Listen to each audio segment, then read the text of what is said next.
At the police station, colleagues approached Detective Chae Jong-hyuk with an important message. A man with 3 stars on his epaulets categorically announced the closure of the case under investigation.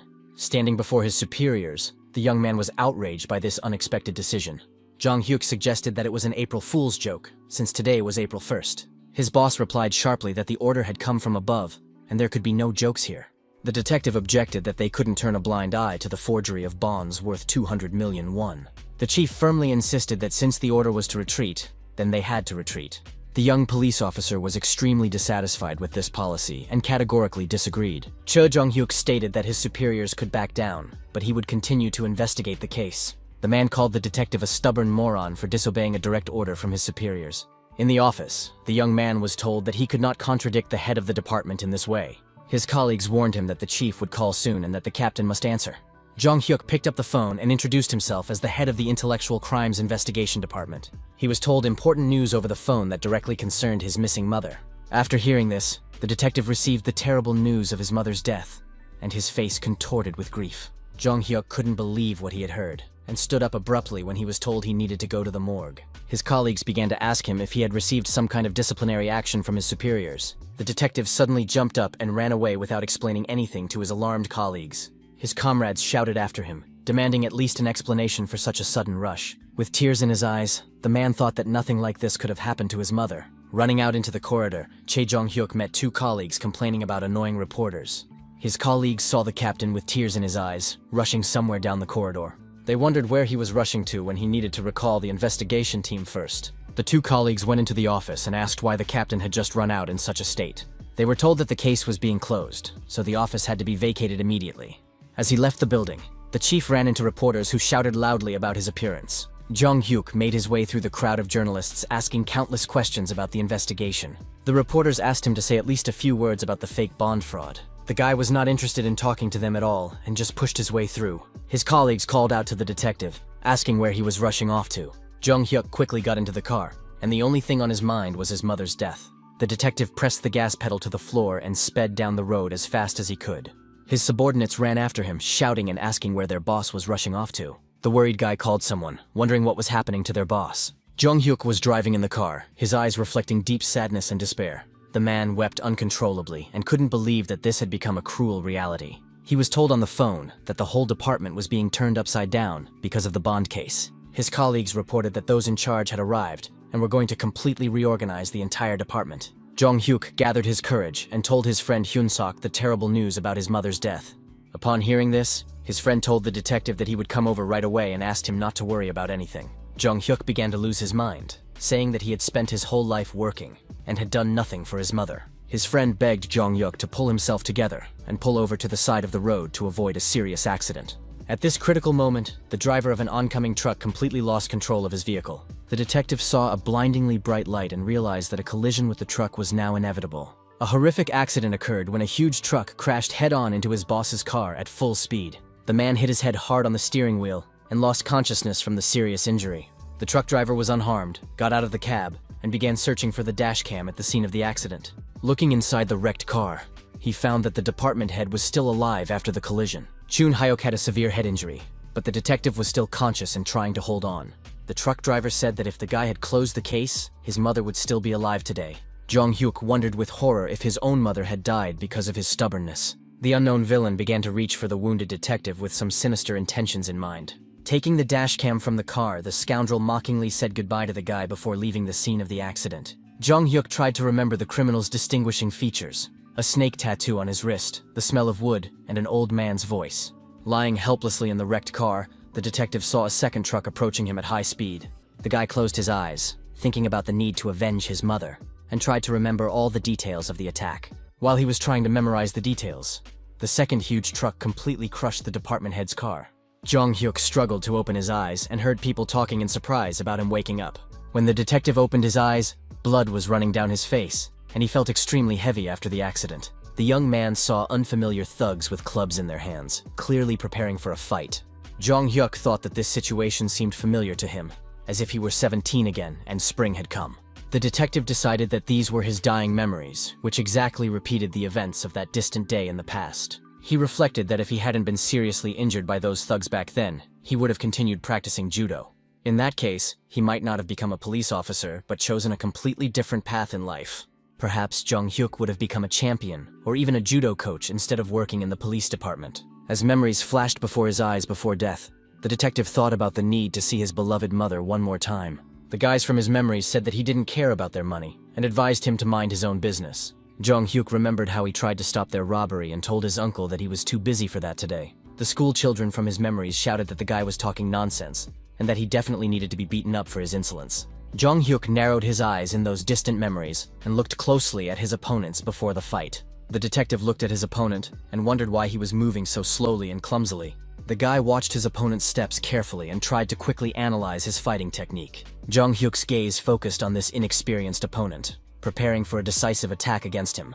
The detective made a lightning-fast lunge forward to quickly deal with his annoying opponent in one move. With literally one swift movement, he grabbed his opponent and pinned him to the ground in a matter of seconds. Jung Hyuk told the kids that this was grievous bodily harm and even attempted murder. The guy added that even the stupid law on minors would not protect them from punishment under Articles 9 and 10. With a crazy, excited smile on his face, Jung Hyuk told the kids that now they were all finished, damn freaks. All the school children felt the terrible aura of murder emanating from the enraged guy in front of them. The gangsters started yelling and telling the detective not to come near them and not to even think about attacking them. The guy replied that he had absolutely no time to play around with these petty school bullies. Jung Hyuk ran to the fence with lightning speed and easily jumped over it in one leap. The detective thought that the only thing he needed right now was to see his beloved mother. The guy wondered if he had been that fast at that age. He had already forgotten what it was like. After jumping over the fence, Jung Hyuk saw a girl peacefully watering her home garden in the yard. The detective politely apologized to the stranger, saying he was sorry if he had accidentally frightened her with his appearance. The schoolgirl asked the guy to stop and said she had something important for him. The girl noticed the blood on Jung Hyuk's forehead and began to sincerely worry about his health. Jung Hyuk did not need anyone else's concern, as he only wanted to see his mother, so he ran on. The boy ran very quickly toward his home while he still had the strength to continue moving. The detective ran through familiar streets and tents, already out of breath from how far he had run. Jung Hyuk understood how difficult this run was for him in his weakened state after the accident. Then the boy saw his dear mother, who was working in one of the small open tents. The woman kindly prepared delicious food for people and was known in the neighborhood as a very good hostess. When Jung Hyuk saw his mother, his eyes immediately filled with hot tears of happiness and relief. This kind woman with a warm smile saw her son and joyfully greeted him with the words, "Welcome." His mother immediately began to worry about her son, asking what he was doing there at such an hour. Seeing the blood on Jung Hyuk's head, the woman became alarmed and asked where it came from and what had happened. The only thought in the young man's head was, "Forgive me, mother, I never appreciated you." The woman began to scold her son, saying that she had told him to fight back, not to silently take blows from bullies. The mother continued to scold Jung Hyuk like a truly caring parent, lightly slapping him on the back. The detective thought that these feelings seemed too realistic for memories. The boy wondered if he had somehow miraculously managed to return to his mother in the distant past. When this realization came to him, Jung Hyuk quickly hugged his dear mother tightly. The detective silently promised the woman that this time he would definitely protect her from all harm. Then he heard the voice of an unfamiliar woman, who asked in surprise what had happened to him. Isun turned out to be a woman who worked in a neighboring stall and was the same age as his mother at the market. The young man immediately remembered this person and thought that he remembered this cunning woman very well.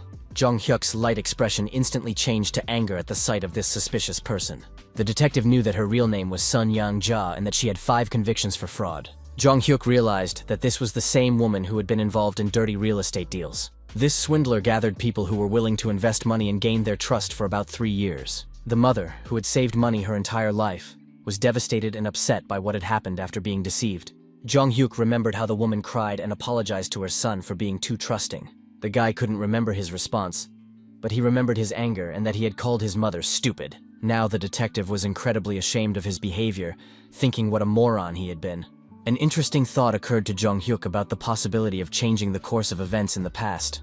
The con artist came closer and said that his son looked like a very respectable and mature young man. The detective's mother replied that her son looked like her, but had his late father's figure. Yi-sun began to talk about how unfortunate it was that her husband had left such a son and died in a car accident. When the young man heard this, he became extremely angry, clenched his fists, and thought about punching her. Jung Hyuk restrained himself and thought that she should talk while she still had the opportunity to do so. The detective knew that he would definitely expose her fraud and send this swindler to jail according to the law.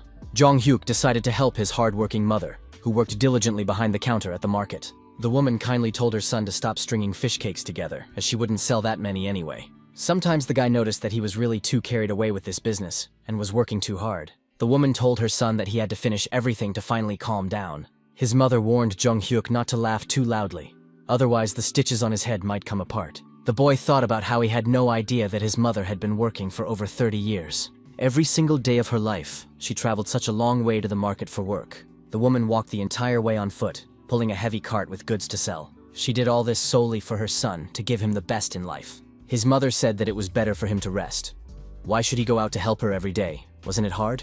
Jung Hyuk smiled and replied to his mother that with his physical strength, such work could not be hard.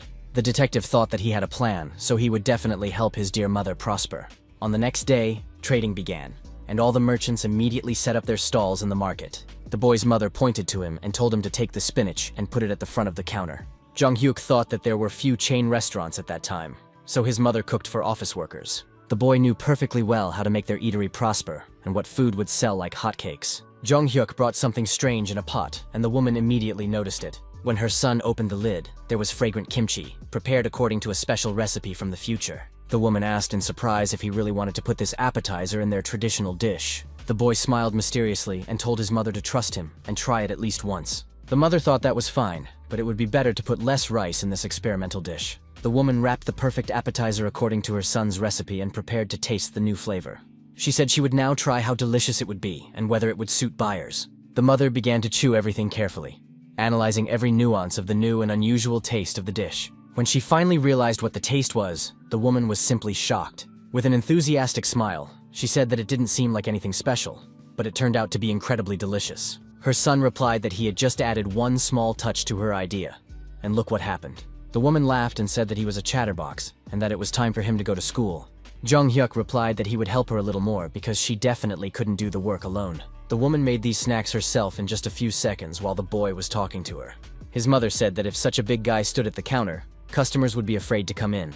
The boy replied with feigned offense that her words hurt him deeply and were very painful. The woman laughed and told him to stop talking nonsense and finally go to school for class. Jung Hyuk seriously told his mother that if anything happened, she should definitely call or send a message to his pager. The detective thought about why, even as he got older, he still didn't want to go to school because he needed to change. As the boy approached the school building, he was met at the entrance by the gym teacher, who said that the freshman was already late. It was Jung Hyuk's judo coach, Shin Seong-gil, who was overjoyed to see his student. The coach jokingly said that he had been hearing an unpleasant voice on the school grounds since early morning. Jung Hyuk thought that this was a true mentor who, even after his injury, had helped and actively supported him. So the boy suddenly rushed into the old man's arms, greatly surprising the elderly judo coach. Shin Seong-gil asked anxiously what had happened to his student's head and why it was suddenly bandaged. When the young man told him about being beaten up by the thugs, the coach said ironically that he was a real hero. After that, the mentor began to ask Jung Hyuk how many stitches the doctors had given him while he was healing. The coach said that he couldn't play sports for now, that he would tell the other students, and that the student could go to class. After that, Shin Seong-gil warned that if he exerted himself, his blood pressure would rise and the stitches would come apart, which would be dangerous. The boy went into his classroom and saw his classmates already sitting at their desks. Jung Hyuk took a deep breath to greet his classmates properly according to traditional Japanese custom. Then the detective bowed and, like a true judoka, politely greeted all the boys present. His friends immediately rushed over to him and began to ask anxiously what had happened to his head. His classmates angrily asked who dared to do this and what kind of monster tried to hurt their little brother. The boys indignantly said that it wasn't the same jerk who had dared to touch him before. There are some cool things about the judo club. No matter when you join, from day one you're considered part of the family forever. In their past lives, after damaging their ligaments, they dealt with school bullies to drive out these arrogant troublemakers. Jung Hyuk needed help from the club members because they could legally deal with any bullies. But this time, the guy intends to graduate from the police academy to find the criminals who killed him and his mother. The judoists firmly told the younger guy that they would definitely take care of it, and that he should go to class. The older comrades were outraged that these stupid morons were nothing, but dared to touch their younger brother. When Jung Hyuk tried to apologize for the trouble he had caused, the guys told him there was nothing to apologize for, because he hadn't done anything wrong. His friends sternly told him not to come to practice until he was completely healed and to just rest at home. Jung Hyuk, hiding a malicious smile, thought that those bullies would definitely not survive this. In the principal's office, an elderly man was having a rather lively and tense conversation with someone on the phone. Judo coach Shin Seong-gil entered the office and angrily told the principal about some important news. The coach reminded the school principal of what he had said when he invited him to work here many years ago. The principal asked the angry coach to sit down first and calmly explain what had happened that was so serious. Shin Sung-il reminded him that the principal had promised to focus solely on training the children and not to worry about anything else. The coach indignantly reported that their precious student-athlete had been brutally beaten by school bullies. The coach added that the boy had received 25 stitches on his head because of someone's irresponsible attitude toward their work.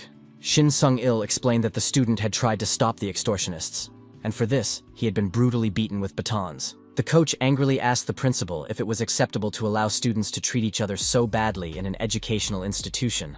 The enraged man declared that he could not work at such a school and would take the children away, transferring them to another place. When the principal heard the threat of departure, he assured him that the teaching staff was already going to take this issue seriously.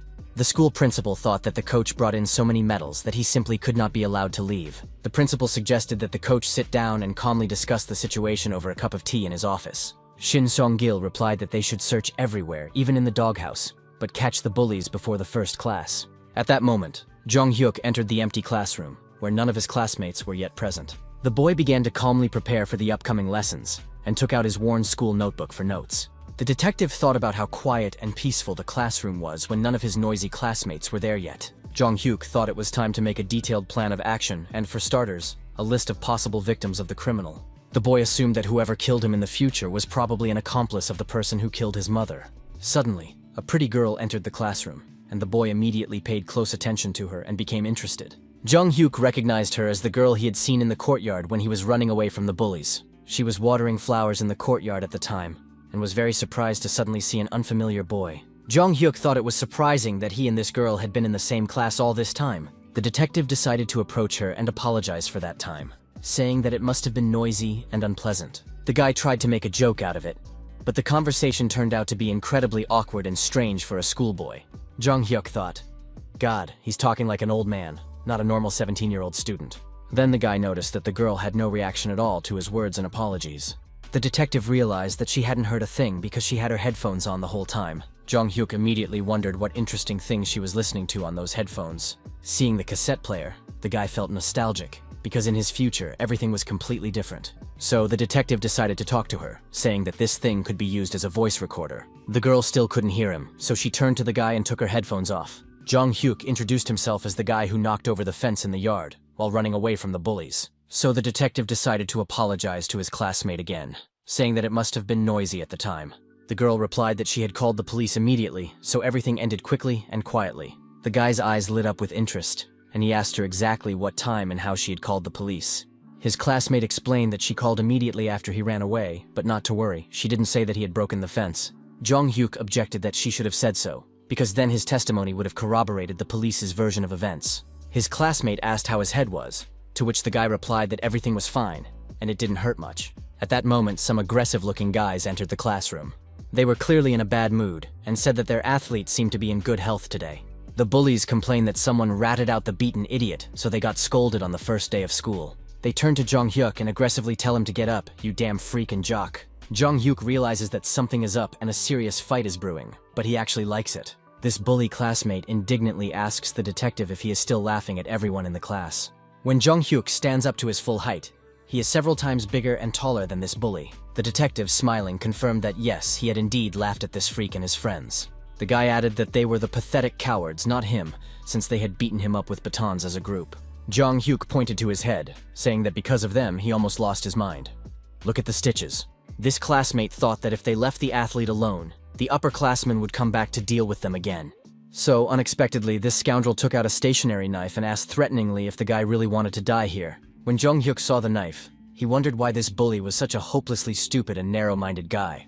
The detective turned to his classmate and said that he was just an incorrigible moron and should finally come to his senses. Hearing these words, the scoundrel only became more angry and gripped the stationery knife more tightly. The girl watched what was happening in bewilderment, thinking that some very strange and dangerous situation was unfolding. When his classmate tried to stab him, Jong-hyuk easily dodged the blow and turned on the attacker with lightning speed.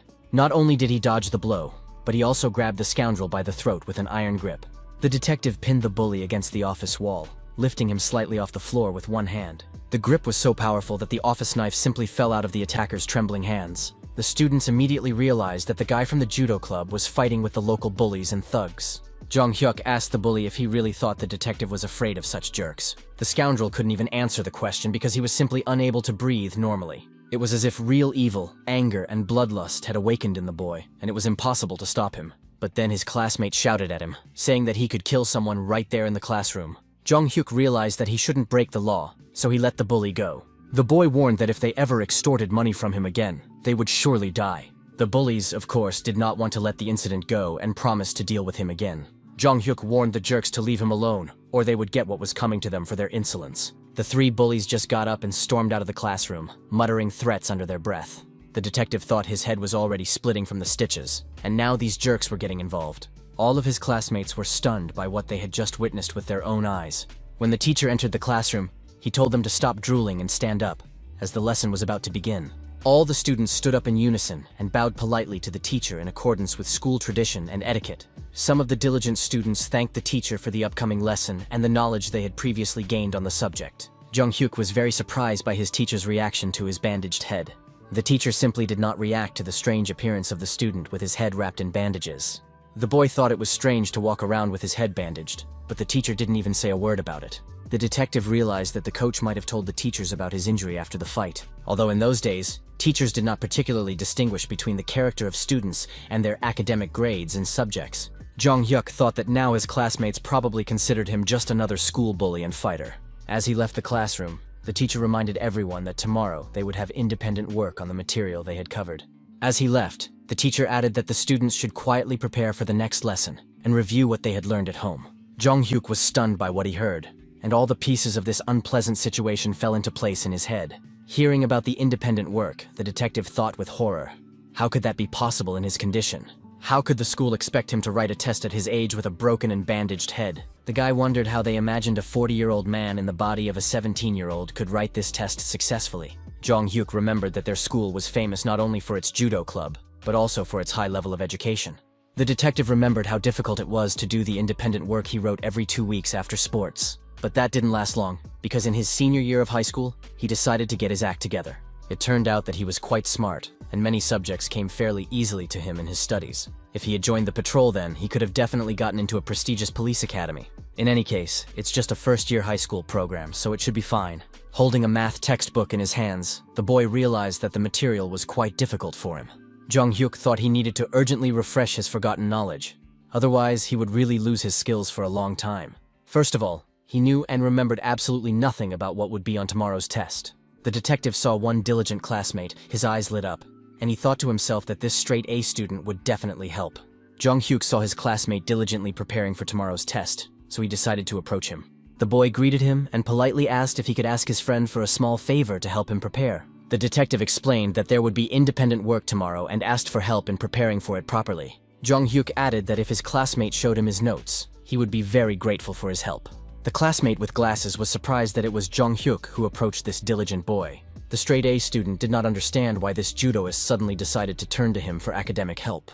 Although the boy felt awkward about the attention, he agreed to help, as there was no reason to refuse. Jong Hyuk said okay, and suggested they study together until lunchtime, addressing him by his nickname out of habit. Then the detective realized that he was not 40 years old, so he quickly corrected himself and said the more appropriate buddy. The classmate blushed even more at these friendly words, and thought that this was the first time in his life that someone had called him buddy. It was lunchtime, and the students began to take out their homemade food and rice from the containers they had brought with them. All the students chewed their food and actively communicated with each other, taking a break from their intense lessons. Jong Hyuk also ate delicious snacks prepared by his dear mother in her small snack bar. When the detective approached the designated spot, he noticed that his nerdy classmate had disappeared somewhere and was not around. Although they had agreed to study together, the boy began to look around carefully, searching everywhere for the missing straight-A student. Jong Hyuk thought it was very strange, because this diligent boy had just been here with him. A classmate approached the detective and said that if he was talking about Soo-ho, he was last seen near the cafeteria. The girl began to tell the boy that the top student had been taken away by the school bullies and hooligans. Jong Hyuk became very angry when he heard this, and thought that he had to find his friend as soon as possible. The classmate firmly told the detective that she would definitely help him find the missing Soo-ho. The two of them ran to the school cafeteria to start looking for their beaten classmate as quickly as possible. The boy and girl began to quickly search every corner of the cafeteria, looking everywhere for their missing classmate. They realized with horror that he wasn't there and wondered where the bullies had taken him. Then they both thought the same thing. It was quite possible that Suho had been taken to the school roof. Suho was indeed standing on the roof, trembling with fear and pain after being brutally beaten by the bullies. The poor guy had been beaten up by these scoundrels, and his face was covered in abrasions and bruises from the blows. Jong-hyuk knew that there was no time to lose, so he quickly started climbing the stairs. The detective and his classmate climbed onto the roof and began looking around carefully for their friend. But they couldn't see the nerd on the roof anywhere, which was very strange and incomprehensible. The guys decided that maybe he had returned to the classroom, so they should go and check if he was there. They agreed with this version and thought that yes, indeed, that was probably what happened to Suho. As Jong-hyuk was leaving the roof, he noticed something strange in the corner. Something that looked like an open ventilation grate. The detective noticed his classmate, who was simply huddled in the corner of the roof, hiding from everyone around him. They immediately saw him and thought with horror about what had happened to this poor guy. Suho apologized and said, "I'm sorry I didn't keep my promise to study together for the test." The straight-A student explained that some bullies had suddenly picked on him, and he had to go with them. He couldn't help it. Jong-hyuk began to tell his friend that his clothes were all stained and that he needed to apologize to the detective. The guy understood that the bullies just wanted to take their anger out on Suho after he fought back. The detective became angry and promised that he would tear these scoundrels to pieces for their bullying. Jong-hyuk began to feel real anger rising in his stomach at the injustice of what was happening.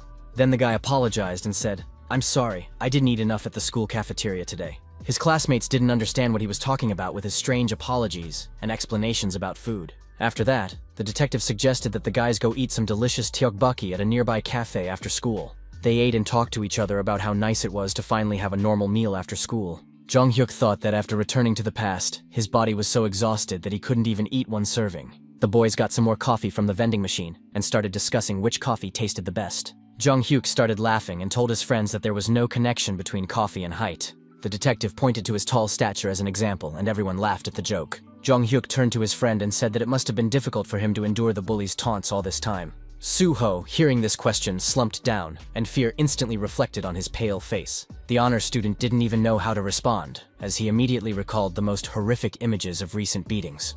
The detective told his friend not to worry about it anymore, that these bullies wouldn't dare touch him again. Jong-hyuk promised that he would make sure they never bothered anyone at school again. His friends were surprised by his words and asked what he meant by these promises. The detective replied that he would change the world and make it a much kinder and better place for everyone. The morning newspapers were now full of news about what was happening with these school bullies everywhere. Jong-hyuk was happy, thinking that it was great that even the morning news and the fresh air were in his favor. Everyone was holding these newspapers in their hands and carefully reading the latest news about school violence. Reporters even came to the school and said they were going to film a story about why they were being prevented from doing their job. A school employee tried to stop the huge number of reporters, but they still rushed towards the building. Jong-hyuk was happy to see such changes, thinking about how fast things are changing. The reporters noticed a boy with a bandage on his head and thought that he had been beaten up by those same school bullies. So the journalists began to push even harder and ask if they could ask the guy a couple of important questions. They started asking the detective to tell them at least a little more about all these school bullies. The guy sarcastically asked the teacher nearby what had happened and why all the reporters had gathered there. The teacher immediately began to say that it was nothing special, just go on to class. Don't pay attention. Jong-hyuk smiled contentedly, realizing that he was completely satisfied with himself for today and the results. The postal worker approached journalist Park Yeon-il and said that a package had arrived for him. "Here, take a look." The journalist was sitting at his desk and thanked the postman, saying thank you very much for the delivery. When Park Yeon-il opened the package, he wondered who had sent it.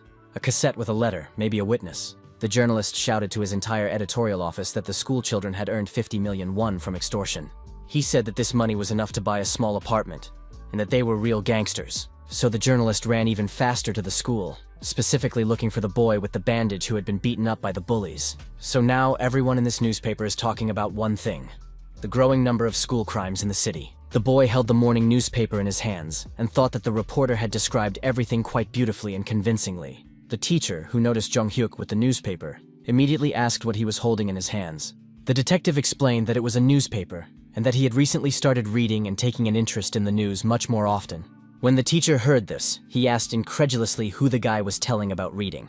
Jong-hyuk's eyes lit up with curiosity, and he wondered what was going on with the teacher's behavior. The teacher quickly said that it was nothing special and told the boy to hurry to his class. When the detective heard this, he politely replied to the teacher that he would do as he said and headed for the classroom. Jong-hyuk thought that, judging by the expression on the teacher's face, all the teachers were well aware of what was going on. His judo teammates approached him and treated him like a younger brother in the club. The detective was busy handing out fresh newspapers to all his classmates in the school hallway. He decided to give copies to his judo teammates, saying, "Look at this interesting information." The athletes read the article and said that in Toronto they would have dealt with the hooligans quietly. The judoists added that they would have dealt with the situation themselves. So why was it necessary to report it to the newspaper? Jong Hyuk objected that it would be better to strike from two sides at once, as this would be more effective. The detective surprised his comrades with these words, asking if they thought the hooligans would voluntarily admit their guilt. The guy explained that even after a good beating, they would not be afraid. On the contrary, they would report the athletes. Then the judokas would have to pay compensation to the victims, and the coach would have serious problems. Jong Hyuk continued, asking if they weren't planning to go to university. Why would they want unnecessary problems with the law? Therefore, upon hearing these reasonable arguments, his friends agreed that the detective was indeed correct. Jong Hyuk explained that when the bullies saw this in the newspaper, they would be too afraid to say anything else. If someone got hurt by them, they could report it to the police, and then the victims would be satisfied with the outcome. Now all the classmates in the classroom were actively discussing whether all this had really happened at school. Suho approached his classmate So Yeon and asked if she had seen the reporters near the school building. The girl with glasses replied that it seemed to be the second stage of the plan their friend had talked about yesterday. Jong Hyuk unexpectedly approached the two friends and asked with a smile what they were doing. So-yeon replied that it wasn't necessary to report it to the police, that the problem could have been solved quietly in another way. Jong Hyuk replied that it wasn't necessary, because they would come to them themselves today after everything that had happened. The detective thought that the police would not sit idly by when there was such a headline on the front page of the newspaper. If they didn't take action, they would receive a real reprimand from their angry superiors for inaction. The guy told his friends that first they all needed to prepare for the upcoming independent work. Jong Hyuk recalled how he had interviewed Suho yesterday about what had happened in middle school. The straight-A student didn't have enough money for school, so he worked part-time at a gas station and handed out flyers. In total, the bullies took more than 3 million won from him, and about 2 other people are also suffering. Most likely, they take about 100,000 won from each student every month without exception. It turns out that if you take a minimum of 40 students, that's about 50 million won in income per year. Suho's eyes sparkled with joy when he heard that it was possible to teach these bullies a lesson.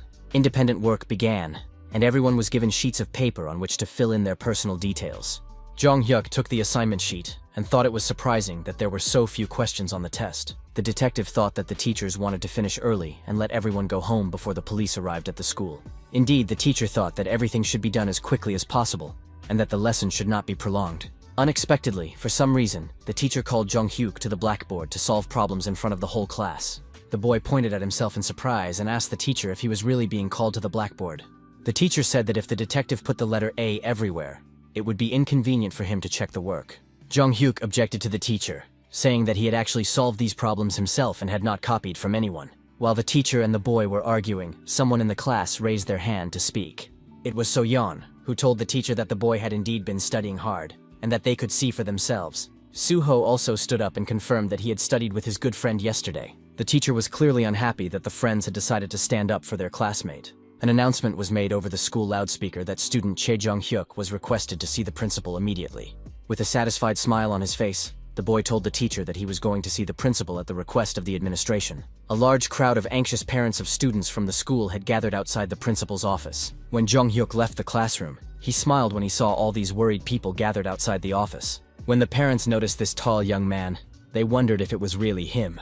They began to talk among themselves about what strange abilities this guy had and why he was so tall. The teacher told the parents to wait while he talked to the guy, and if anyone asked, to say they didn't know anything. Jong Hyuk thought ironically, "Does this man really have the right to call himself a real teacher and educator?" The boy did not answer the teacher at all, and the teacher was clearly outraged by such silent disobedience. The detective told the teacher that he had no idea what he was talking about or what he wanted from him. The young man went into the principal's office and saw some unfamiliar people in suits sitting there. Jong Hyuk was literally stunned when he suddenly saw them sitting there calmly and waiting. The detective felt their intense, malicious stares scrutinizing him from head to toe. They were the very hooligans he had not expected to see here in the principal's office. The scoundrels were talking among themselves about the need to keep a straight face, since this was not their first time participating in such proceedings. He could hear the office door opening, and at that moment, Jong Hyuk walked in. The detective entered with a confident smile and greeted them saying, "Hello, gentlemen investigators from the police." The men were surprised and asked the guy how he knew they were investigators, since it was obvious. Jong Hyuk thought to himself that maybe they didn't work in the same department, but he knew these people. The investigators asked if his father was also a detective, but it was too early to retire with a teenage son. The boy replied that his father had worked in the Eastern District, but had unfortunately died in a car accident. They asked what his father's name was, and the detective replied that his name was Che Do-cheol. Upon hearing this name, the investigators were shocked and said that he was the same former wrestler. Jong-hyuk asked them curiously if they knew his late father personally. The detectives immediately began asking how his mother was doing, and if everything was okay in her life. The investigator asked if the young man knew why he had been summoned to the director's office. The detective replied that yes, it was all because of the broken head, as he had seen the article in the newspaper. Jong-hyuk thought that since he was a former investigator, he would also be familiar with and understand all of this. Now, holding his breath a little, the guy told the detectives that he wanted to tell them something else important first. The detective explained that he wanted to file a complaint against these jerks and start a case for serious injuries. When the investigators heard this, they asked if that meant he had provided all the information to the newspaper reporters. Jong-hyuk pretended to be an innocent boy, smiling sweetly. But he didn't want to reveal all his cards to the investigators. Then, unexpectedly, the detective abruptly stood up, changing his behavior in the office. The young man apologized to the detectives for not following the proper procedure when contacting the police. Jong-hyuk explained that the bullies were tormenting the students, but it had gone too far, and the teachers thought it was a joke. The police agreed that the situation was terrible, and they also thought that the teenagers were just having fun among themselves. One of the officers told the boy that when he saw the article in the newspaper, he immediately suspected a well-planned action. The investigator added that the detective had done the right thing. When there is nothing left, you need to enlist public support. So the detectives asked him to explain in detail how he wanted to proceed with the case. The young man replied that he would first like to catch those who beat him up and then gather all the victims.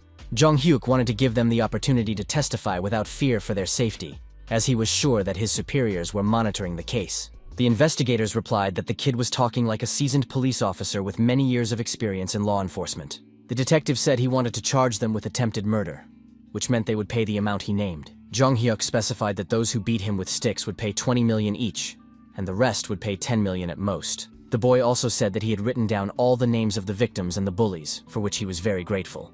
The police officer said that was fine, and Detective Kim would invite the parents of the offenders and take their statements at the station.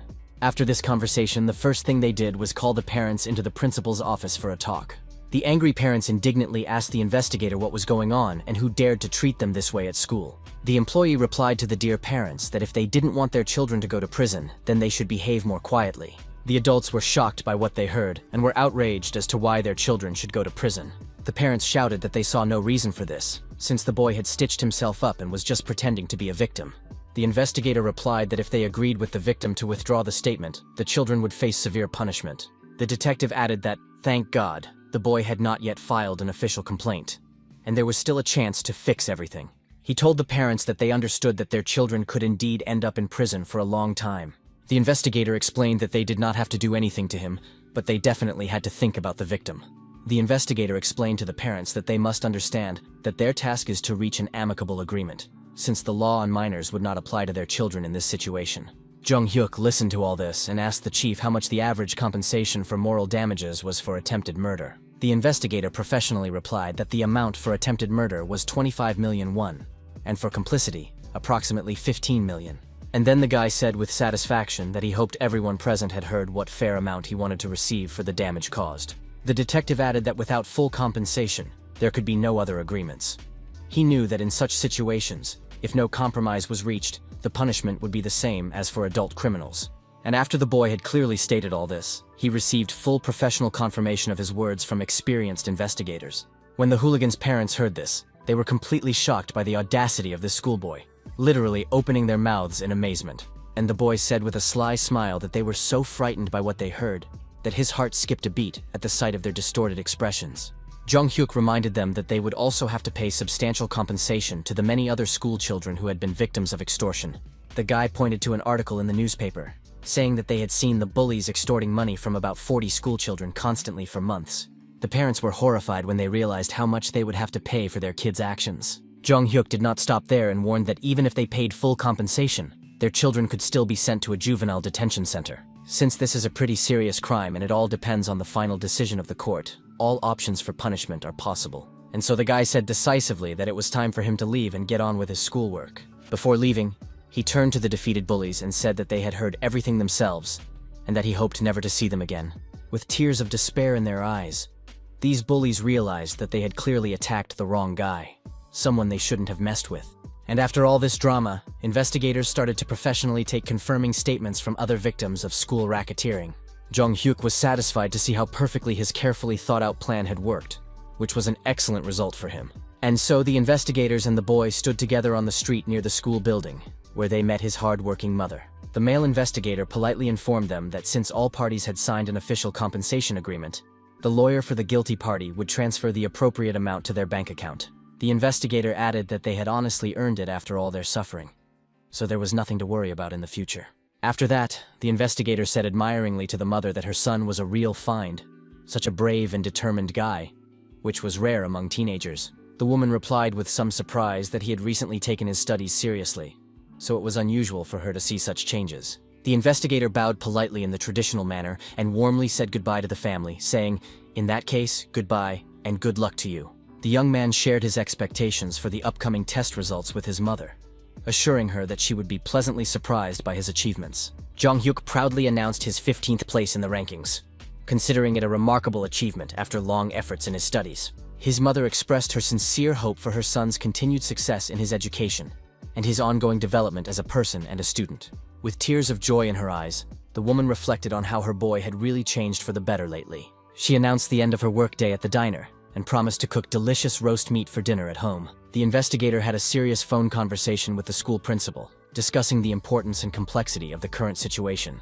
The man warned of the upcoming media frenzy and possible gratitude from his superiors for the work he had done. The police officer felt genuine joy and satisfaction at the successful resolution of the school conflict. The detective watched the boy through the window, thinking deeply about his unusual character and mature behavior for a teenager.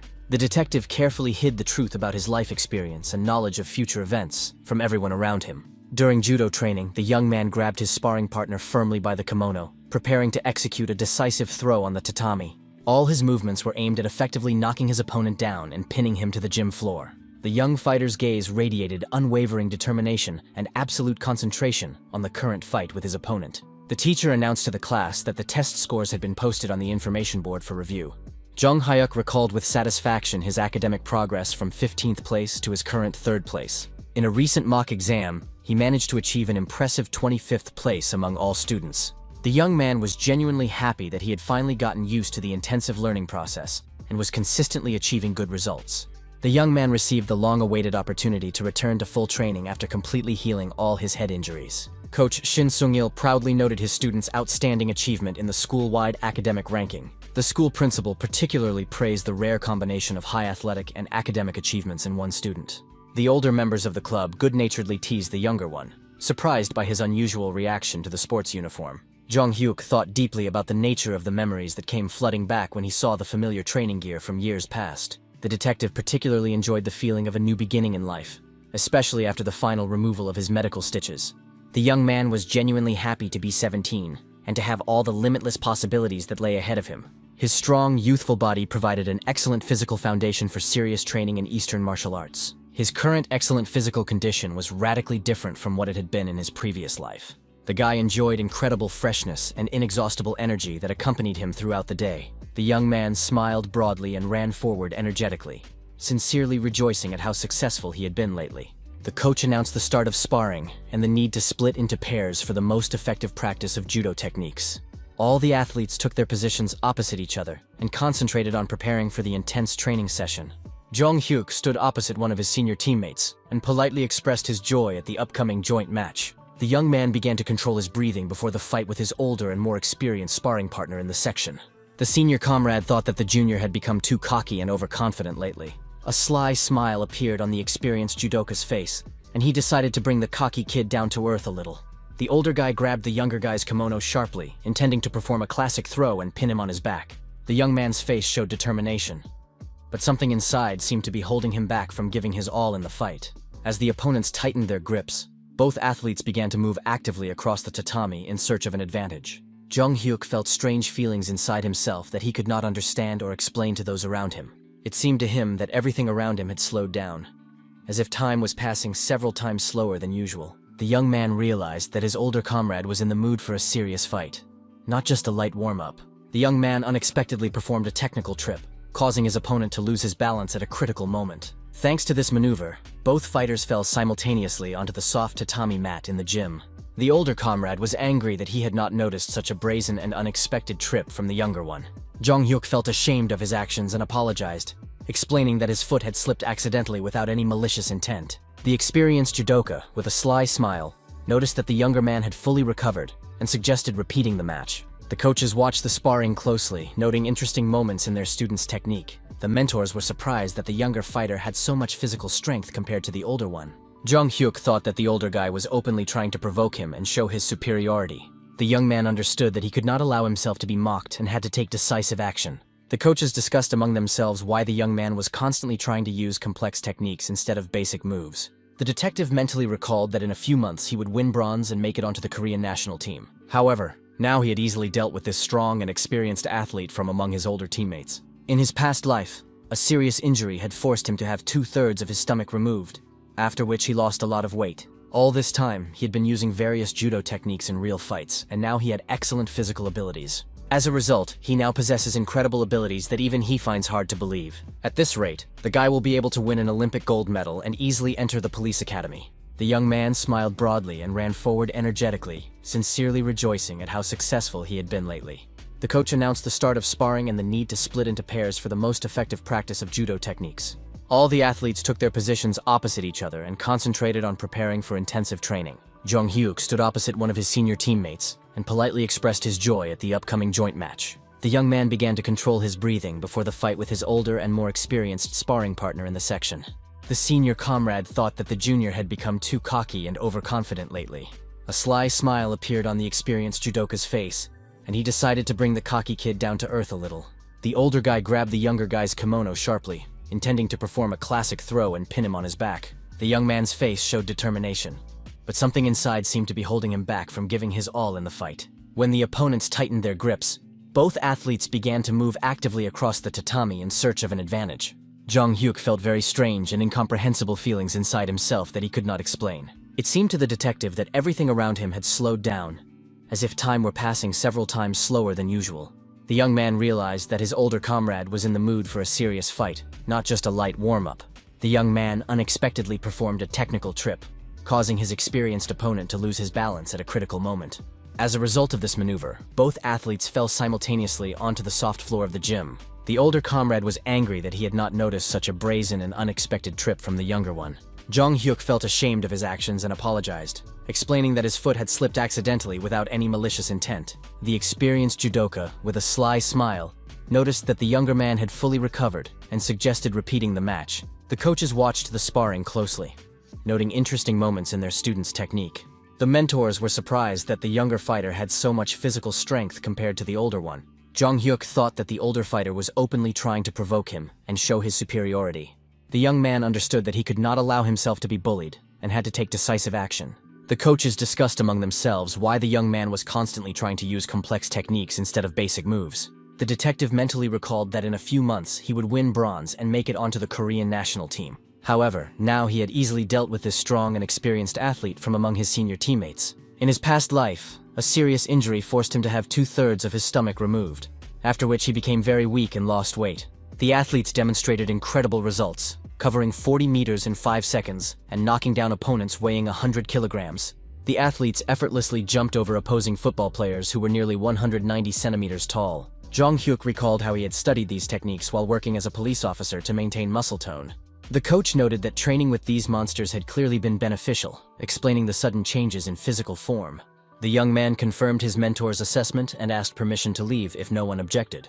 After all the athletes left, the coaches stayed behind to discuss what had happened at today's training session. Jong Hyuk tensed up, wondering if the coaches believed his story about the training methods. The coaches asked the young man to send them an email with a detailed description of the techniques and methods he had mentioned. After finishing the phone call, the coaches were amazed at how quickly the young man had organized everything. The young man smiled and said that the Americans had agreed to send all the materials by email. Shin Sung-il was amazed at his student's ability to get contacts through the computer and his excellent knowledge of English. The young man explained that an era of openness to the world was coming soon, so it was necessary to prepare for change in advance.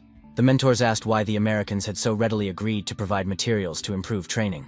Jong Hyuk explained that it was just training and not a state secret, introducing himself as an interested student.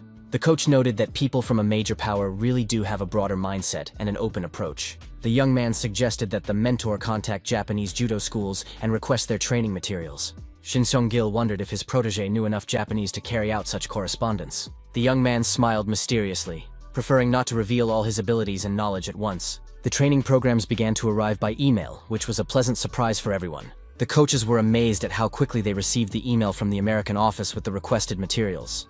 The coach was delighted that the printer recently purchased for the gym was finally coming in handy. The guy reported that the Japanese refused to share materials, despite attempts to contact several schools. The men agreed that Japan really remains a rather closed country in terms of sharing experience. Upon receiving the documents, the coach noticed the enormous amount of information, which would take a long time to translate. Jong Hyuk estimated that it would take at least 2 months to translate the materials on recovery and assistance. Shin Seong-gil was impressed that the Americans had even shared materials on recovery and first aid. The mentor showed documents that described in detail how to bandage wounds and the correct methods of providing assistance. The coach admitted that he did not understand the English text, but considered it necessary to translate these materials first. The man talked about the importance of quickly applying knowledge, because injuries can happen at any moment during training. The second coach, Park Sang-muk, appeared in the hall, standing out in his signature green sports uniform. This man combined the roles of technical assistant to the head coach, team doctor, and section administrator. Park Sang-muk met with the students' parents even more often than the head coach of the sports section himself. Jong Hyuk took the printed materials and realized it was time to leave the gym and go home. The coaches were genuinely delighted that such a talented and proactive student had joined their section. Shin Seong-gil invited his assistant to have a cup of coffee and discuss the latest events. The men took a few sips of the invigorating drink, reflecting on the changes that had taken place in the section. The coaches were amazed at how much the young man had changed recently. The mentors discussed the possibility of temporarily switching the young man exclusively to academic activities. Park Sang-muk suggested simply observing the young man, as he had already begun to use new techniques. The head coach agreed to see what the young man would excel at more, judo or studying. The men agreed to check on the boy's condition and progress more often before the upcoming sports camp. Sun Oh, the senior student, was upset about losing today's match to his younger teammate. Park Sang-muk reminded him that Sun Oh's participation in the competition had already been paid for, and that promoting the younger man would create problems. The coach wondered whether it was worth sending the boy to study, but the training camp was starting very soon. The mentors understood how difficult it was to earn money to support the sports section. Jong Hyuk returned home in high spirits after a productive day at school and training. The young man smelled the pleasant aroma of beef ribs, which filled the entire apartment with the warmth of home comfort. The young man asked his mother if she had won the lottery when he saw the lavishly set table. The woman laughed and explained that there was no lottery, she just used her savings. Her son asked in surprise where they could have gotten the money from, given their modest family budget. The mother smiled and said that they now had 10 million won thanks to recent events. The woman spoke dreamily about the possibility of moving to a better apartment if she invested the money wisely. The young man was puzzled by these plans, considering their current home to be quite suitable for a comfortable life. The woman mentioned her aunt Yesun, who advised investing money in dollars and gold to preserve capital. Hearing these words, Jung Hyuk looked away and thought deeply about the family's upcoming financial decisions. The young man asked his mother if she had told Yi-sun about his father and the compensation they had recently received. The next morning, the woman was already working in her shop, preparing food for numerous visitors. An incredibly long line of people wanting to buy delicious homemade food had formed near the store. Watching from afar, Ye-sung was angry, considering the woman's success in trade to be unfair. The swindler remembered the 300 million won she had planned to get from her scam. The woman lamented that she did not know about the guy's friendship with the police, but decided to take at least what she could. The swindler planned to take all the day's earnings from the trusting merchant and immediately disappear. At that moment, Jung Hyuk called his boss and politely inquired about his health and business. Investigator Kim asked anxiously if something serious had happened, since the guy was suddenly calling. The young man assured him that everything was fine. He just wanted to invite him to visit his mother at the market. The young man's mother smiled as she laid out freshly prepared food for satisfied customers in line. The woman cheerfully handed out orders to customers, inviting them to come back for more purchases. Yi-sun watched with envy, thinking about the unfairness of commercial success. The swindler approached Jung Hyuk's mother, pretending to be interested in whether all the goods had already been sold out. The merchant confirmed that the food had been selling quickly lately, and they had even run out of ingredients. The swindler gloated inwardly, planning to take all the naive woman's earnings today. Suddenly, the swindler became alert, sensing someone's presence behind her. Jung Hyuk approached the stall, calling out to his mother and attracting the attention of everyone present. The surprised woman asked her son why he was there, since he usually had training at this time. The boy explained to his mother that he had not come alone, pointing to the investigator standing behind him. The merchant was delighted to see Investigator Kim and asked why he had come to the market. His son was horrified by the unexpected appearance of senior investigators in this place. The young man's mother reminded those present how Investigator Kim had helped her son in a difficult situation. Detective Kim addressed the swindler by her real name, Song Yang-ja, instead of her made-up alias. The swindler tried to get indignant, accusing the police officer of abuse of authority and threatening an ordinary citizen. The investigator asked the woman if she read the newspapers, since she was wanted for fraud. The swindler instantly realized the seriousness of the situation and decided to leave the scene immediately. The police officer rushed after her, warning the swindler that it was pointless to try to escape justice. Around the corner, other police officers were already waiting for the criminal, blocking her escape route. The swindler realized with horror that she was trapped and had nowhere to run. A few minutes earlier, investigators had arrived at the market and greeted Jong Hyuk. The police told the young man that his mother's stall was very close to the scene of the operation. The young man understood the importance of blocking the escape routes so that the criminal could not get away. The young man identified two possible directions in which the swindler might try to escape. He suggested placing people at key points to cut off all escape routes. Jong Hyuk advised blocking the main road and the alley to ensure the criminal's arrest. The senior investigator was impressed with how quickly the young man analyzed the situation and proposed a plan. The detectives took up their positions according to the young man's instructions, preparing to arrest the fraudster. Investigator Kim asked how the young man knew about the woman being wanted. The young man explained that he recognized the swindler's face from wanted posters. Jong Hyuk knew that the swindler had been hiding from justice for a long time, being a very cunning person. The criminal was detained and handcuffed in accordance with police procedure. The police read her rights to remain silent and to have a lawyer, as required by law. The young man's mother was shocked by what was happening, not believing in the guilt of her acquaintance, the merchant. Sun angrily shouted that she should have taken the money yesterday, instead of waiting until today. The merchant indignantly accused the swindler of betrayal and treacherous deception of her trust. Jong Hyuk tried to calm his mother down, explaining the futility of arguing with professional swindlers. The criminal made offensive remarks about the woman's late husband, calling her too arrogant. The young man became angry when he heard the swindler insult his parents. The investigators noticed the young man's emotional reaction and tried to keep him from doing anything rash. The police officers calmed the young man down, convincing him not to pay attention to the criminal's provocations. The detectives reminded the young man that he was dealing with a common old swindler who was not worth his anger. The young man struggled to contain his growing anger at the insults directed at his family. The young man could barely contain the growing rage that was boiling inside him after hearing the insults. The investigators, who were trying to restrain the young man, were amazed at his incredible physical strength for his age. Jong Hyuk broke free from the police officers, demonstrating his excellent physical fitness. One of the detectives lost his balance and fell to the ground from the young man's sudden movement. The enraged young man grabbed another investigator who was trying to stop him from acting rashly. The young man threw the police officer aside so that he would not prevent him from reaching the swindler. Anger over the insults to his mother overwhelmed the young man, causing him to clench his fists in rage. Those present were shocked by the young man's behavior, especially his mother, who did not understand what was happening. The swindler feared for her life, seeing the young man's uncontrollable rage. The woman rushed to her son, begging him to calm down and not do anything he would regret. Thanks to his mother's words, the young man seemed to wake up from his rage and return to reality. With tears in her eyes, the woman begged her son to stop, at least for her sake. The young man apologized to his mother and promised to restrain himself for her peace of mind and well-being. Taking advantage of the commotion, Sun tried to make another attempt to escape justice. The criminal jumped into a police car, demanding that the driver leave immediately. The car sped off, taking the frightened swindler away from the angry young man. Investigator Kim expressed relief that the swindler had been detained before she could receive money from her victims. Jong Hyuk's mother sincerely thanked the police for their timely assistance in exposing the swindler. The detectives apologized for the incident and thanked the family for their cooperation with the investigation. The police were impressed by the young man's physical strength, which even they were unable to restrain. The investigator noted that despite his emotional outburst, the young man had done something important for society. Detective Kim assured the woman that she was lucky to have such a protector and devoted son. The police decided to check for other victims of the fraudster before returning to the station. Jong Hyuk reflected on the need for strength to protect his mother in this cruel world. The young man understood that in modern society, natural selection prevails and only the strongest survive.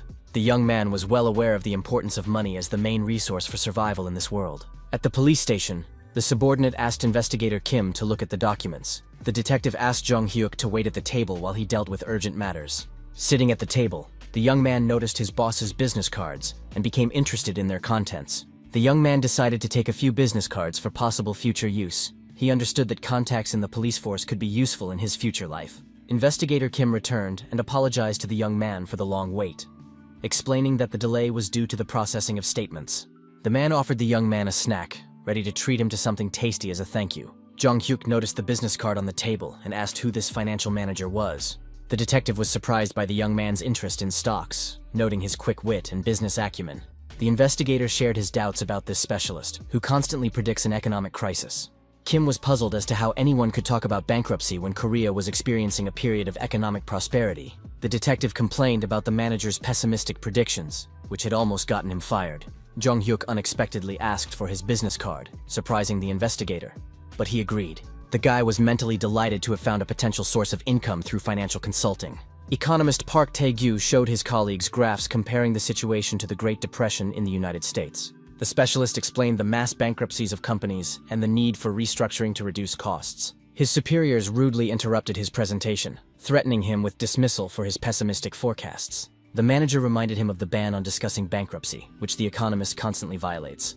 The boss claimed that Korea was experiencing the best period in its history, rejecting talk of a crisis. The boss admitted the possibility of other countries collapsing, but categorically ruled out such a scenario for Korea. Park Tae-gyu felt the urge to smoke, even though he didn't smoke, as he pondered the problems facing Britain and Japan. The economist bitterly realized that no one was taking the looming financial disaster seriously.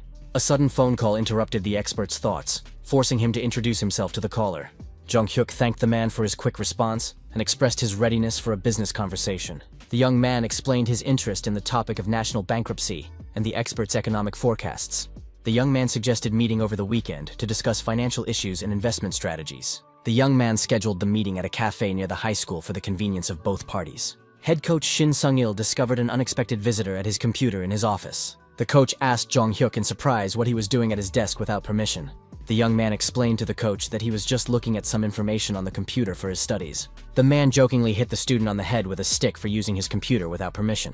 The coach noticed that the boy had fully recovered from his injury, and that there was no point in pretending anymore. The mentor exempted the young man from training so he could prepare for his exams. But instead, he was sitting at the computer. Jong-hyuk asked for understanding, explaining that he needed to check important information on the internet. The young man evasively explained that he just wanted to send materials to prepare for the upcoming exams. Shin Seong-gil noticed the attempt to hide the monitor and doubted that the athletes would be reading study materials. The coach advised his teammates to focus on physical training rather than studying. The young man politely asked permission to use his mentor's computer from time to time for important matters. The man ironically remarked that the young man was already using technology, but allowed him to continue after his exams. The mentor mentioned a recent call from an investigator who promised to make the young man a real police officer. Jong-hyuk complained of a headache from the abundance of information and upcoming plans. Shin Seong-gil warned his student about the hellish training that awaited him after passing all his exams. The young man smiled and accepted his coach's warning about the intense training ahead. The young man continued working on the computer, deciding to start his research from the beginning. The screen displayed a list of companies with powerful legal departments for further analysis. The young man recalled numerous instances of cooperation with the Federal Supervisory Service in his past life. Before being appointed head of the Intellectual Crime Investigation Department, he had accumulated a wealth of experience. Working with fraudsters, gangsters, loan sharks, and corrupt officials had given him valuable knowledge. Jong-hyuk compiled a table of data on economic criminals based on his memories from the future. The young man planned to use this information to prevent the murder of his mother and his own death. After another day at school, his friends discussed plans for the evening and ways to have fun. The boy felt tired from several sleepless nights spent preparing and compiling materials. His classmates argued about the correct answers to the 10th question on the test, discussing the options. Suho suggested forgetting about the exams, which were already over, and not worrying about the results. Jong-hyuk noticed the changes in his friends' faces, who had become happier after the school bullies disappeared.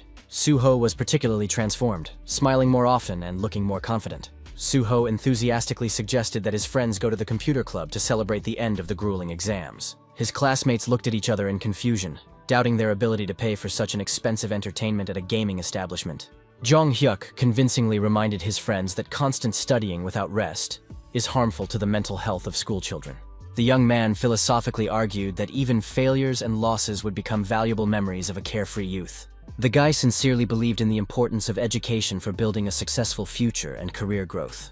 The young man mentally devised a special strategy to take revenge on his mother's killers from the past timeline. Jong-hyuk sincerely wanted his friends to enjoy their youth, not having the opportunity to live their lives over again. The young man urged them to spend their time as intensely as possible, creating vivid memories for future reunions. So Yan sarcastically compared the guy's manner of speech to a drunk ant after a corporate party, causing her classmates to laugh. The young man self-deprecatingly acknowledged the similarity to an old man, explaining it away as extensive life experience. The guy's attention was suddenly drawn to a suspicious scene unfolding at the school gate. An unfamiliar middle-aged man was harassing frightened schoolgirls who demanded an explanation for his presence. Jung-hyuk resolutely approached the stranger, intending to protect the girls from potential danger. The man turned out to be economist Park Tae-gyu, begging to be heard out as he explained the situation. The young man sternly demanded that the specialist immediately explain his suspicious behavior near the school. The young man persistently sought to ascertain the true reasons for the economist's unauthorized visit to the school grounds. The young man justified his vigilance with his professional habit of monitoring his surroundings. Park Tae-gyu explained that he was looking for a certain teacher, but the schoolgirls assured him that there was no such person. The economist unexpectedly asked about a man named Chae Jong-hyuk, stunning the young man. The young man stared at the specialist in bewilderment, frantically trying to figure out how to respond to the strange question. The young man slowly pointed to himself with his finger, confirming that this was indeed his name. Park Tae-gyu was shocked to discover that he had arranged a meeting not with a teacher but with a schoolboy. The economist struggled to comprehend the absurdity of the situation, in which a high school student was interested in macroeconomic forecasts. Jung-hyuk began to recognize the characteristic intonations of the voice, which seemed surprisingly familiar to him. The boy finally remembered yesterday's phone call and the agreement to meet with the economist. The man apologized awkwardly for the misunderstanding, admitting that he had expected to meet an adult teacher. The man explained that he had mistaken the caller for a school teacher and had therefore rushed to the meeting at the cafe near the school. Park Tae-gyu suggested that he had been the victim of a prank or had completely misunderstood the situation from the start. Jung-hyuk showed understanding for the economist's embarrassment, noting that no one takes a serious topic lightly. The young man noted that the specialist had finally found an interested listener, but doubted the seriousness of his intentions. The young man reminded the man of their agreement to meet on Saturday to discuss economic forecasts. The young man apologized to his friends and suggested they go to the computer club without him. His classmates were concerned about their friend's safety and offered to accompany him to the meeting with the stranger. The interlocutors headed to a small cafe located directly opposite the school gates for a conversation. The economist formally introduced himself as Park Tae-gyu, manager of the Securities Management Department for the Western District. Jung-hyuk politely introduced himself as a first-year high school student and expressed his delight at meeting him. The young man emphasized his sincere desire to meet and discuss important economic issues with the specialist. The manager admitted that he had several questions for his unusual young interlocutor. Park Tae-gyu inquired how the student had managed to gain access to the confidential proposal. The boy gave an evasive answer about an acquaintance in the financial sector who had accidentally discovered an interesting report. The economist was surprised that a high school student had connections in the country's serious financial market. The man assumed that he was the son of an oligarch, although the young man gave the impression of being a serious person. Jung-hyuk took out the materials he had prepared from his backpack to demonstrate his competence in the matter. The young man pulled out a list of companies with powerful legal departments, which he'd compiled very recently. He explained that he had supplemented the economist's notes with his own analysis of the national bankruptcy situation. The manager was shocked as he studied the materials presented with a professional analysis of the financial situation. Jung-hyuk was secretly thrilled as he watched the specialist's reaction to the information he had prepared. The young man knew that the companies on the list were preparing for serious legal problems in the future. Park Tae-gyu read about the company's operating losses after their ill-considered expansion of production capacity. The young man deliberately added controversial arguments to push the specialist to the desired conclusions. The manager literally clung to his seat, unable to believe the reality of the analytical information presented. The economist excitedly asked the young man's opinion on the further development of economic events in the country. The specialist began to tremble with excitement, waiting for an answer to his most important professional question. Jung-hyuk noticed his interlocutor's excitement and carefully considered how to formulate his answer correctly. The young man predicted the onset of a global economic crisis that would seriously affect all countries in the region. He explained that Korea would receive emergency aid from the International Monetary Fund after being hit with sanctions.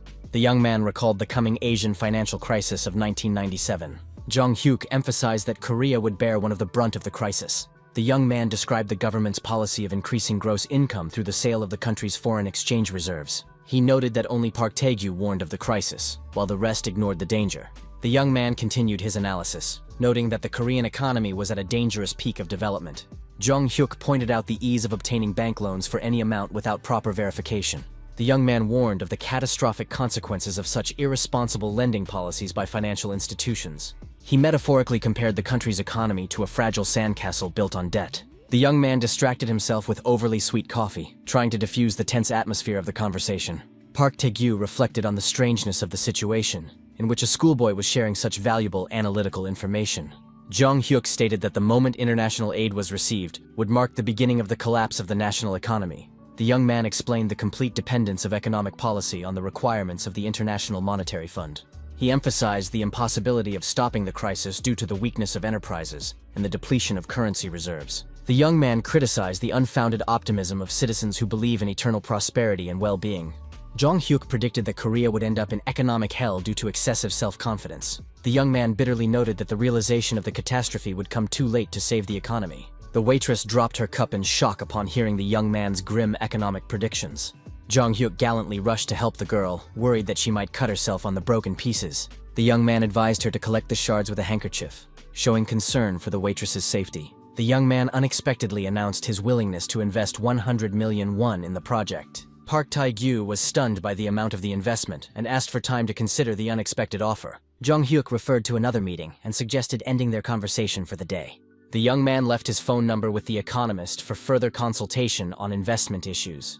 After a productive meeting, Jung Hyuk headed to the computer club where his friends were waiting for him. The guy noticed his friends' complete immersion in the game, understanding their enthusiasm for virtual battles. His classmates complained about Soo-ho's poor gaming skills, as he constantly lost in battles. Jung Hyuk confidently told So-yeon that he was better at the game thanks to his past experience. The first battle in the legendary Mortal Kombat fighting game began between the guy and his classmate. The girl attacked first, ironically comparing the boy's gaming skills to the clumsy Soo-ho. The young man unexpectedly performed a complex combination, causing the character to deliver a spectacular kick. So-yeon was shocked by the boy's skill, not understanding how he managed to perform such a move. The classmate demanded a rematch, wanting to understand the secret of the young man's virtuoso playing technique. Jung Hyuk reminded the girl with a confident smile of his warning about her inevitable defeat. The boy was genuinely happy about his victory, enjoying nostalgic memories of his favorite childhood game.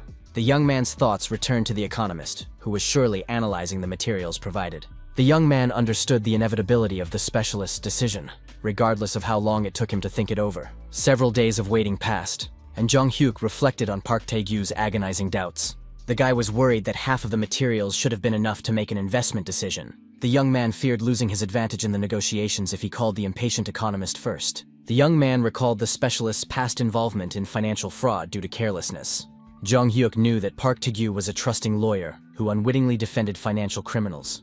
The young man suffered from headaches, dreaming of learning about his potential partner's current thoughts. The teacher tapped the desk sharply with his pointer, drawing the class's attention for an important announcement. The teacher solemnly announced the long-awaited moment of the test results. The teacher announced the harsh rule of receiving blows for every point below 100. The teacher called on the first student with a score of 78 points for 22 strokes. The teacher began to methodically punish the offending student by hitting him with a pointer on a soft spot. The students froze in absolute silence, shocked by the corporal punishment taking place in the classroom. The teacher ruthlessly announced that each student would go through this humiliating procedure in turn. Jung Hyuk watched what was happening, noting that the teacher was not hitting too hard by his standards. The teacher continued to call out students with low scores to carry out the cruel punishment. The teacher pointed to Jung Hyuk, announcing his score of 95 out of a possible 100. The teacher noted with satisfaction that the boy was only entitled to 5 strokes for the missing points. At that moment, an elegant businesswoman got out of an expensive car and answered a phone call. The caller asked the girl why it took so long for her to answer the phone. Kwon Ayeon explained to her father that she had been driving and asked why he was calling. The girl's father sarcastically remarked that she was managing other people's financial assets. The banker irritably reminded her parent of her position as a private financial advisor. The woman emphasized her specialization as an investment and financial advisor. Her father continued to insist that his daughter was simply working at a bank and being used by other people. The man turned the conversation to his daughter's personal life, comparing her to her married sister. Kwon Ayeon pretended that the connection had been lost to avoid an unpleasant conversation with her father. The girl reflected on the different ideas of happiness between her and her married sister. The banker mentally promised to prove her worth to her father through success in her current endeavor. The woman warmly welcomed the visitors, inviting them into the office for negotiations. Kwon Ayeon professionally inquired with her colleagues about the progress of an important deal. The wealthy client assured the impatient banker that everything was going according to plan, thanks to the invested funds. The wealthy man mentioned his valuable employee Park Tae-gyu, who was working on the project. The economist politely greeted the banker, showing professional respect for his colleague. The girl noticed the manager's exhausted appearance and was surprised by his condition. The wealthy client familiarly invited Park Tae-gyu to sit down next to him to discuss business matters. The manager smiled and reminded the banker of their previous meeting and document review. The wealthy man introduced the economist as his chief financial strategist and advisor. The rich man patted the manager on the cheek patronizingly, joking about his voluntary cooperation. Kwon A-yeon briskly pointed out to the director that the main thing was not to go too far in financial transactions. The banker emphasized the importance of making a profit from investments as the main goal of their cooperation. The director pretended to be alarmed and agreed to the financial advisor's reasonable demands. The wealthy client reminded Kwon A-yeon of the reciprocity in their business relationship. The man insisted on mutual trust and the fulfillment of promises made to each other. The wealthy man warned the banker about his influence and unwillingness to tolerate disrespectful treatment. In the school hallway, students discussed the strange behavior of their homeroom teacher during punishment. Jong-hyuk pondered the reasons for the teacher's particularly harsh treatment of him. The young man noticed the obvious injustice in the force of the blows, which were directed at him alone. His friends approached him with concern, asking how he was feeling after the corporal punishment. So-yeon suggested a possible conflict between the excellent student-athlete and the strict teacher. The young man reassured his friends, explaining that the situation was simply a misunderstanding on the part of the teacher. The young man noted with relief that the exams were over and he could now focus on his sports training. The girl unexpectedly invited her friends to visit her house to relax together after the exams. So-yeon told them about her mother's preparations and invited her friends to visit after school.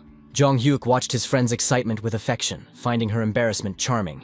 The young man suggested an alternative in the form of going to a computer club for a gaming rematch. The young man explained that training would start tomorrow, so he was completely free today.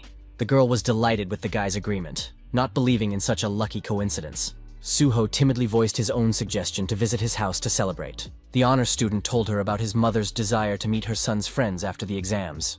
The young man had been waiting for this day for a long time, dreaming of inviting his friends to his home. Jong-hyuk smiled and reminded his friends that there were many other days for mutual visits. The group decided to accept the first suggestion and headed to So-yeon's house. The size of the girl's mansion impressed everyone with its luxury and scale. The young man remembered the first day after his return, when he ran away from the bullies through this courtyard. The young man mentally noted how he had climbed over the fence of this very house at that time. The young man philosophically reflected on the rapid passage of time from that moment on. At the doorstep of the luxurious house, the guests were warmly welcomed by the elegant mother, So-yeon. The woman happily noted that her daughter had brought 2 young men to visit, rather than just one. So-yeon shyly asked her mother to stop hinting, emphasizing that they were just friends from school. The hostess warmly welcomed the guests, expressing sincere joy at meeting her daughter's classmates. Jong-hyuk politely introduced himself to his friend's mother, thanking her for her hospitable invitation to the house. The young man gallantly presented the woman with a modest gift, apologizing for its simplicity and insignificance. So Yeon's mother invited the young people to go up to the room, while she prepared refreshments for the guests. The young man admired the spaciousness of the house as he followed his girlfriend up the stairs. The girl noticed the open door to her aunt's room, anticipating future reproaches for the mess. Passing by, the friends couldn't help but notice the creative chaos in their absent relative's room. So Yeon suggested taking advantage of her aunt's absence to explore her mysterious room. The girl persuaded her friends to quickly look at the interesting things before going to her bedroom. So-yeon explained that her grandfather forbade her aunt from living alone until she got married.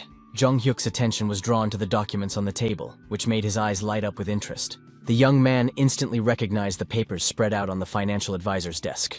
He realized that these were the revised materials he had given to economist Park Tae-gyu. The young man noticed the change in form while the content remained the same, relying on his police intuition. Jong-hyuk hastily asked his girlfriend about her mysterious aunt's professional activities. Suddenly, Kwon A-yeon returned home and found uninvited guests in her room. So-yeon panicked internally at the untimely appearance of her strict and demanding relative. The girl warned her friends about the trouble they would face for invading her personal space. The banker sternly demanded an explanation for the presence of her niece and her friends in the room. So-yeon's mother was busy in the kitchen at the time, preparing a festive dinner for the guests. Kwon A-yeon went down to the kitchen and told her sister that she had returned home. The woman immediately smelled the appetizing aroma of fried fish filling the first floor. The banker inquired about the reason for such a feast and a possible family celebration. Her sister explained that So-yeon had invited her school friends over, so she was preparing a special dinner. Kwon A-yeon was delighted to hear about the guests and went back upstairs to the young people. As she climbed the stairs, the banker heard lively voices coming from her private room. Kwon A-yeon instantly realized that someone had invaded her personal space without permission and was rummaging through her things. The banker's mood instantly soured, turning from joyful to extremely irritated and angry. The woman decisively threw open the door, ready to find out who dared to violate the boundaries of her territory. The banker sternly demanded an explanation from her niece for the mess in the room. Kwon Ayan reminded So-yeon of the strict prohibition on entering the room without the owner's special permission. The girl apologized sheepishly, saying that the open door had created a false impression of accessibility. So-yeon tried to shift the blame onto her aunt for leaving the bedroom door open and unattended. The niece hastily assured her relative that she had only looked inside and had not touched anything. Jung-hyuk gallantly took all the blame, admitting that he had persuaded his girlfriend to show him the interesting room. The young man explained his sincere interest in the professional finance books on the bookshelves. The young man offered a sincere apology for the unauthorized intrusion into the banker's personal space. Kwon Ayan was surprised by the high school student's unexpected interest in complex economic issues. The young man confirmed his interest in stocks and long-term investment strategies. The banker's eyes lit up with professional excitement at the opportunity to discuss her favorite topic with the young man. Jung-hyuk carefully studied the woman's features, finding her face strangely familiar and dear to him. The young man remembered an influential private banker who managed the finances of well-known politicians. He remembered how this woman had repeatedly helped him in his investigations of financial crimes. The young man understood that Kwon Ayan's moment of glory would only come in a few years. Jung-hyuk cautiously mentioned the rumors circulating about Korea's huge national debt. Kwon Ayan instantly became alert, demanding to know the source of such confidential information. So-yeon wearily warned her friends about her aunt's boundless passion for economic discussions. The banker generously forgave her niece, sternly repeating the prohibition on entering without permission. Jung-hyuk thought deeply about the identity of this mysterious woman and her future role in his life. The visit came to an end, and the friends began to gather their things to go home after a busy evening. The hosts warmly saw their guests off at the door, inviting them to visit again. Suho rubbed his stomach contentedly, admitting to his friend that he had overeaten at dinner. Suho warmly said goodbye to his friends, promising that next time they would definitely get together at his house. Jung-hyuk walked home alone, deep in thought about the events of the evening. The young man recalled his past life, feeling for an important object from the present in his pocket. He took out Kwon Ayan's business card, which he had received during a visit to his girlfriend's house. The young man recalled the banker's explanations about stocks and financial market fluctuations. So-yeon then asked her mother to stop her aunt, who was enthusiastically talking about her investments. Jung-hyuk dialed the number, thanks to his girlfriend's mother, who had managed to get the banker's contact details. The young man decided to take the first opportunity to establish a business contact. Kwon Ayan was surprised by the late call, wondering who the unexpected caller could be. The woman introduced herself professionally, ready to listen to the reason for the evening call. Jung-hyuk confirmed his identity with a smile, reminding her of their recent meeting at the house. The banker inquired about the reason for the call, offering to call her niece to the phone. Kwon Ayan noted the awkwardness at dinner due to her sister's disapproving glances at their conversation.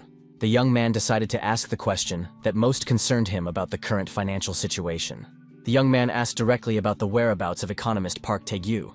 The young man mentioned the list of companies with powerful legal departments that he had seen on the table. Jung-hyuk revealed the truth about his authorship of this analytical document. The woman asked again, her voice trembling, not believing the student's confession. The young man confirmed his authorship, noting that the format had been changed while the content remained the same.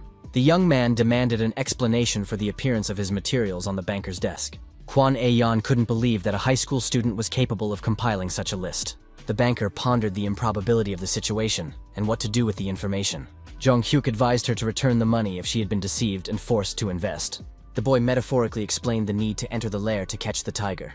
The young man emphasized the importance of looking for the money where it was originally placed. Park Tae-gyu heard the director praise him for his analytical work in the office. The wealthy client persistently praised the manager for his intellectual efforts.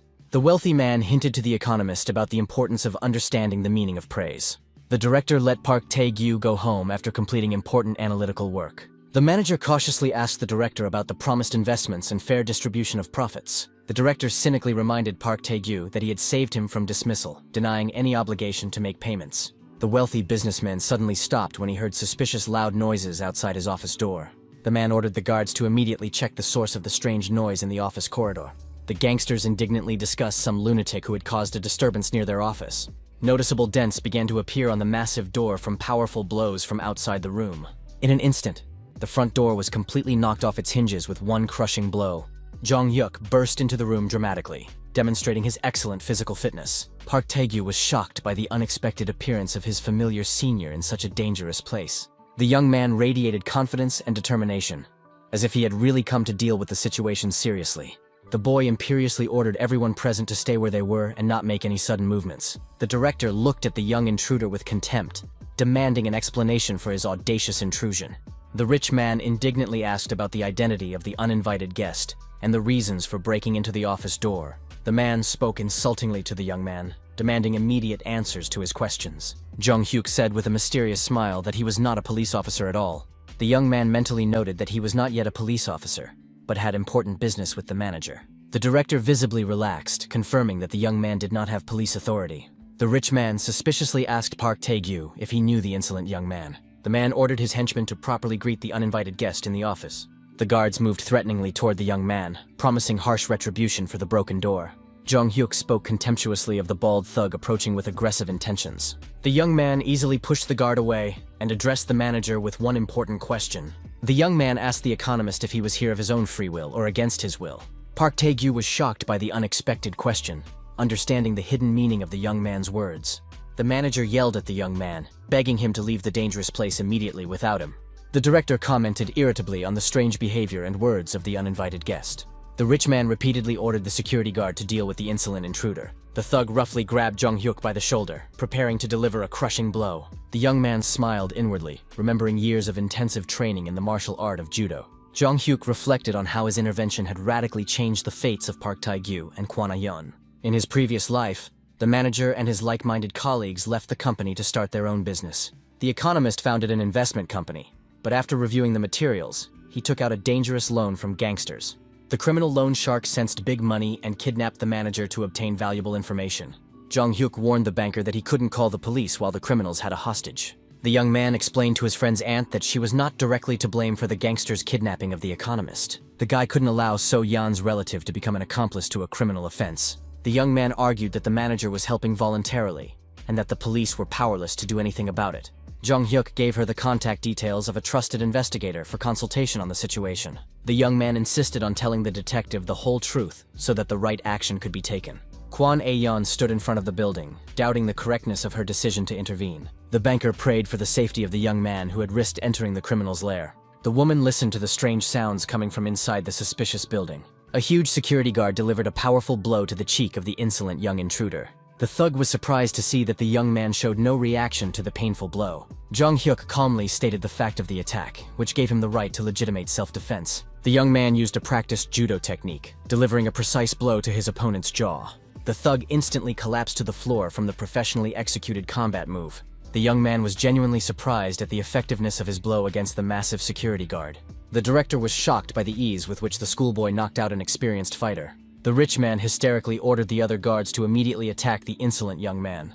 Park Tae-gyu watched the scene, trying to understand the identity of the mysterious savior. Park Tae-gyu was genuinely amazed by the young savior's incredible combination of sharp mind and impressive physical strength. Jung Hyuk focused entirely on the upcoming fight, preparing to act as effectively and accurately as possible. In his 26 years of police service, he'd encountered all kinds of dangerous criminals. The young man recalled drug addicts in withdrawal who grabbed knives, bottles, and sharp objects. He had to detain terrorists and former special forces soldiers with illegal firearms. The young man understood that thugs differed only in size, but did not pose a real threat. When the guard swung his fist, Jung Hyuk saw every movement as if in slow motion. The guy concentrated as much as possible to read the trajectory of all his opponent's attacks. He clearly saw the massive bodyguard slowly swing his huge fist for a crushing attack. The young fighter easily dodged the blow, greatly surprising the confident, burly security guard. Jung Hyuk counterattacked his opponent with lightning speed, landing a precise blow to the chin of the bewildered thug. The force of the blow was so great that the thug lost his balance and fell heavily to the hard floor. The second guard rushed to help his fallen comrade, asking in surprise about the young man's technique. For an experienced judoka, all these clumsy thugs moved unbearably slowly and very predictably. The young man knew perfectly well that in a street fight, weight categories lose their significance in the face of combat technique. The guy focused even more, preparing to deal with the remaining enemies as effectively as possible. The young fighter delivered a high kick to the head, sending another thug into a deep knockout. Jung Hyuk methodically dealt with another attacker, who tried to attack him from the side. The young man dealt with the thugs as easily as if he were swatting away annoying flies or mosquitoes in the summer. The guy understood that his opponent's weight meant nothing against his combat skills, honed over years of practice. The young man recalled his rich experience of street fights from his past life in the police department. The last remaining thug reluctantly acknowledged the physical strength of his young opponent before the final attack. The bald thug swung his massive fist, rudely demanding that the guy shut up and be silent forever. Jung Hyuk easily blocked the punch and respectfully noted the guard's superior technique. The young man sarcastically commented on the gangster's complete lack of hair follicles and physical fitness. The thug went berserk at the mockery of his shiny bald head. preparing for a decisive, furious attack. The guard quickly assumed a professional fighting stance, demonstrating some hand-to-hand combat skills. Jong Hyuk delivered a crushing kick straight to the solar plexus of his unsuspecting opponent. The power of the blow was so incredible that it created a real explosion effect in the gangster's stomach. The last bodyguard was completely knocked to the floor by the young fighter's powerful blow to the solar plexus.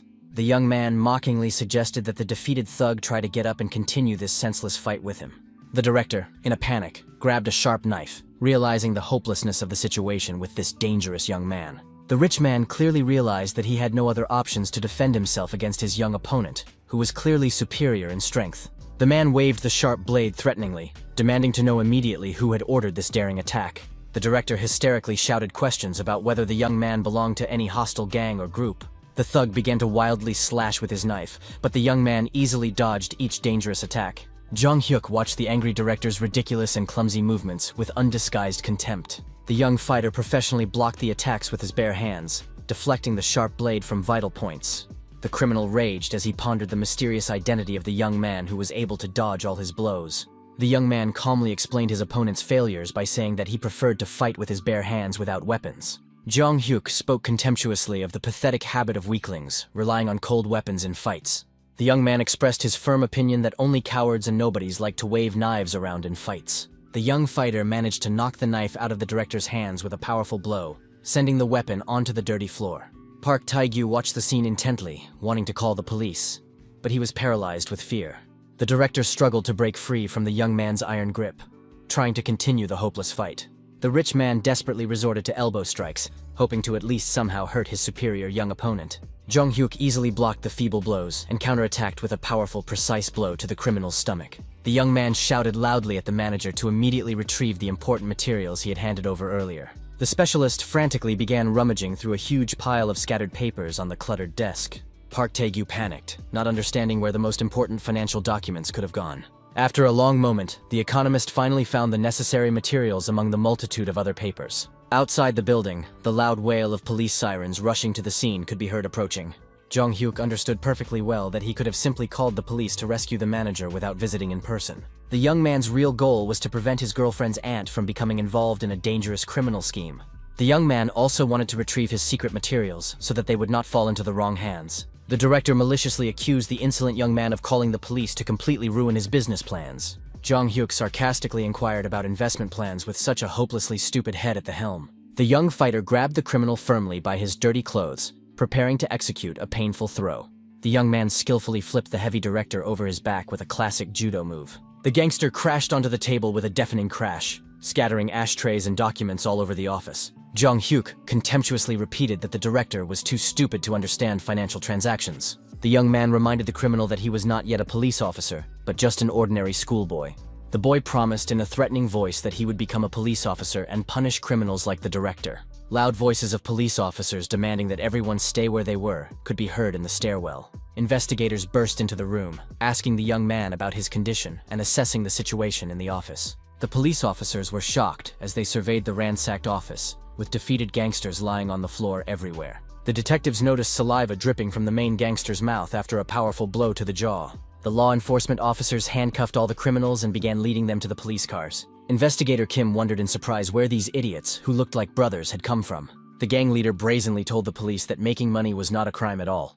The detective barely restrained himself from punching this insolent man for his cynical and vile words. Jong Hyuk thanked the police for arriving in time to save him from possible trouble. The investigator praised the young man for his courage, noting his outstanding abilities and physical fitness. The detective reminded the young man that even experienced police officers rarely risk acting alone. The investigator considered scolding the young man, but his confidence spoke of an awareness of his own strength. The police officer sternly asked the young man what he was hoping for when he rushed in there unarmed. The young man replied with a smile that he had completely hoped and believed only in the timely assistance of the police. The detectives asked the young man if he knew the victims of these gangsters. Jong Hyuk explained that the female banker was his girlfriend's aunt and was worried about the kidnapped man. The investigator told him about the gangsters' despicable scheme to kidnap and blackmail the city's financiers. The detective suggested continuing the conversation at the station, once again praising the young man's courage. The young man was glad that the owner of the office had indeed kidnapped the manager, and that his aunt knew nothing about it. The young man felt relieved that the case had ended safely without any serious incidents. Jong-hyuk approached the manager and banker, congratulating them on the end of this nightmarish day. Park Tae-gyu sincerely apologized for the trouble he had caused, not expecting such a turn of events. The first bodyguard who had been defeated was named Jong-sik, which made the young man think about the familiar name. Jong-hyuk remembered with surprise that he was his former classmate, now working for the gangsters. The specialist justified himself by saying he wanted to make money quickly to solve his family's financial problems. The young man now understood the manager's true motives for agreeing to such a risky deal with the gangsters. Kwon Ae-yeon sympathetically asked the economist about his terrible experience as a hostage of the criminals. The manager thanked the woman for saving him and wished her success in her financial endeavors. Park Tae-gyu admitted his greed for money and considered giving up on the deal altogether. Jong-hyuk reminded the specialist that the materials shown were only half of the information. The young man emphasized the possibility of doubling or even tripling the potential return on investment. The young man asked the manager if he was really ready to give up such a huge amount of money. The female banker offered to negotiate with the young man about a joint project. Kwon Ae-yeon said she was ready to invest more than she had planned to put into the gangster's scam. The banker did not want to abandon the project halfway through, which made the young man very happy. The woman understood the risks of falling stock prices and the possible loss of invested funds. It was not only about money and time, but also about trust between business partners. Jong-hyuk promised to provide the rest of the materials and his investment ideas soon. The young man understood that by removing the gangsters from the game, they would be able to continue their financial venture together. In the parking lot, Kwon Ae-yeon suggested that everyone get into her car to drive home after the stressful situation. Suddenly, a loud cell phone ringtone sounded from the woman's bag, interrupting the conversation. The banker apologized and asked them to wait while she answered the unexpected important call. The woman picked up the phone and introduced herself to the unknown caller with a professional smile. The caller turned out to be her uncle, Lee Yong-chan, anxiously asking about leaving the station. Kwon Ae-yeon reassured her relative, assuring him that everything was absolutely fine and under control. Her uncle threatened to find out everything himself and demanded that she stop lying and evading direct answers. Jong-hyuk whispered quietly to the manager, assuming that it was the banker's uncle calling with bad news. Kwon Ae-yeon, with a distraught expression on her face, agreed to come immediately to the demanding relative. The woman clutched her head, unable to believe that the situation could have spiraled out of control so quickly. The banker apologized to her companions, explaining the need for an urgent visit to her parents. The girl said that her father's lawyer had already reported all the events at the police station to him. Kwon Ae-yeon warned of her father's strict nature, demanding immediate explanations for what had happened. Jong-hyuk recalled that the banker's father was the influential chairman of a large financial corporation. This man had a huge fortune and a strong reputation in business circles throughout the country. The young man understood how much the chairman's connections had helped his daughter build her banking career. The woman apologized again for her hasty departure, promising to contact him later to continue the discussion. Kwon Ae-yeon quickly got into her car and rushed to meet her angry parents. The chairman's mansion was strikingly luxurious, built in the traditional national architectural style. Standing in front of the massive doors of her parents' house, the girl fought the urge to turn around and run away. The banker took a deep breath, trying to pull herself together before the inevitable difficult conversation with her father. Opening the heavy doors, the woman convinced herself of her own courage and determination to go inside. The chairman greeted his daughter coldly, gesturing briefly for her to sit down opposite him immediately. Uncle Lee Yong-chan, leaving the room, sympathetically wished his niece fortitude in the upcoming dialogue. Kwon Ae-yeon nervously sank onto the cushion, carefully placing her bag on the floor next to her. The woman watched as her father slowly sipped traditional tea from an expensive porcelain cup. The chairman slammed the cup down on the table, making a loud noise in the tense silence of the room. The man laid out photos of potential suitors from influential families in front of his daughter. Kwon Ae-yeon asked her father to wait with his marriage plans, offering to show him some important documents. The banker took out the materials with a list of companies that young Jong-hyuk had previously compiled.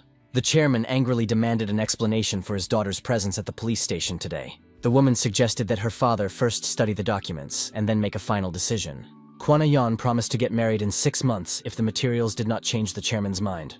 Her father asked her in surprise if she was really ready to fulfill this promise. Sitting in front of her father, the girl asked him to trust her business acumen and intuition for the only time in his life. The chairman took the documents to study and was shocked by the content of the company's financial analysis. The man was puzzled about the origin of such valuable information and the source of such accurate forecasts. Kwon Ae-yeon watched her father's reaction with a satisfied smile, asking his opinion on the materials. The chairman asked his daughter if she had compiled this impressive analytical list. The banker admitted that the author was a brilliant student with incredible analytical skills.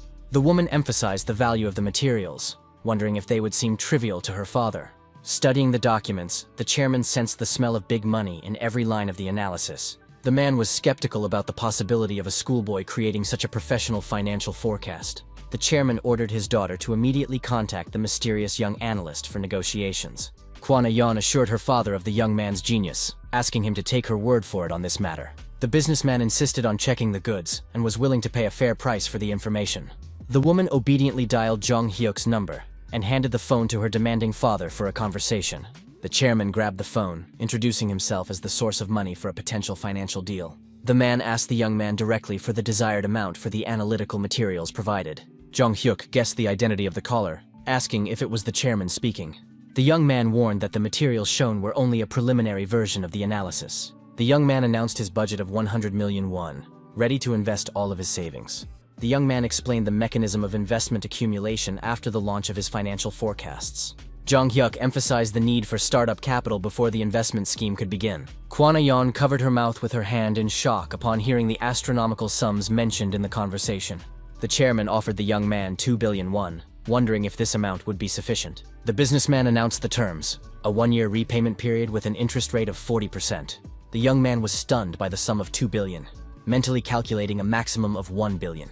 Jong Hyuk caught himself and introduced himself to the chairman, apologizing for the late introduction. His daughter asked her father incredulously if he was serious about investing 2 billion won in the schoolboys project. The chairman sarcastically remarked that his daughter only loved him when he was financially generous. The man explained that he had planned to leave the money to his daughter as an inheritance anyway. Kwana Yan bowed gratefully to her father, promising never to forget his generosity.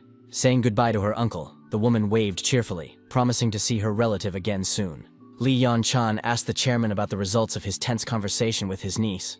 The businessman asked the lawyer to take on an important legal case immediately. The chairman emphasized the seriousness of the case, which was directly related to this amazingly brilliant schoolboy.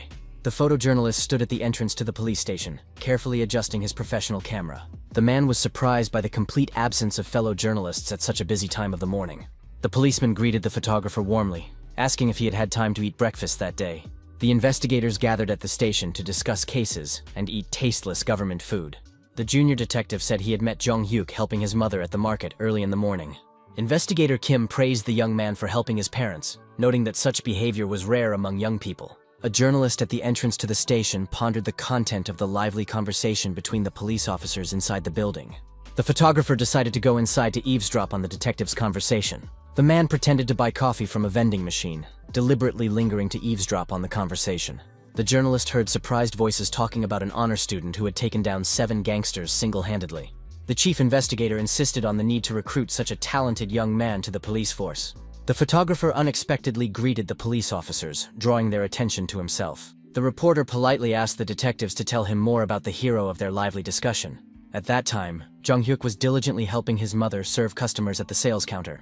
The young man convinced his mother that his financial decisions were correct, asking her to trust her son. The woman agreed not to interfere with the management of the money, recognizing her son's right to independence. His mother suggested setting aside some of the money for college, fearing that the investment project might fail.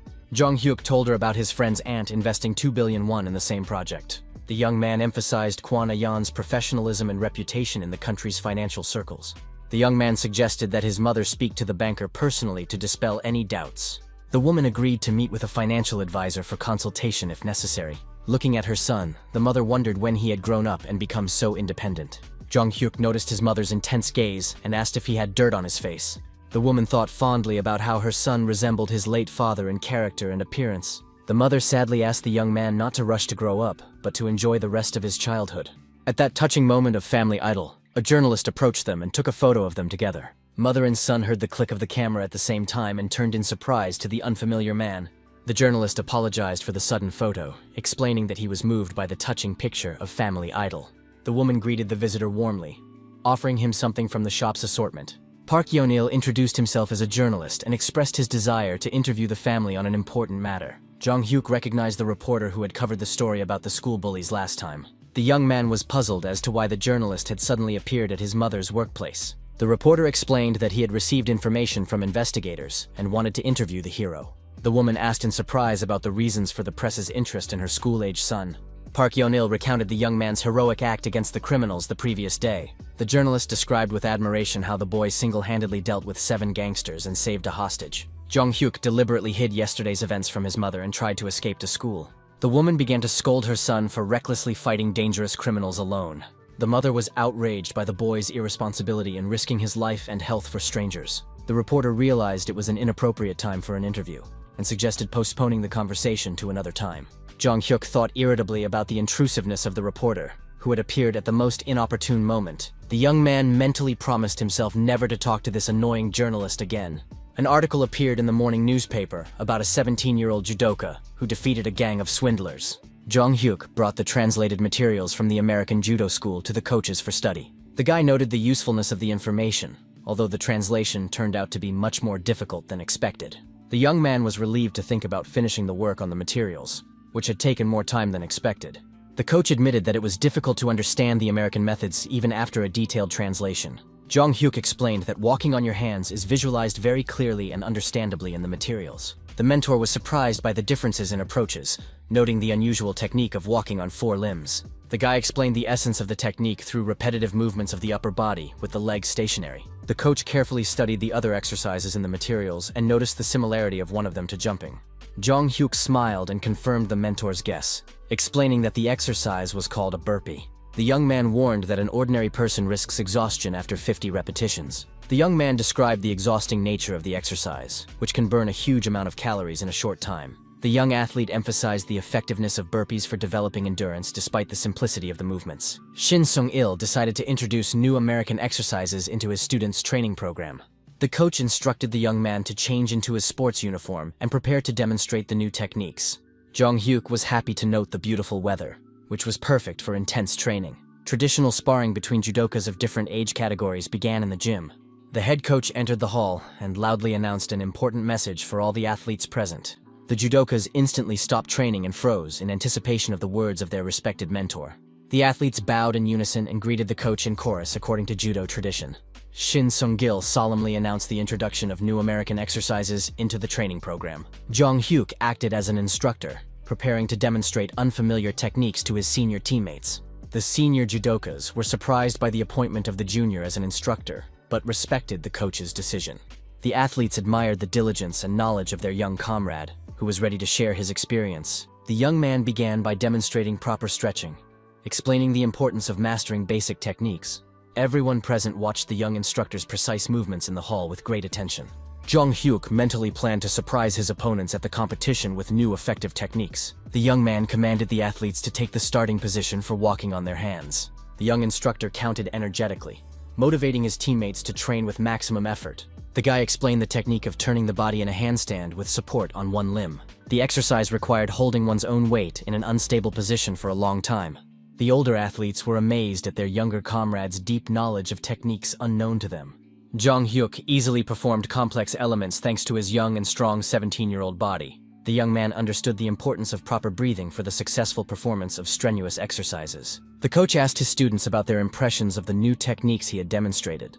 The coach explained that the new American exercises were significantly different from the usual program and would take time to adapt to. The older judokas complained about their younger teammates' incredible flexibility, doubting their own ability to repeat what they had seen. The athletes anxiously asked the coach about the number of other unfamiliar exercises in the new training program. The guys continued to express dissatisfaction with the need to master complex American techniques before the competition. The older teammates looked at the younger one with sly smiles, anticipating his suffering in future training sessions. Jong-hyuk smiled to himself, knowing that soon the dissatisfied athletes would thank him for their progress. After 3 hours of grueling training, all the judokas lay exhausted on the tatami, too weak to get up.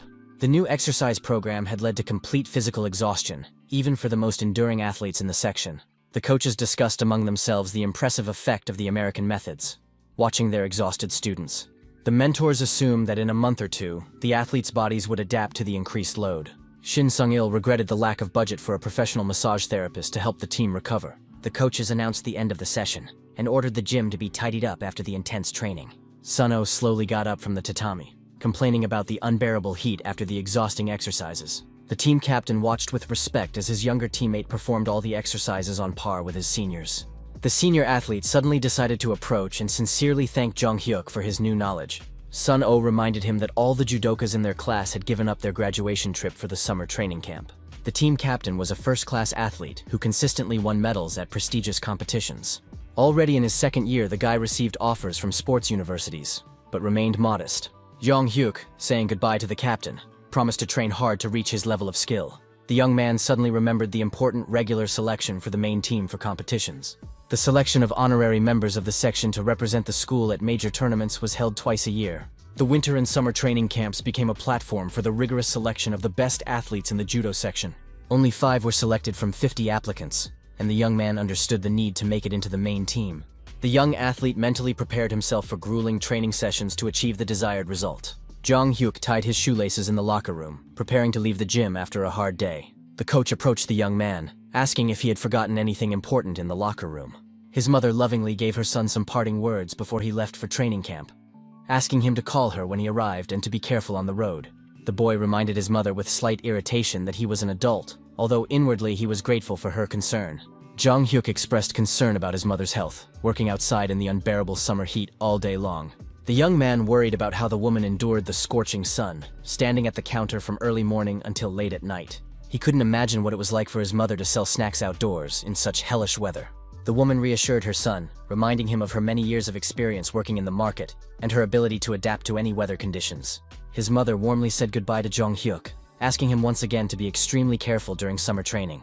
The young man thought about the onset of summer, when sweat pours down even from simply standing still. The young man realized that time had flown by unnoticed thanks to the intense training and preparation for the important training camp. After returning to the past, not all events unfolded according to the young man's wishes and plans. Jong Hyuk was sure that the current timeline was totally different from his previous life in every way. The guy understood the need to work hard to remove the barrier that had existed between him and his mother before. At that time, assistant coach Park Sang-mook was on the phone, reassuring the caller about the upcoming training camp. The man in the green uniform assured the caller that their sophomore captain was the main asset of the judo team. Park Sang-mook assured the caller that everything would go according to plan and that there was nothing to worry about. The assistant coach cast an appraising glance at the assembled athletes, thinking about the upcoming team selection. The man planned to push Captain Suno into the main lineup through regular selection at any cost. Park Sang-mook considered Jong Hyuk to be the main obstacle to his plans because of the young athlete's outstanding abilities. The coach wondered why a guy with excellent grades would practice judo instead of focusing on his studies. The man understood the need to eliminate the talented freshman in order to promote his favorite to the main team. The second coach loudly ordered the judokas to stop chatting and immediately get on the waiting bus. Jong Hyuk climbed the steps of the bus, mentally rejoicing at the start of the long-awaited summer sports camp. The young man was confident that everything was going according to plan, and that he would definitely make it into the school's main team. The bus smoothly pulled away and headed for the training camp. The boy listened to music through the headphones of an old cassette player, relaxing and enjoying the ride along the highway. One of his friends excitedly pointed out the window, drawing the other's attention to the view. The athlete admired the beauty of the sea and the seagulls soaring above the water, visible in the distance outside the bus window. The judokas begged their coach to allow them a short walk along the shore before the start of their grueling training session. The boys marveled at the azure color of the water, as if they were seeing such a beautiful and clear sea for the first time in their lives. Suddenly, the bus began to shake violently on the bumpy road, causing all the passengers to grab the handrails in surprise. The driver turned sharply toward the training center, away from the inviting seacoast. The judokas realized with disappointment that their summer training camp would take place far from the beautiful sea they had dreamed of. The senior athletes quietly agreed to drink the traditional bottle of soju in the evening after their grueling training sessions. The sophomores invited Jong Hyuk to join their evening drinking session, calling him the trump card among all the freshmen. The young man politely declined the invitation, explaining that he wanted to focus entirely on his athletic training. The young man was mentally surprised at the irresponsibility of his older comrades, who were planning to drink alcohol during an important training camp. The offended senior replied rudely that he did not insist on the arrogant freshman's presence at their party. The bus stopped at the building, and the coach ordered the athletes to get out without pushing and in an orderly manner. Shin Sung-il announced that the next month of intensive training would take place at this sports complex. A huge modern building, perfectly equipped for sports activities, towered over the judokas. Next to it was a spacious new stadium with high-quality surfaces for various sports. The coach impatiently ordered the guys to stop staring and start unloading their stuff from the bus's luggage compartment. The athletes were surprised to see another bus arrive at the training center at almost the same time as them. Girls in sports uniforms began to get out of the second bus, attracting the attention of the male judokas. The boys excitedly discussed which school the girls were from and what sports they played. The coach watched with irritation as his students were once again distracted by extraneous matters. Shin Sung-il loudly reminded them of the goals of the judo training camp, demanding that they immediately gather their thoughts and focus.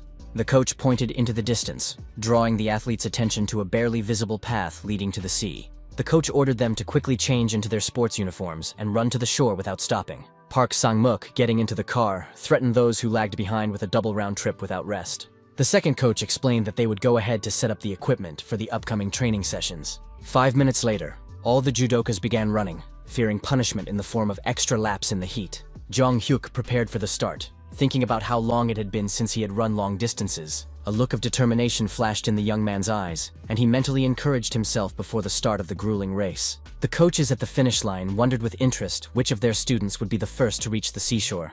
Jong-hyuk, of course, led the race, demonstrating excellent physical fitness and endurance. In his previous life, the young man had been strong but quickly exhausted himself. Now he possessed both strength and endurance. The coach with the stopwatch on the shore pressed the button, recording the time of the first athlete's arrival at the finish line. The coach happily congratulated Jong-hyuk on his first place, sincerely praising him for his excellent result. The young man was pleasantly surprised by the unexpected praise from the usually reserved and strict head coach of the section. The boy noticed a heavy sports weight on the sand and realized that it belonged to the head coach of the section. Jong-hyuk picked up the find, wondering why his mentor had been running with extra weight and lost it during his run. Putting the weight on his arm, the young man estimated its weight to be about 5 kilograms, which was quite a significant load. His senior teammate, who had come running up behind him, remarked admiringly that the younger man continued to set records in all disciplines. Team captain's son barely made it to the finish line, breathing heavily and holding his knees in exhaustion. The judo leader was extremely disappointed with his result, realizing that he was lagging behind his younger teammate. Shin Sun-gil ordered everyone to catch their breath and put weights on both arms for the next exercise. The coach announced the arrival of graduate instructors who would help conduct intensive training at the camp. The mentor loudly commanded everyone to prepare for an exhausting training session of walking on their hands with weights. The judokas reluctantly confirmed their readiness for the exercise, knowing the torment that awaited them under the scorching sun. The athletes began to perform the task without stopping, trying not to show their fatigue in front of the coaches. Jong-hyuk was fully prepared to demonstrate his professionalism and excellent physical fitness to his teammates. The coach announced the end of the warm-up and the transition to strength training on special exercise machines. Shin Seong-gil said that it took a lot of effort to rent professional equipment for the training camp. The athletes whispered among themselves that the new exercise machines looked like medieval torture devices. Jong-hyuk was mentally surprised at the seriousness of the coaches who had rented so much professional equipment for the training camp. Normally, the section had a modest set of 50 weights and a pair of old dumbbells. Simple rubber bands were used for training, with which the athletes developed muscle strength. The young man understood that for the other guys, these modern training machines were a complete novelty and a rarity. The senior coach called on Jong-hyuk to come forward as an instructor to demonstrate how to use the equipment. The young man, forgetting his role as assistant coach, hastily responded to the call and stepped forward. The coach asked the young man about his previous experience with similar strength training equipment and exercise machines. The young man confirmed his familiarity with the equipment, mentally recalling years of working with iron in his past life. The young man understood the athletes' natural fears of new equipment, because their bodies are their capital.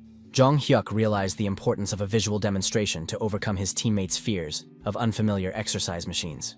While doing barbell squats, the young man felt that the weight was insufficient and decided to add additional plates to the bar. The young man decided to add extra plates to the bar to increase the weight to a comfortable level for his workout. Park Sang-mook suspiciously asked the young man what he was going to do with such a heavy weight on the barbell. The second coach warned of the risk of knee injury, insisting that half of one's own weight is sufficient for beginners. The other judokas watched with concern, fearing for the health of their younger teammate. The coach continued to intimidate the young man with warnings about possible injuries and the consequences of improperly lifting heavy weights.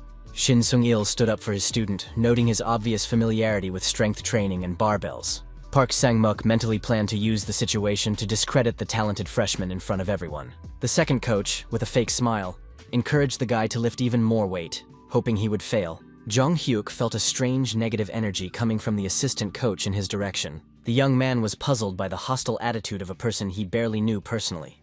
The guy reminded the coach of his own words about the correct technique that reduces the risk of injury when working with weights. The young athlete pondered Park Sang-mook's strange desire to provoke him into dangerous actions. Jong-hyuk tried to remember how he could have offended or hurt the second coach in their previous communication. The head coach allowed the young man to determine the appropriate weight for demonstrating the exercise to his teammates. Park Sang-mook maliciously anticipated the young upstart's humiliation and injury in front of the entire judo team. Jong-hyuk confidently hoisted the heavy barbell onto his shoulders, preparing to demonstrate the correct squat technique. The assistant coach's pupils narrowed in shock when he saw how easily the young man performed the exercise. Park Sang-mook watched as the young man calmly handled the impressive weight of the barbell. Sweat beaded on the young man's face from the strain, but he continued to perform deep squats with confidence. The second coach's mouth opened in amazement, not understanding where the freshman got such physical strength. Shin Sung-gil joked about the possibility of his student switching to weightlifting after such a demonstration. The head coach asked Jong-hyuk to help the other guys learn the correct technique for working with the barbell. The mentor announced that the young man would instruct his teammates on the correct body position during exercises. The judokas surrounded their younger teammate, eagerly asking for help in mastering the unfamiliar sports equipment. Jong-hyuk patiently explained the importance of correct body position, which was enough for them to understand at first glance. The athletes were concerned about the possibility of back injuries if they performed strength exercises with the barbell incorrectly. Jong-hyuk reassured his older teammate, assuring him that the technique for performing the exercise was absolutely correct and safe for the joints. The young man approached another athlete who was exercising with rubber expanders and advised him to change the angle of tension for a greater load on the biceps. The annoyed senior was indignant at having to ask permission, even for simple exercises with rubber bands. The guy understood his older comrade's sensitivity to criticism, especially after working with unfamiliar heavy weights and barbells. Another sophomore called the junior instructor to check the correctness of his stance while performing a strength exercise with a barbell. Team captain Sun-oh felt acute jealousy as he watched all the athletes ignore his authority in favor of the freshman's advice. The leader of the judoists approached Park Sang-mook with a question about the strange situation with the junior's elevation above his senior comrades. The assistant coach sharply reprimanded the captain, demanding that he speak more quietly and not draw the attention of the other athletes to their conversation. Park Sang-mook warned Sun-oh about the threat that the talented freshman posed to his place on the regular team. The coach advised the captain to focus solely on his own training and not be distracted by his teammates. Jong-hyuk approached another teammate, noting the correctness of his execution, but advising him to bend his knees more for greater effectiveness. The young man demonstrated the correct technique, warning of the danger of putting his knee too far forward when squatting. Out of the corner of his eye, the young man noticed a tense conversation between the assistant coach and the team captain in the corner of the hall. He sensed an unfriendly atmosphere in their dialogue, which was clearly directed against him and his successes. Jong-hyuk felt growing hostility from his senior teammates and the assistant coach for no apparent reason. The young man began to suspect a conspiracy against him, organized by jealous team members and the coach. Park Sang-mook thought about the need for urgent measures against the upstart freshman who was threatening the captain's plans for promotion. The assistant coach decided to do everything in his power to prevent the talented young man from making the regular team. 2 grueling weeks of training passed, after which the athletes could not hold a spoon due to muscle fatigue. The judokas complained to each other about their trembling hands even after 2 weeks of adapting to the new workload. One of the guys lamented the lack of meetings with girls from the neighboring building during the entire training camp. The athletes recalled last year's training camp, where the training was intense but not so exhausting and brutal. The team captain indignantly told his teammates about the senselessness of the exercises, which had been devised by the younger players to mock them. Sun-oh was nervous about the upcoming sparring matches, for which the team was not sufficiently prepared due to the new program. The captain was suspicious of the inaction of the second coach, who had promised to eliminate a competitor from the fight for a place. The senior teammate noted with a fake smile the impressive progress Jong-hyuk had made in building muscle mass in 2 weeks. Jong-hyuk politely thanked his seniors for creating excellent training conditions, although he understood the insincerity of their smiles and compliments. The athletes discussed the radical changes in the training program, compared to last year's more lenient training, without American methods. Park Sang-mook thought irritably about the urgent need to get rid of the annoying freshman who was interfering with his plans to promote the captain. As he scooped another spoonful of rice in the dining room, the assistant coach noticed the strange behavior of the team captain sitting across from him. The man was staring intently at Sun-oh, who was clearly nervous and constantly looking around for someone. The captain began whispering questions to the coach about the progress of their secret plan to eliminate his rival from the competition for the position. The athlete's face showed extreme dissatisfaction with the delay in the situation with his younger teammate, who continued to demonstrate excellent results. Park Sang-mook was so surprised that he spat his food back onto his plate when he heard the captain's impatient demands for immediate action. The coach hastily apologized to those around him, explaining the incident by saying that he had accidentally choked on hot rice while eating. The man asked his neighbors at the table for water, pretending that he needed to clear his throat after the unfortunate swallow. Jong-hyuk had been closely observing the coach's suspicious behavior all these days, analyzing every gesture and glance. The young man began to understand the true reasons for the junior coach's strange hostile attitude towards him at the training camp. He clearly felt the negative energy coming from Park Sang-mook and the team captain towards him. The young man noticed that several athletes were diligently avoiding any contact with him during training. The hostility was especially evident in the behavior of Song-oh, who did not even hide his dislike for the freshman. Jung Hyuk estimated that about 10 people, making up a fifth of the team, were under the coach's influence. The young man understood the scheme by which Park Sang-mook was turning a group of athletes against him through secret negotiations and glances. The young man suspected the existence of a financial scheme in which the coach received money from parents in exchange for guarantees of a place on the team. The young man reflected on the corrupt system of promising a place on the regular team in exchange for monetary compensation from families. Jung Hyuk understood the devastating consequences of such a system for the future of the entire judo section and the school's sporting honor. The young man seriously considered voluntarily withdrawing from the selection process to avoid open conflict. He planned to wait a year and try to make the team in his second year without any unnecessary drama. While he was thinking, the captain and a group of his associates were loudly discussing the quality of the food in the camp canteen. The athletes joked about the possible benefits of poor food for maintaining optimal weight before competitions. The group of conspirators noticed the lonely Jung Hyuk drinking water from a vending machine in the corner of the dining hall. Sun-oh thought irritably about the constant presence of this upstart, who was interfering with their plans. The captain considered the possibility of dealing with his rival himself, without waiting for the coach to take action. The team leader resolutely headed toward the unsuspecting freshman at the water dispenser. Jung Hyuk was so surprised that he dropped the bottle of water he had just bought, and it rolled across the floor. The young man turned around and was surprised to find the team captain standing next to him with a threatening expression on his face. Sun-oh roughly knocked the remaining water out of his younger teammate's hands, spilling it on the dining room floor. The captain dramatically fell onto the wet floor, pretending to have slipped on the water spilled by the boy. The senior student put on an innocent expression of a victim, moaning loudly from the alleged injuries he had sustained in the fall. The captain's friends watched the unfolding scene in bewilderment, unable to understand the reasons for the sudden conflict between their teammates. Sun dramatically grabbed his supposedly injured spot, loudly accusing the junior of deliberately attacking his senior comrade. The captain shouted indignantly that the freshman thought he was a fool and dared to raise his hand against a senior member of the team. Jung Hyuk watched the captain's overreaction with surprise, since it was the captain himself who had bumped into him with his shoulder while passing by the machine gun. Sun-oh continued to complain loudly to those around him that the junior was behaving too arrogantly and did not respect his seniors. Witnesses to the incident began calling the coaches to sort out the conflict between the athletes from different courses. Park Sang-mook approached with feigned indignation, demanding an explanation for the disturbance in the dining hall during lunch. The captain immediately began complaining to the coach about the freshman's constant disobedience and arguments. The second coach noticed that Sun-oh was holding the younger man firmly by the collar, clearly provoking an escalation of the conflict. Park Sang-mook formally ordered both of them to stop arguing and go about their business. The team captain indignantly asked the coach how much longer he would have to put up with such disrespectful behavior from the juniors. The assistant coach mentally agreed with the need to work off the money received from parents for guarantees. Park Sang-mook called Jung Hyuk over for a private conversation, pretending to be a concerned mentor. Sun-oh joined them with a satisfied smile, anticipating the long-awaited punishment of his rival. The trio went outside, away from prying eyes, for a frank conversation about the situation. Jung Hyuk was puzzled about the reasons for the call, knowing that he was completely innocent in the staged conflict. The young man discreetly turned on the voice recorder in his pocket, sensing the importance of recording the upcoming conversation with the coach. Park Sang-mook began from afar, explaining the reasons why he had called both athletes in for a talk. The coach emphasized the freshman's youth and inexperience, hinting at his immaturity in social matters. The man continued to talk about the frivolity and immaturity of youth in the sports hierarchy. Park Sang-mook hypocritically assured him that he knew the guy had a good character, but others might think differently.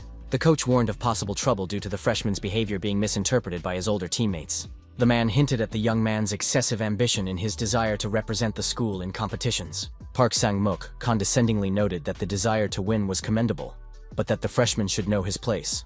Jung Hyuk asked directly about the existence of a rule prohibiting freshmen from becoming the best and representing the school. The coach evasively explained that there was no formal rule, but that a freshman should show respect and make reasonable concessions to his seniors. Jung Hyuk asked directly about fairness, since a place on the team should be determined by honest competitive selection, not by the age of the participants. Park Sang-mook was mentally outraged by the boy's self-confidence, daring to openly declare his abilities and rights to a place on the team. Sun-oh aggressively pointed his finger at the younger boy, calling him insolent for disrespecting the senior members of the judo team. The captain condescendingly reminded the freshman of the many future opportunities he would have during his remaining years at school. The senior emphasized the one-year age difference, insisting on the need to give way to more experienced athletes. The young man realized that they were openly trying to intimidate him and force him to voluntarily give up the fight for a place in the starting lineup. The boy reflected on the coach's corruption and his methods of dealing with those who did not pay bribes for promotion. Sun-Oh was outraged by the junior's smirk, demanding that he immediately get out of the way of his seniors and stop interfering with their plans. The captain called the freshman crazy for his stubborn refusal to understand the obvious hierarchy in the sports team. Jong Hyuk felt that he could no longer tolerate this absurd theater and the blatant pressure from the conspirators. The young man asked the captain directly about the financial pressure on the coach to secure a guaranteed spot on the team. The guy demanded an explanation for the coach's strange insistence on giving up the fair fight for a place. Park Sang-muk swung his hand to slap him, indignant at the freshman's inability to keep his mouth shut and know his place. The coach gave the young man a painful slap, angrily asking about the origins of such a rude and ill-mannered boy. The man threatened to expel him from the judo club for continuing such provocative behavior and disrespecting his elders. Jong Hyuk formally apologized for the possible harshness of his words, while maintaining his firm position. The young man repeated that in the absence of a formal rule, a freshman had every right to represent the school in competitions. Sun-Oh could not withstand the pressure and hysterically confessed to bribing the coach for a guaranteed place on the team. The captain cynically stated that he had bought the coach's support with money, asking the younger man about the problem with such an approach. Clenching his fists in rage, the senior suggested that the younger man also pay if he felt the situation was unfair. Sun-Oh punched the younger boy, reproaching him for his poverty and attempts to stir up trouble in the established system of the club. Park Sang-muk pretended to intervene in the fight, demanding that the captain immediately stop the violence on the campgrounds. The coach warned of possible expulsion from the competition for fighting and violating sports discipline during training camp. Sun-Oh accused the coach of not doing his job properly, which is why he had to resort to force. The captain warned the freshman threateningly that talking about what was happening would make his life in the judo club unbearable and full of problems. Jong Hyuk mentally noted the success of his plan. He deliberately provoked them into being candid and obtained all the necessary information on a tape recorder. The young man firmly decided that he would determine his own fate in judo, not allowing corrupt people to dictate the terms and rules of the game. He pondered the best way to use the compromising recording he had obtained to restore justice in the club. Jong Hyuk approached head coach Shin Sung-il and respectfully thanked him for all his training and guidance. The young man bowed, expressing his gratitude for the knowledge he had gained and the wise guidance he had received throughout his training. Shin Sung-il was shocked and asked his student about the reasons for his sudden decision to quit judo, demanding a calm explanation. The mentor carefully examined the young man's face, looking for signs of beatings or other signs of physical abuse. The coach suggested that the intensity of recent training sessions might have exhausted the young man and undermined his confidence in his abilities. The man delicately asked about the boy's possible doubts about his own abilities and whether he was sufficiently prepared for the competition. Shin Sung-il asked directly about possible bullying by older teammates, demanding an honest answer. Jong Hyuk looked away and unconvincingly denied the bullying, which only reinforced his mentor's suspicions. The coach persistently asked about specific offenders, wondering why his talented student had kept quiet about the problems. The young man silently handed over a cassette tape with a recording, asking him to listen to the contents before making any decisions. The boy suggested that his mentor assess the situation himself after listening to the audio material on the tape. Shin Sung-il took the tape with trepidation, wondering about the possible contents of this mysterious recording. At that moment, Park Sang-muk nervously bit his nails in his room, worrying about the possible consequences of the conflict.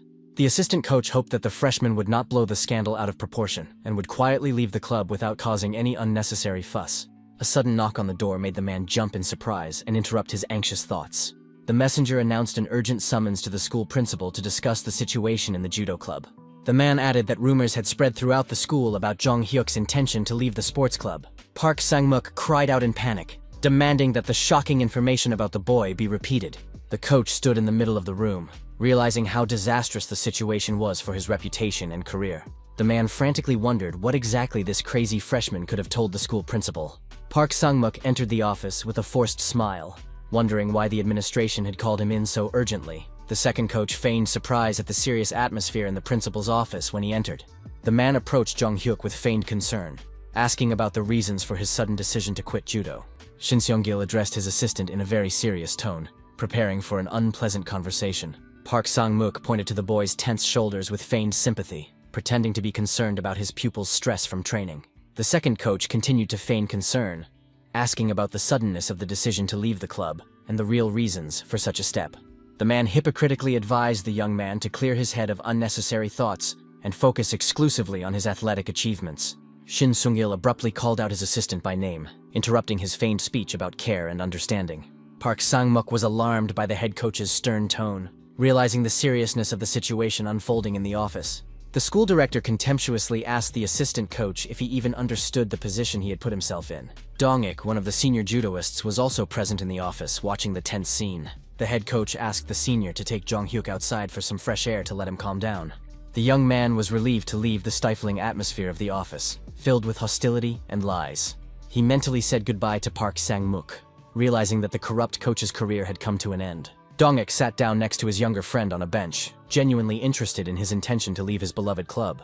The older athlete sympathetically noted that the younger one should have told him about the problems and bullying earlier. Jong-hyuk apologized for the inconvenience caused during the team's intensive preparation for an important tournament. The young man recalled how he had prudently turned on a tape recorder before the provocative conversation with the coach and captain. The entire conversation, complete with insults and accusations of him being a spoiled boy, was clearly recorded on tape. The young man reflected that the situation with the coach was fully documented thanks to the tape recorder. The young man acknowledged his role in provoking emotional reactions in order to obtain the necessary confessions on tape. Jong-hyuk was surprised at how angry Suno had become, exceeding all expectations in his rage. The young man was delighted with the unexpected receipt of direct evidence of bribery and corruption in the section. Dong-ik left his younger comrade alone, advising him to collect his thoughts after the stressful situation. The senior judoka said goodbye and left, leaving the young man alone with his thoughts about what had happened. Jong-hyuk remained seated alone, thinking about his next steps and the consequences of his plan. The young man wondered what steps Park Sang-mook would take to save his reputation. Meanwhile, the second coach sat nervously in the principal's office, awaiting the inevitable punishment. The man naively hoped that the school administration would not take serious measures against him. The principal clutched his head in despair, unable to believe the absurdity of the corruption scandal in the sports department. The school principal angrily asked the coach if he understood the seriousness of his situation and the consequences. The principal reminded him of his status and authority, before which the guilty subordinate was sitting. The man emphasized that Park was only an assistant coach, not an irreplaceable school employee. The second coach was terrified that the freshman had told the administration everything, putting him in a hopeless situation. Park Sang-mook desperately tried to justify himself, claiming that everything the young man had said was a lie and slander against his good name. The director silently handed him the tape recording, cutting off any attempts by the coach to wriggle out of the situation with evidence. The second coach recognized the tape recorder with horror, realizing that his criminal machinations had been fully documented and exposed. The man fell to his knees, begging the director to allow him to continue working and not deprive his family of their livelihood. The school principal cynically admitted that he knew about the small bribes from parents, but turned a blind eye out of respect for the coach's experience. The director added that he was aware of the systematic extortion of money from other athletes in exchange for guaranteed places on the team. The man offered a quiet dismissal without scandal in exchange for non-disclosure and no criminal prosecution. The headmaster recognized Park Sang-mook's professional skills in teaching judo and did not want to completely deprive him of his future in sports. The second coach knelt and thanked the director for his mercy and for giving him the opportunity to avoid public disgrace and prison. Left alone, the director went out onto the balcony of his office, holding the compromising tape recording of the conversation in his hands. The man breathed a sigh of relief, thinking about the successful resolution of an unpleasant situation without a loud scandal for the school. The headmaster sadly recalled 10 years of working with a man who had betrayed his trust for money. The director understood that without decisive measures, the talented Jong-hyuk would indeed leave the section because of corruption. The man admitted his guilt in condoning and being too lenient towards his subordinates' violations. The headmaster blamed himself for his inability to separate personal relationships from professional responsibilities in managing the school. The next day, a general meeting of all members of the judo section was announced for an important announcement from the management. Head coach Shin Sung-gil got the athletes' attention as he prepared to announce important news about the upcoming competition. The coach solemnly announced the start of the qualifying competition in 7 days of intense sparring between the participants. The coach expressed his confidence that every athlete had put maximum effort into preparing for the qualifying tournament. Shin Sung-il philosophically noted that the goal of joint training is not only the result, but also the process itself. The coach called on everyone to make every effort in the upcoming trials, hoping for an understanding of the importance of the moment. The judokas unanimously confirmed their readiness for the trials and their understanding of the tasks set before them. The coach announced the start of a completely new stage of preparation, with special rules for qualifying matches. Shin Sung-gil presented the concept of unlimited sparring for the objective selection of the strongest athletes in the section. The mentor explained that only the first 5 people to score 70 victories would earn the right to represent the school. These selected athletes will become the official representatives of the educational institution at prestigious judo tournaments. The coach warned of a strict rule. Those who did not score 10 victories in a week would automatically be eliminated from the selection. Shin Sung-il began calling the athletes to the tatami in a specific order for the first matches. The coach reminded them of the well-known rule: the winner stays on the mat and accepts the challenge of the next opponent. The head coach expressed his hope that each participant would demonstrate their maximum abilities in fair competition. Jong Hyuk confidently tightened his black belt, demonstrating his skill as he prepared for the first match of the section's qualifying tournament. The young man proudly raised his hand, signaling to the judges that he was ready to start sparring and demonstrate his accumulated skills.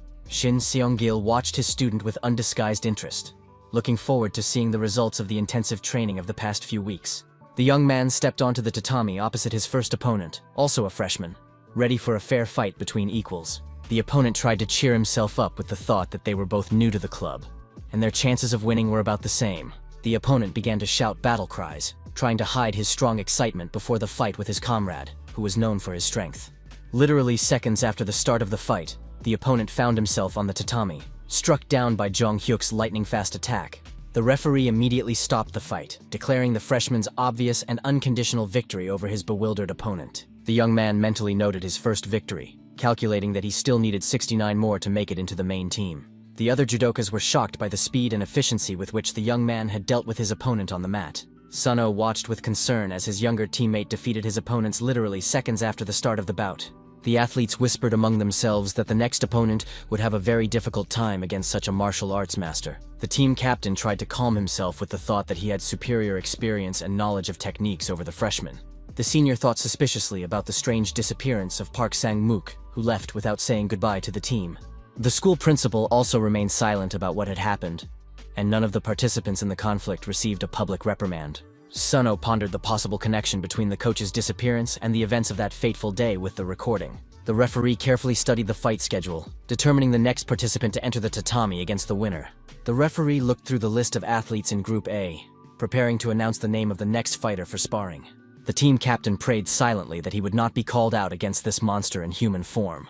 Of course, fate had other plans, and it was Sun-oh who was called to fight Jong Hyuk. The judge sternly ordered the captain to stop procrastinating and immediately step onto the tatami for the fight. Jong Hyuk greeted his main opponent with a sweet smile that hid his readiness for a serious fight. Sun mentally cursed his bad luck, realizing that a clash with the strongest freshman was inevitable. The opponents met in the center of the tatami, and the tension between them was so strong that it was physically palpable. Mutual animosity, accumulated during the conflict at the training camp, literally sparkled between the athletes. Jong Hyuk noted the symbolism of their second sparring match after the unpleasant incident involving corruption and bribery. The captain convinced himself to focus on technique, because the main thing now was victory, not past grievances. The referee reminded them of the need to perform the traditional bow before the start of the match. In accordance with the rules of judo, Sun-oh convinced himself that his many years of experience would help him defeat the talented but inexperienced freshman. Jong Hyuk understood the wisdom of the director, who had protected the innocent from the consequences of the corruption scandal in the section. The young man reflected on the fairness of the decision to punish only the guilty Park Sang-mook, preserving the reputation of the others. Thanks to this decision, all athletes could fully focus on fair competition without distractions. The young man realized that his actions with the tape recorder had nearly destroyed the entire judo section, but justice demanded decisive measures against corruption. The young man understood the need to prove his value to the team through victories, justifying the risks that the school's management had taken for him. Sun-oh was determined to win decisively, dreaming of defeating the upstart freshman in the first round of their official match. The captain analyzed his opponent's defensive stance, thinking about ways to break through his impenetrable defense and find a weak spot. The senior planned to get in close and use his signature throwing technique to quickly defeat his opponent. When Sun-oh began his attack, Jong Hyuk masterfully blocked all attempts with his hand, demonstrating excellent command of defensive techniques. The freshman did not give his opponent a single chance to break through his defense, blocking every attack with incredible accuracy and speed. The captain thought with irritation about the impossibility of finding a moment to grab the collar of this elusive and technical opponent. Suddenly, the senior noticed the perfect opportunity to attack when the junior seemed to lose concentration for a split second. Sun-oh lightning fast grabbed his opponent's collar, opening up his defense and exposing the young athlete's powerful abs under his kimono. The captain mentally celebrated, finally catching his opponent and preparing to execute the decisive throw to win the match. Jong Hyuk deliberately allowed his opponent to grab him, luring him into a carefully prepared trap for a counterattack. The young fighter unexpectedly intercepted his opponent's arm, using his own hold against him to execute a throw. The captain's legs buckled from the unexpected maneuver, and he lost his balance, ending up in an extremely disadvantageous position. The freshman masterfully threw his opponent over his shoulder and forcefully knocked him onto the tatami with a classic hip throw. Sun-Oh found himself completely pinned to the mat just seconds after launching his attack on his junior. Only when lying on the tatami did the captain realize that the guy had deliberately opened himself up to his attack, luring him into a cunning trap. Jung Hyuk mentally rejoiced at the perfectly executed hip throw, one of the basic but most effective techniques in judo. This classic technique is based on lifting the opponent's legs while simultaneously destroying his stance and balance for the throw. The referee loudly announced Jung Hyuk's next victory, noting the cleanliness and technicality of the throw in the match. The young man gallantly extended his hand to his defeated opponent, thanking him for a good sparring match and the opportunity to demonstrate his skills. The captain contemptuously rejected the younger man's outstretched hand, showing extreme dissatisfaction with his humiliating defeat by a freshman. Sun-Oh rudely ordered the winner never to approach him again and to stay out of his way. Jung Hyuk calmly replied that now he could completely forget about past conflicts and focus on the future. The young man mentally calculated that he still needed 68 more victories to make it into the coveted top 5. His comrades congratulated the young man on officially receiving the title of school representative athlete after his brilliant victories in the selection. The young man reflected on the successful completion of the training camp and the long-awaited status of official representative of the school. Answering a phone call, the young man sincerely thanked his friend for his warm congratulations on achieving an important sporting goal. After ending the conversation, the young man promised his interlocutor to continue the conversation later, when he had more free time. Jung Hyuk headed for the police station, thinking about the next stage of his plan to change the future. Jung Hyuk continued his phone conversation, inquiring about the general situation in the city, and received assurances that the financial markets were completely calm. The young man asked his interlocutor for details about purchasing investment products through a Hong Kong paper company created specifically for this operation. Kwon A-yeon confirmed the successful completion of the transaction, noting that there were no restrictions from regulatory authorities. The female banker enthusiastically expected a 30-fold return if events on the financial markets developed favorably. She explained that global stock exchanges were beginning to see signs of impending bankruptcy in the Korean economy. The banker drew parallels with the Japanese economic bubble when Korea began to restrict sales of investment products. Kwon A-yeon talked about setting up a paper company in Hong Kong to circumvent possible restrictions on securities trading. The woman suggested extending the shelf life of financial products, given the development of the situation according to their forecasts. Jung Hyuk categorically rejected this proposal, recalling the patriotism of the Korean people in difficult times. He recalled how citizens had donated gold jewelry to pay off the national debt during past crises. The young man was confident that Koreans would unite to protect their country in the event of an economic disaster. The young man urged the banker to trust his strategy and continue to act according to the plan. After finishing an important business conversation, the young man hung up the phone and headed toward his friends who were waiting for him. Jung Hyuk happily greeted his classmates Suho and So-yeon, who were already waiting for him at the police station. Suho noted that they had not seen each other since the end of the training camp and summer judo camp. His friends once again warmly congratulated their comrade on becoming the school's official representative athlete. The trio decided it was time to carry out their plan to visit the police station. The young people entered the station building under the pretext of doing volunteer work to help the police. The students arrived just in time for lunch break, when the police officers were relaxing and eating at their workplaces. The law enforcement officers turned around curiously, looking at the young visitors who had unexpectedly appeared at the station. One of the police officers began to explain the way, assuming that the teenagers were lost and looking for another place. Jung Hyuk politely explained the purpose of their visit, mentioning senior investigator Kim Jung-do's recommendation for volunteering. The young detective, who was eating lunch at his desk, reacted with interest to the mention of his superior's name. The police officer asked in surprise about the senior investigator's recommendation, not expecting such a turn of events. The man carefully wiped his mouth with a napkin, noting that the volunteers had arrived earlier than planned. The detective asked the visitors' ages, making sure that they were indeed high school students. The police officer warmly introduced himself as Park Chang-do, the local police chief, welcoming the young volunteers. The chief warmly noted that senior investigator Kim had praised the diligence and abilities of the young people, especially one of them. Park Chang-do invited the students into the meeting room, genuinely interested in the real reasons for their visit to the police station.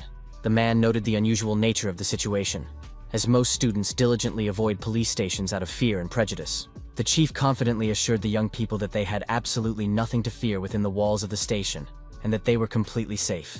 The students involuntarily flinched at the loud and confident tone of the police officer, but quickly calmed down when they saw his friendly smile. So Yeon explained her desire to learn from her own experience what the daily work of real police officers and detectives is like. Park Chang-do nodded thoughtfully, reflecting on the seriousness of the young girl's intentions and her sincere interest in the profession.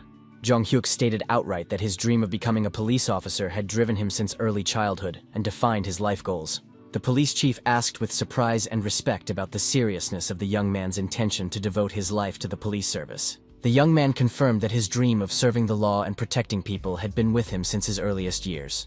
He spoke emotionally about his desire to help lost children find their way home and reunite with their families. The young man added that he wanted to support elderly citizens in need through volunteer work at the station. The chief warned him about the difficulties of police work, which involves much more than just helping citizens. Park Chan-do expressed doubts about the possibility of entrusting patrols to teenagers, given the risk of encountering dangerous criminals. Jong-hyuk passionately argued the importance of volunteering and creating a positive image of the police station among the public. The young man explained his desire to create a friendly image of the police so that people would not be afraid to pursue their dreams of serving. The chief felt sincerity in the young man's words, which set him apart from ordinary school volunteers. The man recalled that most students come for the sake of it and quickly leave without showing any real interest. Park Chan-do assumed that the senior investigator was talking about this bright and determined young man. The chief rose decisively from the table, having made a final decision to allow the students to volunteer. The man officially approved 30 hours of volunteer work, considering this time sufficient for a first experience. Park Chang-do strictly emphasized that the safety of volunteers was the absolute #1 and 2 priority. The chief ordered the officer on duty to issue the students with official patrol group armbands for identification on the streets. The young people enthusiastically received the uniform armbands with the inscription Patrol Group, feeling like part of the police force. The students eagerly anticipated an exciting time and the invaluable experience of police work. The trio took to the streets of the neighborhood and began their first official patrol as volunteers. Jong-hyuk suddenly heard desperate cries for help and demands to let go coming from a nearby alley. The young man became alert, trying to determine the source of the sounds and understand how many people were involved in the conflict. Jong-hyuk stared intently into the alley, trying to make sense of what was happening, and his tension did not escape the attention of the accompanying police officer.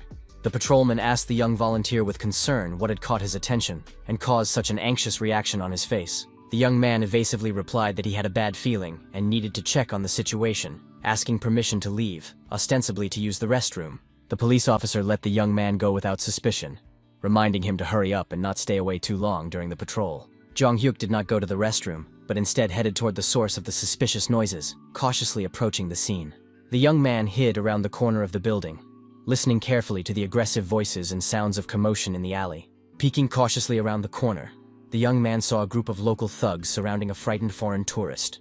The usual sounds of trade could be heard in the bustling market, drowning out what was happening in the dark alley next to the stalls. A foreigner in a bright yellow suit was enthusiastically talking to himself about Korea as a country of instant noodles and large markets. The tourist was excited about the possibility of finding unique and high-quality goods at the famous Korean market. The man pushed his way through the crowd of shoppers, thinking about additional souvenirs for friends and relatives back home. The foreigner had his hands full of various purchases, barely holding on to numerous bags and bundles of goods. Suddenly, someone roughly grabbed the tourist by the shoulder, causing him to turn around sharply and drop some of his purchases. The thugs began aggressively pushing their special goods, ignoring the polite refusals of the frightened foreigner.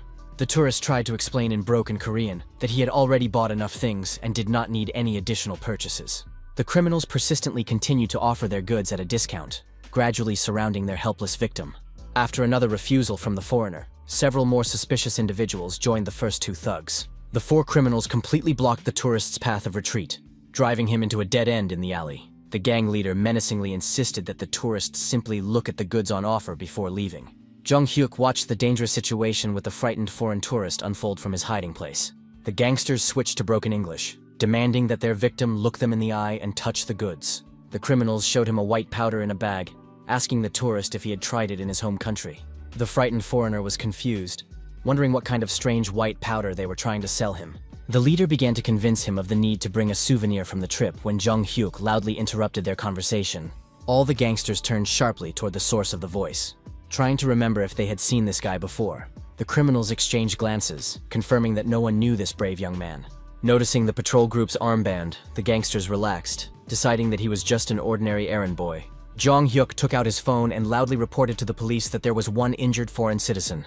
With a confident smile, the young man added information about the four criminals and the need to send reinforcements urgently. The patrol officer began to worry about the long absence of the volunteer, who had promised to just go to the bathroom. The foreign tourist watched what was happening in complete bewilderment, not understanding who this brave young man was who had stood up for him against the gangsters. The criminals discussed the young man's appearance among themselves, confidently believing that they would be able to quickly deal with the naive schoolboy volunteer. Jong Hyuk carefully assessed the intentions of the criminal group, realizing the need for immediate decisive action to protect the foreigner. The gang leader casually ordered one of his henchmen to quickly deal with the annoying boy who was interfering with their business.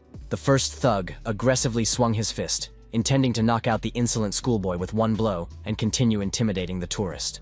The young man lightning fast intercepted the attack, using his opponent's momentum against him, and powerfully pinned the attacker against a brick wall. The criminal instantly lost consciousness from a precise blow to the solar plexus and slid limply down the wall onto the dirty asphalt. The leader shouted furiously at his accomplices to stop acting like action movie stars and attack the young man all at once. Jong Hyuk calmly assumed a fighting stance, preparing to repel a simultaneous attack from several opponents thanks to years of training. The young fighter masterfully used his fists and elbows, simultaneously neutralizing two attackers with precise strikes to their vulnerable points. The foreigner and the gang leader watched in equal shock at the incredible display of martial arts skills by the young police volunteer. Everyone present could not believe how a schoolboy had professionally neutralized 3 adult criminals in a matter of seconds. The boy slowly moved towards the last remaining gang member, realizing the need to detain the leader with material evidence. The young man ironically demanded to see the contents of the pocket where the criminal was hiding bags of illegal substances for sale. The leader desperately threw a heavy brick at the boy's head, shouting demands to leave him alone and get out. Jong Hyuk easily blocked the blow with his forearm, and the force of the impact split the brick into several pieces without causing any harm. The criminal panicked and tried to climb over a high fence, hoping to hide in the maze of narrow alleys in the area. The young man instantly assessed the situation and rushed forward, not allowing the drug dealer to escape justice. The young man managed to grab the criminal by the shoulder as he was climbing over, ignoring his hysterical cries to let go and threats. The sudden jerk caused the leader to lose his balance and fall headfirst from a height of 2 meters. The criminal landed with a thud on a pile of garbage bags, which burst from the impact, and his face was buried in the stinking waste. The criminal lay helplessly among the rotting garbage, breathing heavily, and moaning in pain from his bruised ribs and spine. Jong Hyuk warned the defeated leader not to do anything stupid and to calmly wait for the police to arrive. The young man officially announced the arrest for threats, assault, and obstruction of justice by a police volunteer. The young man heard a familiar voice calling his name from the beginning of the alley, where a small crowd had gathered.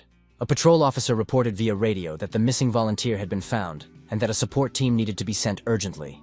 The senior officer anxiously questioned Jong Hyuk about the incident and any injuries he may have sustained in the fight. The young man calmly reported that the rest of the gang members had been detained and sent to the police station. The shocked foreigner stood aside, culturally shocked by the scene of the criminal's arrest. The tourist addressed the police in broken Korean, trying to understand what had happened in this alley. The leader lay helplessly on the ground in handcuffs, unable to move after a rough arrest and fall. Jong Hyuk noticed a suspicious package with a white powdery substance of unknown origin that had fallen out of the criminal's pocket. Jong Hyuk concluded that the detainees were involved in the organized trade of illegal substances on the black market in the area. The young man recalled that after 1990, Korea began an active fight against the spread of drugs in the country. In 1997, the government proposed stricter measures to regulate the circulation of dangerous substances. As the number of cases of illegal substance abuse among young people grew, the problem reached critical proportions. The authorities decided to introduce strict legislation regulating the handling of harmful and medicinal substances. At the police station, the chief patrol officer admitted that despite the statistics showing an increase in such incidents, he did not expect to encounter this personally. Police Chief Park Chan-do was shocked by what had happened, calling the situation a real apocalypse for their district. The man demanded that all those involved in the drug trade be caught and that a thorough investigation of the criminal network be conducted. Jong Hyuk listed the need to arrest all participants in the chain, including manufacturers, distributors, and consumers of drugs. Investigator Kim noted with surprise that the young man's volunteer work had unexpectedly led to the discovery of a serious crime. The detective considered the need to transfer the case to the prosecutor's office if the connection with illegal substances was confirmed. The young man argued that even without final confirmation, this case would significantly increase the department's clearance rate. The police officer acknowledged that all credit for exposing the criminal group belonged exclusively to the young volunteer. The group entered the precinct building and respectfully greeted the major in charge of particularly important cases. The investigators warmly welcomed their colleague, noting his long absence from the precinct. Kim suggested that they first examine the physical evidence and then discuss the details of the operation over lunch. Given the seriousness of the situation, the detectives planned to combine their business discussion with lunch, leaving the young man waiting in the hallway. The rescued foreigner in the bright yellow suit was still in the station hallway, patiently waiting for permission to leave. As it turned out, the foreign tourist's name was Victor, and he was a businessman from an Eastern European country. Victor asked in broken Korean about the outcome of the investigation and the possibility of leaving the police station. The man reflected on the unexpected complexity of the situation, worrying about the many business meetings he had postponed. Jong-hyuk astutely noted that the reason for the foreigner's visit was related to finding goods for his business. The young man explained that he had unintentionally studied Victor's purchases made at the market before the incident. The young man noted the excessive variety and brightness of the goods, which were unusual for an ordinary tourist. The young man politely inquired about the foreign entrepreneur's business focus and the type of goods he was looking for. Victor explained his interest in finding Korean products similar to the popular instant noodles for export to Russia. Jong-hyuk was mentally surprised by the growing popularity of Korean dosherak noodles on the Russian market as early as the 1990s. The young man suggested that the foreign businessmen consider exporting canned coffee in tin cans. The young man asked Victor if such a product had already become popular among Russian consumers. The young man understood that the manufacturing company had not yet entered the Russian market, giving him the chance to be the first to offer the product. Jong-hyuk asked the foreigner to wait a minute as he headed to the vending machine in the hallway. The guy returned with a cold can of coffee and offered Victor a taste of the popular Korean drink. The young man confidently declared that the Russian businessman would definitely like this product because of its unique taste. After the first sip, Victor was literally transformed, his eyes lighting up with the unexpected taste discovery. The foreigner enthusiastically asked about the composition of the drink, not believing that it was really coffee in a can. Jong-hyuk confirmed the product's popularity in Korea, convincing him of its potential in the Russian market. The young entrepreneur offered his services as a consultant on the sale of Korean goods in Russia. The young man promised to recommend products that were guaranteed to appeal to Russian consumers and bring in profits. Victor was skeptical about how a Korean schoolboy could know the preferences of Russian buyers. The young man suggested analyzing the potential of canned coffee based on the climatic characteristics of Russia. The young man noted the problem of cold drinks freezing in the harsh Russian climate in winter. Jong-hyuk requested 3% of the net profit in exchange for solving all logistical problems. The young man promised full support for transactions from signing contracts to final delivery of goods. The young man knew that the combined efforts of investigators and the patrol service had led to the capture of all the criminals. The police conducted a large-scale operation to arrest all the gangs involved in drug trafficking in the area. Newspapers were full of headlines about the successful arrest of criminal groups thanks to the vigilance of a volunteer. After signing the contract, Jong-hyuk accompanied Victor in search of additional goods for Russian export. After completing the purchases, Victor thanked the young man, regretting the limited time for more large-scale deals. The businessman assured that the assortment collected was sufficient for the first trial batch of goods. The foreigner admitted that without the young man's help, he would never have been able to find such high-quality products. Jong-hyuk offered to give Victor another valuable gift in the form of useful information about Russia. The young man reminded him that Boris Yeltsin was the current president of Russia. The young man hinted at an important person in the election headquarters with whom it would be worthwhile to befriend for successful business.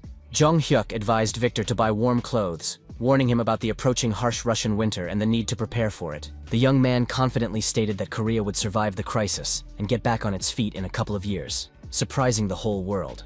Victor asked again, skeptical about the forecast for the Korean economy to recover in just a few years after the crash. The young man confirmed his confidence in the country's rapid recovery, which would amaze the world community with its speed. The Russian businessman acknowledged that the young consultant's advice was indeed worth the $300,000 fee. Victor noted that the lowest price for consulting in Korea turned out to be the most valuable investment of his life. Jong-hyuk smiled and remarked that the foreigner was praising him as if they would never meet again. The businessman assured him that the next time they met, he would bring even more money for new large-scale deals. The partners said a warm goodbye, knowing that future business meetings and continued cooperation were inevitable. The young man waved goodbye to Victor as he walked away, thinking about the prospects of a new partnership. He was mentally delighted to have established an important connection in Russia for future international business. The young man remembered the need to urgently contact the economist to discuss the new information. Jong-hyuk reported by phone that Russia was likely to announce a moratorium at the end of this year or the beginning of next year. The young man explained the reliability of the information by a chance meeting with a Russian friend who knew the situation from the inside. Park Tae-gyu was surprised, because a moratorium is equivalent to national bankruptcy, although he knew about the serious inflation. The young man agreed that it was difficult to believe in the bankruptcy of Russia, which had emerged after the collapse of the powerful USSR. The young investor suggested considering unconventional investment methods in the context of the impending crisis. The economist admitted that he had a risky but potentially profitable investment idea. After the conversation ended, Jong-hyuk stood on the street, reflecting on the incredible luck he had had in recent days. The young man felt lighthearted and confident that all his actions and decisions had been correct. The autumn chill reminded him of the upcoming national competitions after his Russian partner's departure. The young man began intensive training for the upcoming national high-level judo competition. High school students, college students, and adult athletes from all over the country were preparing for the main tournament of the year. At national competitions, each participant demonstrates skills honed through years of persistent training. Competing against the country's strongest judokas was a serious challenge even for experienced athletes. The school team arrived at a motel near the sports complex to stay during the tournament. Coach Shin Seong-gil warned his students about the need to conserve their strength and avoid injuries before the competition. Jong-hyuk was delighted to finally arrive at the venue for the National Judo Championship. Jong-hyuk could not believe that this was really happening, because in his previous life, he had never reached the level of national competition. Shin Seong-il urged his students to quickly unload their belongings from the bus and check into their assigned rooms before the ceremony. The young man remembered that his friend Hyun Sok's hometown was in the very province where the competition was being held. The young man thought about the current age of his future police officer friend, who did not even know of his existence yet. Team Captain Song-oh looked with disgust at the shabby dormitory building, doubting its suitability for living. The athletes were concerned about the availability of basic amenities such as hot water in such a rundown place. Jong-hyuk noted with horror the cracked windows and obvious signs of insects in the dilapidated motel building. The judokas discussed among themselves the possibility of changing their place of residence to something more decent and clean. The coach sternly ordered them to stop complaining and focus on the upcoming competition, not their living conditions. Shin Seong-gil reminded them about the opening ceremony that evening and the need to rest before this important event. The coach warned of immediate disqualification for any disciplinary violations during the national tournament. The young man understood that the condition of the accommodation was much worse than he had expected, even taking into account the modest budget. He suspected that the team's funding had been deliberately cut by ill-wishers in the school administration. An unexpected call from Kwon Ah-yeon delighted the young man with the opportunity to solve the team's financial problem.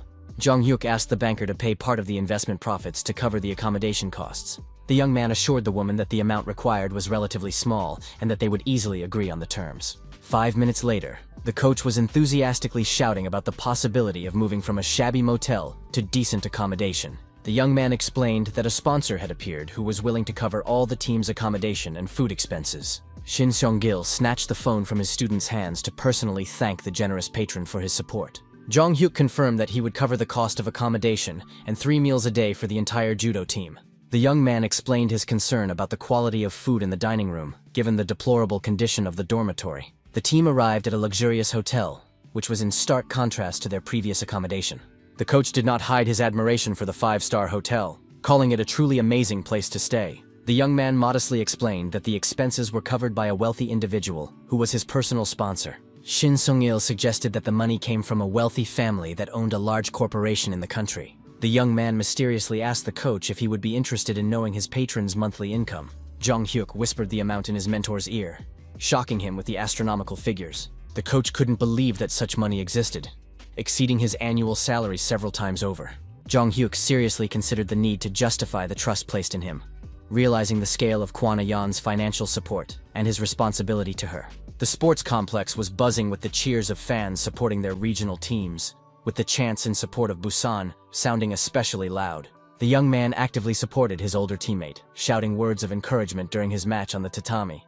The senior judoka successfully grabbed his opponent, demonstrating his refined technique and preparing for the decisive throw to win. The referee unexpectedly stopped the match, declaring the sole representative the winner on points, which caused disappointment among their team. The comrade returned from the tatami, jokingly reproaching the team for their shouts, which almost led to his defeat due to loss of concentration. Jong-hyuk sincerely congratulated his senior on his victory, noting his skill in a difficult match against a strong opponent from the capital. The announcer announced the start of the qualifying stage of the competition, where the finalists in each weight and age category would be determined. His teammates cheerfully pushed the young man toward the tatami, patting him on the shoulder and expressing confidence in his victory. The senior judokas jokingly threatened him with particularly grueling training sessions in case of defeat, cheering up their younger teammate before the fight. The young man was touched by the sincere support of the team, feeling responsible for living up to their expectations at the national tournament. He confidently promised to do his best to win, understanding the importance of the moment for the school's reputation. Jong-hyuk stepped firmly onto the tatami, feeling the familiar surface of the sports flooring under his feet and preparing for the match. The referee reminded the participants of the need to observe the rules of courtesy and respect for each other in accordance with the traditions of judo. When he saw his opponent, the young man realized that he was not just facing a classmate, but a serious rival from another strong school.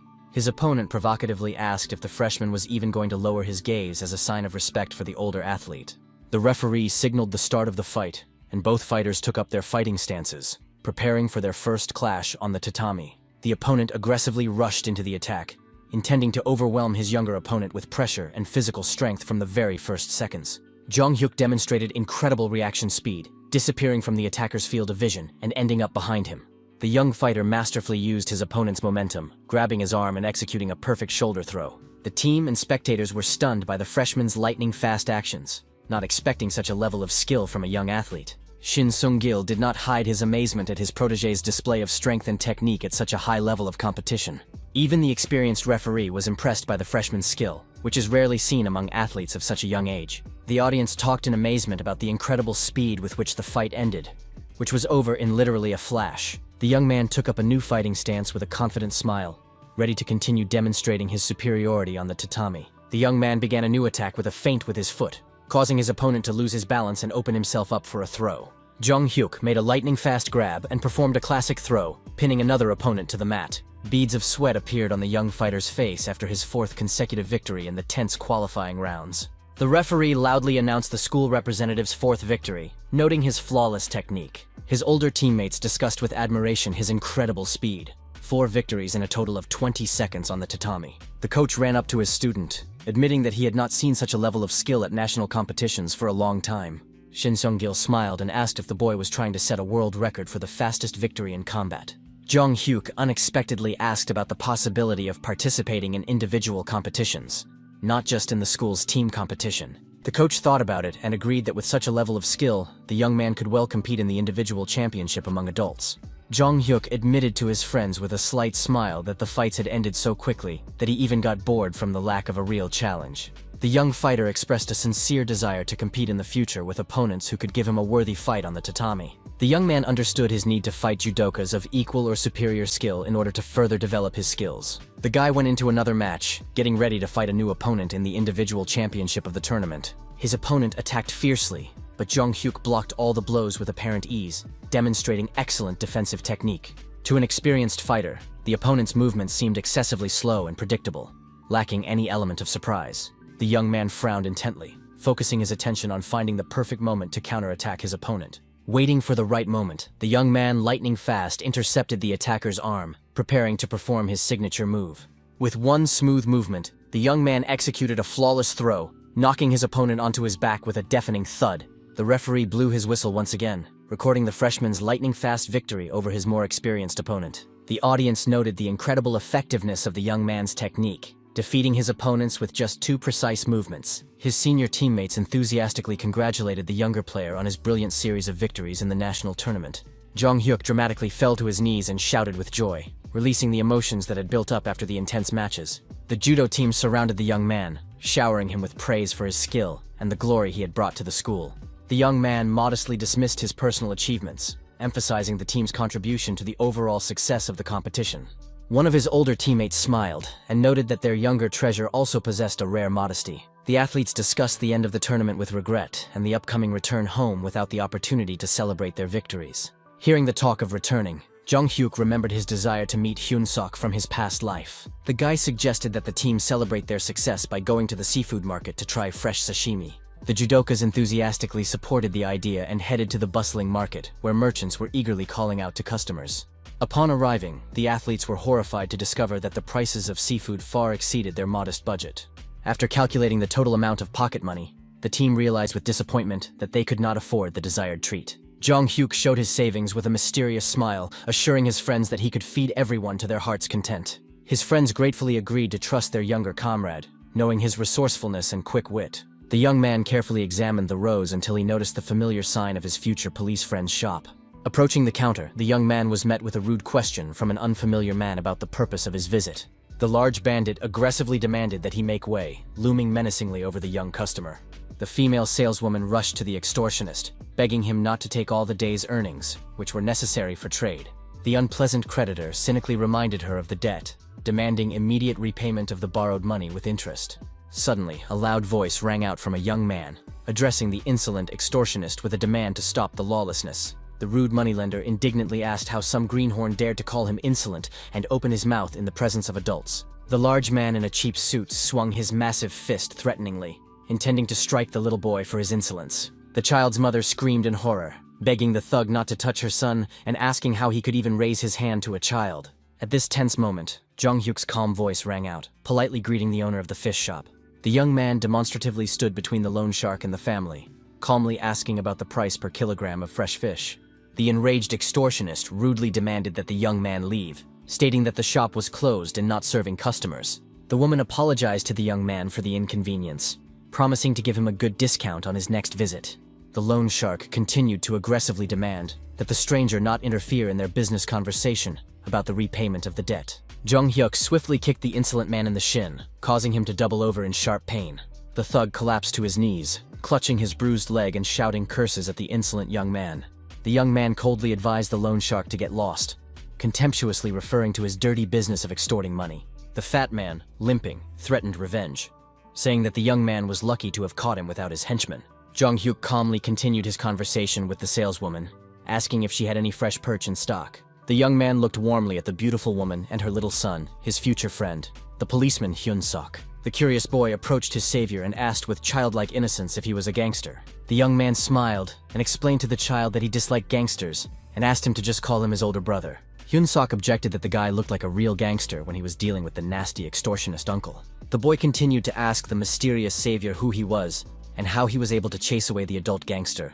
Jong-hyuk mysteriously advised the child to watch TV in November, hinting at the broadcast of national competitions. The guy instructively explained to the boy the need to become stronger in order to protect loved ones from such scoundrels. The judokas happily discussed the hearty seafood dinner, thanking their younger comrade for the generous treat. The older athletes asked curiously about the television program that the guy had mentioned in his conversation with the boy. Jong-hyuk asked his friends if the national competition would really be broadcast on national television. The young man recalled that Hyun-suk had joined the police force immediately after passing the entrance exams in his previous life. The young man thought about the need to help his future friend with his studies so that he could successfully enter the police academy. A month later, Jong-hyuk's mother eagerly awaited the start of the broadcast of the 1997 presidential competition finals on television. With a mother's anxiety, she thought about her son at the competition, praying that everything would end well and that he would return home safe and sound. The television commentator enthusiastically told viewers about the unique biography of athlete Chae Jong-hyuk and his outstanding abilities in martial arts. The host announced that the talented freshman had been nicknamed Lightning Boy for his incredible speed of victories, calling him the rising superstar of Korean judo. The commentator added the intriguing information that the young champion not only performs excellently on the tatami, but also demonstrates excellent results in his studies. Amidst the enthusiastic cheers of the crowd, the final match of the presidential championship began, where the winner of the gold medal would be determined. Jong-hyuk confidently met his opponent's attacks, masterfully blocking all attempts to break through his iron defense with precise hand movements. His opponent took a few steps back, clearly not expecting such stubborn resistance from a young freshman in the final. The young man was puzzled by his opponent's strange tactics, who in the decisive match preferred to retreat instead of actively fighting for victory. His opponent nervously glanced at the scoreboard, where the seconds of the round were ticking away inexorably without a single point scored on his side. The young man realized that his opponent had run out of strength after an unsuccessful attempt to overwhelm him with aggressive pressure at the beginning of the fight. Jong-hyuk went on the offensive, reminding his opponent that strength and endurance inevitably decline over time. The young fighter lightning fast grabbed his exhausted opponent and threw him onto his back with a powerful throw, accompanied by a deafening thud. The referee blew his whistle sharply, announcing the end of the round and confirming a clear victory for the school's representative in the final match. The commentators enthusiastically shouted about the brilliant victory of the young phenomenon, noting that the fight was over in literally a moment. Coach Shin Sung-il, sitting in the stands, could not hold back his tears of joy and pride for his talented protege.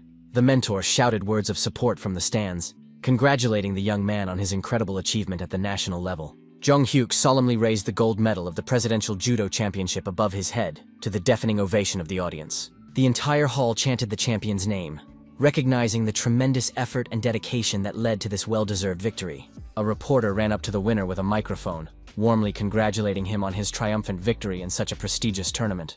The journalist noted with admiration the incredible fact that a freshman was competing in the general division and his sensational victory over adult athletes. The reporter compared the young man's success story to the plot of an inspiring film, asking the young champion about his feelings. The young man modestly responded about his happiness, emphasizing the role of his coach and the support of his older teammates in achieving success. The young man addressed his mother on camera, promising to celebrate his gold medal with a traditional Korean barbecue with beef. The reporter asked how he managed to combine excellent studies with such intense sports training. Jong-hyuk hoped that little Hyun-suk was watching the broadcast, because this message was meant for him. The young champion replied philosophically that success depends solely on willpower and a sincere desire to achieve one's goals. The young man made an inspiring statement that with true desire, one can overcome any obstacle and achieve the impossible. The young man ambitiously announced his plans to win a gold medal at the Asian Games next year, challenging the continent's strongest athletes.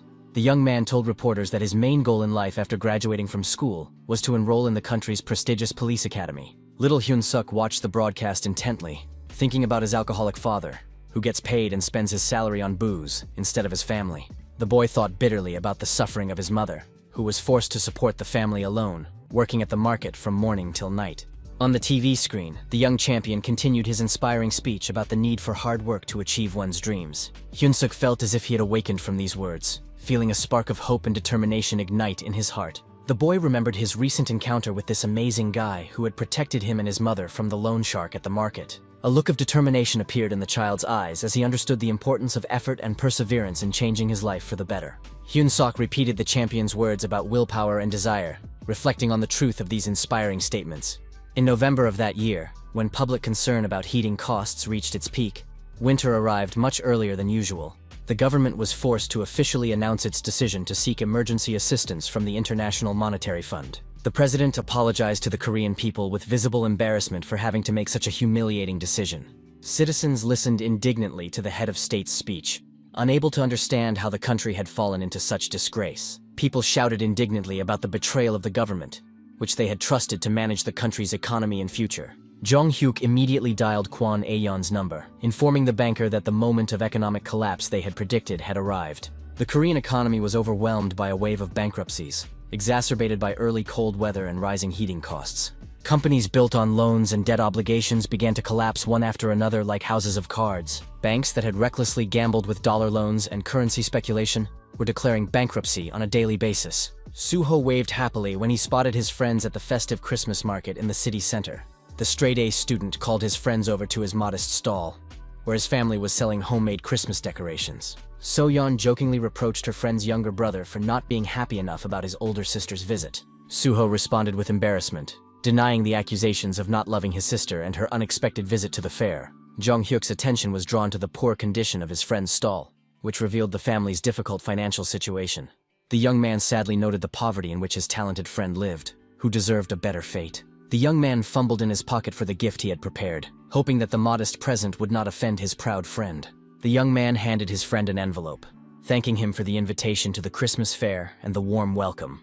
The envelope contained valuable exchange coupons for kerosene and food vouchers for the store in these difficult times. Jong-hyuk explained that his sponsor had sent too many Christmas coupons, which he wanted to share with his friend. Suho accepted the gift with understanding, realizing the real reason his friend wanted to meet today. Jong-hyuk warmly reassured his friend, reminding him that true friends must support each other in difficult times of economic crisis. So-yeon asked him to walk her home, admitting that she was unfamiliar with the unfamiliar part of town. Suddenly, two young men with an unhealthy gleam in their eyes and unsteady gait approached the group of friends. The strangers, with unfocused eyes, aggressively asked the girl where she was going at such a late hour. The boys recognized her as Suho's girlfriend, and began to behave even more strangely and unpredictably. The young men swayed and muttered incoherent phrases, clearly under the influence of illness or exhaustion. Friends immediately surrounded the frightened So-yeon in a protective circle, demanding explanations from the strange strangers. Suho was surprised to recognize his neighbors and sternly asked them about the reasons for their inappropriate behavior. The trainee singers broke into pained smiles, greeting a familiar face after a long separation. The top student explained to his friends that these guys lived nearby and were training at an agency, dreaming of becoming idols. The singers incoherently explained that a water pipe had burst in their dormitory, leaving them without water or heat. Jong-hyuk stared intently at the boys' faces, experiencing a strange feeling of déjà vu from their manner of speech and movements. The young man was shocked to realize that he was looking at the future members of a famous national music group from his past life. He remembered their incredible success in the future, when they would become some of the most popular artists in Korea. The young man couldn't believe his eyes, seeing the future stars in such a pitiful and emaciated state. One of the trainees suddenly staggered and collapsed onto the cold asphalt, losing consciousness from weakness. Jong-hyuk immediately asked about the condition of the fallen man, to which the singer's friend replied that he had been complaining of weakness since the morning. The young man firmly stated that it was necessary to call an ambulance immediately for the unconscious guy. The trainee anxiously suggested the possibility of tuberculosis infection from his roommate in the dormitory. The young singer described his friend's symptoms: a persistent cough, high fever, and coughing up blood. Upon hearing about the coughing up of blood, Jong-hyuk was horrified by the possibility of a tuberculosis outbreak among young people. At the hospital, a nurse reassured everyone, explaining that it was not tuberculosis, but a severe cold caused by exhaustion. The medical worker explained that malnutrition deprives the body of energy due to a lack of essential nutrients. Jong-hyuk breathed a sigh of relief, but insisted on the need to test all interns for tuberculosis. The singer bitterly admitted that he did not have the money for a medical examination due to his poverty. The trainee blamed himself for his comrade's illness, explaining that his American origin made things more difficult for everyone. Suho silently handed the envelope with coupons to the singer, insisting that they needed the vouchers more in their situation. The honor student apologized to Jong-hyuk for passing on his gift, but his friend nodded understandingly in response. Suho reflected that his family situation, despite their poverty, was still much better than that of the starving interns. Jong-hyuk handed the singers money with the wish that they would not forget their friends when they became famous artists in the future. The trainee leaned over his sick friend's bed, happy that now they wouldn't have to worry about heating in the dormitory. Leaving the hospital, the friends bought hot meat pies, enjoying the aroma of fresh pastries in the frosty air. Suho suggested washing down the pies with milk at home, warning his friends not to eat everything in one bite out of hunger. Jong-hyuk thought warmly of his friend's incredible kindness, willing to share his last with those in need. The young man reflected on the importance of mutual aid and willingness to share even in situations of extreme need. He noticed how the sun's rays broke through the clouds, warming the frozen streets after a cold morning. The young man smiled, feeling warmth in his heart from the solidarity shown by Koreans in difficult times of crisis. At the pawn shop, Jong-hyuk anxiously asked his mother if she would regret her decision to pawn her wedding ring. The woman sadly admitted her regret, but noted that it was impossible to keep the gold when the country needed help. His mother confidently stated that his late father would have understood the need to use the ring for a good cause. The young man took his mother's hand in his, feeling her fingers tremble with excitement. The young man firmly supported his mother's decision, assuring her that their joint patriotic act was the right thing to do. A reporter approached them, recognizing the rising star of judo, and asked for an interview about the charity event. The journalist noted the national champion's active participation in the patriotic campaign to collect gold for the country. The reporter asked in amazement if the athlete was willing to donate all his gold medals. Jong-hyuk explained that 2 gold medals could bring real help to the country at a critical moment. The young man confidently stated his plans to win new awards to replace those donated for the national good. The young man proudly pointed to his mother, who had brought his wedding ring, the last memento of his late father. The reporter mentally noted the heroism of the woman, who was raising her son alone in a tiny room. The reporter expressed hope that the donated gold would be used for its intended purpose of saving the national economy. The woman asked her son to come home first and get some rest after an emotional day. The mother explained the need to prepare early for the working day at the market, advising her son to go for a walk with his friends. The woman lovingly praised the young man, calling his deed more significant than sporting achievements. The mother emphasized that she was more proud of him than on the day he won the national judo championship. Jong-hyuk's eyes welled up at his mother's words, and the woman broke into a happy smile. His mother said a warm goodbye to her son as she hurried to the market to prepare her stall for the new day. The young man thought sadly that his mother did not allow herself to rest even on such an emotional day. Suddenly, a cell phone rang in the boy's jacket pocket, interrupting his thoughts about his mother's selflessness. The caller was reporter Park Yeon-il, who was following the news about the patriotic campaign to collect gold to save the economy. The journalist was impressed by the heroic act of the young man's mother, which he saw on the evening news on national television. The man predicted that victory at the Asian Games would make Jong-hyuk the 12th national hero of modern Korea. The reporter expressed confidence that thanks to such patriots, the country would surely overcome the crisis and return to prosperity. The young man cautiously inquired about the mechanism by which the state uses the gold and jewelry collected from the population. He expressed concern about the fate of family heirlooms that citizens were giving up in the hope of helping the country. Jong-hyuk recalled from his past life how trusting Koreans learned that their gold was being sold at below market prices. The young man hastened to take back his words, asking the reporter to forget about the doubts he had expressed. The young man suggested that the reporter consult with reliable colleagues about the transparency of the state campaign. In the evening, at an expensive restaurant, the partners raised their glasses, celebrating the successful completion of the difficult year of 1997. Kwon A-yeon made a toast to the coming year 1998 and the official establishment of their investment company. Jong-hyuk talked about donating gold medals, setting a personal example of civic responsibility. The banker admired the young man's ability to anticipate developments and stay ahead of events. The woman expressed her hope for a quick end to the crisis and the recovery of the national economy. The girl was amazed at the incredible profits made without the support of large corporations or government agencies. Park Tae-gyu recalled the influential Russian partner, who provided international support for their operations. The economist noted that their leader was among the richest 1% of people, which guaranteed the company's immunity. Jong-hyuk promised to create a protective mechanism for the company against possible attacks from competitors and authorities. The young man explained his plan to make the company so transparent that attacks would become meaningless and counterproductive. He announced the start of an important mission to install a protective shield the very next day. The young man planned to use his stay at the National Training Center to implement his plan. At the training center, coaches were preparing the country's best athletes for the upcoming Asian Games. The judokas whispered about the mysterious guy standing behind the head coach of the national team. Jong-hyuk stood modestly behind his mentor, already known as a monster rookie with a gold medal. Shin Sung-gil did not hide his pride in his protege, who had achieved national recognition. The director of the center introduced himself as the head coach of the national judo team, responsible for preparing for the Asian Games. The head coach of the national team solemnly announced his ambitious plans to win as many medals as possible to boost the morale of the Korean people. The director of the center proposed holding an official ceremony to introduce the members of the delegation, starting with the youngest athletes and ending with the experienced veterans. Jong-hyuk modestly introduced himself to the audience as a judo athlete who had been given the honorary position of assistant coach thanks to a personal recommendation from the director of the National Center. The young man mentally planned to include the investment companies Kwon A-yeon and Park Tae-gyu in the official list of sponsors supporting the national judo team. After 9 months of grueling training, the team finally arrived at the bustling Incheon International Airport for their departure to the long-awaited Asian Games. The young man walked confidently through the endless corridors of the modern terminal, feeling the weight of responsibility for the upcoming performances. A crowd of reporters instantly surrounded the delegation, eagerly asking the head coach about his goals and expectations for the continental tournament. The team's coach firmly told reporters of his intention to make every effort to win a record number of medals for Korea.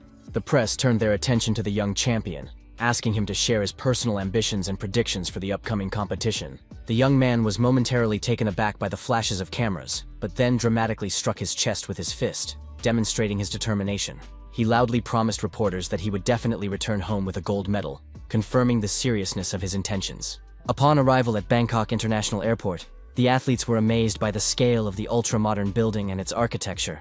A confused Western tourist politely asked Jong-hyuk where exit number 2 was. His teammates were impressed by the junior coach's flawless command of English and his communication skills. The senior athletes jokingly admitted that they should follow the example of their educated and multi-talented junior colleague. The head coach got everyone's attention with a loud clap as he got ready to give an important motivational speech before they left. The coach warned of inevitable encounters with the world's strongest athletes at the hotel, who would pose serious competition for the Korean team. The coach reminded them of the countless hours of training, liters of sweat and blood shed in order to achieve the highest level of skill. He emphasized the enormous responsibility of representing a country that places its hopes in its national heroes during difficult times. The judokas unanimously and loudly confirmed their readiness to justify the trust placed in them and give their all on the tatami. Leaving the air-conditioned airport building, the Korean athletes were stunned by the tropical heat and humidity of Thailand in December. A stranger rushing by accidentally bumped into the pensive Jong-hyuk with her shoulder, pulling him out of his thoughts about the upcoming competition. The young man instinctively turned around, wanting to get a better look at the girl who had not apologized for the awkward collision in the crowd. The stranger continued on her way without a word, which unexpectedly intrigued the young man with her unusual coldness. The young man turned around completely, trying to follow the mysterious woman with his gaze as she disappeared into the crowd. His gaze fell on a dazzling blonde with piercing blue eyes, as if she had stepped off the cover of a fashion magazine. Jong-hyuk felt his cheeks flush with embarrassment at the unexpected encounter with the beautiful foreign woman. His teammates impatiently called out to the young man who had frozen in place, wondering why he had suddenly stopped. Realizing that he had been hopelessly staring at the stranger, the young man hurriedly caught up with the departing team, consciously scolding himself for his momentary lapse. The mysterious blonde, having moved to a safe distance, took out her phone and briefly reported that the first contact with the object had been successfully established. The Korean delegation was staying at a 5-star hotel, where the athletes were to spend their time before the start of the competition. Jong-hyuk suggested that his protege return to his room, explaining that he wanted to have a coffee before bed in the cozy cafe at the hotel. Pushing open the glass door of the small coffee shop on the first floor, the young man looked around the half-empty room with its subdued lighting. To his surprise, in the far corner of the establishment, he noticed the same blonde from the airport, sitting elegantly at a table by the window. The girl instantly noticed his presence, looking up from her cup and staring straight into his eyes. The smile that appeared on her lips seemed both friendly and mysterious as she gracefully brought the cup to her lips. The young man froze in the doorway, unable to believe that he had encountered the beautiful stranger from the airport again. Pulling himself together, he ordered himself to control his emotions and soberly assess the strange coincidence. As he walked toward her table, his knees trembled as if millions of spectators were watching him in a stadium. Without invitation, he sat down on the chair opposite her and studied the stranger's face intently, looking for confirmation of his suspicions. Deciding to be direct, he asked if he was correct in assuming that she was a woman who got close to men for financial gain. The blonde raised her perfectly plucked eyebrow and asked with feigned surprise what exactly he meant. The young man warned her that it was unacceptable to use athletes for personal gain during important international competitions. The waiter who approached interrupted the tense dialogue with a polite question about the order, but was gestured to wait. Natalia mentally analyzed how this young Asian man had so quickly figured out her professional legend. Jong Hyuk repeated his warning not to use men for her own purposes. Watching his conversation partner's reaction closely, the question of who had ordered the beautiful European woman to get close to the Asian athletes hung in the air between them. Unexpectedly for the guy, the blonde began to applaud slowly, acknowledging his insight with an admiring smile. The young man noted with satisfaction that his suspicions about the professional nature of the chance encounter were correct. The woman introduced herself as Natalia, noting her interlocutor's surprising prudence for his young age. Extending her graceful hand for a handshake, she calmly added that she worked as a KGB agent. The young man smiled and suggested that Victor had earned an impressive sum, since he had attracted the attention of the Russian special services. Natalia's professional curiosity demanded to know the methods that had allowed the young man to expose her so quickly. His modest answer about natural attentiveness did not satisfy the experienced agent, who was accustomed to flawless disguise. The woman got down to business, noting the obvious reasons for her interest in the successful young investor. Jong Hyuk confirmed her guess that the visit was related to his profits from the Russian financial crisis and moratorium. Skipping the preliminaries, Natalia declared her readiness to move directly to the purpose of her visit. The offer to obtain Russian citizenship came as a surprise even to a guy who was prepared for surprises. The astonishment on the young man's face was genuine when he asked again about the seriousness of such an unusual proposal. His categorical refusal to leave his native Korea was firm and left no room for further persuasion. Natalia mentally noted that despite the apparent frivolity of the refusal, the young man's words conveyed unwavering sincerity and devotion to his homeland. The KGB agent asked directly about the methods that allowed such a young man to predict the Russian default and profit from the economic collapse. The young man smiled mysteriously, explaining his success by his understanding of a special national trait of the Russian character, passed down through generations. Jong Hyuk philosophically noted that one unchanging characteristic stretches from the Russian Empire through the Soviet Union to modern Russia: a tendency to make reckless decisions at critical moments. The experienced intelligence officer was struck by the depth of her interlocutor's analytical thinking, which possessed a wisdom unusual for his young age and Asian origin. Raising the stakes, the woman made an incredible offer: guaranteed Russian citizenship, 20 plots of land with mansions, and lifetime support from the state. The young man just shook his head, assuring her that material goods were of no interest to him at the moment. He explained that he had important business in Korea that required his presence and did not allow him to consider emigration. Natalia's professional curiosity demanded that she understand the true motivation of the young genius, if money was not the goal. His philosophical answer about money being just a tool to achieve more important goals made the agent think. The woman acknowledged the difficulty of understanding such a position, but noted her respect for her interlocutor's personal reasons. Unexpectedly changing tactics, Natalia offered an alternative with a charming smile: simple friendship without obligations. Jong Hyuk ironically asked what kind of friendship the KGB representative was interested in, left or right. The young man mentioned the bad reputation of Soviet intelligence, but agreed to symbolically shake hands as a sign of establishing friendly relations. Instead of a handshake, the blonde gracefully rose, leaned over, and left a light kiss on the cheek of the stunned young man. Natalia explained that this was a Russian tradition of saying goodbye between close friends, adding intimacy to their acquaintance. Before leaving, the woman promised to send a small gift in honor of the beginning of their unusual friendship. Left alone, the guy touched his burning cheek, thinking about the deadly danger of the charm of a professional seductress. Bangkok's national stadium was awash with festive fireworks, and fireworks marking the grand opening of the Asian Games. Delegations from all participating countries lined up on the field in full-dress uniform for the opening ceremony of the largest continental competition. The head coach of the Korean team complained about the unexpected workload that had fallen on him literally on the eve of the important day. After studying the materials from Natalia, Jong-hyuk discovered detailed dossiers on all competitors in all disciplines, not just judo. The delighted students thanked the junior coach for his titanic work in sorting and analyzing the intelligence information.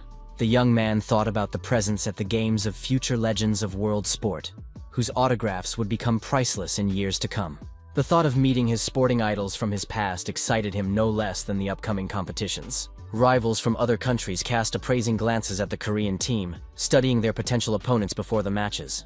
The announcer announced the imminent arrival of the Korean delegation to the arena, and the athletes began to line up for the ceremonial march. Dressed in formal business suits, the Korean delegation took their first steps into the stadium arena, proudly representing their country to millions of spectators.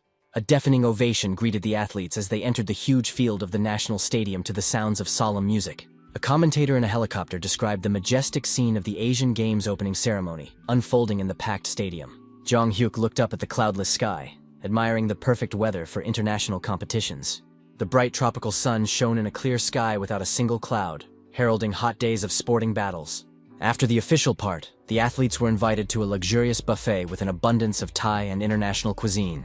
The young judokas looked at the exotic delicacies with excitement, anticipating the opportunity to try unfamiliar dishes. Jong-hyuk urged the team to eat well, reminding them of the need to give their all in the upcoming competitions. The young man mentally thanked Kwon Aeon for organizing the delivery of Korean food even to distant Thailand. The head coach asked in surprise why the standard menu for athletes did not include the usual Korean dishes. The young man smiled to himself at the absurdity of the situation, where Koreans were offered everything except their native cuisine. The young coach reassured the team by informing them of daily air deliveries of Korean food from a generous sponsor. Athletes from the neighboring rowing team watched the judokas with envy, dreaming of at least a spoonful of kimchi soup. Noticing the hungry looks of his compatriots, Jong-hyuk realized their equal role in defending the country's honor at the games. The young man decided that it would be wrong to enjoy the food while other Korean athletes were suffering from homesickness. Shin Sung-kil generously approached the rowers with an offer to share the surplus of Korean food that had been delivered. The rowing team's coach declined, embarrassed, considering it awkward to accept someone else's supplies without being able to repay them. The judo coach insisted on his offer, emphasizing that there was too much food for one team. Shin reminded him of the Korean tradition of mutual assistance, which is especially important when far from home during international competitions. Jong-hyuk proudly watched his coach's kindness, demonstrating the true Korean spirit of solidarity. The organizers posted the preliminary competition bracket, where each athlete could see their first opponent. Team captain Park Do-in nervously studied the data on his opponent, a massive Thai wrestler with impressive statistics. Doubts about his own abilities were evident on the young man's face as he sought support in the eyes of his teammates. The coach loudly encouraged his protege, demanding that he stop doubting himself and focus on winning. Jong-hyuk reminded his teammate of their conversation the day before the competition and the importance of following the strategy they had developed. Do-in recalled the instructions he had received about his opponent's habit of grabbing the collar before attacking and the need to counterattack at that moment. The winning strategy developed by the junior coach was supposed to bring the Korean team its first medal at the games. The massive opponent launched a fierce attack, but the Korean fighter managed to put up a strong block, stopping the first onslaught. Do-in felt the Thai fighter's huge hands grab him by the collar of his kimono, exactly as the assistant coach had predicted. Summoning all his willpower, the young man remembered the instructions and decided to immediately go on the counterattack, not allowing his opponent to build on his success. Jong-hyuk loudly encouraged his teammate from the edge of the tatami, confirming that the chosen tactics were correct. The team captain swept his opponent's legs with a sharp movement, causing him to lose his balance for a split second. Seizing the moment, Do-in quickly grabbed his opponent's arm to apply a painful hold. The technique worked perfectly, and the Thai fighter crashed to the tatami with a thud, unable to react to the swift counterattack. The referee raised the Korean athlete's hand, announcing the end of the fight with a clear victory on points. The team erupted in cheers, thanking the coaches for their brilliant preparation and accurate analysis of the opponent. His teammates surrounded the winner, patting him on the back and congratulating him on his first international victory. Do-in could not hold back his tears of joy, thanking the junior coach for the strategy that allowed him to pass the preliminary selection. Jong-hyuk modestly noted the athlete's own merit in following instructions precisely and showing the will to win. The head coach announced the last match of the day, where the assistant coach would defend the team's honor. It was Jong-hyuk's turn to demonstrate his skills on the tatami of the Asian Games. The young fighter stepped onto the mat with confidence, preparing to face an unknown opponent. The The young man fearlessly met his opponent's gaze, demonstrating his complete readiness for the upcoming fight. The Japanese wrestler towered over the Korean like a mountain, forcing him to tilt his head back to make eye contact. Commentators presented Yamashi as a 140-kilogram heavyweight with impressive winning statistics. Experts doubted the young Korean's ability to withstand such a formidable opponent without weight restrictions. Jong Hyuk focused intently on the fight, his gaze radiating an unwavering determination to win at any cost. Suddenly, the Korean burst forward, catching his opponent off guard with the speed of his attack. He managed to grab the Japanese fighter by the collar of his kimono, preparing to execute his signature hip throw. The experienced Yamashi deftly stepped back, using his body weight to break free from his young opponent's grip. Breaking the rules, the Japanese man secretly struck the Korean in the solar plexus with his elbow as he broke away. Yamashi whispered a greeting with a mocking grin, enjoying the pained grimace on his opponent's face. The Japanese fighter clearly hoped to demoralize his young opponent with dirty tricks and psychological pressure. Jong Hyuk instantly understood his opponent's tactics and decided to respond in kind in this unfair game. The guy discreetly pressed on a pressure point on his opponent's shoulder during the next hold. Yamashi howled in unexpected sharp pain that pierced his entire arm from the pinpoint impact. The referee immediately intervened, stopping the fight to issue a warning to both fighters. The referee sternly warned them that they would be disqualified if they violated the rules of fair play again. The Japanese fighter hypocritically protested, claiming that the Korean athlete had deliberately used a prohibited pain technique. Jong Hyuk understood that pressure on the collarbone was technically a violation, but practically impossible to prove, even under threat of disqualification. According to Natalia's materials, the judges at these competitions were extremely limited in their powers and tried to avoid controversial decisions. The enraged Japanese athlete, his face contorted with anger, growled a threat to destroy the insolent Korean with a single blow. The young man apologized with an innocent smile, explaining that he had heard about his opponent's love of dirty tricks and decided to respond in kind. Yamashi roared furiously and rushed at his young opponent, swinging his massive fists in an attempt to crush him. The Korean calmly analyzed his opponent's movements, noting the heavyweight's excessive swing and predictability. The huge Japanese fighter was shocked to find himself flying onto the tatami after a lightning-fast shoulder throw. Yamashi couldn't believe that the young Korean had managed to use his own weight and momentum against him. Jong Hyuk masterfully finished the move by pinning his opponent's shoulder blades to the mat and holding him in that position. The audience watched in amazement at the incredible sight of the lightweight defeating his massive opponent. The commentators did not hide their shock at what they had seen, calling the Korean's victory over such an opponent virtually impossible. The young fighter asked the defeated Japanese fighter with an ironic smile if he enjoyed their fight. Intense rowing competitions took place on the waterways, where athletes worked furiously with their oars. Korean fans created a powerful support group, chanting the name of their homeland. The Korean rowers demonstrated incredible speed and coordination, pulling ahead with each stroke. The team crossed the finish line first with joyful relief, ahead of their strongest rivals. The Korean rowing team exceeded all expectations, winning the gold medal in the team competition.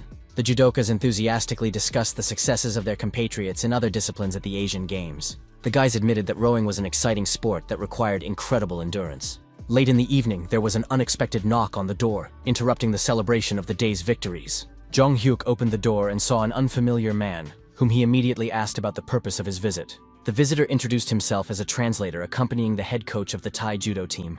The Thai coach stood silently, with a dissatisfied expression on his face, clearly waiting for the translation. The man uttered a few phrases in Thai, gesturing toward the floor. The interpreter asked the coach doubtfully if his message sounded too harsh. After a nod from the coach, the interpreter explained that the Thai athletes were staying on the floor below and could not rest. The man politely but firmly asked the Koreans to be quieter in the evening.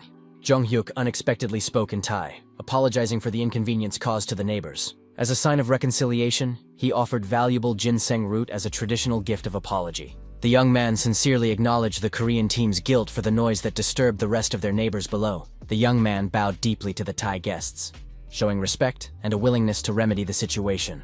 The interpreter examined the gift with interest, noting that red ginseng is considered a valuable medicine in Korea.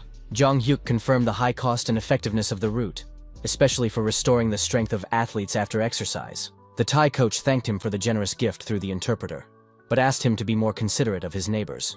The young man apologized again and promised to strictly control the noise level in the evening. The team captain praised the assistant coach's diplomatic skills in communicating with foreigners. Jong Hyuk explained to his teammates that after the qualifying rounds, the participants would begin to eliminate their competitors more aggressively. The young man emphasized the importance of forming alliances instead of conflicts in the context of fierce sports competition. The young man recalled information from Natalia's file about the Thai athlete who led their team.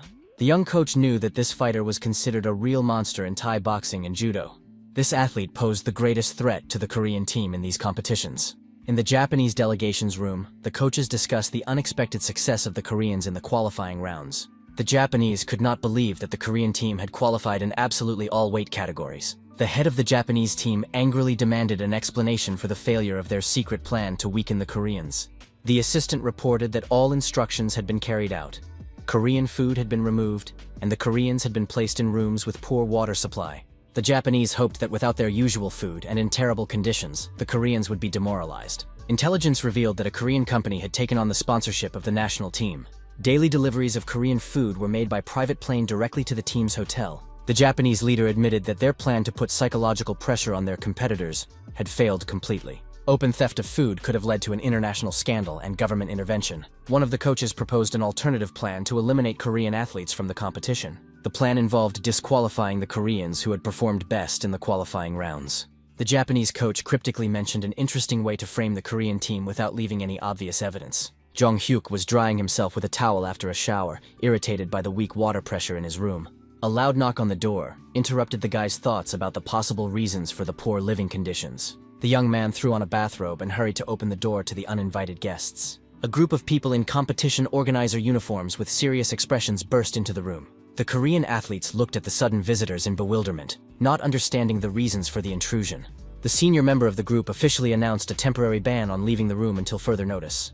The young man immediately demanded an explanation of what was happening and the reasons for restricting the team's freedom of movement. The official representatives of the organizers announced in a stern tone that from that moment on, the entire Korean judo team would be under special supervision by the competition administration. The senior member of the inspection team coldly announced the immediate start of testing all athletes for banned substances. Jong Hyuk felt his blood boil with indignation. The absurdity of the doping allegations seemed to him to be a blatant provocation. The next morning, the competition continued as scheduled, despite yesterday's scandal with the sudden inspection. Enraged by the injustice, the young man dealt with his opponents on the tatami with particular cruelty, venting his pent-up anger. Between fights, the young man agonized over who could have organized this vile provocation against the Korean team. The young man suspected that someone was deliberately trying to prevent them from demonstrating the results of many years of training. Suddenly, the announcer called Jong Hyuk to the arena, and the young man rushed to the center of the stadium. Once in front of the cameras, the young man, in a fit of rage, began to tear off his sports jacket, shouting accusations at the cowardly schemers. The young fighter angrily asked the audience of millions if his anonymous enemies really thought they could break the Korean spirit with their dirty tricks. The young man continued to shout about the shameful attempt to frame honest athletes with false accusations of doping. Television commentators looked at each other in confusion, unable to understand the reasons for the Korean athlete's emotional outburst. The spectators in the stands whispered in confusion, trying to understand the essence of the unfolding scandal. Shin Sung-il watched his protégé's antics with horror, feeling a burning shame for the first time at his uncontrollable behavior. The coach felt himself blushing with embarrassment as his protégé continued his theatrical performance in front of the cameras. Jong Hyuk demonstratively tore his shirt, demanding explanations and proof of the alleged use of banned substances.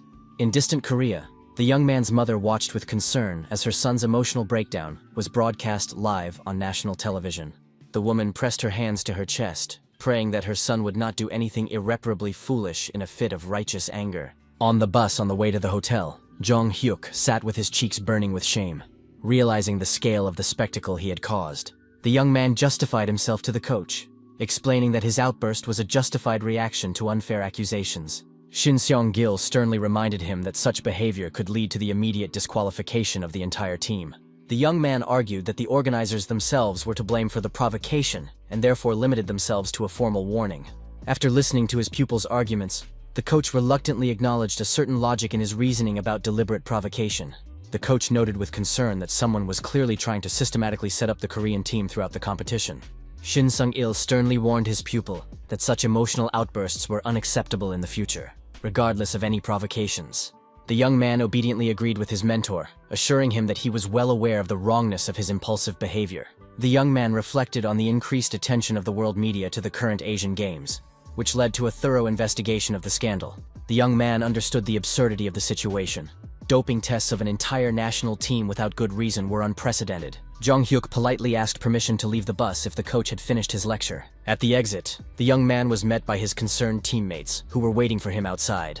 The judokas anxiously asked if the angry coach had imposed a severe punishment for the scandalous incident. The young coach reassured his friends, explaining that he wanted to take a walk alone to gather his thoughts. In fact, the young man headed for a secluded spot with the firm intention of making an important phone call. Finding a quiet spot under a spreading tree, the young man took his cell phone out of his pocket. Jong Hyuk dialed his mother's number, wanting to make sure that his behavior hadn't upset her too much. His mother was relieved to hear her son's voice and admitted that she had been eagerly awaiting his call after what she had seen. She wisely noted that her son's success was causing envy among ill-wishers who were looking for ways to discredit him. His mother expressed confidence in her son's innocence, advising him not to worry about the machinations of envious people. The woman asked her son to eat well and take care of his health, assuring him of her unconditional faith in him. Hanging up the phone, Jong Hyuk shivered from the unexpected cold wind in the tropical country, deciding to figure out the strangeness. The young man's attention was drawn to a group of Japanese athletes walking past on the park path. The young man instantly recognized the members of the Japanese judo team, his main competitors at the games. The young man remembered their strange, appraising glances at the opening ceremony of the competition. He particularly remembered the dishonest fighter who used dirty tricks during their match. Jong Hyuk forced himself to put aside his suspicions, realizing that accusations without evidence were unfounded. The young man reminded himself of the importance of objectivity and the inadmissibility of baseless accusations against competitors. Suddenly, the Japanese athlete stopped and asked the Korean with a mocking smile if he had taken another dose of doping. The young man stared at the insolent man with an icy gaze, outraged by the audacity and shamelessness of the insult. The Japanese athlete continued his provocations, advising him to hurry up before the banned substances were detected in his blood. Jong Hyuk felt rage boiling in his veins, his fists clenching involuntarily with the desire to strike. An inner voice told the young man that these scoundrels were well aware of the real reasons for the doping test. Looking more closely at the Japanese athletes, Jong Hyuk noticed strange bald spots on the backs of all the team members' heads, as if from regular shaving. The skin around the Japanese athletes' necks had a characteristic reddish tint, reminiscent of marks from frequent injections or irritation. A terrible thought pierced the young man's mind. Could it be that the Japanese team was using banned substances themselves and trying to divert suspicion? His thoughts were interrupted by an unexpected call from an unfamiliar international number. The young man looked suspiciously at the unfamiliar country code on the display, wondering whether to answer. Curiosity overcame caution, and the young man accepted the incoming call from the mysterious caller. Natalia's familiar female voice inquired about the young man's well-being after the unpleasant incident with the inspection. The Russian intelligence agent spoke with a slight flirtatious tone in her voice, clearly enjoying her interlocutor's confusion. Jong Hyuk was amazed at the KGB agent's knowledge of the inner workings of sporting events. The young man understood that Natalia was well informed about all the behind-the-scenes intrigues of the Asian Games. The woman offered her help in resolving the unpleasant situation, reminding him of their special relationship. The blonde playfully emphasized the status of their friendship, hinting at mutual obligations. The young man smiled and agreed that the help of a true friend really could not be refused. In a small cafe at the hotel, a middle-aged man in a business suit fidgeted nervously in his chair. The representative of the organizing committee could not believe that Soviet intelligence agents had approached him. The man feverishly ran through possible reasons for the KGB's interest in his humble person. When he saw Jong Hyuk entering, the official became even more nervous, realizing the seriousness of the situation. The young judoka politely introduced himself as the official representative of the Korean national team. The organizer tried to remain calm, saying that he was expecting someone else for a business meeting. When the young man sat down opposite him, a heavy pause filled with unspoken accusations hung between them. The young man apologized for having to resort to the help of influential friends to arrange the meeting. The official realized with horror that the Korean athlete had connections with Soviet intelligence. The man tried to get up and leave, saying he had nothing to discuss with the young man. Jong Hyuk imperiously asked his interlocutor to return to the table for a serious conversation. The young man asked directly about the size of the bribe received from the Japanese delegation for organizing the provocation. The young man demonstratively placed a compact cassette with a recording of the compromising conversation on the table. The young man noted with a smirk the excessive talkativeness of one of the organizer's subordinates. The official's pupils dilated in horror at the sight of the material evidence of his corrupt activities. In a panic, the man snatched the cassette and slammed it on the floor, trying to destroy the evidence. The cafe patrons watched in astonishment at the strange behavior of the respectable gentleman. The plastic case of the cassette broke into many pieces, and the magnetic tape unraveled on the floor. The organizer, his voice filled with despair, reproached the young man for the cruelty of making such serious accusations without any solid evidence. Suddenly, something in the scattered fragments of the cassette caught the official's attention, causing him to look more closely at the debris on the floor. The man knelt down, feverishly gathering the plastic fragments and trying to examine the remains of the magnetic tape he had just destroyed in a panic. Jong Hyuk confirmed the obvious with a cold smile. The broken cassette was just a cheap copy for psychological effect. The young man demonstratively twirled the real cassette between his fingers, suggesting that the organizer repeat the act of vandalism with the original recording. The young man sarcastically remarked that even the almighty KGB had been unable to provide the official with a complete picture of what was happening and all the players in this game. Hearing the hint of incomplete information from Soviet intelligence, the man tensed up and demanded explanations about the hidden details of the situation. The young man calmly explained that he had already found reliable channels for transferring the compromising recording to the relevant Thai government agencies. The young judoka emphasized that these were structures directly subordinate to the top leadership of the country hosting the games. The young man vividly described the consequences of the scandal. The disgrace of the organizer of the prestigious Asian Games, who succumbed to the provocations of a foreign power for the sake of a bribe. Jong Hyuk added a juicy detail about the official's older brother, who holds a high position in Thai military circles and whose career will also be threatened. The young man ruthlessly described the chain reaction, the downfall of an entire family because of a single corruption scandal at the international level. The organizer tried painfully to understand how a simple Korean sports coach ended up connected to Soviet intelligence and possessed such capabilities. The broken man collapsed to his knees in the middle of the cafe, begging for a way to escape the impending disaster. Seeing his opponent's complete surrender, Jong Hyuk realized that victory was assured and graciously agreed to conduct doping tests for the Korean team. The young man confidently declared that all Korean judokas were ready to undergo any tests for banned substances without exception. The young man emphasized the absolute purity of his athletes, whose test results would only confirm their innocence to the world community. The young man offered the official a chance to save face by publicly rejecting the provocation of those countries that had tried to bribe him. The organizer bitterly realized that the Korean guy had been sure from the very beginning that the doping test was a setup. The official's reaction made it clear that he had received a bribe from an interested party to organize the provocation. Jong Hyuk majestically repeated his offer to give the official a chance to redeem himself for the sake of the honor of the Asian Games, demanding an immediate decision. In a car parked nearby, Natalia listened intently to the conversation through headphones connected to a hidden microphone.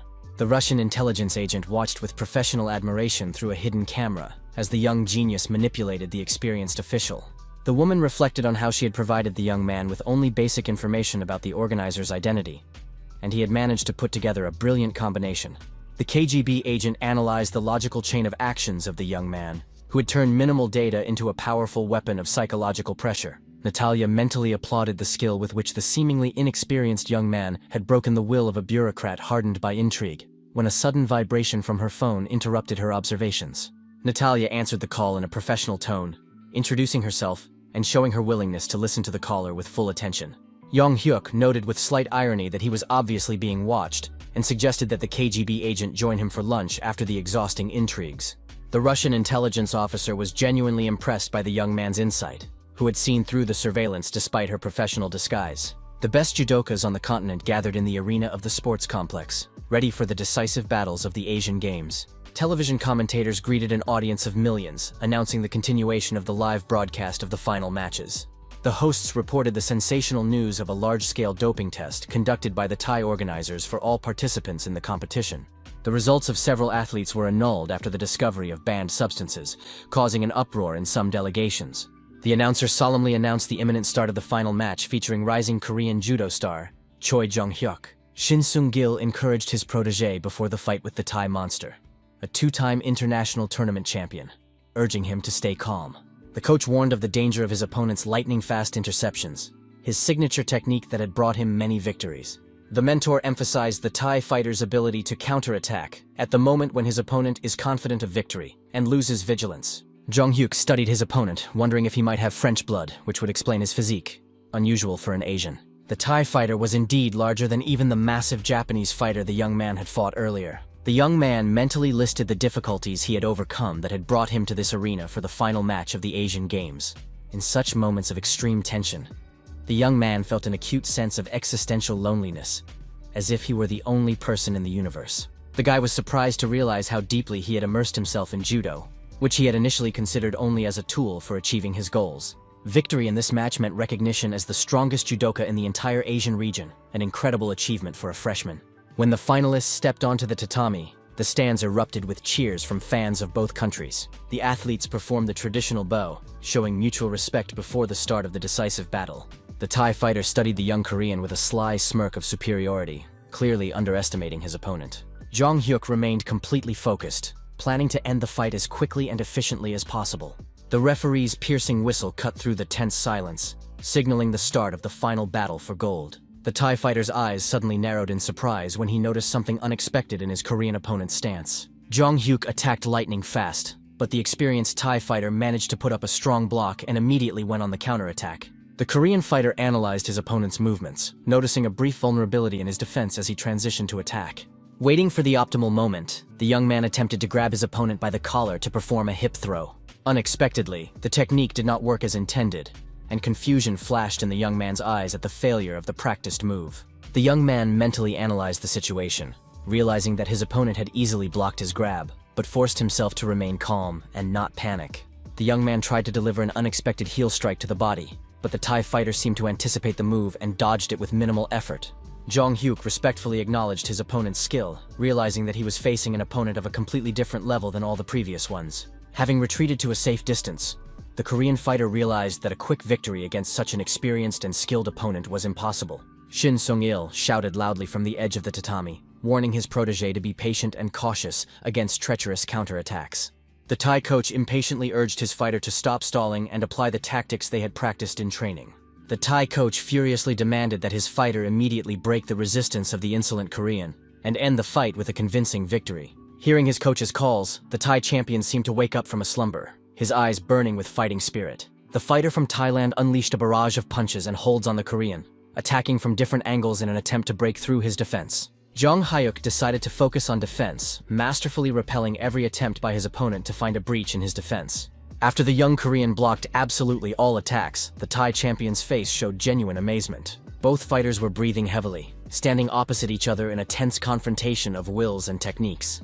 The Thai athlete suddenly broke into a predatory smile, like a predator who had found worthy prey. The fighter from Thailand respectfully asked the Korean if he lived in the same temporal dimension of intensity as himself. Television commentators excitedly noted that 30 seconds had passed since the start of the final without a single effective action. The fighters simultaneously rushed into the attack, and Jong Hyuk attempted a hip throw, using his opponent's momentum.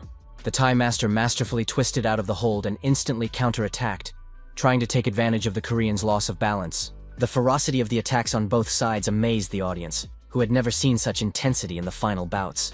The opponents took a step back in unison, and Jong Hyuk mechanically adjusted his loosened belt, preparing to continue the fight. The fierce confrontation between the two masters captivated the attention of thousands of spectators, who were unable to take their eyes off the exciting fight. The referee's sharp whistle suddenly pierced the tense atmosphere of the arena, causing the fighters to freeze. The referee raised his hand, signaling the end of the fight, which caused confusion among both finalists. Jong Hyuk looked around in confusion, trying to understand the reason for the sudden stop in the midst of an intense exchange of techniques.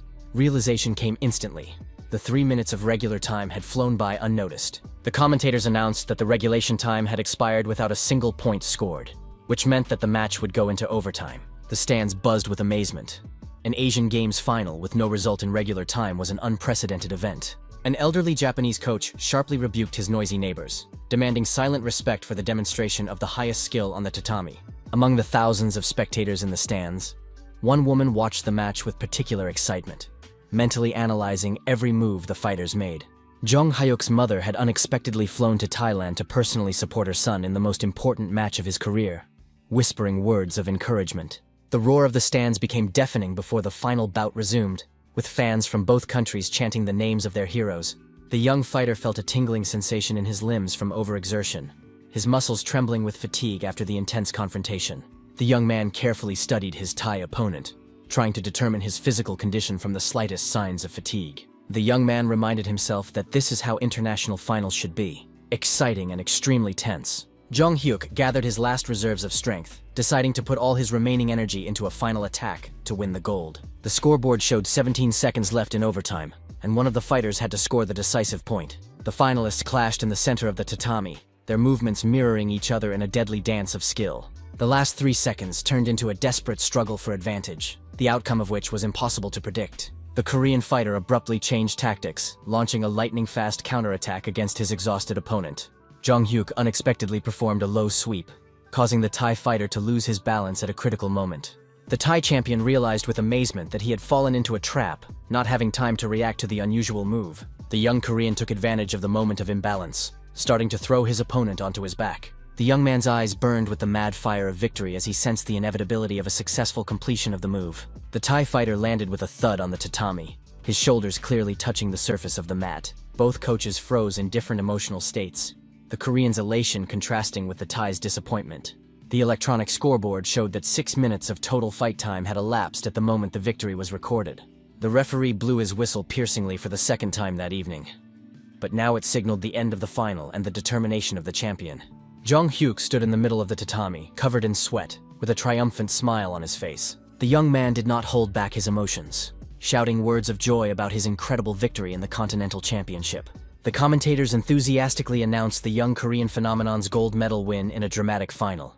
The entire Korean team rushed onto the tatami, ignoring protocol, to embrace their hero. His teammates lifted the champion onto their shoulders, and Shin Sung-kil did not hide his tears of pride for his protege. Jong-hyuk accidentally glanced to the side and noticed his defeated opponent. The Thai fighter's eyes expressed a complex range of emotions, disappointment mixed with respect. Unexpectedly, the Thai champion smiled and nodded to the Korean, acknowledging the deservedness of his victory. A crowd of journalists surrounded the new Asian champion, vying to get an exclusive interview.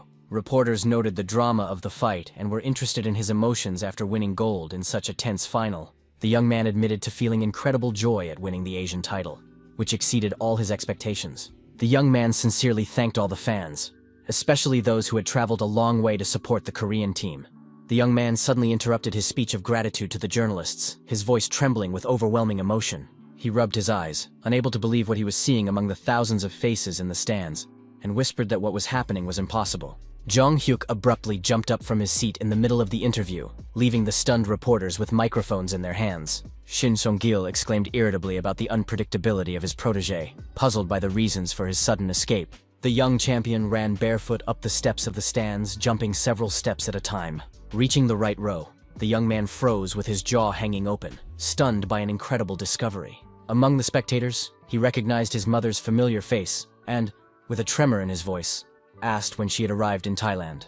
The woman smiled gently and admitted that she had flown in yesterday, especially for her son's final match. The young man asked in bewilderment why she had kept her arrival a secret, as knowing that his mother was there would have given him extra strength. His mother proudly noted her son's striking resemblance to his late father, especially his eagle-like gaze, which allowed him to spot her in the crowd. Jong-hyuk pointed to the gold medal on his chest with a beaming smile, asking if his mother had seen his triumph. The woman did not hide her maternal pride, showering her son with praise for his incredible achievement at such a young age. Seeing the happiness in his mother's eyes, the young man realized the true value of his victory, the opportunity to bring joy to the person closest to him. The young man gently placed his hand on his mother's shoulder, feeling her tremble with overwhelming emotion. Suddenly, he lifted the frail woman into his arms and shouted to the entire stadium about his victory and his mother's presence. The award ceremony took place under the flashes of hundreds of cameras as the gold medal was placed around the young champion's neck. Jong-hyuk officially became a national hero of the Republic of Korea, a symbol of youth success and determination. The 18-year-old's victory at the Continental Championship became a sensation in the world of martial arts. In the Seoul office, Park Tae-gyu seriously asked his partner if she had any regrets about the financial decision she had made. Kwon Aeon confidently confirmed the correctness of the investments, noting their strategic importance for the future of the company. The economist pressed the enter key, launching a large-scale financial transaction in which millions of dollars began to flow between accounts. The female banker expressed her hope that their risky strategy would be approved by their young boss.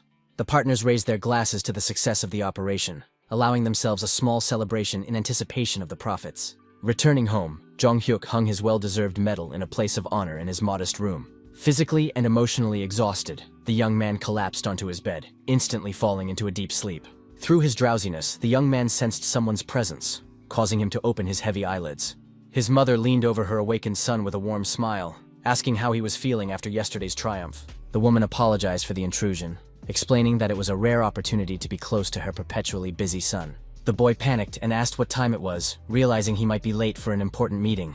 He jumped out of bed, explaining that he needed to visit a certain place urgently on important business. The young man announced his plans for the day to his mother, insisting that she accompany him on an important errand. The woman asked in surprise if her son was serious about spending his day off with her, and not with his friends. Quickly getting ready, they went out onto the busy streets of Seoul, where the morning sun was already beginning to warm up.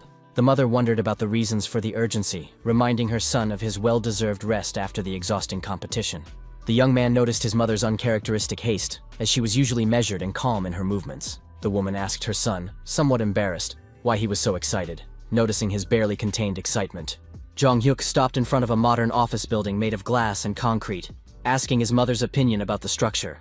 The woman stood frozen with her mouth open, staring at the 30-story tower in the capital's prestigious business district. The young man asked if his mother would like to move her small business to this impressive building. The young man clarified his question about renting space in this elite complex. With a mysterious smile, the young man suggested not renting, but purchasing the entire building outright. His mother scolded her son for his inappropriate jokes, suspecting that he was tired after the competition.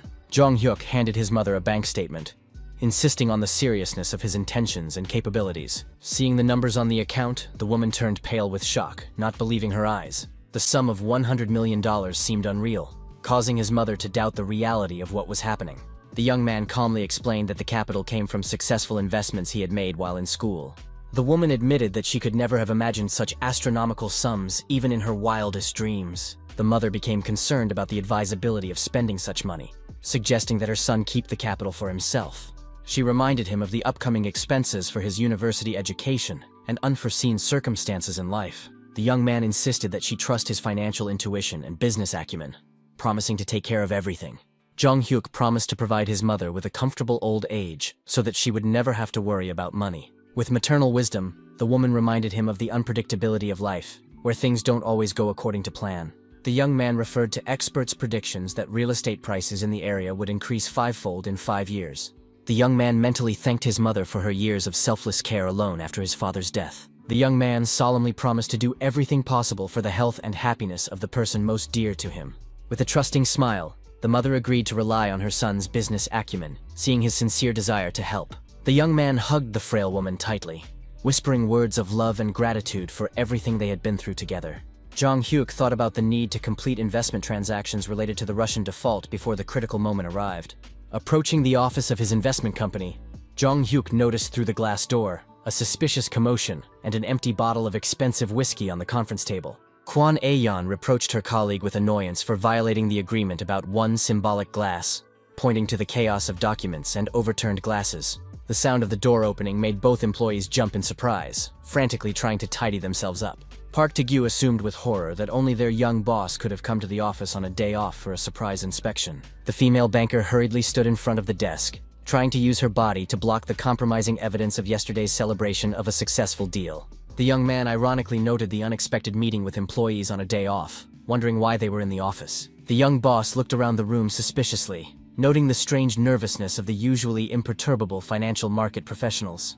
Kwon Aeon hastily explained her presence by the need to check the profitability of recent transactions and prepare a quarterly report. Jong-hyuk continued to study the faces of his employees closely, trying to understand the real reason for their confusion and obvious panic. The economist explained uncertainly that they had completed complex calculations and decided to allow themselves a short break for tea. The young man remarked with a smile on the strength of their tea, judging by the characteristic smell of expensive alcohol and the blush on their cheeks. Unexpectedly for the employees, the young man nodded approvingly, acknowledging their right to celebrate after working hard on the deal of the century. The young boss added with a sly smile that he did not condemn office romances, which completely confused his subordinates. Noticing their shocked faces, the young man innocently apologized for any possible misunderstanding of the situation between colleagues. The guy mentally noted the obvious mutual attraction between the partners, evident in their synchronized movements and glances. Deciding not to embarrass his employees any further, Jong-hyuk turned his attention to studying the financial documents spread out on the table. The figures he saw made him forget about the romantic atmosphere in the office. The amount of profit exceeded his wildest expectations. The young investor's face reflected a mixture of shock and delight at the realization of the scale of the capital earned. The young man could not believe that their risky strategy had yielded profits several times higher than the initial forecasts. Addressing his employees, the young man noted that the expected income from the Russian crisis had been significantly exceeded. Russia's announcement of a moratorium created an information vacuum, which they successfully exploited, even ahead of the IMF. Kwon Aeon proudly announced that each of the partners had decided to reinvest 70% of their personal profits. Upon hearing this decision, Jong-hyuk anxiously asked about the reasons for such a risky reinvestment of funds. The banker explained the logic of creating a closed investment cycle for exponential growth of the company's capital. The young boss seriously asked the partners if they had any regrets about investing their personal funds in the joint venture. Both employees assured him with sincere smiles that the decision was correct and that they were ready to share the company's risks. Jong-hyuk respectfully acknowledged the complexity and courage of their decision to reinvest their personal capital. The young boss smiled mysteriously, hinting at a surprise he had prepared for his loyal employees who had risked their personal funds for the sake of the company. Jong-hyuk adopted a businesslike tone as he prepared to outline an ambitious strategy for the next stage of their investment fund's development. The young man uttered the keywords .com bubble, instantly drawing his partner's attention to the impending technological collapse. Kwon Ae-yeon struggled to contain her excitement as she clarified her boss's intention to once again bet on a decline. As with the Russian default, the young man confirmed that Kwon and Park's company was preparing for a new large-scale operation in the financial markets.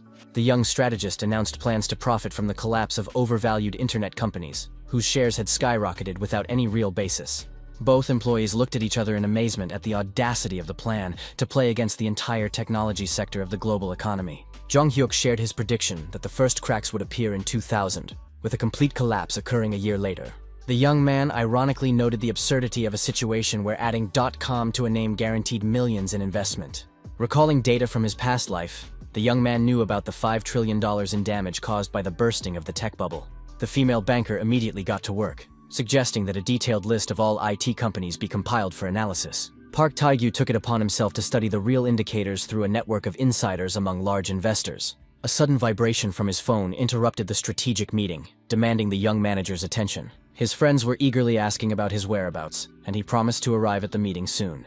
Apologizing to his employees, Jong-hyuk announced that he had to end the work meeting due to personal commitments. Kwon Ae-yeon noticed her boss's increased busyness after his triumphant return from the Asian Games. The young man philosophically noted the need to balance his roles as a son, friend, and national sports hero. A cheerful group of school friends was already waiting for him at the entrance to a trendy cafe. The young man was genuinely happy to see them, warmly greeting his friends after a long separation. Jong-hyuk was surprised to note the drastic changes in the clothing style of his usually conservative friends. Suho and So-yeon explained sheepishly that they had decided to match the atmosphere of the radio station and modern trends. His friends laughed, admitting that the new look suited them surprisingly well, and asked who was responsible for the transformation. Behind their friends appeared familiar trainee singers, who proudly admitted to the stylistic experiment. The young artists looked healthy and energetic after recovering from exhaustion and illness. Jong-hyuk's gaze lingered on a vaguely familiar face that he couldn't immediately identify. His memory helpfully reminded him that this was Jin-hyuk, the rising star of the popular drama Pearl Hunters. The young man enthusiastically shook the actor's hand, confessing his long-standing admiration for his talent. The group entered the radio station building, where the modern interior and professional equipment made a strong impression on everyone. Jong-hyuk looked around the spacious lobby of the radio station, surprised to recognize many faces from the future among those present. Politicians, businessmen, and media personalities who were not yet known to anyone. The young man mentally noted the official who would be caught taking bribes in a few years, and the producer whose scandalous antics would be heard throughout the country. The young man thought ironically about the future elite of society gathered here, many of whom would find themselves at the center of corruption scandals, but paradoxically, would receive promotions after serving their sentences. A young woman in a strict business suit politely interrupted his thoughts, introducing herself as the producer's assistant, and inviting him to a preliminary interview. Jong-hyuk smiled charmingly at the stranger, greeting her politely and showing his willingness to cooperate with the media. Something about the woman's features seemed vaguely familiar, as if he had seen her in a completely different context in a past life. Upon entering the small recording studio, the assistant explained the procedure for pre-selecting material before the main recording of the program. David, an American intern, patted his friend on the shoulder and, with his characteristic accent, promised to look around the building while he gave the interview. The whole company laughed at the guy's funny pronunciation, mixing English slang with Korean expressions into an unimaginable cocktail. Jong-hyuk let his friends go, reminding them to keep in touch in case of any problems or unexpected events. Sitting down opposite the interviewer, the young man apologized for his friend's eccentricity, explaining that he had been raised in the United States and taught Korean by an elderly immigrant. The young man added that despite his oddities, David was a talented producer who was training a promising music group. The female interviewer nodded in agreement, noting the obvious charisma and creative potential of the unusual American. The assistant busily looked through her notes, announcing that she was ready to begin the official part of the preliminary interview. Meanwhile, in the hallway, Actor Jin Hyuk was reprimanding David for his careless remarks, which could cause problems with the press. The young artist patiently explained the importance of neutral wording when communicating with media representatives in Korea. The American waved it off casually, calling the actor dude and praising him for his intelligence, which lived up to his expectations. Suddenly, loud voices and the sound of heavy footsteps from several people could be heard ahead in the hallway. Jin Hyuk looked warily into the dimly lit hallway, trying to determine the source of the suspicious noise. A group of burly men in expensive suits appeared from around the corner, turning to the children with fake smiles. The young people looked at each other in confusion, not understanding who these strangers were and what they might want. The leader of the group, with an unpleasant smirk, suggested they talk to their uncle, clearly hinting at something sinister. At that moment, in the studio, the interviewer noted with satisfaction that Jong Hyuk had answered almost all of the prepared questions. The ringtone of an incoming call interrupted the recording, forcing the young man to apologize and glance at his phone's display.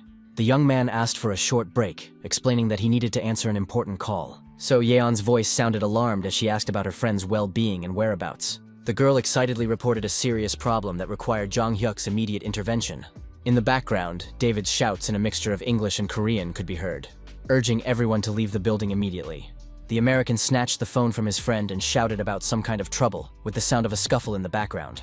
The sound of the struggle intensified, and the connection was interrupted. Someone had forcibly taken the intern's cell phone.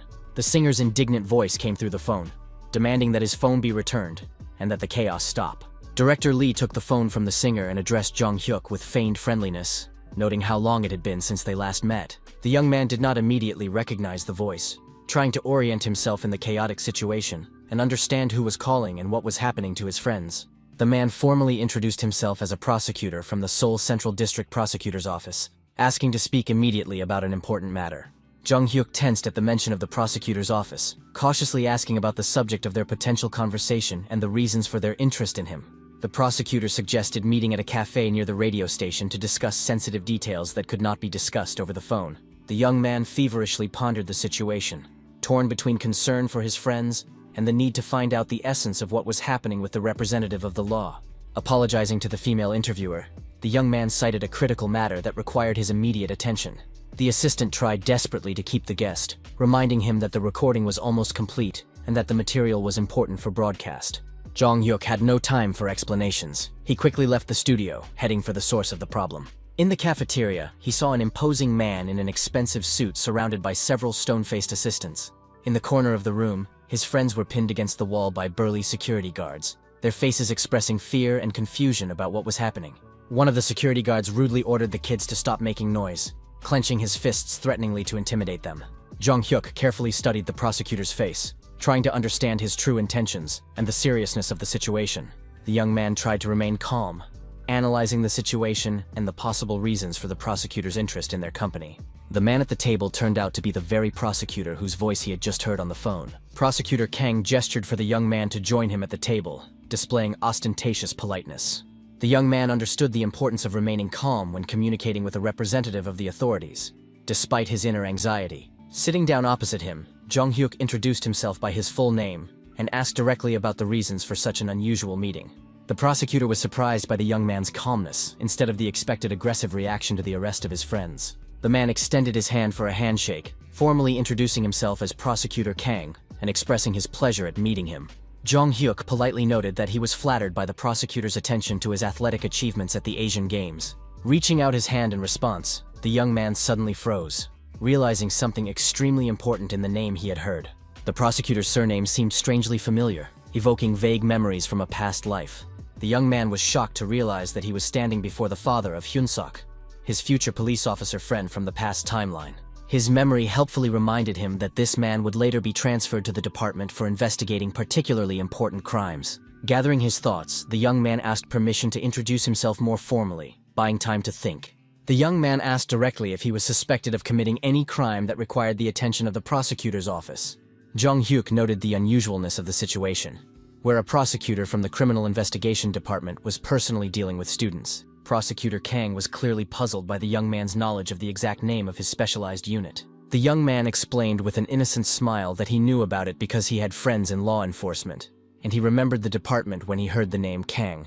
The prosecutor got to the point, reporting the discovery of a suspicious organization with questionable financial flows linked to the young man's bank account. The man demanded an immediate explanation for the large sums of money in the 18-year-old student's accounts. Jong Hyuk mentally compared what was happening to a primitive telephone scam, where the victim is intimidated with non-existent accusations. The prosecutor increased the pressure, hinting at connections with a certain American-Filipino criminal organization.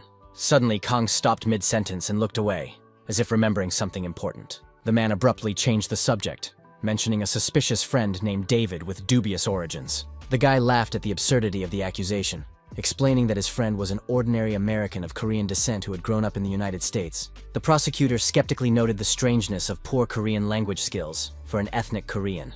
Kang demanded to see identification documents, deciding to start the investigation with basic formalities. The young man became wary, wondering about the legality of the prosecutor's access to banking information without a court order and his consent. The oddity of the situation was that the prosecutor had come to him himself, instead of officially summoning him to the prosecutor's office with a subpoena. Plucking up his courage, Jong Hyuk asked directly if there was an official warrant for the investigation.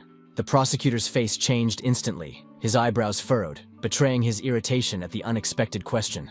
The young man watched Khan's reaction closely, trying to detect signs of bluffing or abuse of authority. The prosecutor's negative reaction confirmed his suspicion that the necessary documents for a legal investigation were not present. The young man continued his offensive, pointing out the illegality of detaining his friends and forcing them to talk without a court order. The young man logically concluded that in the absence of a warrant, he could only be a witness, but not a suspect. The prosecutor tried to appeal to common sense, avoiding a direct answer about the existence of official documents. Jong Hyuk reminded him of the prohibition on accessing citizens' personal information without a court order. The young man mentioned the law on the protection of personal data, the violation of which carries serious consequences. He emphasized that protecting his rights did not constitute obstruction of official duties. Kang claimed to have a warrant, but refused to show it even to the national sports hero. The young man understood the absurdity of the situation. The sudden accusations of financial fraud seemed like a crude attempt to pressure him. Suddenly, a flash of insight struck the young man's mind as the scattered facts came together to form a coherent picture. Jong Hyuk looked away, his face reflecting the shock of realizing the true reason for the prosecutor's visit. Jong Hyuk slowly turned his head, carefully examining the interior of the cafe, as if noticing the details of his surroundings for the first time. Among the decorative flowers in a hanging planter, he noticed the faint glint of a professional camera lens. The young man smiled to himself, finally understanding the true nature of what was happening. It was a setup for a television show. Realizing the prank, the young man couldn't help but smile sincerely, appreciating the scale and thoughtfulness of the prank. Such an unexpected reaction clearly threw the prosecutor off his game, causing him to blink in confusion. The actor covered his mouth with his hand, trying to hide his own smile, realizing that the victim had spotted the hidden camera. The man was amazed at how quickly the young athlete had figured out the carefully prepared scenario. In the next room, director and producer Kim Seok-gyu watched the proceedings on monitors. The film crew was amazed at the guy's insight, who had uncovered their plan in a matter of minutes. The actor decided to play out the scene to the end, demonstratively producing a fake arrest warrant with official seals. The man suggested continuing the conversation in the interrogation room, trying to keep the intrigue alive for the audience. Jong Hyuk realized that the prop looked so realistic that it could pass for a real document. So Yeon and the other friends behind the prosecutor could barely contain their laughter at the comical situation. Seeing the cheerful faces of his friends, the young man was finally convinced that he was right. It was a carefully staged prank. The young man mentally reproached himself for falling for the provocation, even though his intuition had told him from the very beginning that something was fishy.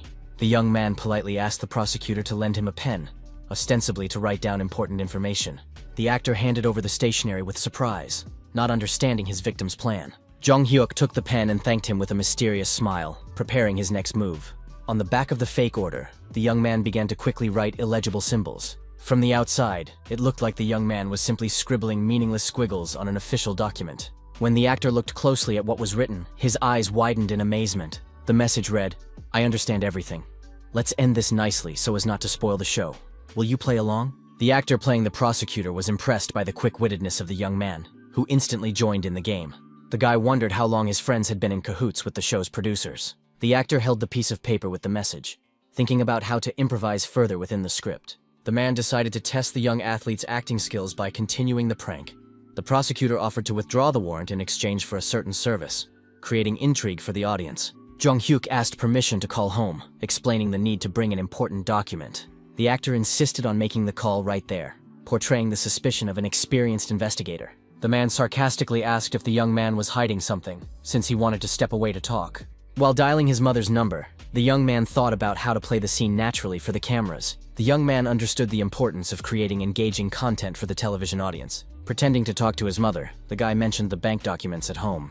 Jong-hyuk masterfully improvised, talking about his meeting with the prosecutor and his unusual request. The young man instantly assessed the criticality of the situation, realizing the need for immediate action to maintain the intrigue of the TV show and solve the problem that had arisen. Suddenly, a real call came in from the Financial Supervisory Service, which was definitely not part of the show's pre-planned script. An official voice reported the discovery of suspicious transactions totaling an astronomical $1 billion through his bank accounts. Jong-hyuk anxiously recalled the recent transfer of a large sum of money to purchase an office building for his mother's business. The young man's face reflected genuine concern as he turned to the actor prosecutor and apologized for having to interrupt the conversation. The young man quickly improvised an explanation about the need to return home for important bank documents from the home safe. The actor playing the prosecutor frowned dramatically and asked suspiciously if the young man was planning to use the excuse to escape.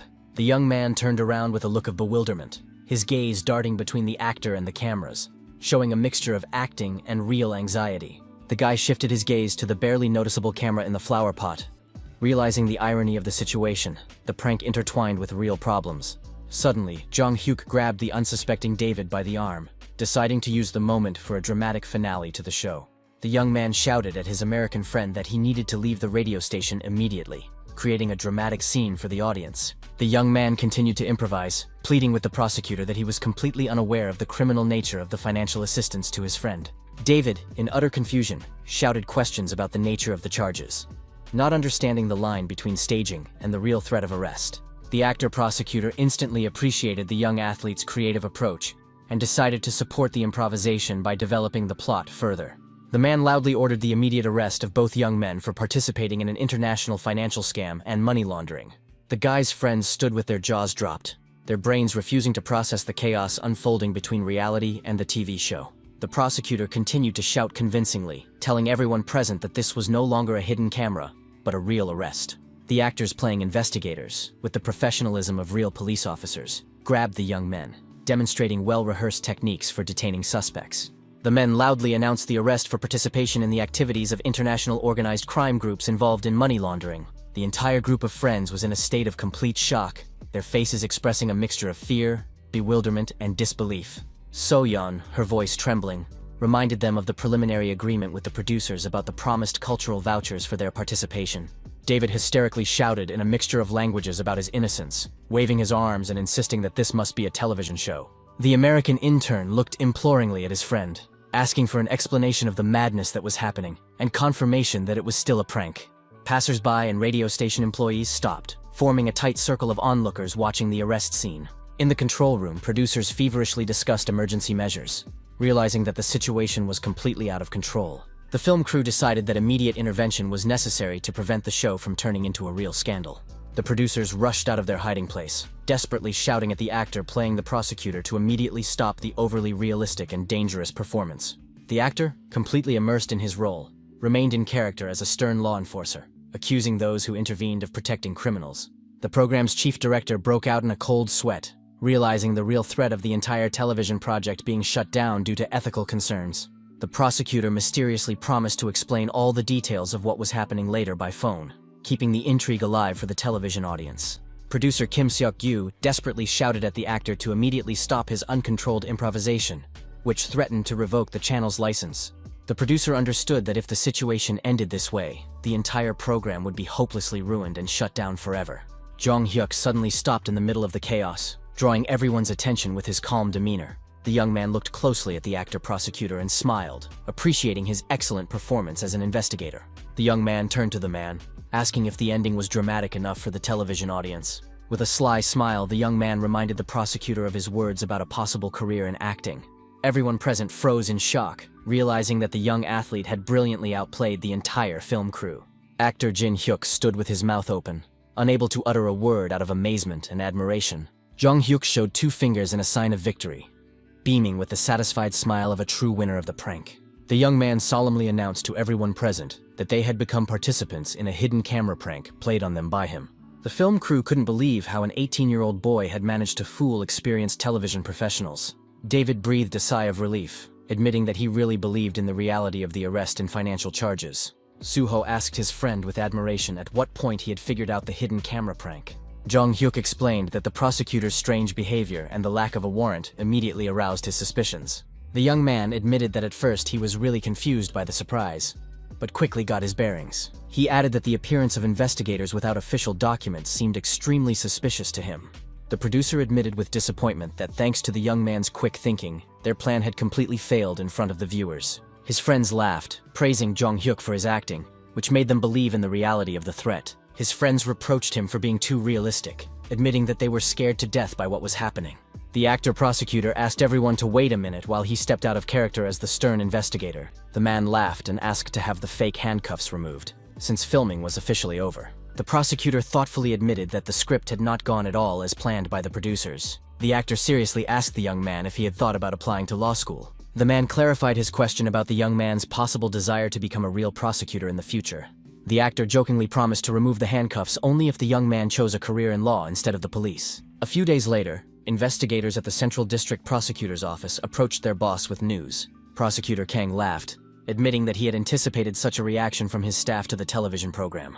The man generously told his subordinates that he had to praise them for their professionalism. The secretary announced a call from the district prosecutor, who requested that he come to his office immediately. Kang was alarmed by the unexpected call from his superiors and hurried to the door of the main office. The man cautiously opened the door, asking his boss about the reason for the urgent call during working hours. Prosecutor Kang tensely asked the district attorney about the case for which he had been summoned so urgently. The district attorney smiled and explained that he had seen his subordinate on a television program and decided to discuss it. Kang apologized sheepishly for participating in an entertainment show without notifying his superiors in advance.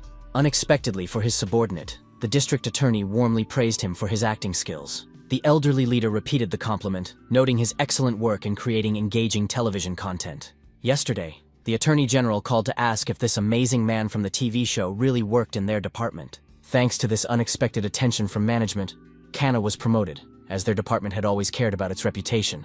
The man replied to his superiors with sincere joy that his long-held desire for promotion had finally come true. Khan explained that he had agreed to be filmed not for fame, but to improve the image of the prosecutor's office in the eyes of the public. He reminded his boss that most law students dream of becoming lawyers, not prosecutors, because of prejudices. The man candidly remarked that his superiors were unaware of the real situation regarding the prestige of the profession among young people. Modern students are not interested in public service, but in successful careers and high incomes in the private sector. The district prosecutor entrusted Kanu with an important mission: to prove to society the attractiveness of working in the prosecutor's office. The man ambitiously replied that he must attain a high position in order to carry out truly important work. Kanu hinted at his desire to transfer from the district prosecutor's office to the prestigious prosecutor's office of the Central District of Seoul. The district attorney thoughtfully asked if his subordinate was prepared for his children not seeing their father at home. The boss nodded understandingly, acknowledging his subordinate's ambitions, and let him continue his work. The boss smiled and noted that he had always known about the selflessness and ambition of his best prosecutor. Kong Chul sat in his office, reflecting on his important conversation with the district attorney. The man understood that his real career as a prosecutor was beginning at this turning point. In the future, countless threats, temptations, and moral dilemmas awaited him on the path to justice. The prosecutor mentally asked his children to be patient with his frequent absences from home. He remembered the investment company Kwan and Park, which managed the assets of influential politicians and lawyers. The man took out of his pocket a business card he had received from a young man after filming the show. Jong introduced himself as an advisor to a holding investment company, which greatly surprised the experienced prosecutor. Kang couldn't believe that an 18-year-old judoka was an advisor to a serious financial organization. The prosecutor dialed the number on the card, still doubting the reality of such an incredible coincidence. The young man amiably agreed to meet the following Sunday to discuss possible cooperation. Jong-hyuk thought with satisfaction about successfully establishing contact with Prosecutor Kang for future plans. In order to catch corrupt officials, the prosecutor needed the strength to remain unshakable under any pressure from above. The young man reflected on the need for honest people in the prosecutor's office, recalling his dream of becoming a judge in his past life. The young man pondered the problem of not being able to conduct investigations without the appropriate authority, thinking of the National Intelligence Service as an alternative. Jong-hyuk understood the futility of dwelling on his past life, deciding that he still had a whole year to make a decision. As the young man put on a construction helmet, one of the workers called out to him, wondering what he was muttering to himself. His mother called her son to an improvised table where she had laid out a homemade meal for the workers. The woman kindly offered the builders something to eat after their hard work on the construction site. The workers gratefully acknowledged the young man's help, promising to finish renovating the first floors of the building soon. Jong-hyuk watched with warmth as his mother smiled happily, delighted at the opportunity to care for people. The 10-story building was carefully chosen, with the first 3 floors for shops and the rest for offices and apartments. His mother often repeated the wisdom that without the owner's supervision, construction work is done half-heartedly. The young man's thoughts were interrupted by an unexpected phone call, distracting him from his physical work. The young man looked at the screen with curiosity, wondering who had decided to disturb him during work. David's voice sounded excited as he shared the wonderful news about a major agency's interest. The American explained that the agency's director had seen their performance on a hidden camera and offered to sign a contract. Jong-hyuk congratulated his friend, ironically asking if it was the same director who had ignored them for 2 years. The young man was mentally concerned about the fate of the group, knowing that their debut would be delayed due to changes in history. The young man understood the risks of signing a contract with an unreliable agency that could ruin the careers of talented young people. David announced an upcoming meeting with actor Jin-hyuk and the director to discuss the details of the contract. Jin-hyuk apologized to his mother, explaining that an urgent matter had arisen that required his immediate attention. The woman suspiciously asked her son if he was trying to escape from hard work on the construction site. On the way to the agency's office, David was surprised to notice that they were going in the opposite direction. Jong-hyuk explained that they first needed to stop at a clothing store to buy a suitable suit for his friend. The young man reminded him of the importance of first impressions and the need to look presentable at a business meeting. Another call interrupted their journey, and the young man apologized, explaining the need to answer an important call. The young man knew that he had asked Kwon Ayeon to check the information about the agency and was eagerly awaiting her report. Kwon Ayeon reported the results of her investigation. The agency had gone bankrupt, laying off all its interns, and the director had fled abroad with the money. The girl added an interesting detail. The company owed their investment fund a large sum of money from old contracts. Jong-hyuk finally understood the reason for his anxiety.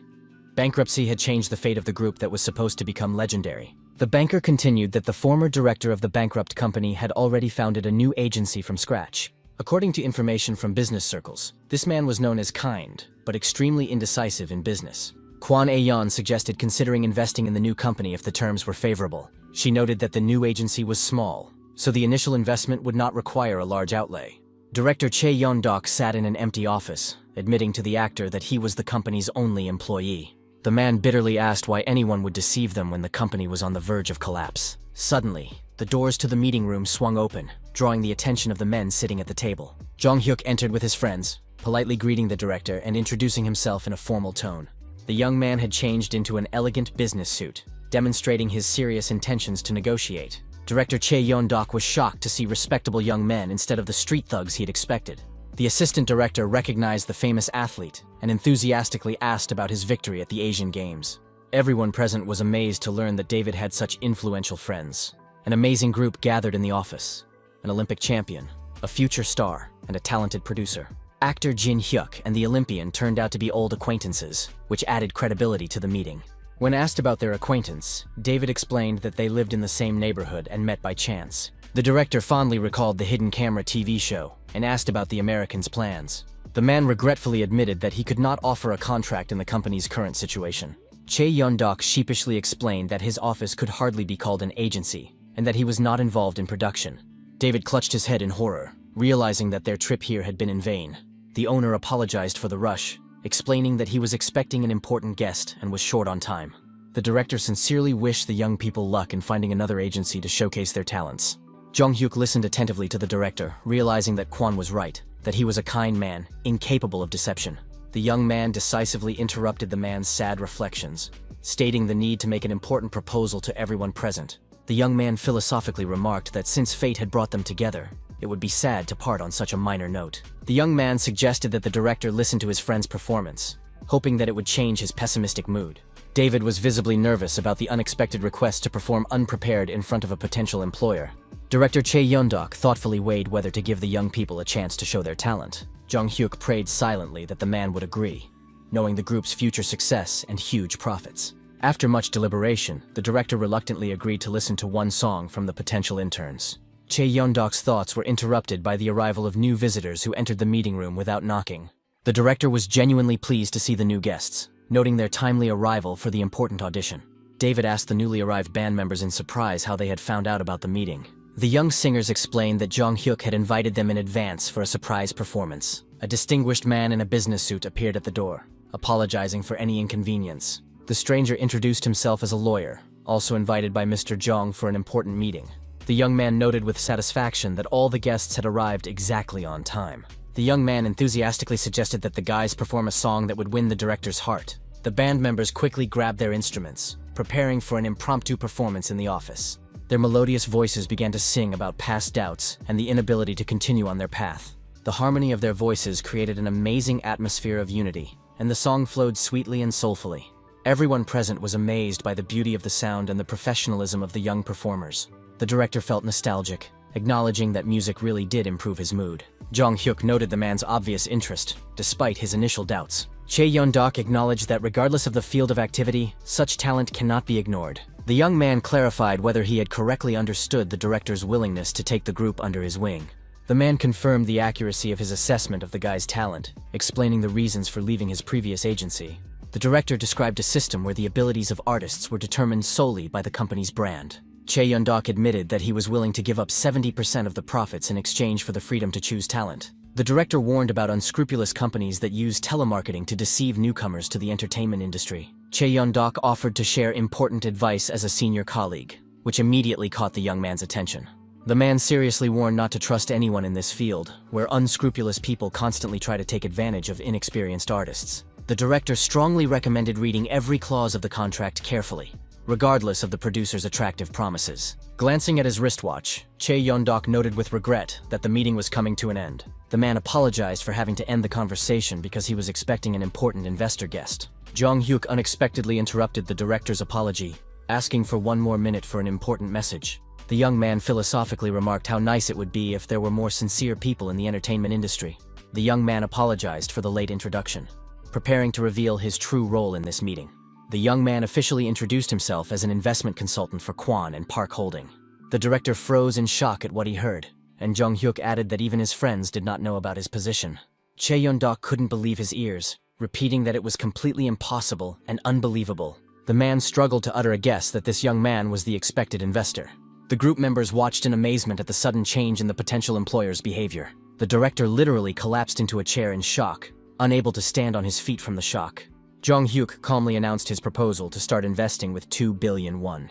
Chae Yeon-dok's eyes widened to the size of saucers at the astronomical investment amount. Leaving the office, the young man noted with regret that the director was unable to immediately accept the generous offer. The man asked for time to consider such an unexpected and large-scale proposal for cooperation. The young man understood the director's shock and believed that he would soon realize the benefits of the proposal for all parties.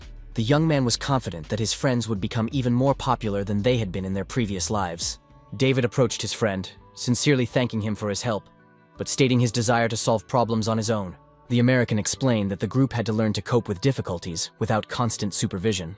Jong Hyuk supported his friend's decision, reminding him of his double debt for the help he had received. The future stars emotionally shouted words of gratitude and love to their patron and friend. The guy accompanied the group to the bus stop, warmly wishing them luck on their musical journey. Jong Hyuk watched the bus drive away with a warm smile, sincerely happy for his friends, knowing what a bright future awaited these talented young men in the music industry. Meanwhile, Hyun-suk climbed the stairs to his apartment with a tired gait after a long day at school, carrying a bag with a few small purchases. As soon as he opened the door, the joyful cries of his younger brother and sister filled the small apartment as they greeted their older brother. The little ones rushed to him with sincere joy, hugging his legs and looking into his eyes with childish adoration. Noticing the bag of food in their brother's hands, the children eagerly reached for it, hoping for something tasty. His younger sister asked disappointedly why it was only appetizers again, and not the fried chicken she had been dreaming of. Hyun-suk wearily explained that prices in Seoul were incredibly high, and he couldn't afford expensive food. Her younger brother sadly remarked that even soy paste was hard to find in the capital, and it was so necessary for a good mood. A sudden knock at the door interrupted their conversation, and the girl happily ran to open the door for the uninvited guest. Her sister shouted from the hallway that a friend of her older brother's had come and was waiting at the door. Hyun-suk frowned in surprise, wondering who could have come to see him, since he had only recently transferred to a new school. A familiar voice from the intercom said his name, asking him to open the door and let him into the apartment. The boy instantly recognized the voice of the athlete who had helped them at the market a few months ago. Hyun-suk rushed down the stairs, unable to believe that the famous champion remembered him. A broad smile spread across the young man's face at the sight of the unexpected but welcome guest. Jong Hyuk warmly greeted his future friend, sincerely asking about his affairs and well-being. The young champion smiled and asked if Hyun-suk remembered their meeting at the market a few months ago. Hyun-suk excitedly admitted that he had watched the athlete's interview after the Asian Games countless times. Jong Hyuk had found out the family's address in advance through Prosecutor Kang, with whom he had arranged a meeting on Sunday. The young man mentally noted that he had worried in vain about the inappropriateness of the visit, seeing Hyun-suk's sincere joy. Going up to the apartment, the young man correctly assumed that Prosecutor Kang and his wife were still at work.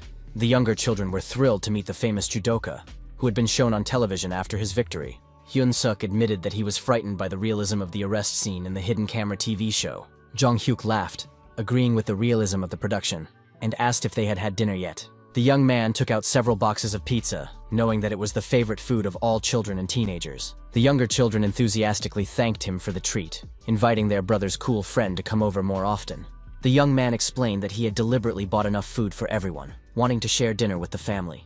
Jong Hyuk asked about his friend's academic progress, understanding the importance of education for his future career. His younger sister proudly revealed the family secret that their brother was the best student and ranked first in his class. Hyun-suk modestly declined the compliment, noting that Jong Hyuk's achievements in sports and academics were incomparably higher, with a gold medal at the Asian Games and a place among the top 10 students at a prestigious school. The younger brother declared with childlike spontaneity that their older brother would definitely become a prosecutor, as their father had always dreamed, continuing the family tradition of serving the law. Hyun-suk sharply objected to his younger brother, categorically denying any plans to follow in his father's footsteps into the prosecutor's office, which caused confusion among everyone present. Jong Hyuk asked his friend with sincere surprise why he had turned down the prestigious career of a prosecutor, which seemed predestined for the son of such a man. The young man sadly explained that the job of a prosecutor meant constant absence from home, and he did not want to repeat the fate of his father, who rarely saw his family. The young man nodded understandingly and looked at the younger children, who were eagerly eating pizza and happily chatting about school. Jong Hyuk noticed with concern the numerous patches and holes in the children's clothes, revealing the prosecutor's family's difficult financial situation. The young man mentally noted the sad irony. Both parents worked late for the sake of their children, who were forced to stay alone in a small apartment. At that moment, Prosecutor Kang was climbing the stairs to his apartment with a weary gait after a long day at work, thinking about the cases that had piled up. Jong Hyuk patted Hyun-suk on the shoulder in a friendly manner, advising him to eat more and exercise for physical development. The young man noted that his friend was a good guy, but he needed to eat better to grow and strengthen his body during adolescence. The prosecutor opened the door to his apartment and, tired but smiling, announced his return home after a hard day. The children happily rushed to their father, hugging him and eagerly telling him about the events of the past day and the unexpected guest. The little ones hung on the tired man's every word, sharing their impressions of the delicious pizza and their older brother's cool friend. Kang glanced around the small living room with his usual gaze, checking that everything was in order in his modest home. Suddenly, the prosecutor's expression changed when he noticed an unfamiliar young man at the family table. The man sharply asked the young man why he was in a private home without an invitation from the owner. Jong Hyuk noted the prosecutor's surprise, realizing the inappropriateness of the visit before the scheduled Sunday meeting in an official setting. Kang sternly demanded an explanation as to why the young man was in his house without permission. The prosecutor raised his voice, accusing the young man of an unacceptable violation of personal space. The man indignantly pointed out the unacceptability of the situation, with a stranger dining with his children in the absence of their parents. Jong Hyuk tried to explain that he had known Hyun-suk since the incident at the market a few months ago. Kang skeptically noted the absurdity of a friendship between a famous athlete from Seoul and an ordinary schoolboy from the provinces. The prosecutor categorically refused to believe in the sincerity of the young man's intentions and demanded that he leave the apartment immediately. The man raised his voice to a shout, ordering the uninvited guest to get out of his house without delay. Kang harshly announced the cancellation of the planned Sunday meeting after such a flagrant breach of etiquette. The prosecutor was seething with indignation at the audacity of the young man who dared to invade his inner sanctum, his family. Jong Hyuk bitterly realized his mistake. He had not thought about his father's reaction to an unplanned visit to the house where the children lived. The young man bitterly realized the paradox of the situation. He knew Hyun-suk from his past life, but in this timeline, they were essentially strangers. The young man understood how his offer of cooperation could be interpreted by the prosecutor, an attempt to gain trust through the children. Jong Hyuk bowed deeply, sincerely apologizing for the inappropriateness of his visit and for violating the boundaries of the family's space. The young man explained that after receiving the address for a business meeting, he'd been overcome by an impulse to visit a friend he hadn't seen in a long time. The young man assured the prosecutor that there was no malicious intent or hidden motives behind his unexpected visit. He swore that he had no selfish motives for visiting the civil servant's home unannounced. Hyun-suk asked his father in confusion about the reasons for such a sharp reaction to the presence of his school friend. Jong-hyuk apologized again for the awkward situation and hurried to leave the apartment so as not to exacerbate the conflict. The young man said goodbye to his friend, promising to meet at a more appropriate time and under different circumstances. The young man already had his hand on the door handle, ready to leave the tense atmosphere of someone else's home. Prosecutor Kang began to doubt the correctness of his harsh reaction, seeing the sincerity of the young man. The man noticed the upset faces of the children, especially his eldest son, who was upset by the rude treatment of the guest. Hyun-suk indignantly demanded an explanation from his father for such disrespectful behavior toward his friend. Kang waved him off wearily, telling his son that he did not understand the complexity of the situation and should calm down. The eldest son reminded him of their friendly interaction on a television show, not understanding the reasons for the sudden hostility. The prosecutor irritably asked his son to stop questioning him while he changed after work. Hyun-suk insisted on his respect for his friend and his right to know the reasons for his father's rudeness. The man sternly reminded the children of the rule not to take food from strangers, hinting at the danger. The younger children agreed fearfully and hurried to another room to play. Hyun-suk indignantly asked why his father did not believe in their acquaintance with the champion. The boy reminded his father of the incident at the market when an unknown young man protected them from loan sharks. The young man revealed that it was Jong-hyuk who was the hero who saved their family from the gangsters. Hearing this revelation, the prosecutor abruptly turned off the TV and turned to his son. Kang was shocked to realize that he had driven away the man who had protected his family from danger. The next day, the prosecutor sat in a bar, apologizing to Jong-hyuk for yesterday's misunderstanding. The man poured soju into small cups, acknowledging his mistake and assessing the situation. Prosecutor Kang sincerely admitted his mistake, regretting that he had not listened to the explanation until the end, and expressed his gratitude to the man who had saved his family from the loan sharks. The man warmly thanked the young man for answering the call and agreeing to return for a conversation after yesterday's incident. Jong-hyuk generously assured him that he understood a father's instinct to protect his family and did not hold a grudge for his harsh reaction. The prosecutor cleared his throat and asked permission to ask a personal question about the young man's motives. Kang asked directly about the reasons for his early desire to earn money and his interest in criminal investigations at such a young age. The man suggested that it was all related to the tragic death of the young man's father many years ago. The prosecutor admitted that he had inquired about Jong-hyuk's family, apologizing for the intrusion into his personal life due to professional necessity. Kang talked about the weird stuff in the case, like how the dad died while chasing a dangerous criminal, but his death wasn't recognized as happening while on duty. Moreover, the killer received only 2 years in prison, a suspiciously lenient sentence for such a serious crime. Jong-hyuk mentally noted that the prosecutor had touched on a painful subject, but decided not to reveal the true motives behind his actions. The young man replied evasively that he was not yet ready to discuss the subject, hoping for his interlocutor's understanding. The prosecutor assured him of his support as a reliable ally, ready to help in any situation. The young man thanked him for his trust and promised mutual assistance within his capabilities. Suddenly, the scene changed. Jong-hyuk was standing in a destroyed nightclub, surrounded by defeated security guards. The guy had a deep wound above his eyebrow, and blood was pouring into his eye, preventing him from seeing what was happening around him. The young man held his wounded shoulder, feeling the throbbing pain from the injuries he had sustained in the fight. The thugs mockingly commented on the young man's shaky condition, barely able to stand due to blood loss. The leader mockingly remarked that the king of the criminal department was not such a formidable opponent after all. Jong-hyuk realized that he had fallen into a trap when he came to this establishment to gather information about the drug trade. The young man bitterly regretted his carelessness, not having foreseen such a dangerous turn of events. The young man remembered that he had to warn Hyun-suk not to come, as it was his mother's birthday today. The young man anxiously wondered if he would be able to hold out until reinforcements arrived alive.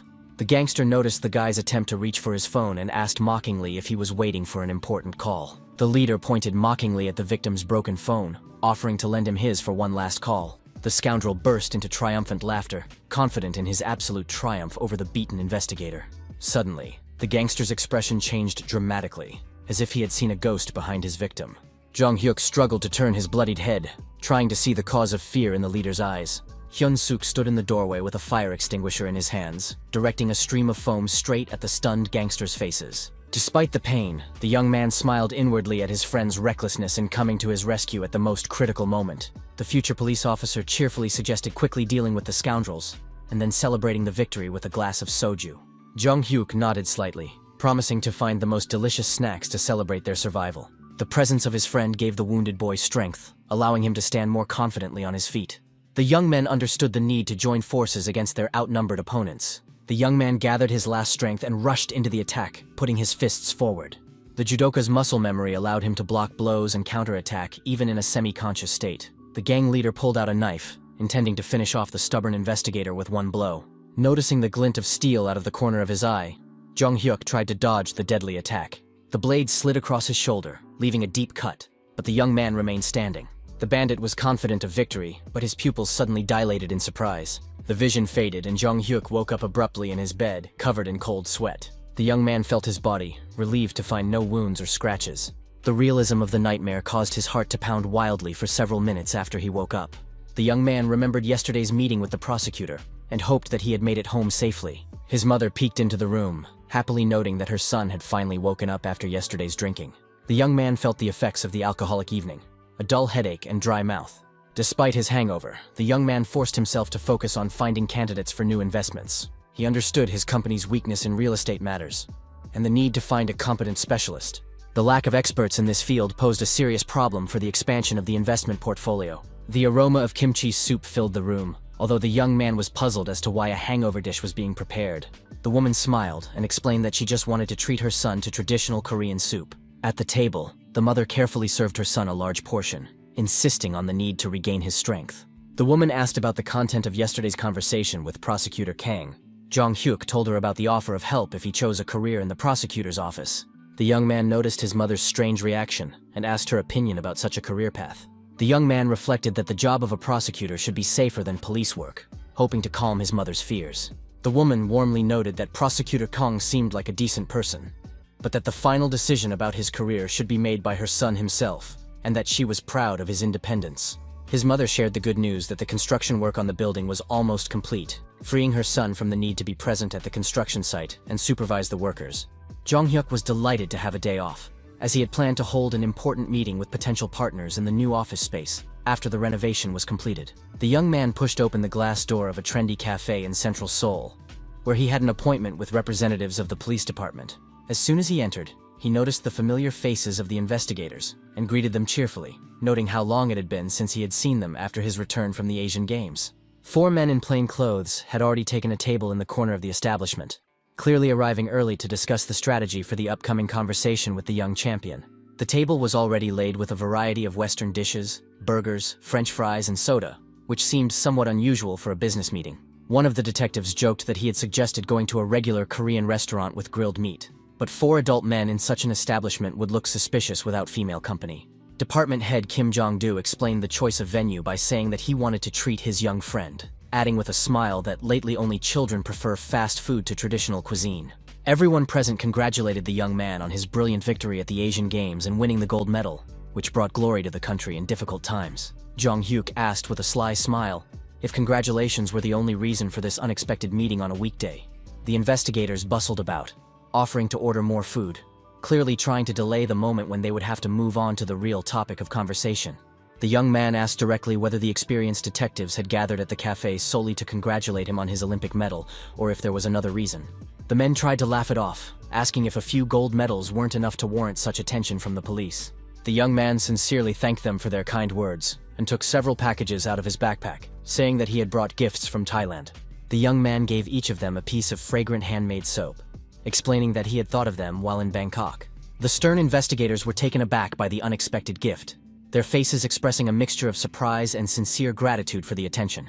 Jung-hyuk theatrically took the package back, saying that he first wanted to hear the real reason for the meeting. The young man demanded an honest answer about the real plans and motives behind this supposedly chance meeting in the cafe. The department head laughed, acknowledging the young man's insight and his ability to see people's hidden motives. Kim Jong-do admitted that they had all watched a hidden camera TV show where the young man had brilliantly communicated with the prosecutor. Jung-hyuk was surprised that a recording of an entertainment program had aroused such interest among serious people from the criminal department. The detectives expressed concern about rumors that the talented young man might transfer to the prosecutor's office instead of the police force. The young man mentally noted the straightforwardness of the department head, whose thoughts were as clear as day, without any tricks. The young man honestly replied that he had not yet made a final decision about his future career in law enforcement. Kim Jong-do began to convince him of the advantages of working as an independent investigator over the strictly regulated service of a prosecutor with constant pressure from above. The other detectives interrupted their boss, suggesting that he stop trying to lure the young man and simply enjoy the food before it got cold. The chief pointed to Jong-hyuk's untouched plate, reproaching him for his lack of appetite during their friendly conversation. The investigators eagerly dug into their food, demonstrating excellent appetites and temporarily suspending their attempts to recruit the young talent into their ranks. Jong-hyuk watched the lively conversation of the investigators, realizing that it was this relaxed atmosphere of camaraderie that had always attracted him to police work more than the formal atmosphere of the prosecutor's office. Despite their different backgrounds and education, these men had gone through many trials together, creating a special bond between them that could not be broken by time or distance. The young man was aware of the depth of his friendship with these stern-looking detectives, whose rough manners hid their loyalty and willingness to help in any situation. Suddenly, two high school girls in school uniforms approached their table, timidly asking if they were really the famous athlete from television. The young man politely confirmed their guess and asked how he could help the excited girls. The schoolgirls squealed with delight, confessing their fan adoration and longtime following of his athletic career. Jong-hyuk smiled sheepishly, not expecting to meet fans in a regular cafe during a business meeting. The girls proudly announced their membership in the Champion's official fan club, created after his triumph at the Asian Games. The high school students talked excitedly about how they follow every interview, every performance, and every news story about their idol. Introducing themselves as activists of the Choi Jong-hyuk fan club, the girls held out their notebooks for autographs. The young man kindly signed the autographs, sincerely thanking them for their support and wishing them success in their studies. The investigators did not miss the opportunity to joke with their young friend, saying that they also wanted to join his fan club to receive privileges. The young man laughed and asked them to stop teasing him, feeling his ears redden with embarrassment. The TV in the cafe switched to a news channel, where the announcer reported on the 300th day of the search for the dangerous criminal Han Sang-won, whose whereabouts remained unknown. The report mentioned the police's plans to set up special investigation committees in 6 regions of the country to coordinate the search for the fugitive. Hearing the familiar name, Jong-hyuk tensed, remembering from his past life that Han Sang-won would become Korea's most wanted criminal, terrorizing citizens for several years. The young man knew that this psychopath would wreak havoc on the night streets, leaving a bloody trail of victims across the country. The department head pushed his plate away in disgust, saying that such news completely ruined his appetite. The young man recalled how, in his previous life, dozens of police officers who had failed to catch this maniac had been fired. The other detectives also frowned, realizing that sleepless nights and exhausting shifts awaited them as the manhunt intensified. Jong-hyuk was aware of the uniqueness of his position.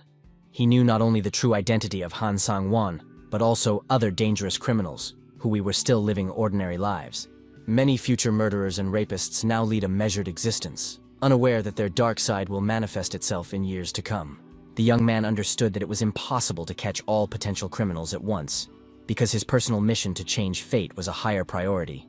The young man decided to start with the most dangerous ones, and Han Sang-won topped this grim list of those who needed to be stopped. His aunt met her nephew at the doorstep of her house in Busan with a suspicious question about his escape from his parents' home. Jong-hyuk was genuinely surprised by this assumption, not understanding where such thoughts came from. The young man pointed to his large backpack and suitcase, noting that runaways don't usually take so many things with them. The young man mentally acknowledged that his mother's lie about traveling with a friend could technically be considered running away, but it was necessary for his secret mission. His aunt apologized for her suspicions, explaining that in these difficult times of economic crisis, young people were increasingly running away from their parents' homes in search of a better life. The young man assured his relative that he really liked the area and planned to stay here for a long time to study. The woman warned him about the need to pay rent in advance, noting the modesty of the accommodation without any special amenities. Jong-hyuk was secretly delighted with his good fortune.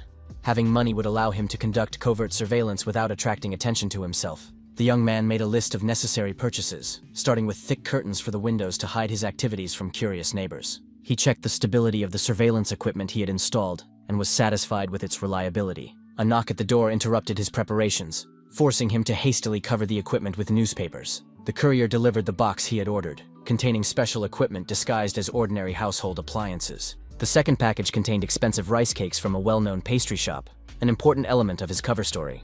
The young man remembered the main rule of undercover investigation: complete assimilation into the environment without the slightest sign of suspicious activity.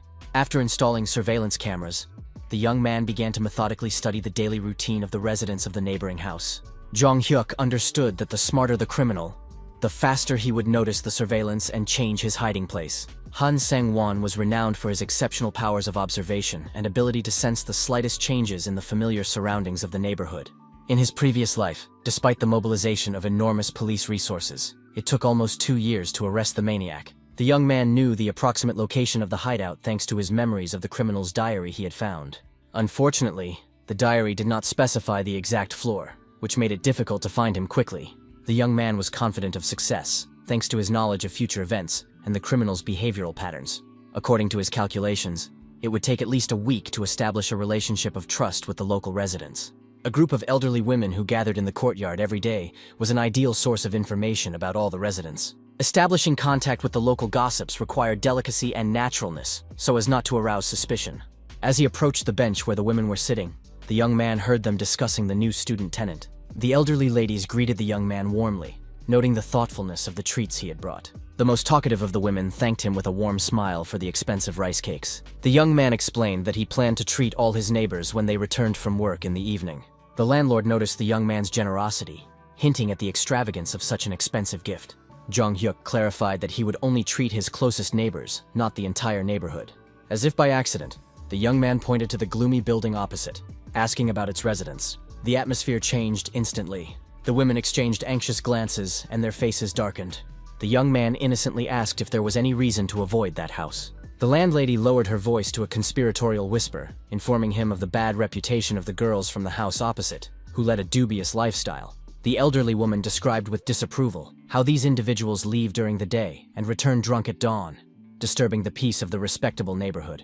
Jong-hyuk mentally rejoiced, as the information about the night butterflies perfectly matched his knowledge of the fugitive criminal's preferences. The young man remembered from the case files that Han Sang-won always sought refuge with women of easy virtue, using their apartments as temporary shelters. The young man innocently asked for the apartment number, explaining his desire to avoid awkward situations with questionable neighbors. After receiving information about apartment 204, the young man thanked the women and hurried to his observation post. Through the installed equipment, he saw a sleeping couple, the criminal and his temporary girlfriend, in an untidy room. Han Sang-won woke up abruptly to the insistent ringing of the doorbell, his body tensing with sudden alarm. The man cautiously got up, listening to the sounds behind the door and trying to determine the degree of threat. The sleepy girl asked him discontentedly why he was so agitated, not understanding the danger of the situation. The criminal gestured for her to be quiet, and cautiously crept up to the peephole to see who the uninvited guest was. The daylight and the quiet of the neighborhood somewhat calmed his paranoid suspicions of a police raid. The insistent voice outside the door continued to politely ask if anyone was home. The girl offered to open the door, seeing no reason for concern during the daytime. The woman stood up decisively and headed for the door, ignoring her guest's warning gestures. Opening the door slightly with the chain still on, she asked irritably why they were disturbing her so early in the morning. With a charming smile, Jong-hyuk introduced himself as the new neighbor, asking for a moment of her time to get acquainted. The girl looked the handsome young man over appraisingly, noting his obvious youth and innocent appearance. The young man handed her a box of expensive rice cakes, explaining the tradition of treating neighbors when moving in. The young man told her about his recent move for school and his desire to get to know the residents of the building. The woman accepted the gift with polite gratitude, but did not rush to invite the stranger inside. Through the slightly open door, the young man noticed a man's watch on the table, car keys, and a lighter.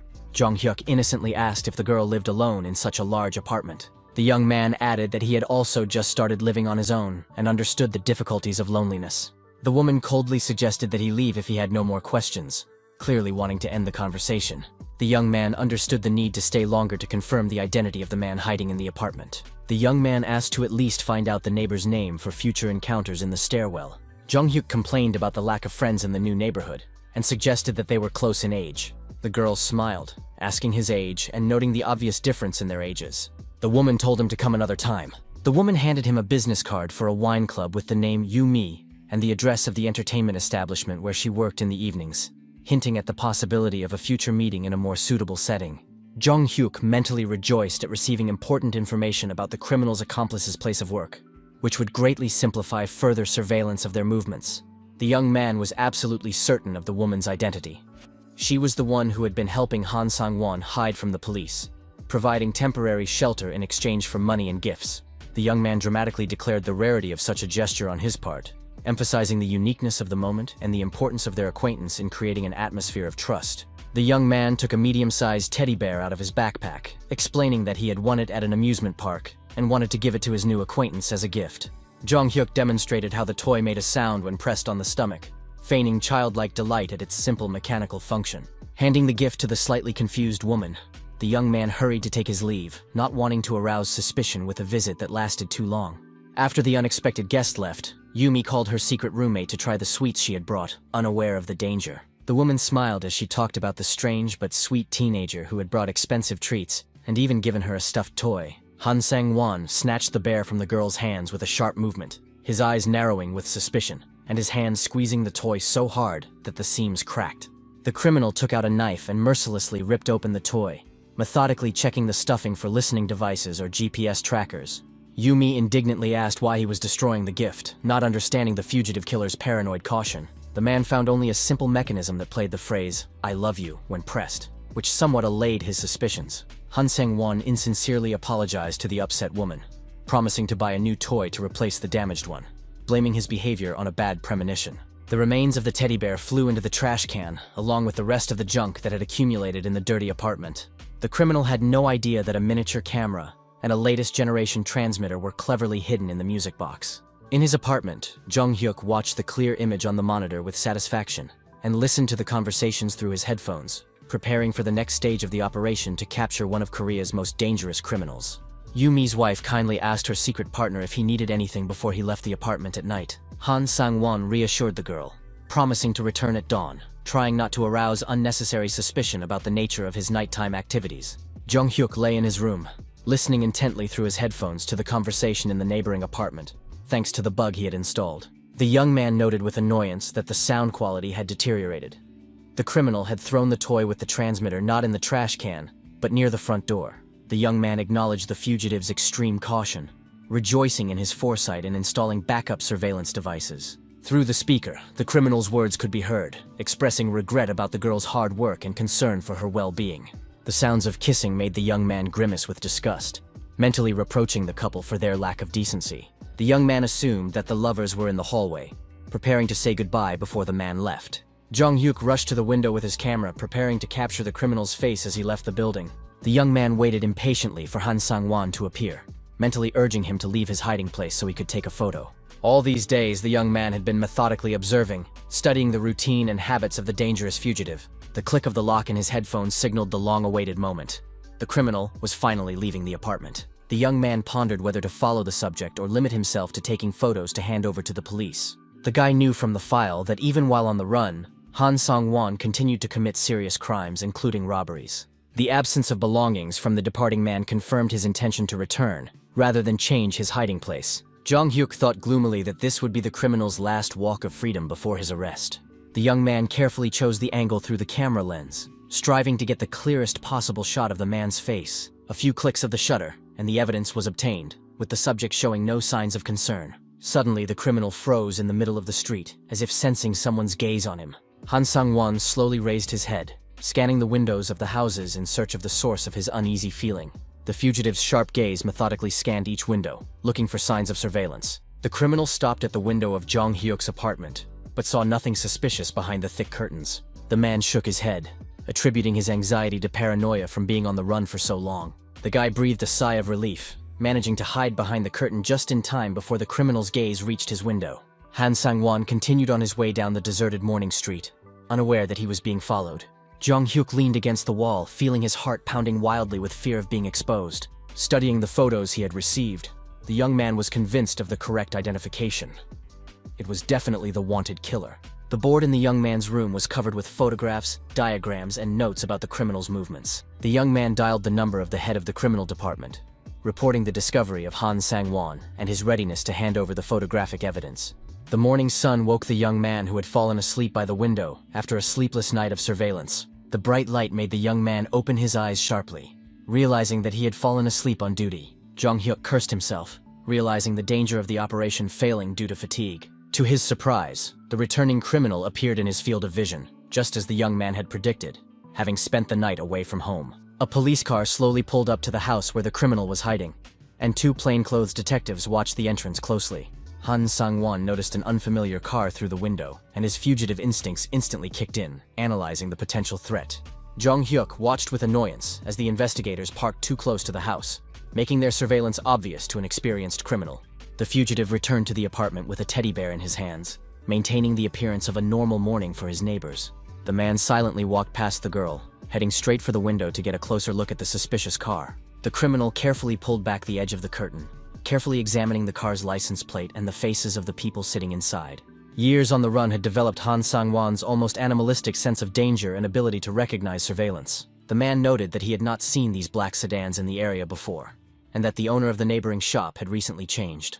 Yumi asked in surprise why he was returning so late, not understanding the tension in her roommate's posture. The criminal handed the girl the promised teddy bear, trying to maintain an appearance of normality. The woman was genuinely delighted with the gift, thanking him for his care and for keeping his promise. Han Sang-won abruptly ordered her to pack her things and go to her friend's place, arranging to meet her in the evening at the agreed location. Jong Hyuk understood the criticality of the situation. The criminal had sensed he was being followed, and now it was important not to scare him off completely. The young man pondered the problem of not having an official warrant for covert surveillance, which limited the police's options. The bug picked up words about House 137, which belonged to a recently deceased old man and was obviously a new hideout. The young man quickly wrote down the address on a piece of paper, realizing the importance of this information for the further investigation. The young man decided to go outside and take up a position to watch the criminal's exit. Han Sang-won sat in the room, methodically preparing to escape from the now dangerous hideout. The man had a wig and makeup in his hands to change his appearance, part of a carefully thought-out plan of disguise. Jong Hyuk went down to the street and headed for a grocery store, which offered a good view of the entrance. The detectives in the car were talking on their radios, reporting that they had been waiting for 3 hours with no signs of activity. The young man asked the shopkeeper for 10,000 won worth of buns, using the purchase as an excuse to observe. The young man glanced impatiently at the entrance door, expecting the criminal to appear at any moment. The sound of a cane hitting the asphalt caught the attention of all the observers on the street. A hunched old man in worn clothes appeared from around the corner, the perfect disguise for a fugitive murderer. The criminal masterfully imitated the frail gait of an elderly person, leaning on a cane. Jong Hyuk watched the pseudo-old man furtively, analyzing the details of his movements and appearance.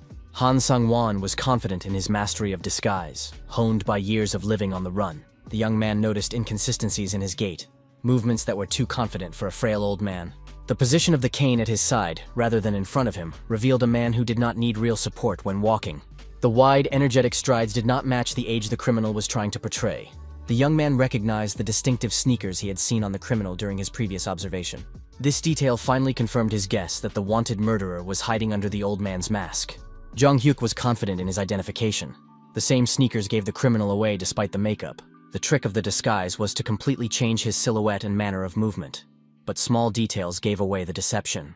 The young man forced himself to remain calm, realizing that a careless movement could scare off his prey. The salesman-investigator leaned toward the young man, whispering to ask about the suspect's whereabouts. Jong Hyuk approached his boss's car and knocked on the window, informing him of the need to find a girl named Yumi for questioning.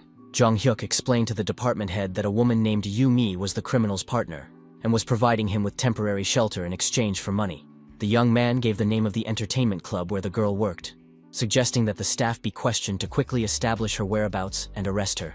The young man gave the address of 137, where the police were to arrive in 10 minutes to carry out the arrest operation. The young man explained the need for independent verification, without taking his eyes off the pseudo-old man with a cane walking away. Han Sang-won cautiously entered the abandoned house through the back door, making sure there were no witnesses on the street. The criminal took off his suffocating mask and wig with relief, throwing the cane into the corner of the dusty hallway. The man smiled smugly, thinking about how easy it was to fool the police, who did not recognize his disguise. Hunger drove the fugitive to the kitchen in search of food, hoping to find at least a packet of instant noodles. Opening the old refrigerator, the criminal was disappointed to find a complete lack of food. Not even the traditional kimchi. A suspicious noise in the yard made Han Sang-won alert and listen to the sounds outside. The man cautiously crept up to the window, trying to make out the source of the noise through the dirty glass. Jong Hyuk nimbly jumped over the rusty fence, trying not to make any unnecessary noise when he landed. An elderly gardener who was trimming bushes asked fearfully about the identity of the uninvited guest, threatening to call the police.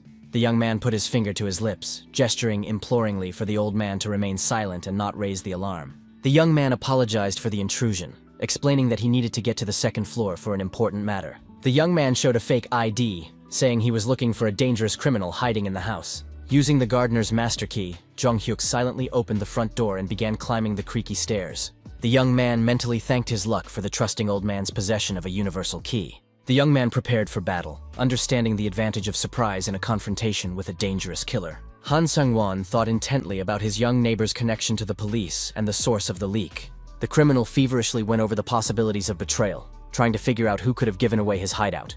The man hid behind the door with a sharp kitchen knife, ready to attack anyone who entered. Jong-hyuk slowly turned the doorknob, well aware of the danger of an ambush on the other side. The criminal jumped out of his hiding place like lightning, aiming the blade at the throat of the unexpected visitor. The young man barely had time to put his forearm out, blocking the deadly blow at the last moment. The young man grabbed the attacker's wrist, using a painful hold to weaken his grip on the weapon. The young judoka clenched the fist of his free hand, preparing to deliver a decisive blow to his opponent's jaw.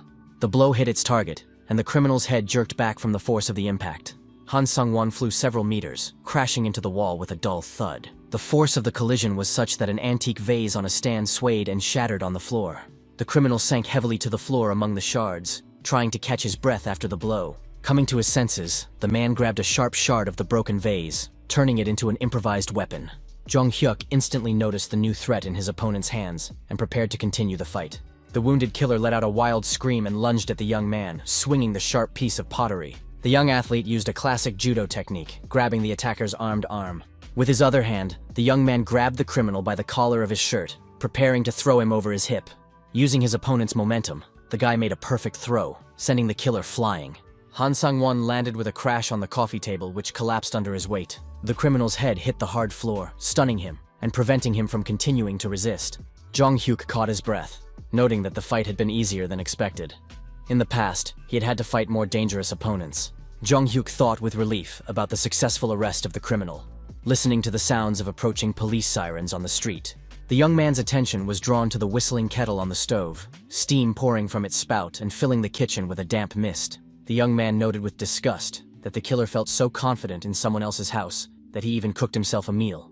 While the young man was distracted by the boiling kettle, Han Sang-won struggled to his feet, holding onto the wall. The criminal grabbed a pair of sharp tailor's scissors from the table and, with a desperate cry, swung at the young man's back. A blow from a police baton struck the killer's wrist, knocking the improvised weapon from his numb fingers. Investigators burst into the room at the most critical moment, preventing the attempted attack from behind. Jong-hyuk gratefully noted the timely arrival of reinforcements and the professionalism of the police officers. The detectives patted the young man on the shoulder with admiration, congratulating him on the capture of one of the country's most wanted criminals. The head of the criminal division personally handcuffed Han Sang-won, savoring the moment of long-awaited victory. When Kim Jong-do realized the magnitude of the achievement, his stern face lit up with a broad smile of triumph. The man could not contain his emotions and shouted loudly about the capture of the criminal, his voice echoing throughout the neighborhood.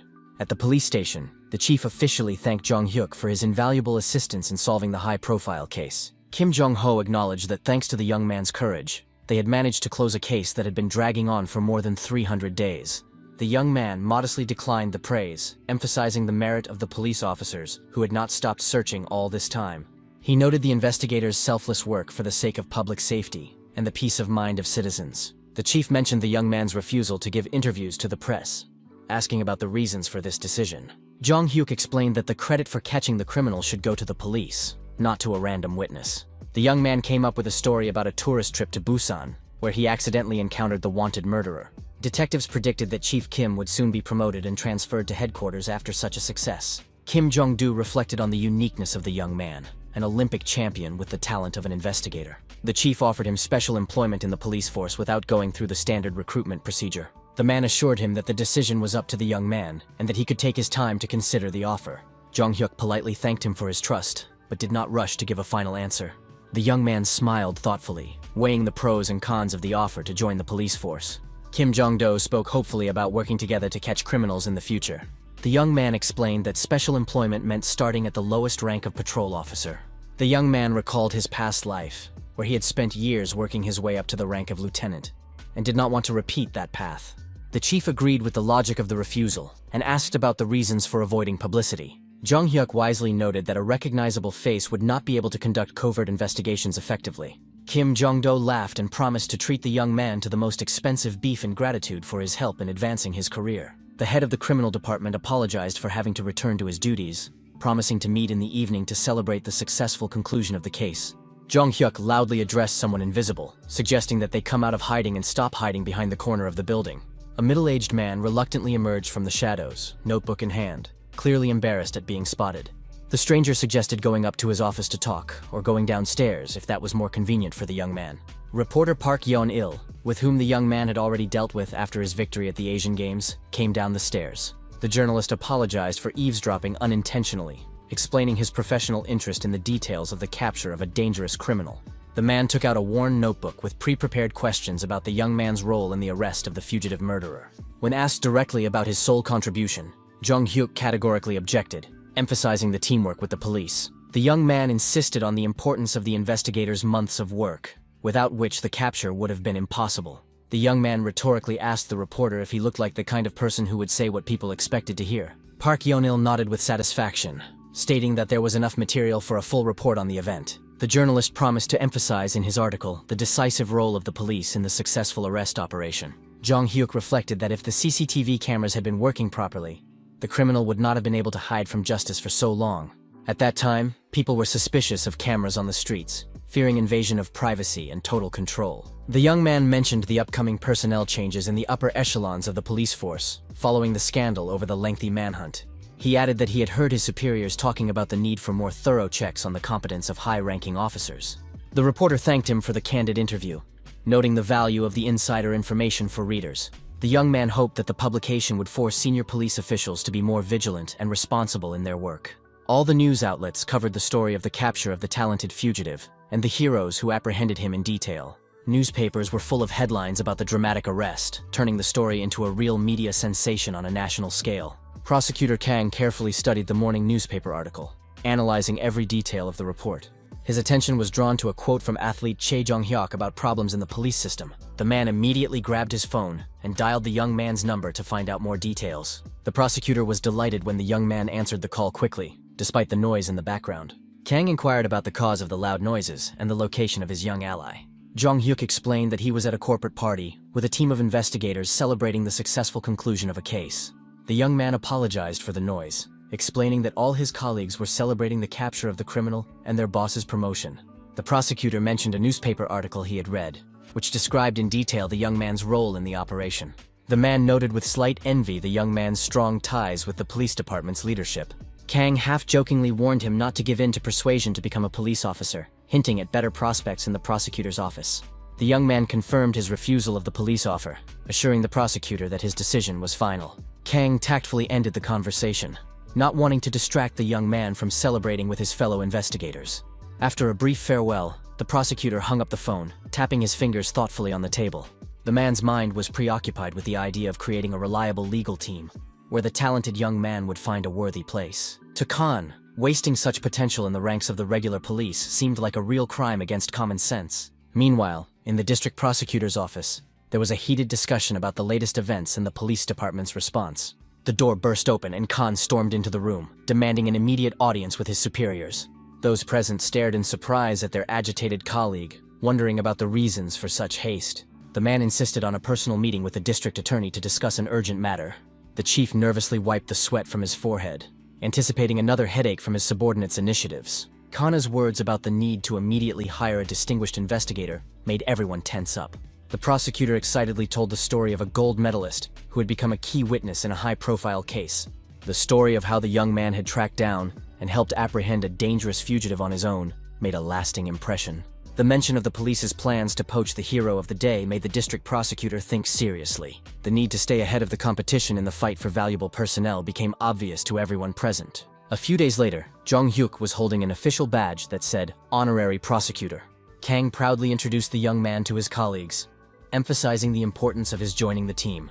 The head of the department and a young female prosecutor nodded warmly to their new colleague. A large investigator nicknamed Clubfoot shook the young man's hand warmly, assessing the strength of his grip. His gratitude for the warm welcome sounded sincere, although the young man felt somewhat awkward from the attention. Internally, Jong-hyuk was surprised by the speed of the prosecutor's office's response and the unexpected offer of an honorary title. Boleg asked Khan about his plans for the upcoming management meeting. The mention of the invitation from the boss left no choice. Attendance was mandatory. All the key employees had already gathered in the conference room, eagerly awaiting the late prosecutor. The creak of the opening door interrupted the quiet conversations of those gathered. The appearance of a young man next to Kana drew curious glances and whispers from those present. The prosecutor officially introduced Jong Hyuk as a new intern whose presence had been specifically requested by the authorities.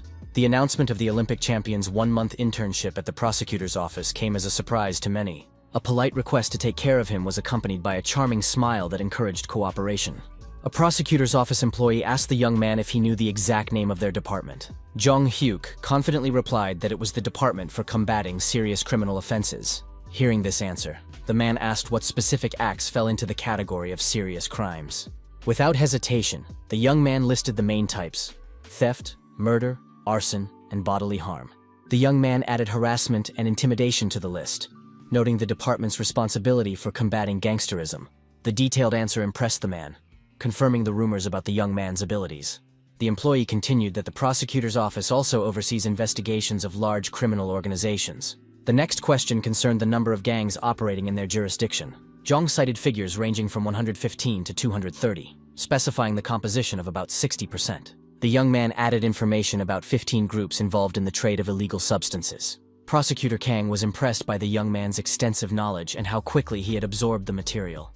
After the meeting, his senior colleague asked about the source of such in-depth knowledge of criminalistics. The man noted that if the criminal had been arrested earlier, the young man would have been assigned to a prestigious department. The conversation smoothly shifted to economic crimes, including tax evasion. The prosecutor suggested transferring the talented employee to the Financial Crimes Department. This special department of the Central District was equivalent in status to the General Directorate. In the future, the unit was to become the basis for a new anti-corruption department. Jong Hyuk thanked his mentor, surprised by the unexpected turn in his career. The prosecutor promised to briefly familiarize the young man with organized crime at his new workplace. In the elevator, the young man thought about the coming financial crisis and the frauds of internet companies. He planned to pass on important information to investigator Kim Jong-do to speed things up.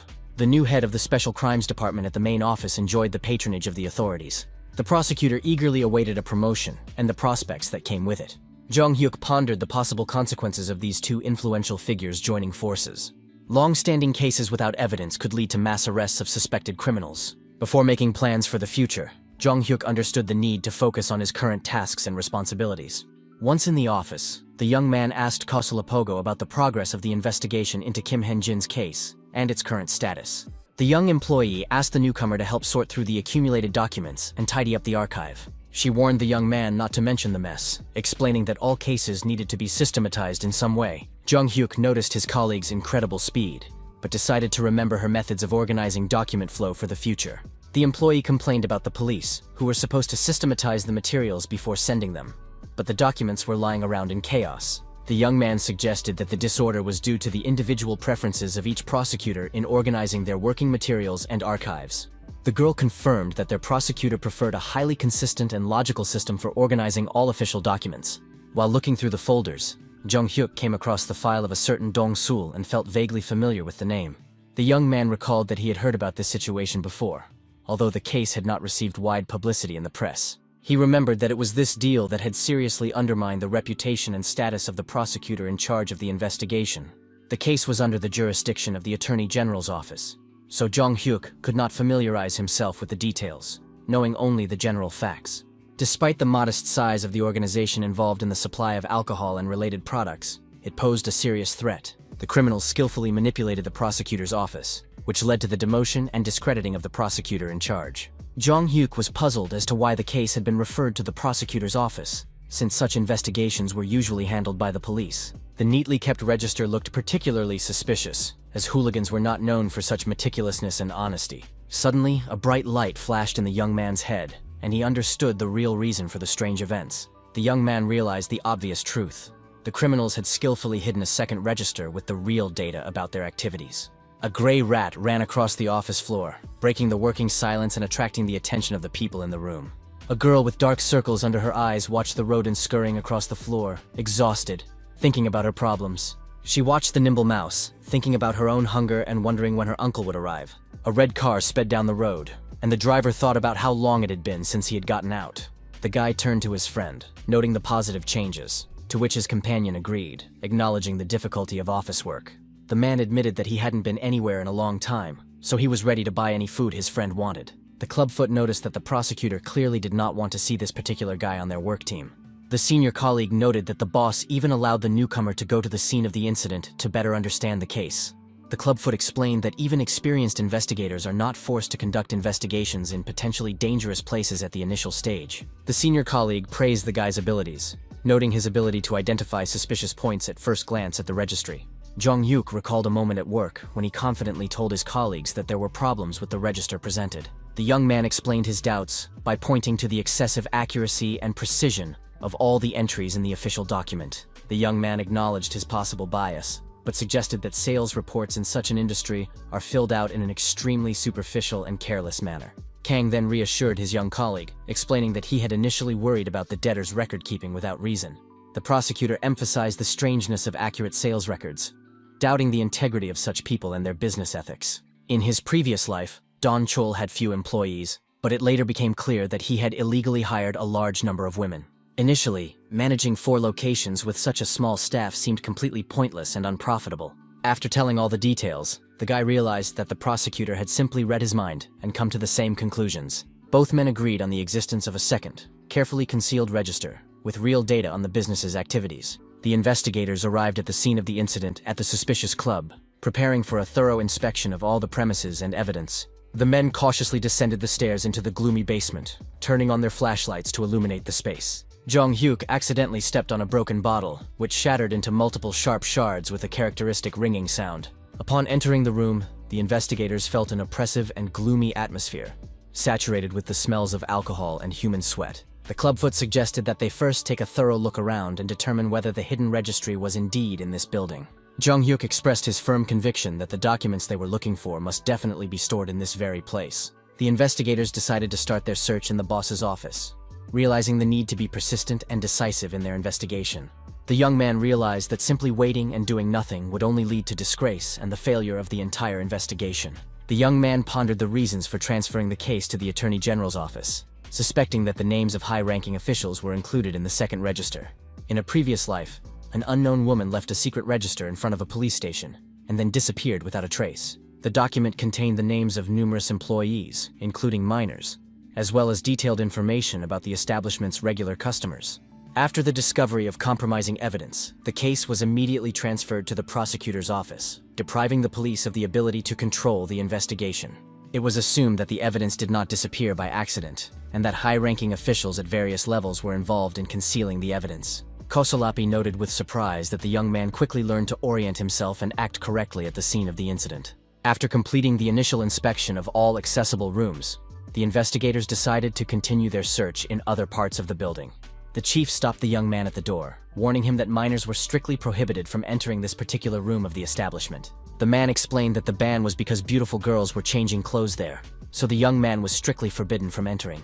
Jong-hyuk thought about the stupidity of such prejudices and resolutely pulled the door handle, ignoring the boss's warnings. Upon opening the door, the investigators discovered a strange room with a variety of women's clothing of various styles scattered across the floor. What struck the men most was the sharp, unpleasant smell, which was definitely not there during their previous visit to this place. The young man asked his boss for the exact number of girls who worked there and was told that there were 12 employees. The young man noticed that there were more than 15 items of clothing lying on the floor, which was clearly too many for that number of people. After carefully counting all the scattered clothes, there were more than 100 different outfits and accessories throughout the room. Jong-hyuk noted that in such establishments, the rush hour is on the eve of Saturday, so the girls risked getting fines. The boss, in complete shock, asked the young man how he managed to guess such obvious but hidden details. The young judoka reminded his interlocutor of his words about the absence of anything suspicious in the back room of this establishment. The man confirmed that there were indeed police officers there who were simply guarding the area and doing nothing else. Hearing this answer, the young man suggested the possibility of secret rooms or hidden storage areas for evidence in the building. This question came as a complete surprise, as no one could imagine where secret rooms could possibly be located there. The chief laughed and sarcastically remarked that the young man had obviously watched too many detective movies with similar plots. Jong-hyuk decided to go all the way in his search and began methodically feeling all the walls in the room. The young man tapped on each section of the wall, trying to check all suspicious places and irregularities as thoroughly as possible. The guy noticed a strangely hollow sound on one side, different from the dull thuds on other sections. The investigators realized that they needed to work together to press on the suspicious section of the wall and see the result. Upon discovering the hidden room, the men were in shock at the confirmation of their wildest assumptions about secret rooms. The secret passage did not lead to an ordinary closet, but was a staircase leading straight down to an underground room. It was down there that the very files and documents were kept, the existence of which the perceptive guy had previously guessed. The girl sat in hiding, thinking about her uncle's words to hide until he arrived, feeling on the verge of exhaustion. The exhausted woman heard the sound of doors opening and became alert, expecting a familiar person to appear in the room. It turned out that she was not alone in the secret room, and her companion volunteered to look at the source of the noise. Upon entering the secret room, the investigators noticed an even stronger and more unpleasant smell than in the previous rooms of the establishment. Standing at the entrance to the secret room, the men clearly heard a woman's voice asking if it was her uncle who had come. Both men were in shock at the unexpected discovery of a woman's voice in such an unusual and hidden place. The exhausted girl struggled to her feet and asked in a weak voice if it was possible to finally get out of this terrible place. The woman realized with horror that she was facing complete strangers, not the relatives she had been expecting. Jong-hyuk and Kosolapi wondered why there were people in the secret room and whether they had really been locked up there by force. Soon, the investigators heard another female voice and realized that the first girl was not alone in captivity. A second woman emerged from the depths of the secret room, looking as exhausted and emaciated as the first. Prosecutor Kang called Kosolap and asked irritably why he had not returned his previous calls. The investigator explained to his boss that the reason for his silence was the discovery of a secret room in the basement of the suspicious establishment. At that moment, Jong-hyuk thoughtfully offered the starving women some cookies, advising them to wash them down with milk for better digestion. The clubfoot told the prosecutor about the discovery of not only the secret room, but also the women locked up there in a terrible condition. Dong-chul sat calmly in his office, sipping alcohol and humming a tune to himself. The man was in a state of complete relaxation when someone suddenly burst into his private office without knocking. Prosecutor Kang threw the door open, his face showing genuine outrage at the lawlessness going on in the establishment. Don Chul asked him to stop this intrusion and inquired about the reasons for such aggressive behavior on the part of the representative of the law. The prosecutor silently approached the table and struck the vile scoundrel and criminal hard in the face. The blow was so powerful that Don Chul lost his balance and fell from his office chair onto the floor. The man, in complete shock, asked the prosecutor if he had lost his mind, deciding to suddenly use physical force. Kang accused Don Chul of concealing the second register and additional employees, as well as creating a prison cell. The criminal swore and stated that these women could not be released under any circumstances. The prosecutor noted the inadequate state of his interlocutor and suggested ending the conversation for the day until better times. Kosolapi was still in shock from what he had seen in the secret room and could not recover. The women looked terribly emaciated and had great difficulty chewing the cookies and milk offered to them. The investigator lamented that during his previous visit, he had failed to notice any signs of such a crime. Jong-hyuk felt intense anger at the situation that had befallen these unfortunate and defenseless girls. He saw how the women struggled to eat and realized that the problem was not their unwillingness to talk. The girls owed such a large amount of money that they could not repay their debt, and they were threatened with violence if they tried to escape. The unfortunate women began to cry loudly, looking like real living dead after the torment they had endured. The chief investigator thought about how hard it must have been for these poor girls to endure their captivity. The man decided to explain to the women that he was not angry with them, but with himself for not finding them sooner. Kosolapogo's face truly reflected sincere regret for his own omissions during the investigation. Jong-hyuk suggested that his colleague go to the store and buy the victims some hot and tasty food to help them regain their strength. The investigators discussed the obvious inadequacy of milk buns for the emaciated women, realizing the need for urgent medical care for the victims. Jong-hyuk unexpectedly heard one of the girls say that she had not wanted to talk for another day. The woman admitted that she thought she would die of hunger if they had to remain in captivity even a little longer. She considered it her duty to escape at any cost before she died, even if she were beaten to death for escaping. The girl regretted not knowing about the criminal's plans to lock up the other women. Otherwise, she would not have listened to the scoundrel. The young man instantly knelt before the exhausted woman, showing deep respect and sympathy for her suffering. The young man expressed his joy at their rescue and cautiously inquired what they had been told during their imprisonment. The girl was in severe shock from the young man's unexpected behavior and asked if he meant their overseer. The woman explained that the man was only an accomplice to the crime and would be quickly released from prison even if arrested. The criminal claimed that he would be released from the detention center in a day or two and would immediately return to take revenge on the girls who had escaped. He threatened not only the women themselves, but also their loved ones, friends, and family members if they escaped. The girl thought about the possibility of a collective escape to a place where no one could find them, despite the IOUS. The chief turned to his colleagues and reported a completely different problem that required immediate attention and resolution. The man reported the arrival of journalists, who had already gathered in large numbers in front of the district prosecutor's office building. The investigators were puzzled as to how confidential information about the investigation had leaked to the press so quickly and become public knowledge. The victims themselves were extremely surprised at the lightning speed with which the news had spread among the media. Jong-hyuk advised the women to wear sunglasses, medical masks, and caps to hide their faces from the intrusive cameras as much as possible. He also suggested that they use expensive bags and coats to create the image of ordinary visitors to a government institution. The young man explained the plan of action and asked his colleagues to try to restrain the aggressive reporters as much as possible. The investigators understood the need to hurry with the evacuation of the victims and agreed to leave immediately after the final preparations for departure. Journalists at the Central District Prosecutor's Office excitedly discussed the involvement of minors in the case, anticipating sensational headlines. Representatives of the press agreed that younger colleagues should step back to get a better view of what was happening. An employee of the investigation department loudly called on all the journalists gathered to calm down and observe basic order on the premises. The reporters instantly turned their heads toward the source of the shout, trying to see who was addressing them with demands. Kosolapi explained to the press the importance of high-quality special reporting and the need to behave appropriately in this situation. Kosolapi reminded the journalists that there were teenagers among the victims and asked them if they really wanted to do a report that would only irritate the public.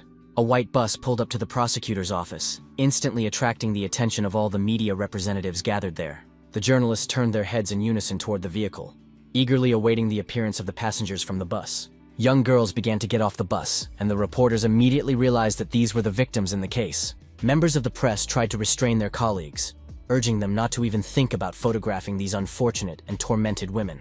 The victims walked past the crowd of reporters wearing dark glasses and medical masks to conceal their identities.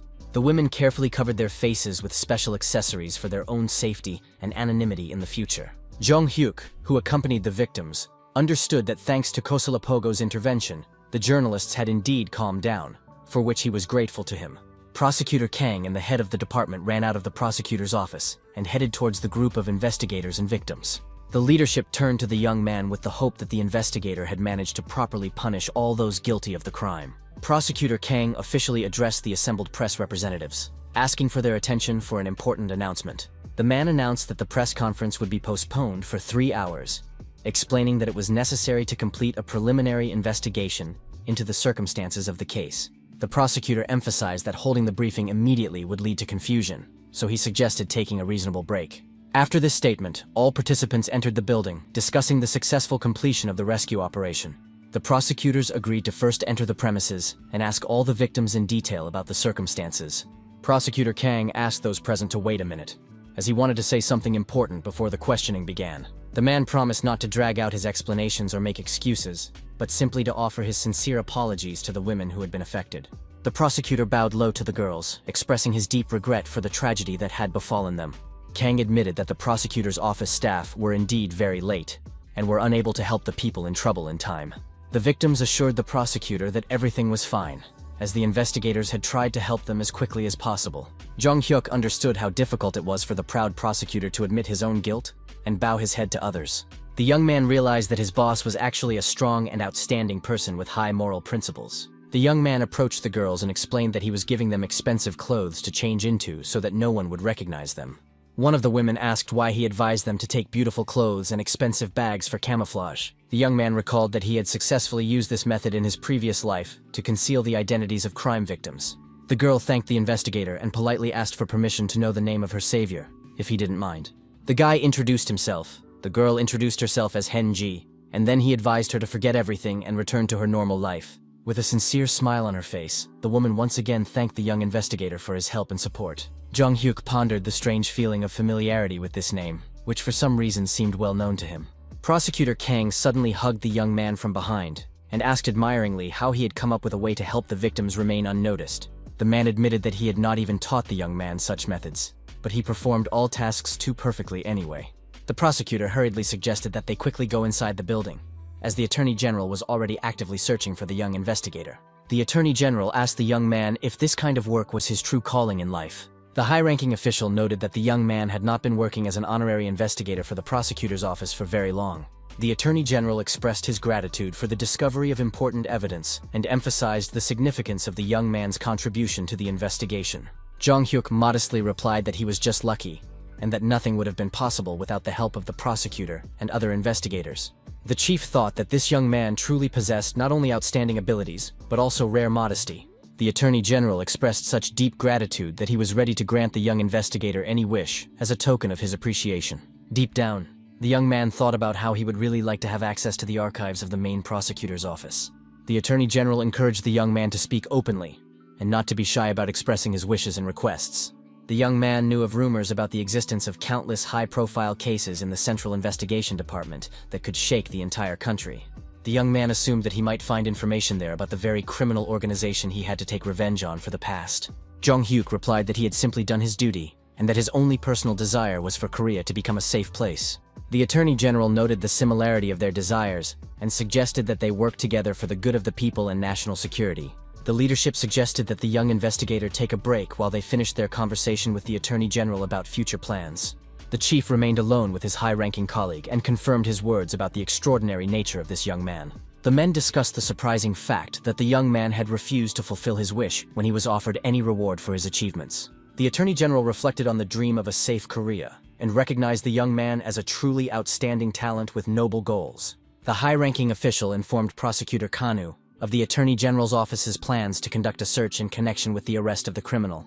Measures were also planned to confiscate the property of the suspicious establishment and all related assets. The Attorney General emphasized the need to take care of the young man, predicting a great future for him in law enforcement. Suddenly, the Attorney General's cell phone rang, interrupting an important conversation about the plans and prospects of the young investigator. The caller introduced himself as the head of the Kwan and Park Holding Company, who wanted to speak urgently with a high-ranking official. The Prosecutor General was puzzled by the sudden call from the head of a large consulting firm at such an inopportune moment. Jong Hyuk left the building with the prosecutor and offered to treat him to lunch, realizing that he had not had time to eat during this time.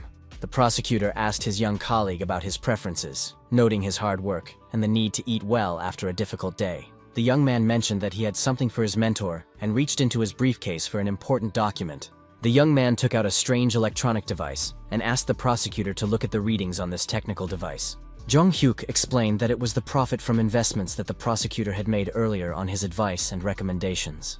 The man looked at the display and saw the numbers 10,000, then 500,000, not believing his eyes. Looking closer, the prosecutor was amazed to see $1 million in investment profits on the display. Kang thought about the improbability of the situation. Not even a week had passed, and the million had turned into 6 million won.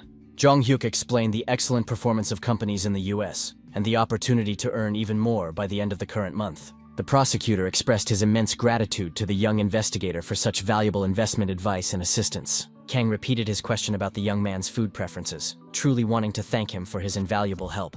The young man thought that if his mentor was so insistent on treating him, he had one small request. Jong Hyuk left the restaurant with a bag of delicious food, planning to take it home for a family dinner. The young man walked with fish dishes as appetizers, hoping that his mother would enjoy such a treat. The young man realized that he had been neglecting his mother under the pretext of being overly busy with work and investigations. Thanks to the prosecutor's permission to study the archives of the special departments of the General Prosecutor's Office, he spent a significant amount of time there.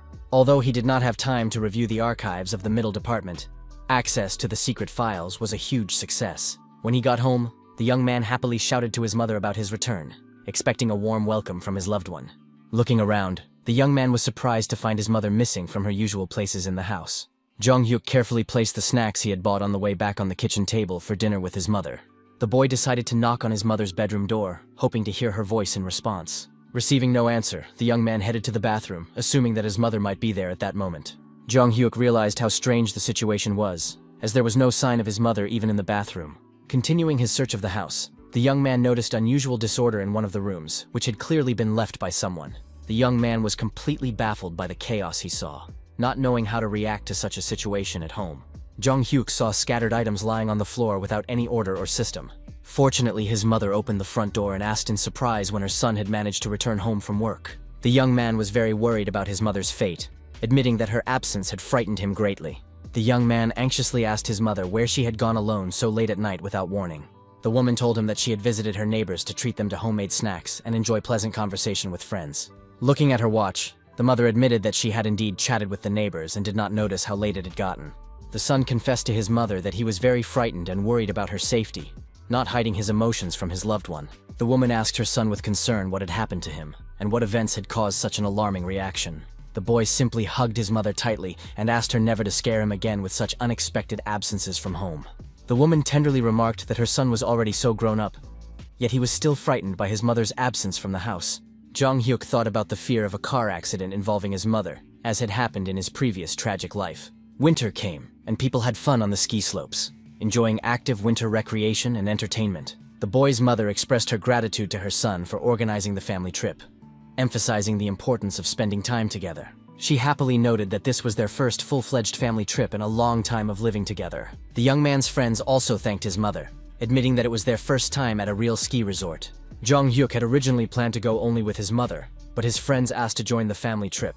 Since his mother enjoyed lively gatherings and interacting with young people, this type of vacation suited her perfectly. The young man's mother asked So-yeon about her studies, since she had found time for skiing. It turned out that So-yeon's sister had also come and was complaining to her aunt about excessive care and constant nagging.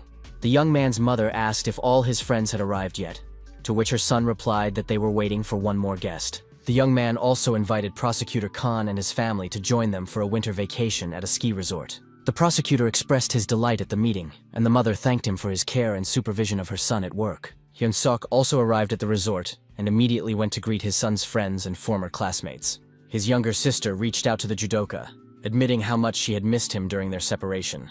The guy picked up the girl and asked her in a friendly manner if she was good at downhill skiing. So Yeon, in her room, decided that the large room should go to their group of women. The guys objected, pointing out that there were more men and that they needed a more spacious room to accommodate them. Jong Hyuk settled the dispute by announcing that there was another large room that would go to the men. The young man suggested that they stop arguing over trivial matters and go out onto the balcony together to admire the view. Everyone admired the beauty of the mountain scenery from above, asking the youngest girl if she was afraid of heights. Hyun-sok's little sister bravely declared that she was not afraid at all, as long as the strong judo defender was nearby. Jong Hyuk watched with a smile on his face, thinking about how long it had been since he had been here. The guy remembered that sometimes criminals hid at the resort under the guise of ordinary ski resort workers and staff. Jong Hyuk turned to Suho with surprise, wondering if he was telling the truth when he said he had never skied before. The guy honestly confirmed his inexperience in winter sports, admitting that he was indeed calm about it and not worried. So-yeon suggested a competition to see who could ski down the highest mountain the fastest, expressing confidence in her own skiing abilities. The girl proposed an interesting bet. Whoever got down the stairs fastest would receive free ice cream from the losing contestants. Jong Hyuk laughed and questioned So-yeon's experience, asking her about her confidence in her own abilities and chances of winning the competition. The young man's mother watched the group of young people, noting their cheerfulness and positive attitude, with which Prosecutor Kang completely agreed. The woman felt boundless joy that her son had found such wonderful and loyal friends in his new life. At the Ski Master class, the instructor explained the technique of stopping, demonstrating the correct foot placement and body position on the slope. The coach showed how to position your feet and descend a winding route, drawing smooth turns on the snow-covered mountain slope. During the explanations, the instructor noticed something surprising that caught his professional attention and aroused genuine interest in what was happening. All the guys present simultaneously turned their attention to a snowboarder who was masterfully performing tricks on the neighboring slope with incredible ease. A man was descending the slope on a snowboard with astonishing speed and grace, demonstrating a professional level of mastery of this extreme sport. So Yeon and Suho were completely enthralled by the skill they saw, forgetting about their own bet and competition in speed skiing. It turned out to be Jong Hyuk, who, like a true master of extreme sports, rode his snowboard with professional technique. The guy approached his friends and asked with a smile if they had managed to warm up properly before the main skiing session. His friends expressed their doubts about Jong Hyuk's claims that this was his first time skiing, as his skills suggested otherwise. The young man confirmed with a sincere smile that it was indeed his first time skiing, although he understood that this only applied to his current life. Suddenly, someone screamed in panic, warning everyone to immediately move the children away from the dangerous trajectory. Jong Hyuk turned toward the source of the scream, trying to understand who was warning of the danger and what was happening on the slope. He saw a girl skiing down the slope at breakneck speed, clearly unable to control her skis and losing her balance. The unfortunate skier was screaming "Oh my God" in English, expressing her horror at the critical situation she was in on the slope. The girl was rapidly approaching a crowd of vacationers, and a collision seemed inevitable, threatening serious injuries for everyone involved in the incident. So Yeon was already mentally preparing herself for the terrible collision, realizing that in a few seconds, the uncontrollable skier could knock her off her feet. The unfamiliar girl fell into the snow, her protective mask flying off her face. revealing her frightened features and confused expression. The victim's ski goggles flew off and fell straight into the deep snow, making it difficult to find and retrieve them. The unknown skier crashed into Jong-hyuk, and they both fell onto the snowy surface of the slope, tangled up in their skis and poles. When the red-haired girl flew straight at the guy, he instinctively tried to catch her and soften the blow against the hard surface of the slope. Both fell straight onto the cold snow, experiencing painful sensations from the strong impact with the icy surface of the ski slope. After the incident, the whole group gathered in a warm cabin, where they ate corn for dinner and asked about the condition of Jong-hyuk's injured wrist. His friends were puzzled as to why the young man had so recklessly rushed to rescue a stranger, risking his own health and well-being. Those present offered the young man a glass of alcohol to disinfect the wound and relieve the pain from his wrist injury. Prosecutor Kang supported the suggestion, assuring everyone that it was okay for an adult to offer a therapeutic dose of alcohol for medical purposes. Jong-hyuk looked at his mother, waiting for her approval or permission to drink alcohol to treat his injury. The boy took the glass and handed it directly to his mother, wanting to get permission from her specifically. Jong-hyuk explained his desire by saying that he wanted his mother to pour him his first drink. The woman was so surprised by her son's request that a gentle blush appeared on her cheeks from embarrassment and the touching moment. The prosecutor approved of the young man's decision, noting that it was right to get his first permission to drink alcohol from his parents, not from strangers. His mother explained to her son that he had worked hard and deserved it, asking him to try a little harder before graduating from high school. The young man agreed with his mother's words and in response asked her to take care of her own health and well-being. The prosecutor admitted that although he was not good at making speeches, he would try to say a few appropriate words for a toast. Kang proposed a toast to the happiness of their family, asking everyone to join in the congratulations and support his words with a friendly response. The man raised a glass filled with Korean vodka and solemnly proclaimed a toast to the happiness of their large, friendly family. Everyone present responded to the toast with sincere smiles, responding in unison, "To us," and raising their glasses in a sign of unity. After a pleasant family dinner, Jong-hyuk drank a little, and a slight blush appeared on his face from the first alcohol in his life. The young man was standing on the balcony, enjoying the mountain air, when the prosecutor approached him and asked if he was cold. The young man explained that he wanted to breathe some fresh air and asked if the prosecutor had come out onto the balcony to smoke alone. Mr. Kang admitted that he actually wanted to tell the young man something extremely interesting and important for their common cause. The prosecutor asked the young investigator if he remembered the register they had found in the secret room of the suspicious establishment. Jong-hyuk thought that his mentor was referring to the second hidden register of the criminal Dong-chul with real data. Kang shared the surprising news that the investigation had reached the level of a high-ranking municipal councilor in the city administration. Hearing this information, the young man was extremely surprised, not understanding how the case could have risen to such a high political level. The prosecutor explained that Representative Kim Seong-ren did indeed have connections with a second-class municipal councilor in the city administration. The man spoke about plans to redevelop the area and speculated about the existence of influential patrons backing the deputy. The prosecutor warned that this was not all the surprising news, as the investigation had revealed even more shocking facts and connections. Kang reported that all ties connecting the deputy to the highest echelons of power had disappeared, as if they had vanished without a trace. The man explained that all contacts and documents had quietly disappeared, as if they had never existed in the first place. Jong-hyuk inquired about the fate of the deputy himself, assuming his arrest or detention in connection with the disclosure of the criminal scheme. The prosecutor reported the tragic news of the deputy's death on the day he was summoned for questioning. The man had hanged himself at home. Upon hearing about the suicide, the young man suspected the possibility of murder disguised as the voluntary departure from life of an influential politician. Kang explained that the National Forensic Service had officially registered the case as a suicide, not a murder. The prosecutor noted the suspicious nature of the careful elimination of connections, suggesting the existence of a larger organized crime group in the upper echelons of power.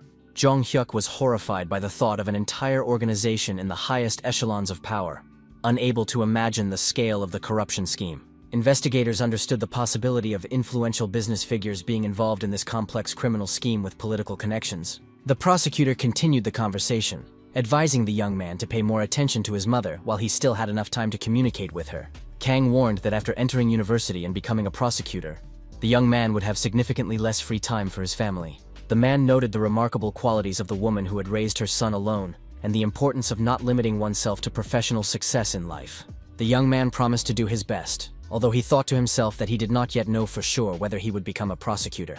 After a serious conversation with his mentor, Jong-hyuk sank into deep thought about his future and family priorities. The young man stood on the balcony, breathing in the frosty air and thinking about the existence of an entire criminal organization in the highest echelons of power. He wondered if this organization could be connected to those who had harmed him and his mother in his past life. Jong Hyuk firmly decided that no matter what happened, he would never stray from his goals and principles. The young man suggested that his mother go down the slope with him, reminding her that they had come here to ski, not just to watch others. The woman agreed, expressing interest in seeing her son's skiing skills and spending time together on the ski slope. The red-haired girl who had crashed into the boy yesterday approached them and asked about the condition of his injured wrist. Jong Hyuk explained that it was her he had collided with yesterday, assured her that everything was fine, and invited her to dinner. The girl politely asked if they would mind if she and her father joined their friendly company for dinner. The young man noted that he had not had the opportunity to introduce himself yesterday and introduced the stranger to his mother and other friends. The girl's father expressed his deep gratitude for saving his daughter and introduced himself as Mr. Kozel Shak, a university professor. The red-haired girl's name was Irina, and she was 18 years old, which made her the same age as Jong Hyuk and his classmates. The young man noticed that they both spoke Korean very well, which aroused surprise and interest in their origins. The man explained that he worked as a professor of English in the foreign languages department at a Korean university. Irina admitted that she thought she had hit a brick wall and asked if the guy was a professional athlete. Nearby, an unfamiliar woman expressed her indignation at the loud noise and merriment that was disturbing her peace in the restaurant. She was openly angry about what was happening and showed her dissatisfaction with the behavior of young people in a public place. The woman asked her son how he liked the food, showing unexpected care and kindness in her voice. Her son indifferently replied that pork cutlets are the same everywhere, and asked why his mother was suddenly being so kind to him. The young man rudely stated that his mother's kindness made him sick, showing extreme disrespect for his loved one. Jong Hyuk, hearing this conversation, felt a strong sense of unease and anxiety, as if something familiar had stirred in his memory. The young man heard his son continue to mistreat his poor mother, and that voice seemed painfully familiar to him. He remembered the snake tattoo on the wrist of the man who had killed him in his past life, and the details of that tragic day. Jong Hyuk also remembered that distinctive voice and thought with horror, could this be the same killer from the past? Jong Hyuk heard the guy speak rudely to his mother, demanding that she finish eating immediately and leave the restaurant. The young man listened carefully to their conversation, wondering what kind of unworthy person would treat his own mother that way. Everyone present immediately noticed that Jong Hyuk had frozen in place, and his friends asked him anxiously what was wrong. Even the young man's mother looked at her son with concern, trying to understand what was bothering and upsetting him so much. Jong Hyuk thought that although the voice sounded a little younger, it was definitely the voice of the killer from his past life. The young man abruptly got up from the table and apologized to the company, saying that he would be away for a short time on important business. The young man wondered why he hadn't thought of this obvious possibility of meeting the killer in his youth before. At the time of the tragic incident in his past life, that man was clearly not a young guy. Now, having gone back in time, the murderer appeared before him as a very young man with no criminal experience. Jong Hyuk realized that it was quite possible that the criminal was now his age and attended the same school or university. The guy approached a stranger, put his hand on his shoulder and started talking, but then realized his mistake. The young man apologized for the confusion, explaining that he had mistaken the man for someone else, and continued his search for his real target. Jong Hyuk looked around, still hoping to find the guy among the restaurant patrons and other patrons. The young man realized with horror that the suspect had already left the building, and now the search had become much more difficult in the resort environment.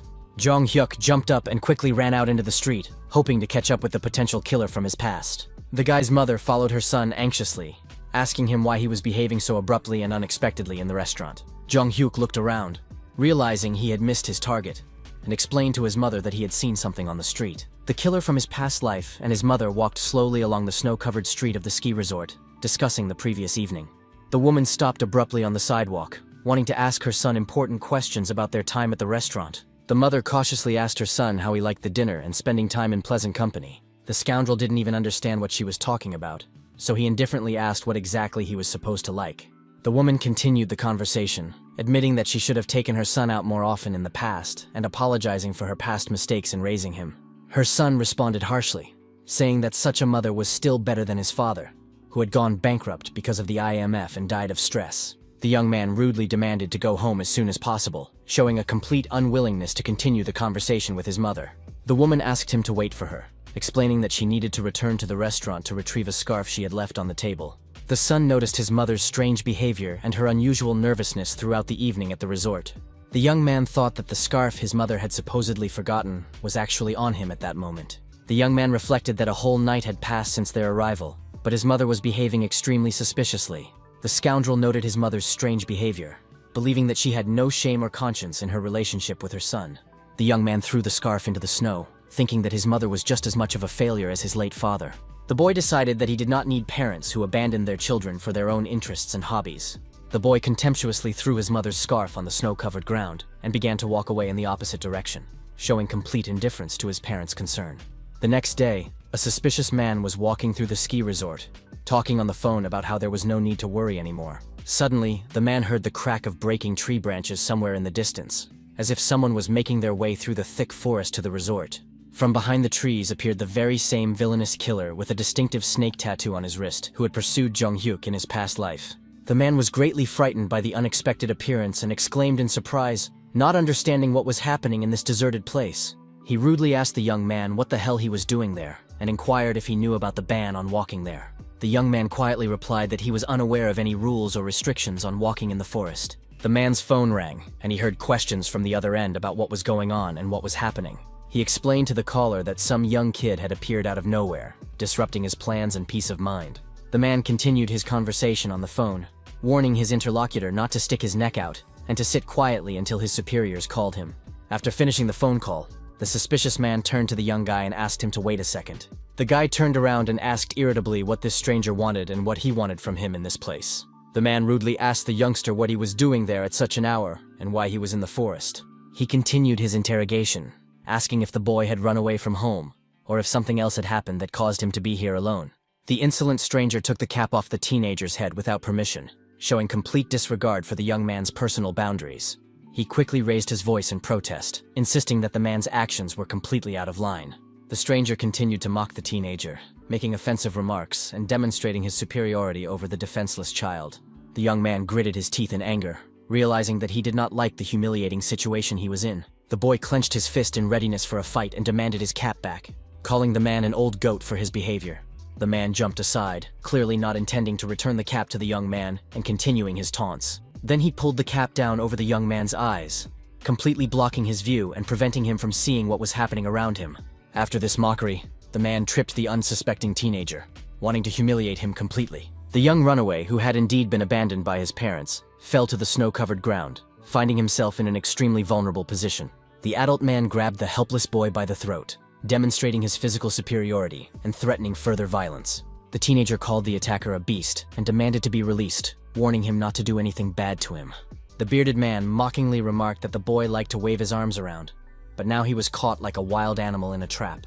This real devil suggested that the boy go with him, promising to feed him properly and take good care of him. The young man's face reflected his shock at the unexpected offer and his incomprehension of the true intentions of this strange stranger. The guy wondered with surprise if anyone in this world really wanted to take care of him and help him. In the library of the Seoul Central District Prosecutor's Office, Jong-hyuk happily exclaimed that he had finally found the documents and evidence he needed. The young investigator realized from the materials he found that the death of official Kim was definitely a murder disguised as a suicide by influential criminals. The individual involved in this case was an advisor with a 3-year term of office and committed suicide immediately after the discovery and start of the investigation. It has been 3 years since this case, and as in Kim's case, all connections to higher-ranking officials have disappeared without a trace from the paperwork. The documents and evidence disappeared as if this person had never existed in nature or in the state system. The criminal organization may have existed for at least 30 years, counting from the time before the murder of Jong-hyuk. Suddenly, an elderly man entered the library and asked in surprise what the young man was doing in the archives at such an hour.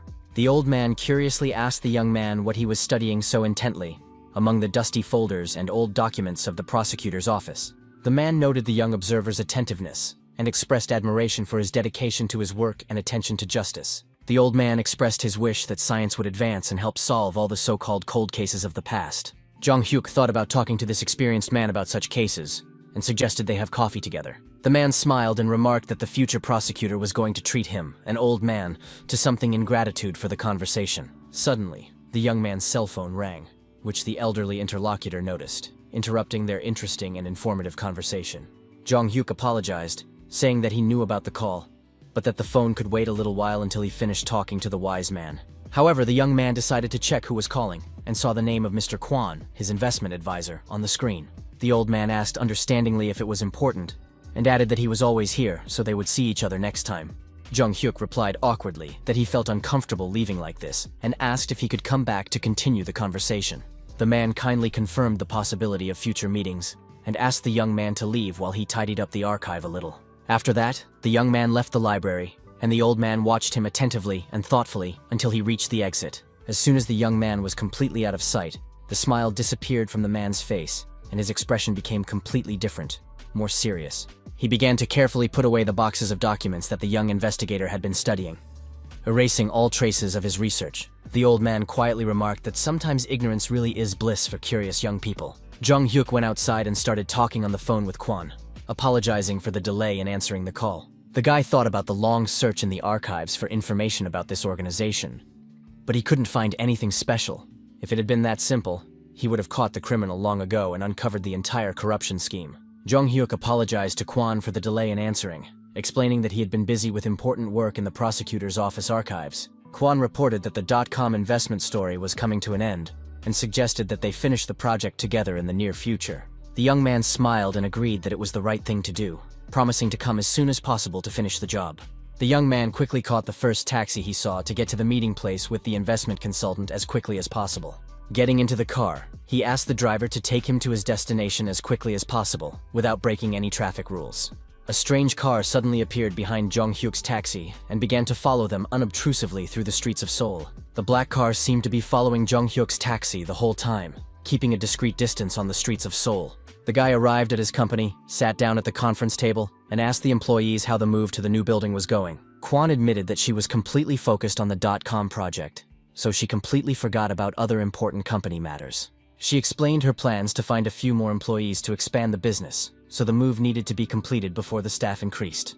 Jung Hyuk suggested postponing the discussion of the move and asked his colleagues to do one important thing for society first. He shared his idea of creating a shelter for teenagers who run away from home due to family problems and violence. Kwon and Taegyu looked at each other in confusion, wondering about the details of the project, and Jung Hyuk confirmed his desire to help underage runaways. The young man explained the need to help teenagers who want to wait out a difficult period by providing not only shelter and food, but also education. The economist noted that such a project would require a large financial investment, and inquired about the motivation behind this decision. Jung Hyuk froze for a second at this question, as he did not know how to explain the true reasons for his desire. He remembered how he had lost track of the young man at the resort and continued to wander the slopes, but returned empty-handed.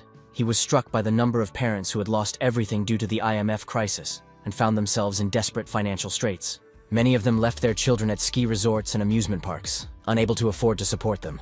Jung Hyuk explained that they now earn a lot of money. He used to only think about it, but now it has become a reality. The young man addressed the employees, noting their talent, but also noticing some confusion in the real estate and business sectors. The young man expressed the need for an informant who would act as a reliable source of information, similar to a private detective. Jung Hyuk recalled that Dorian Gray had more than 8 personal informants, including even gangsters. Among the informants were flophouse owners and various convicted criminals willing to cooperate for a fee. While the young man was deep in thought about his future plans, the black car continued to follow him unnoticed. Inside the car sat a journalist who was photographing the young businessman for some article or investigation. There were 2 men in the car, the driver and the photographer, discussing how hungry they were and wanting to take a break. They agreed to take a few more photos and then go to a restaurant that was right in front of them on the street. However, journalists noticed that the young man suddenly disappeared from view, as if he had vanished into thin air among the passers-by. The photographers were upset because they still needed to take several high-quality photos for the article about the young entrepreneur. The men began to argue with each other, blaming each other for the missed opportunity and distraction from the main task. Jung Hyuk suddenly appeared behind the car and grabbed one of the journalists by his clothes, catching them off guard. The guy quickly threw the photographer out of the car, causing him to fall painfully onto the asphalt of the city street. The driver of the car was in complete shock, not understanding what was happening or who had attacked his colleague. The frightened journalist's face changed dramatically, and he began to tremble with fear in front of the angry young man. Jung Hyuk viciously asked the only question about who exactly had sent the journalist to follow him and for what purpose. The young men talked among themselves, discussing the possibility that it was a private investigation agency. The 2 journalists who had been following him were clearly ashamed and did not dare to look at each other after being exposed. Jung Hyuk demanded that they confirm the truth of the story and explain the real motives behind their actions. The men admitted that they were simply doing a paid job and offered to give the client's contact details if the young man allowed them to. The young man replied that there was nothing more to see, so he advised them to go back to where they came from. The young man thought about the strangeness of the situation and the number of the person who had made the journalists follow him around the city. Jong-hyuk received a piece of paper with a phone number and carefully studied the numbers written on it before calling. First, he decided to dial the number immediately to find out the identity of the person who had ordered him to be followed. An elderly man with a gray beard answered the phone, speaking in a calm and confident voice. The man asked who was calling and why he was calling so late. Jong-hyuk arrived at the designated location in central Seoul, surprised by the traditional style of the building and its imposing appearance.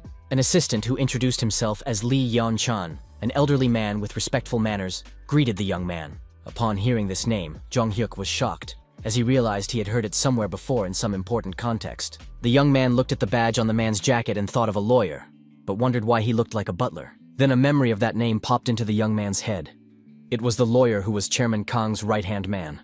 Jong-hyuk realized that he had come to the home of Kwon Ho-soo, who turned out to be the father of his colleague at the investment company. When the young man was led inside the building, he was immediately served fragrant traditional tea in elegant cups. The young man took this as a real blessing, and sincerely thanked them for their hospitality and warm welcome. Jong-hyuk sat in front of the high-ranking man, slowly sipping hot tea and observing the surroundings. A real silence settled between them, and the young man wondered what to expect from this meeting. Mr. Kwon also calmly sipped his tea, studying the young guest with an attentive and penetrating gaze. Jong-hyuk thought he never imagined he would meet the company chairman in such an informal setting. The chairman was the first to break the silence, saying that first of all, he must apologize to the young man for what had happened. The man expressed regret that they had had to spy on the young man and keep him under surveillance for so long. Jong-hyuk realized that this man was much nicer than he had thought, as he spoke politely, despite the difference in status. Kwon explained that there was nothing else to do but drink tea, so he called it the curiosity of a rich old man. The chairman said that in his youth he was involved in so-called usury and accumulated capital in various ways. The man admitted that he had to be strict with his children, so that they would not go down the wrong path in life. Kwon noted that his daughter did not want to get married, and insisted on playing with money.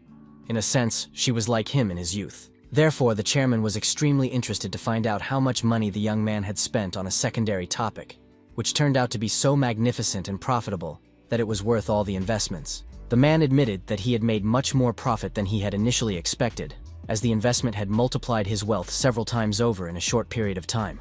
Jong-hyuk modestly noted that without the chairman's initial investment, the entire project would not have worked so brilliantly and would not have yielded such results. Hearing such words of gratitude, the elderly man smiled and said, "Here we go again." Showing his attitude towards his young partner's excessive modesty, Jong-hyuk seized the moment and expressed his desire to make his own business proposal, since they had met in such an informal setting for discussion. The young man handed over documents titled Shelter for Runaway Youth, the very project he had discussed that morning with his colleagues at the company office. The young man suggested using some of the money they had earned for something truly important and meaningful, that could bring real benefits to society and people in need. After reading the name of the project, Kwon did not immediately understand the meaning of the term Shelter for Runaway Youth and its social importance for modern society. Jong-hyuk already had a confident smile on his face, as he knew he would definitely be able to get support for his charity project. When the young man shared all the details of his plan, the old man became clearly interested in the idea and thoughtfully stroked his gray beard as he considered the proposal. The chairman asked for some time to think, to carefully digest all the information he had received about the social project and its potential results. The elderly man thought to himself that the young man was saying the right things, but he was not at all what he had initially imagined him to be. After these reflections, the old man suddenly began to laugh very loudly, which embarrassed even his loyal butler lawyer behind the wall. The lawyer outside the door was puzzled by the content of the conversation between the chairman and his guest, not understanding the reasons for his master's cheerful mood. At that moment, Mrs. Kwon approached her father's office, greeted him, and noted that they had not seen each other for a long time for family communication. The girl also noticed the strangeness of the situation, hearing the unusually loud and cheerful laughter of her usually serious and reserved father from behind the closed door. She announced her arrival and was given permission to enter the office to talk to her father about family and business matters. When the door opened, the chairman invited his daughter to sit directly opposite him at a massive wooden table for a serious conversation. The girl asked if the guest had left yet, but her father unexpectedly asked why such a grown woman was still unmarried. As always, the girl did not like such conversations about her personal life, so she asked directly about the real reason for her father's summons. Kwon Jr. was surprised and asked what had happened, and why her father had suddenly decided to have tea and a family conversation during working hours.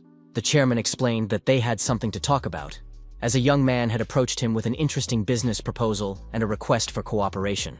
Hearing this, the girl suggested that the visitor wanted sponsorship for his business, and expressed doubt that her father would agree to help. The old man replied cryptically that he would help this young man only for her sake, but did not explain what he meant by this. The chairman explained to his daughter that the young man wanted to open a special place for teenagers who had run away from home and expressed interest in the results of this project. The girl replied that it was not just about doing good deeds, as creating a positive image through charitable shelters would improve the public's perception of their company. She added that this way, if their company were to face a crisis, it would not collapse so easily thanks to the reputation it had built as a socially responsible business. Mr. Kwan thought that anyone involved in serious business should be able to see the benefits in absolutely all endeavors and projects. Her father handed his daughter a stack of documents, suggesting that she take on the organization and launch of this charitable social project.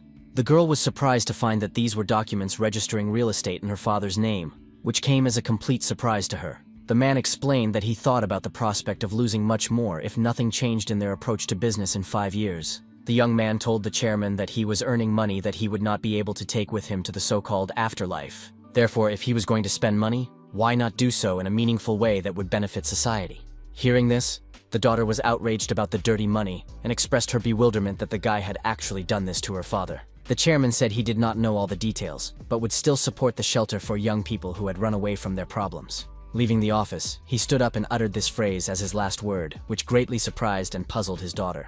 The news reported that the remains of 5 missing school students, known as the Dragonfly Boys, had been found. The program hosts announced that they would now connect with a reporter who was at the scene of the tragic events for a live broadcast. Jong Hyuk and his mother sat together in front of the TV, watching the news about the remains of the Dragonfly Boys found in the nearby mountains. The mother explained to her son that the boys had disappeared after going to catch dragonflies in the vicinity of their village. Jong Hyuk noted that this was excellent news, but the woman responded with a question about who had used this pseudonym. The son realized that this was one of South Korea's cold cases, which he had studied in the prosecutor's archives, and anonymously reported it to the police. The case was solved much earlier than before the regression, and the children would be returned to their parents safe and sound. Jong Hyuk thought that a day had passed since the conversation ended, but he had already found a building for the shelter and a person for the position. The guy thought that wasn't enough, but he had already managed to talk to the administration of the future shelter for runaway youth. Suddenly, he heard voices behind him arguing about something and a suggestion to ask Jong's opinion to resolve the disagreement between colleagues. The prosecutor asked the guy's opinion on the number of something, assuming that it was a matter of dozens of units or cases.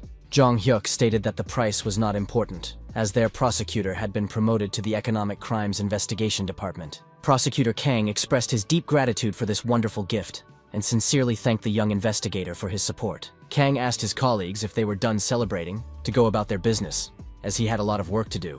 Jong Hyuk and the prosecutor were left alone, and the young man asked if everything seemed too complicated for the new appointment. The man admitted that throughout his career as a prosecutor, he had only dealt with murderers and gangsters, doubting his ability to handle economic crimes. The young man suggested that the prosecutor was concerned about innocent victims who could suffer from financial fraud and scams. Jong Hyuk remembered his transfer to the Intelligence and Criminal Investigation Department in his previous life, so he could understand his mentor's concerns. The young man thought to himself that this was precisely why he liked the prosecutor. Instead of simply chasing criminals, he cared about preventing crime. The young man expressed confidence that Kang would definitely cope with his new responsibilities and promised to do everything possible to help. He added that the prosecutor was someone who could be trusted completely in any circumstances and difficult situations. Hearing these sincere words of support from his young colleague, the man felt deep satisfaction and gratitude for the trust placed in him. Jong Hyuk understood that there was only 1 week left before the end of his term as an honorary investigator, and after the winter break, he would become an ordinary high school student. His colleagues regretted that the young man would no longer be able to engage in his favorite investigations, expressing regret at the end of their collaboration. Suddenly, the prosecutor's phone rang, and he noticed the young investigator's popularity, judging by the number of incoming calls. Kang smiled and asked the young man if he really received so many calls from people about various issues and matters. Mr. Tae-gyu called with news about the discovery of suspicious activity related to Jong Hyuk's recommendations. The employee reminded him of a portal called Next, which the guy had advised his boss to buy for investment purposes. Tae-gyu reported that some operatives were trying to shut down this portal at that very moment. The man noted the strangeness of the situation, as it should have been an excellent gift to the prosecutor for his promotion. Jong Hyuk explained that this was exactly what they needed right now, as a group of fraudsters had been operating during the Korean .com boom. The guy added that economic crimes are difficult to prove, and unlike the police, Prosecutors cannot act solely on the basis of statements. Jong Hyuk was concerned about how to warn the prosecutor about the existence of fraudsters without revealing the source of his knowledge about the future. Thanks to the employee's call, the young man had a great idea on how to solve this delicate problem of warning about fraud. The young man approached the prosecutor with a proposal to conduct a so-called targeted investigation to identify financial crimes. At that moment, a group of men were sitting in a club with a large number of alcoholic beverages on the table. One of the men boasted about his love of money and his ability to drink as much expensive alcohol as he wanted. Another participant in the meeting proudly announced that he had earned 4 times the amount he had invested, explaining his excellent mood. The first and oldest member of their group was introduced as Mr. Kim, who was held in high esteem by those present. His companions noted that he had worked with scrap metal his entire life, but still exercised caution in new ventures. The bearded man suggested that Kim was having fun in the brokerage business, but the old man sharply asked him to watch his words. The older participant offered to treat everyone to a strong drink, and turned to Deputy Wang for permission. The deputy modestly replied that he had simply rented the place for the meeting, so there was nothing special about it. Those present asked the deputy to make a toast to their successful cooperation and future plans for enrichment. The man in the business suit raised a glass of expensive alcohol and immediately asked the group an important question. He asked about their common goal, and everyone replied in unison that they wanted to earn 5 times their current income. The deputy logically concluded that in that case, they would have to work 5 times harder to achieve their goals. Huang Jong-soo, a 34-year-old future fund manager, was considered the architect of the stock price manipulation operation.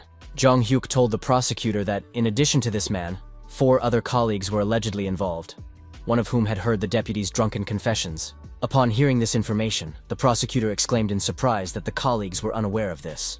But it appears that the fraudsters are using secondary accounts. The funds currently being used by the criminal group are estimated at 10 billion won for manipulation. Jong Hyuk added that it is 10 billion won at the moment, but the amount is expected to increase several times in the future. The guy expressed confidence that many people had committed suicide because of financial losses from the actions of this group. After hearing all the information about the scale of the fraud, Prosecutor Kang clearly sank into deep thought about the upcoming investigation.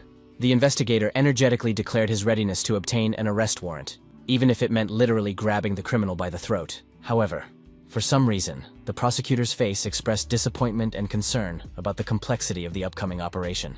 Then he enthusiastically turned to the young man, expressing his hope that he would also join the arrest operation. Jong Hyuk was naturally delighted with the offer, as he really enjoyed and was fascinated by this kind of work. The investigators were surprised to hear about the young man's participation in the operation, and asked how they could prove the crimes without evidence. A female colleague expressed concern that Huang and his gang could simply format the computers and destroy all the evidence. Hearing this scenario, everyone present was shocked by their colleague's practical assumption. Jong Hyuk said that this was possible, but that they had access to digital forensics to recover deleted data. Then the guy realized with horror that digital forensics had not yet appeared at that time and was not available to investigators. The prosecutor also showed interest and asked what this mysterious digital forensics was all about. The young man explained that it was a data recovery program, but immediately heard from his colleagues that such technology did not yet exist. Jong Hyuk suggested that if the criminals were trading through a brokerage firm, all records would necessarily be stored on the company's servers. After this logical remark, everyone present thought about it and agreed that the young investigator was right on this issue. The employees decided to start by thoroughly checking all the relatives, friends, and acquaintances of the criminal gang's leader. Kosolapi suggested checking whether the stolen money was hidden in their accounts, so surveillance of the suspects should be organized.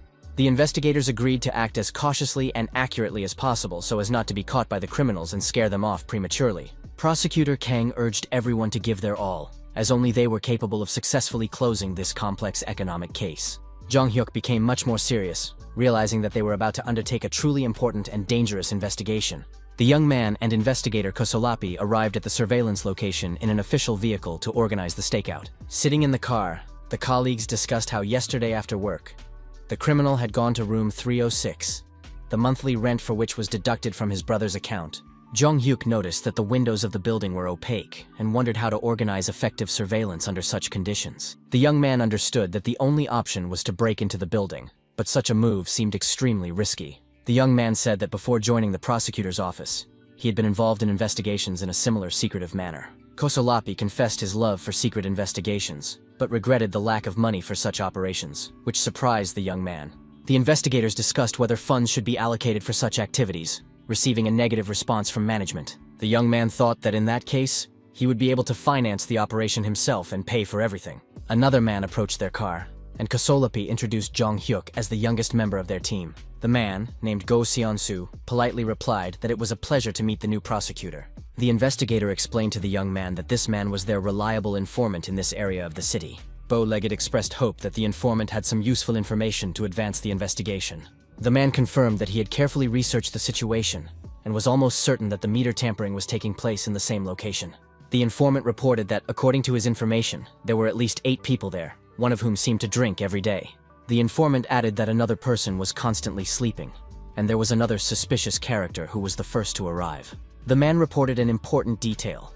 Today, the criminals did not order lunch from the Chinese restaurant, which was a break from their usual routine. When he heard about the Chinese restaurant, Jong Hyuk was very surprised by this information, as it opened up new possibilities for surveillance. Kosolapi praised the informant for his truly excellent work, and expressed his gratitude for such valuable information about the group's activities. The young man turned to the investigator with a rather anxious expression on his face, anticipating the complexity of the upcoming surveillance operation.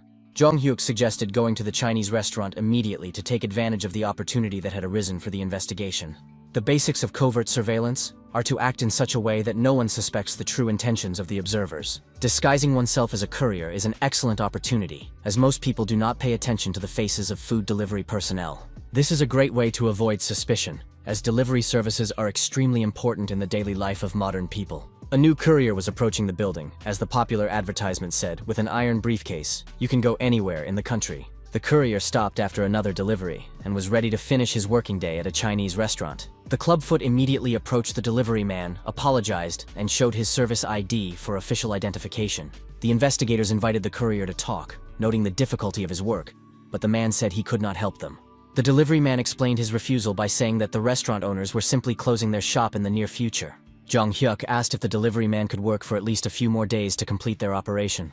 The man replied that he would like to help, but his son had been in an accident, so he urgently needed to find money for treatment.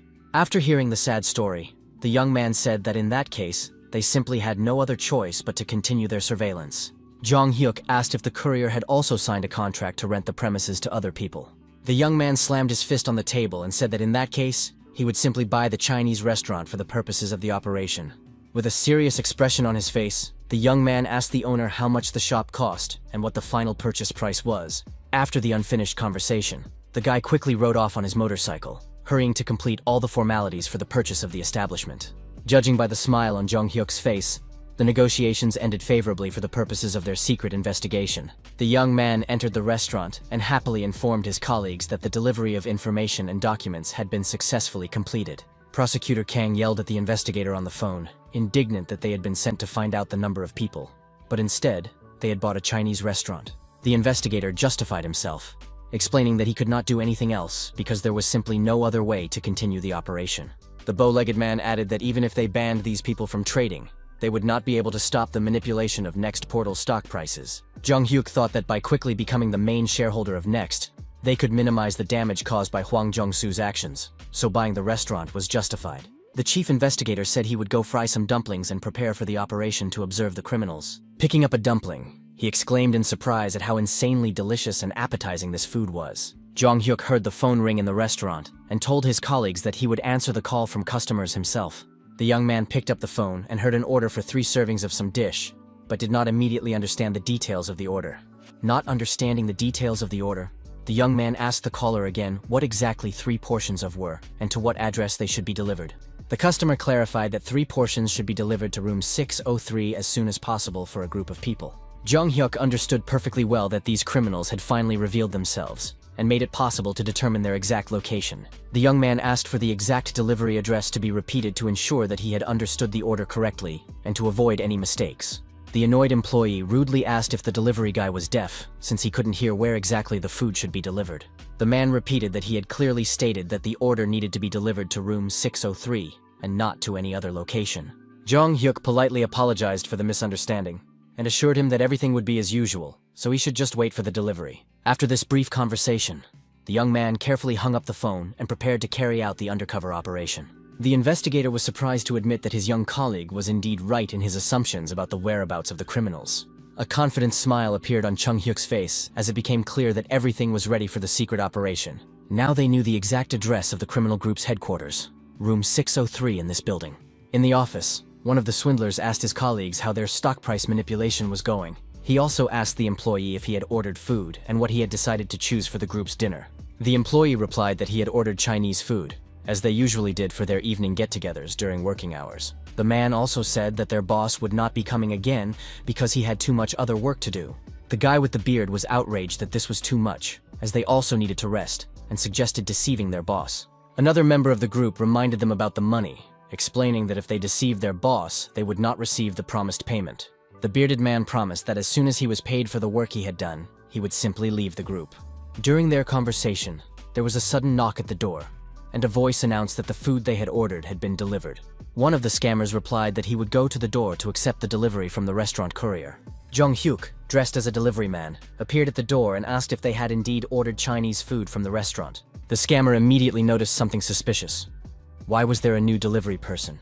And why was he so tall and unusual? Without even listening to the question completely, the guy calmly replied that he had been sent to work in place of his older brother, who was sick. Jung Hyuk crouched down to take the food ordered by the customers out of the bag and hand it over to them. The young man analyzed the situation in the room, wondering why the lights were off everywhere, and it was so dark that he couldn't see anything. The young man curiously asked the scammers how they could work in such darkness, and whether it interfered with their activities. The scammers rudely told Jung Hyuk to mind his own business and not ask unnecessary questions, showing irritation at the courier's curiosity. One of the criminals suspiciously asked the guy why he was looking at him so strangely and insistently during the delivery. The young man cleverly replied that he envied them because they could work in an office, and asked if it would be possible to get a similar job someday. The bearded man replied condescendingly that if he tried hard and made an effort, everything in life would indeed work out and be fine. Jung Hyuk feigned interest and asked permission to visit their office to see the workplace and the atmosphere from the inside. The young man noticed one of the scammers playing a turn-based strategy game on the computer, clearly distracted from the group's main criminal activities. Jung Hyuk curiously asked if they were developing software or something similar in the field of technology. One of the group members approached him and asked mockingly if a simple courier understood stocks and financial instruments. The swindler boasted that if the courier knew how many billions they were making, but immediately called him ignorant, incapable of understanding their activities. Jung Hyuk decided he had seen enough for the operation, so he politely mentioned that he had other orders and wished them bon appetit. As soon as the young man left the building, he immediately took off his courier mask and took out his cell phone to urgently contact his colleagues. The young man called the chief investigator and confirmed the location of the criminals, reporting the successful completion of the reconnaissance mission. Jung Hyuk said that he had seen documents that the fraudsters were working on simultaneously on several computers to coordinate their actions. The young man assured his superiors that he had learned absolutely all the information necessary to carry out a successful operation to detain the criminal group. He suggested arresting the fraudsters tomorrow, as soon as they started their usual dirty work of manipulating stock prices. The next day, a whole crowd of armed police officers in heavy gear climbed the stairs to the right floor of the building. Kosolapi stopped the group of riot police at the entrance and gave them final instructions before storming the premises where the criminals were located. The investigator emphasized the priority importance of protecting computers containing evidence from attempts by fraudsters to destroy compromising data. At this crucial moment, the criminals in room 603 were discussing plans for tomorrow, unaware of the impending danger of arrest. Kosolapi knocked on the door and politely said that he had come to pick up the dirty dishes from yesterday's Chinese food delivery. One of the fraudsters was surprised by the strangeness of the situation, as the dishes should have been picked up much earlier, not now. The investigator explained that there were no dirty dishes under the door, so he asked them to open the door to check and collect the used utensils. The annoyed criminals agreed to open the door, complaining about the restaurant staff's intrusiveness and their constant visits. One of the crooks headed for the door, grabbed the handle and muttered under his breath about how annoying the Chinese restaurant workers were. As soon as the door opened, the man was blinded by a bright flash of light and instinctively covered his eyes with his hands in surprise. After the blinding flash, the criminal was literally knocked aside, and the riot police received the order to immediately enter the premises. The fraudsters were in complete shock and bewilderment, not understanding where such a large number of armed special forces officers had come from. The leader of the group began hysterically shouting at his subordinates about the need to urgently delete all data from the computers in order to destroy evidence of criminal activity. The fraudster was quickly grabbed and his throat was squeezed so that he could not shout orders to his accomplices and coordinate resistance to the arrest operation. The police rushed to the computers to block access as quickly as possible and prevent the destruction of important evidence of criminal activity. One of the criminals desperately tried to do something to save the situation, but his actions were chaotic and fruitless. Special Forces officers pinned the resisting fraudster to the floor so that he could not do anything to interfere with the arrest of the group. Kosolapi quickly contacted his superiors via radio to report on the progress of the operation and the current state of affairs. The investigator was happy to report that everything had gone smoothly and that all the important evidence of criminal activity had been preserved on the fraudster's computers. Prosecutor Kang, with a broad smile on his face, praised his colleagues for their excellent work and the successful execution of the complex arrest operation. Kang turned to Jong Hyuk and asked hopefully if the young man was ready for the next stage of the operation to arrest the ringleader. With a determined smile on his face, the young man made it clear that he was absolutely ready to continue the investigation and bring the case to its logical conclusion. Below the Foundation building, additional police units stood ready to carry out the second part of the large-scale arrest operation. Prosecutor Kang smiled confidently, thinking that the time had come to launch the decisive assault on the criminal organization's headquarters. Law enforcement officers, including Jong Hyuk and the prosecutor, headed in an orderly fashion to the Hanwol Foundation building to conduct a search. The people inside the Foundation's office were in a state of panic and confusion, not understanding the reasons for the sudden appearance of so many police officers. Hwang Jong-soo nervously bit his nails and desperately wondered how everything could have gone so wrong and who had betrayed them. The deputy manager of the investment fund was angry at his subordinates, wondering why these idiots had forgotten to warn him and were not calling with reports. A man in a business suit approached him and politely asked for just a minute of his time for an important conversation. As it turned out, it was not a subordinate, but a prosecutor who was interested in the manager's activities and reminded him of a meeting with the team from room 603. When the fund manager heard the specific number mentioned, he instantly understood the seriousness of the situation and the danger to himself. Hwang quickly turned his head and asked the stranger in horror who he was and what he wanted from him. The prosecutor introduced himself as an employee of the Seoul District Prosecutor's Office and showed an official warrant for the arrest of a suspect in financial fraud. The swindler instantly thought of his computer and the urgent need to destroy all incriminating evidence of his criminal activity. Jong Hyuk noticed the scoundrel's pathetic attempts to reach the equipment and took decisive action to prevent the destruction of evidence. The young man quickly grabbed the criminal by the arm and asked him harshly where he was going and what he was planning to do. The young man began to twist the swindler's fingers and arms so that he could not reach the computer and keyboard to delete the files. Jong Hyuk firmly pressed the scoundrel's face against the table, completely immobilizing him and preventing him from resisting arrest. At that moment, the prosecutor officially read out the charges, stating that they had a warrant and that the fraudster was being arrested on charges of fraud.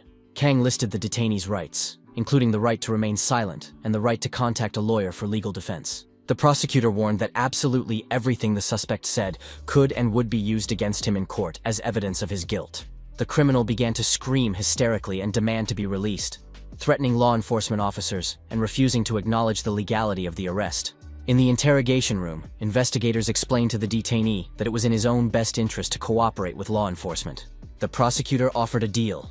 If the suspect provided all the necessary information about the criminal scheme, he would be able to avoid the maximum punishment. Kang asked the fraudster if he understood what was being discussed, and if he was ready to cooperate constructively to mitigate his sentence. Hwang Jong-soo smiled insolently as he thought of his father's friend, the chief regional prosecutor, and decided to remain silent and wait for his release through influential connections. Therefore, the fraudster did not respond at all to Prosecutor Kang's questions and offers to cooperate with the investigation. Seeing the suspect's insolent attitude, the prosecutor demonstratively closed the folder with the case documents and put it aside. Khan stated that people like the arrested man think they have real power and immunity in society. The prosecutor added that the fraudster was hoping to be saved by influential patrons, but that silence would certainly not help him in the current situation. The man explained that in the current climate, the authorities simply ignore petty criminals such as the detained financial fraudster. Kang firmly stated that he would not sit idly by and approached the table, picking up a heavy katana. The prosecutor raised this huge weapon and meaningfully remarked that the world would definitely be a better place without such criminals in it. Kang, with a predatory expression on his face, promised that this time he would not back down and would see how long the suspect would remain silent. Hearing the threats with a weapon, the fund owner, in shock, asked to wait and declared his readiness to talk and tell absolutely everything. Jong Hyuk and Kosolapi, who heard the screams from the interrogation room, noted among themselves that it seemed the case had finally moved forward. The guy suddenly heard a strange sound from the side, which caught his attention and made him wary. The head of the department appeared and noted with surprise that all the employees had already gathered here to discuss the results of the operation. The head asked about the current state of affairs and how the financial fraud investigation was progressing in general. Kosolapi reported that the prosecutor was currently busy with questioning. The situation had become more complicated, but they had managed to detain the criminals before they committed the main crime. Jong Hyuk added that if the fraudsters had succeeded, it would have been a disaster for the country's economy and ordinary investors. After listening to the explanation, the chief acknowledged his understanding of the situation, but reminded them that they were still representatives of the police, not the prosecutor's office. The chief noted that he had heard about Jong Hyuk's huge investment in this operation, which made him feel uncomfortable and anxious. The young man assured his boss that everything was fine and there was no need to worry, as he was pleased to know that his efforts had not been in vain. Jong Hyuk explained that the fund manager who managed his assets had warned about the stock market overheating recently. The young man understood the need to act, as inaction could have dire consequences for the entire financial system. The chief agreed with the need to counteract speculators and fraudsters, so law enforcement officers are obliged to act as quickly as possible. The man thought to himself that he himself had noticed strange fluctuations in stock prices on the stock market recently. Kosolapi noted that the most important thing now was to wait for the fraudster's testimony in the case and get a complete picture of the criminal scheme. The employee noted that the suspect looked like a tough nut to crack, so it would not be easy for the investigation to break his resistance. At that moment, the fraudster shouted that he was ready to tell everything he knew, but asked for the physical pressure on him to stop. The prosecutor replied that they were still far from completing the case and would not stop until they had obtained information about all the participants in the scheme. The female employee confidently stated that it would actually be very easy to get the necessary information from the detainee and would not take much time. At that moment, workers were standing in a garage, realizing that it was time to finish their dirty work. A young man was trembling with fear, holding a control panel with a single red button to start the press. The young man was extremely agitated, and beads of cold sweat from nervous tension and horror appeared on his pale face. The workers asked him why he still couldn't press the red button and finish the job. His colleagues wondered if he really wanted to be punished for refusing to press the button as ordered by his superiors. The poor young man, trembling with fear and tears in his eyes, replied fearfully that of course he didn't want any problems with management. The huge man rudely told the trembling young man that if he wanted to eat today, he had to finish the job as soon as possible. The boss also ordered the other workers to hurry up, as they needed to wrap up the operation and get out of there immediately. The poor young man, holding the button in his trembling hands, felt deep regret about what was happening and his involvement in it. His hand trembled violently as he brought his finger closer and closer to the fateful red launch button. The guy closed his eyes, and tears of despair rolled down his cheeks at the impossibility of avoiding this terrible act. Finally, he pressed the button. The press began to move slowly and was about to crush the car inside. The car, which was standing in this powerful press, was completely deformed under the monstrous pressure of the industrial equipment. The young man looked away so as not to see the horrific sight of the car and its contents being destroyed. A thick black liquid, similar to motor oil, began to slowly leak from the destroyed car onto the floor. After completing this gruesome task, all the workers sat down at the table, offering drinks and discussing plans for the afternoon. The team leader said he would think about what to do next after the lunch break in the garage. The poor skinny guy who pressed the button on the press also got himself some simple food to snack on with his colleagues.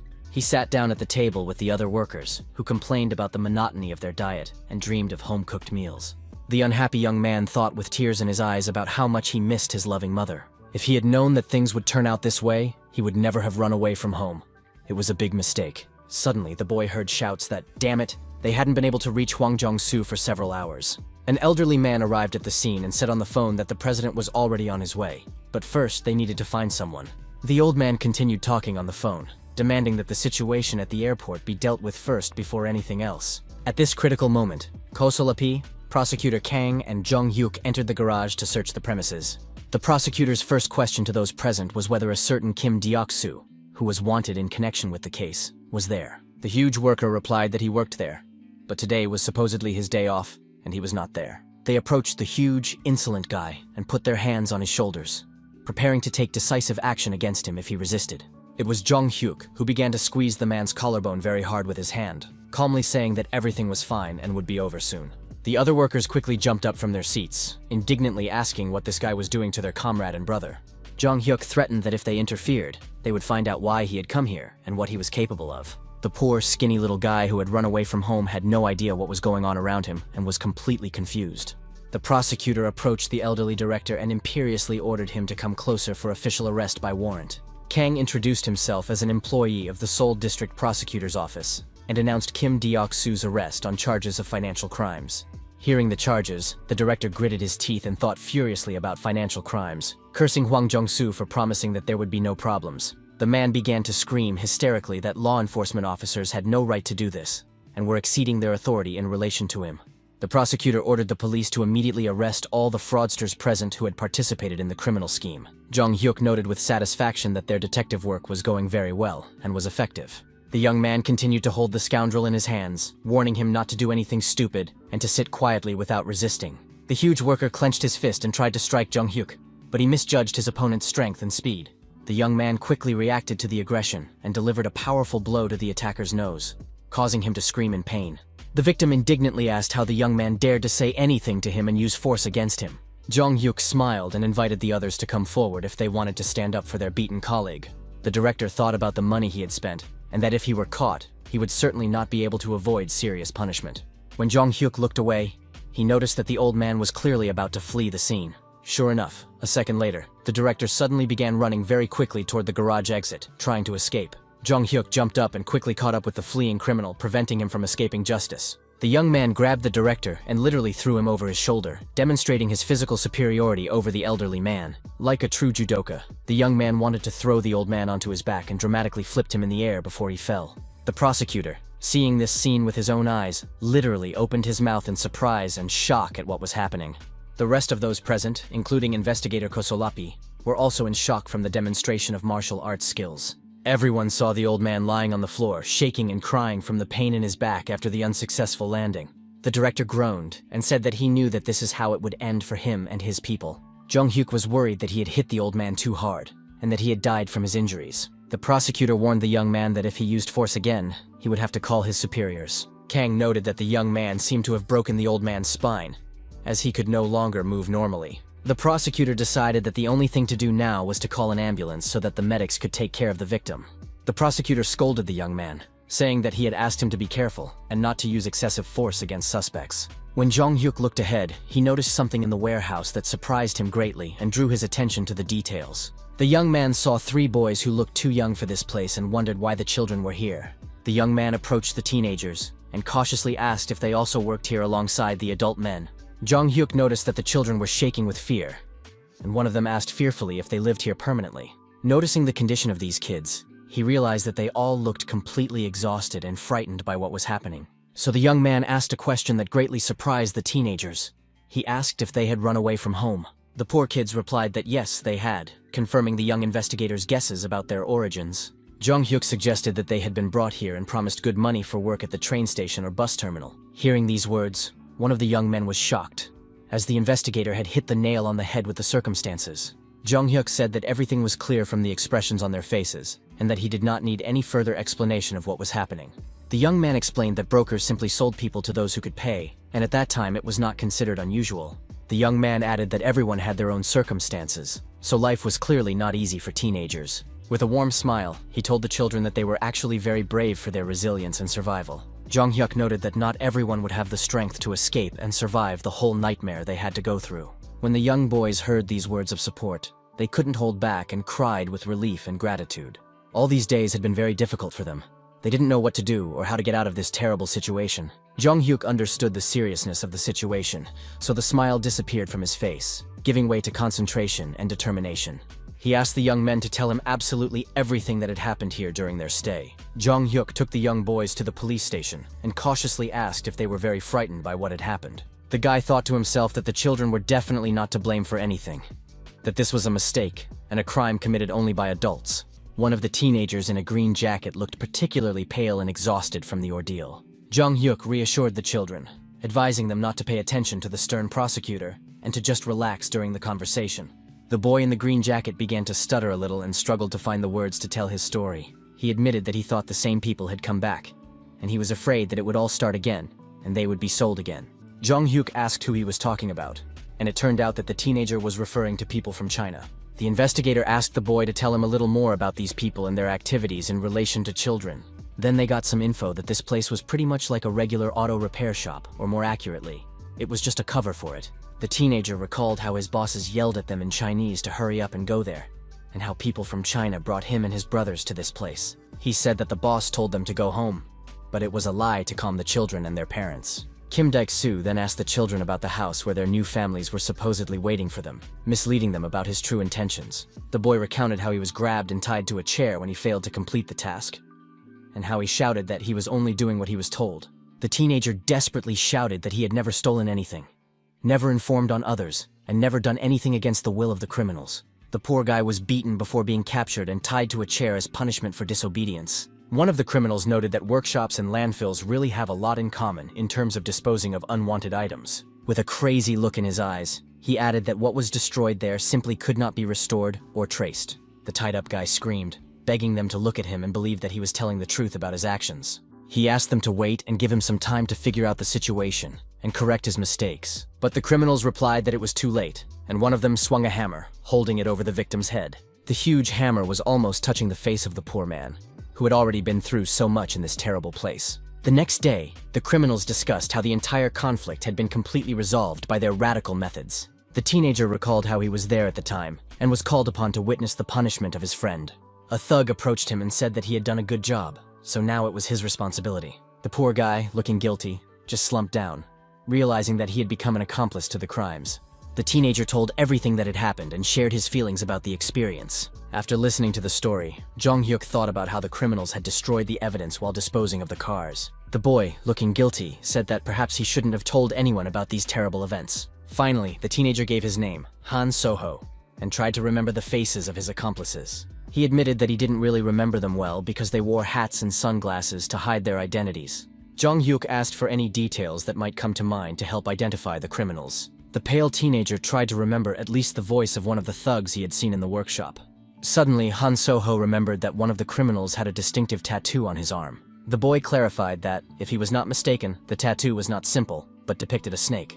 Upon hearing about the snake tattoo, Jong-hyuk was shocked, as it was very familiar to him from his past life. Jong-hyuk thought that the man with the snake tattoo was clearly not the only one of his kind, and that it was not worth jumping to conclusions. The teenager continued his story, saying that there was a car they had been working on that night, and it was still there. When investigators arrived at the scene, the boy pointed out that the car was at the top of a pile of scrap metal. The prosecutor noted that the criminals seemed to have flattened the car into a pancake using an industrial press. It became clear that this gangster was not just playing with money, but was a much more vicious and dangerous criminal. The investigators summoned Kosolapi to coordinate further actions to examine the crime scene. The prosecutor ordered a call to the police to ask them to thoroughly examine the white car for evidence. Kang explained that the criminals had been working with this car tonight, so there could be fingerprints or other traces left behind. Jong-hyuk understood that it would be quite difficult to find usable evidence due to the large amount of dust and dirt at the landfill. But if they managed to find something, it would be a real stroke of luck for the investigation. The young man reasoned that if they found evidence and the man with the tattoo was connected to the case, the evidence from the landfill could be the key to fully exposing the organization. The young man analyzed the information a little, and suddenly he had an important realization about the connection between the cases. Jong-hyuk understood the difference between the case of Representative Kim and the case of the official from 1996 in the presence of fingerprints on the car. The case involving the official from 1996 was quite old, so there was virtually no chance that the evidence would still be intact. But in the case of the deputy, only a month had passed, and they might have a real chance of finding some useful information. The guy asked his colleagues what kind of cars were used to transport the deputy to the place of his death. Jong-hyuk regretted the lack of CCTV cameras near the entrance to the landfill, which would have been very helpful to the investigation now. Prosecutor Kang addressed the teenagers, saying that the case was closed, and suggested conducting an identity check before sending them home. The poor kids looked at each other, and it was clear that they didn't really want to go home. Even the prosecutor noticed their reluctance and was surprised, asking why they didn't want to go home since their parents were surely worried. Jong-hyuk understood that everyone had their own reasons, and that the children were simply afraid to return to their previous circumstances. So he decided to ask the kids directly if he was right in thinking that they were simply afraid to go home. The young man suggested that the teenagers needed time to feel safe, otherwise they might run away again. The kids began to explain their fears, but the prosecutor objected that they couldn't take care of the children forever and had to return them. Jong-hyuk really thought about the fact that these weren't his kids, and suddenly remembered his idea to create a shelter for teenagers who run away from home. Han Soho, literally with his mouth open, exclaimed enthusiastically that it was really cool and wonderful for kids like them. All three teenagers asked the judoka in amazement, and with their mouths open, where exactly they were and what kind of place it was. Jong-hyuk explained that they were in a shelter for runaway youth, where they could stay safely and recover for a while. Suddenly, a familiar voice greeted the young man, and it turned out to be the chairman of the foundation, who had come to check out the new facility. Chairman Kwon Soho noted that he and the young man had not seen each other since their last meeting a long time ago. He introduced himself to the teenagers and explained to the children that this man had made a huge contribution to the construction and organization of the center. The elderly man modestly replied that it was nothing special, as he had only helped to realize the young man's wonderful idea. The chairman addressed the children, explaining that he had heard about their difficult situation and that the center had been created specifically to help teenagers like them. Kwon suggested that from now on, they should live in peace and harmony, helping each other to overcome life's difficulties and problems. Without a doubt, these teenage boys were sincerely happy about this favorable turn of events and the prospect of a safe life. When they entered the reception room, the chairman first introduced the person who would be responsible for the day-to-day running of the shelter. It was Ms. Park Yeonja, a woman with 20 years of experience working with orphans, who would take care of the children as if they were her own. The experienced teacher modestly replied that the chairman was flattering her, but that she was very pleased to meet her new charges and help them. The chairman added that the young man was a member of the national judo team and a gold medalist, and that he was the one who had planned the shelter. Jong Hyuk proudly told the teenagers that they would be the first pupils at the center and would help to get it up and running. The female teacher noted that their meeting was probably a twist of fate and expressed her hope that they would have a happy time together. The judoka replied that it was not easy to devote oneself to helping others, but that the director was truly a remarkable person for such work. The woman replied that this was made possible thanks to the support of many other people, including the chairman of the foundation and his team. The teacher asked the young man how he had decided to pursue such bright and noble ideas at such a young age. The judoka replied that he simply wanted children in similar situations not to feel abandoned and useless to society. Everyone present noted that this was a wonderful idea, and that the young man truly deserved respect for such an initiative. Jung Hyuk admitted that he had also run away from home in the past. As everyone goes through difficult periods in their lives, the young man understood that this was a period before his regression, but he felt lost and useless after suffering a serious injury to his arm. Therefore, the young man sincerely thanked the chairman, noting that he was truly surprised by the scale of the contribution he had made to the implementation of the shelter project. Jung Hyuk admitted that he had no idea that the chairman would buy such a huge building and expressed his deep gratitude for such generosity. The young man noted that it seemed they were truly in the same boat, and offered another idea for the development of the shelter. He suggested setting up a free shop and cafe on the first floor for children and visitors to the center. Jung Hyuk explained that in such a place, children could eat normal, high-quality food without financial restrictions. The young man believed that teenagers could run this shop themselves under adult supervision, which would help develop their independent skills. Upon hearing this idea, the chairman paused to think, scratching his gray beard thoughtfully as he considered the proposal. Jung Hyuk turned to the runaway Sunho and asked him what he'd like to do in his free time. The teenager sighed heavily and said that he didn't do anything special, like most kids his age. The boy clarified that he didn't play computer games, but that he liked programming and creating various programs the most. Sunho asked sadly if the judoka also thought it was a useless and impractical activity for a teenager. Jung Hyuk assured him that he did not think so at all, but rather held the opposite opinion about programming.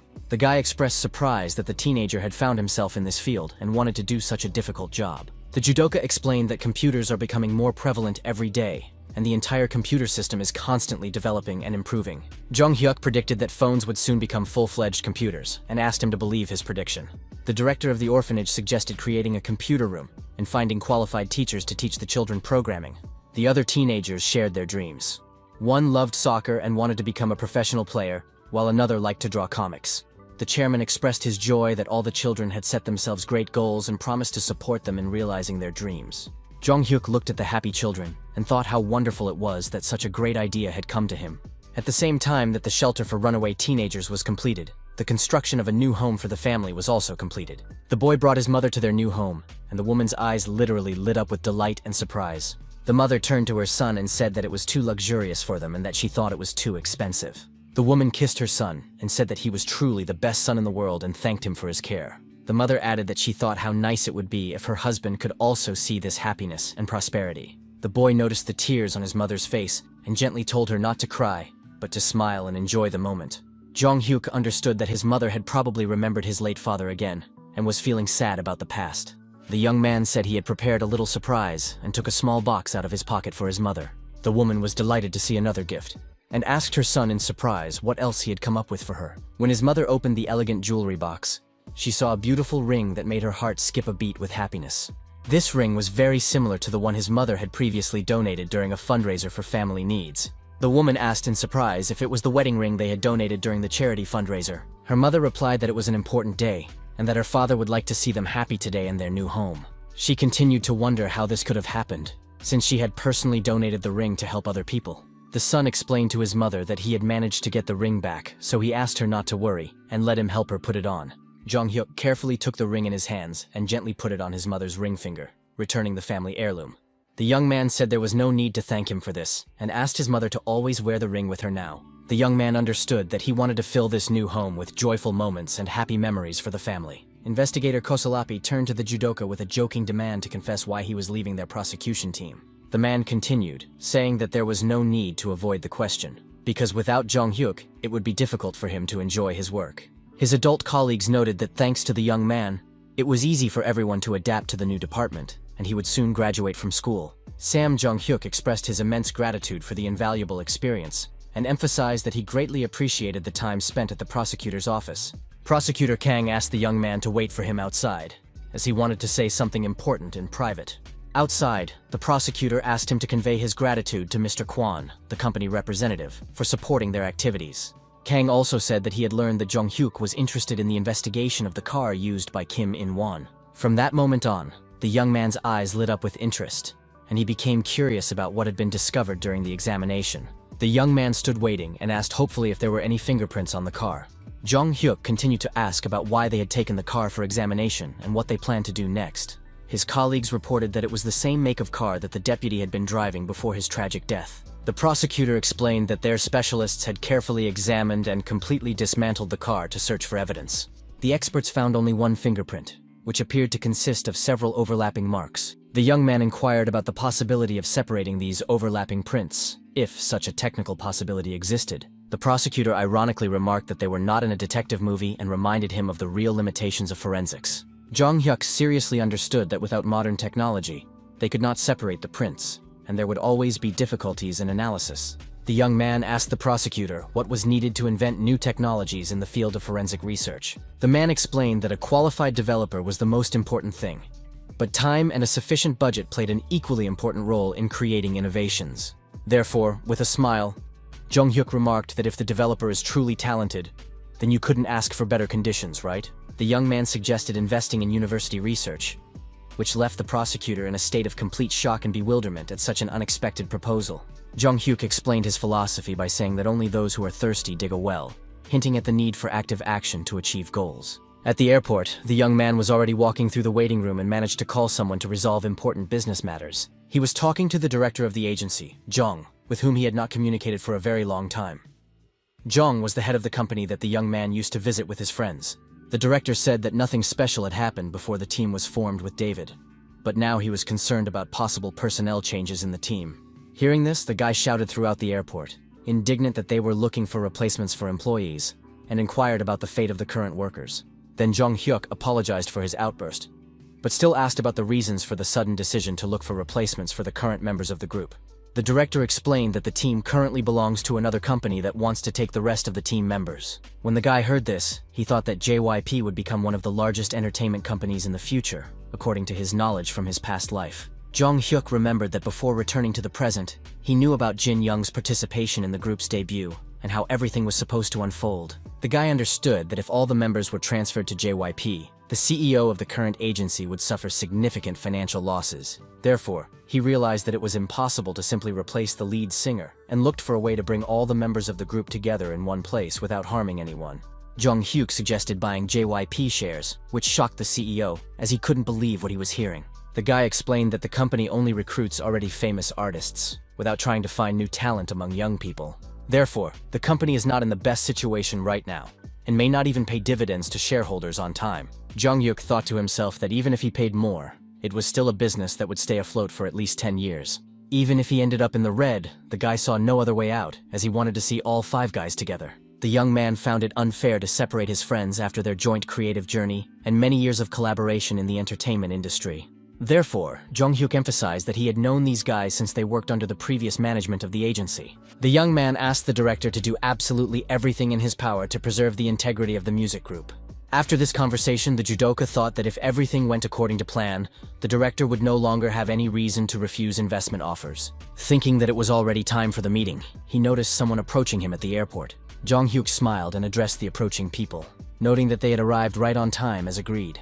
They were his classmates, including a female friend and a guy with whom he planned to spend time during the school holidays. Suho said that they wanted to congratulate Jung-hyuk, noting that he was truly a great guy and deserved recognition for his achievements. Jung-hyuk replied with a sincere smile on his face that he was very pleased to hear such warm words from his close friends. Suho added that he had prepared a celebratory dance in honor of the occasion, predicting that the guy would one day become a very popular person. But the guys didn't even have time to watch the dance performance, as they and their girlfriend were in a hurry, saying they were late for their flight. When they arrived at the hotel in Japan, the friends admired the beauty of the place and how incredibly cool it was decorated. Jung-hyuk thought his mother was against the trip to Japan, considering it dangerous, so he took his classmates with him for safety. The guy noticed that the place hadn't changed at all, and suddenly his friends asked if he had been here before. Jung-hyuk remembered his past life, when he had to fly to Tokyo to capture the leader of a Busan smuggling organization, who was hiding in this hotel. He stayed overnight and took the opportunity to enjoy the hot springs, fortunately resting without any problems the next day. So the guy lied to his friends, explaining that he had been here several times for international judo competitions. So Yeon asked about the cost of a taxi, but the guy admitted that he didn't know the local transportation rates. The girl waved her hand dismissively and jokingly said that she would no longer travel with him because of his disorganization. Jung-hyuk thought he had done well to think about who would sponsor the trip in advance, as he couldn't bring himself to ask his friends to pay for his entertainment. The guy asked about plans for tomorrow, and his friends replied that they wanted to visit the famous hot springs. Jung-hyuk agreed, but honestly admitted that there was someone in Japan he absolutely had to see before his vacation. The guys were curious about this person, and the guy replied that his name was the Forgotten Programming Genius. Hearing such an unusual nickname, his friends were surprised and asked what the term Forgotten Genius meant. At that moment, the Japanese man known as the Forgotten Genius woke up late at night in his apartment in Tokyo. He thought about the previous day, remembering that he had gotten too carried away with alcohol at a party celebrating the end of the university semester. When the guy looked at his bed, he was surprised to see an unfamiliar girl lying next to him. The Japanese man was very frightened and shuddered, screaming in surprise and confusion at the unexpected discovery. He literally fell out of bed in shock when he saw a completely unfamiliar woman right in his bed. The young man was puzzled as to what strange situation had occurred and what it all meant for him. The girl smiled and asked if he had a habit of waking up with such a dramatic effect every morning. The guy was literally shaking with excitement, and cold sweat appeared on his pale face from intense stress and fear. It was Minami, a girl the guy managed to recognize despite his hangover and general confusion about the situation. The professor repeated in a panic that this couldn't be happening, and asked himself what he should do in such a situation. Minami, hearing the guy's frightened reaction to her presence, began to laugh loudly throughout the small dorm room. The girl asked why he was asking such a banal question, since they were both supposedly adults and reasonable people. She showed him a photo she had taken while he was asleep, a normal selfie next to him, and asked if he would take responsibility as an adult. The professor continued to nervously bite his nails out of fear, not knowing how to react to such an unexpected situation. He kept remembering the girl's words about taking responsibility, and was afraid that other colleagues and students would find out about the incident. Now the man was sitting at his desk at the university and heard someone approaching the door of his office. The professor tensed up and wondered who would decide to visit him at such an inappropriate time. Jung-hyuk entered the office, greeted him politely, and addressed the man with the words, "Hello, Professor Ichiro." Upon entering the room, the young man immediately began to carefully examine the office, assessing the environment and working conditions. The young man thought about the small amount of space, only 4 meters wide, without even a storage room for belongings and documents. The professor apologized for the mess in the office, explaining that he had not been cleaning it often lately due to his heavy workload. Jung-hyuk assured him that it was not worth worrying about, as he was not the type of person to pay attention to such trifles. The young man noticed that the man looked overly tense, which seemed very strange to him for a normal business meeting. The professor asked if the guest was really an investment consultant, noting his youthful appearance and knowledge of Japanese. Jung-hyuk smiled and replied that the professor, at 30 years old, was also young enough for science. The young man began to talk about the professor's notoriety as a dirty rabbit, but the professor immediately asked him to forget about that old incident. In 1991, all of the Japanese government's financial systems were hacked simultaneously, and threatening messages signed "Dirty Rabbit" appeared. The Japanese government, realizing the power and danger of the criminal, offered him a professorship and a job working on cybersecurity programs. Professor Ichiro was the legendary hacker, known by the pseudonym Dirty Rabbit in the cyber criminal world. Jung-hyuk knew that the professor had developed the foundations of digital forensics at this university over the years. Except for a very small circle of people in the know, his real name is unknown to anyone, but he has left a significant mark on forensics. It was to meet this genius of programming and cybersecurity that Jung Hyuk flew to Tokyo, as he desperately needed the professor's help. The judoka noted that the Japanese government had acted in its own interests, but the position of professor for a former hacker was truly delightful. Jung Hyuk understood that professors like this are not liked in any country, be it Korea or Japan, because of their past. Someone who was famous for hacking and breaking into systems is unlikely to be able to easily read other people's feelings and emotions in normal communication.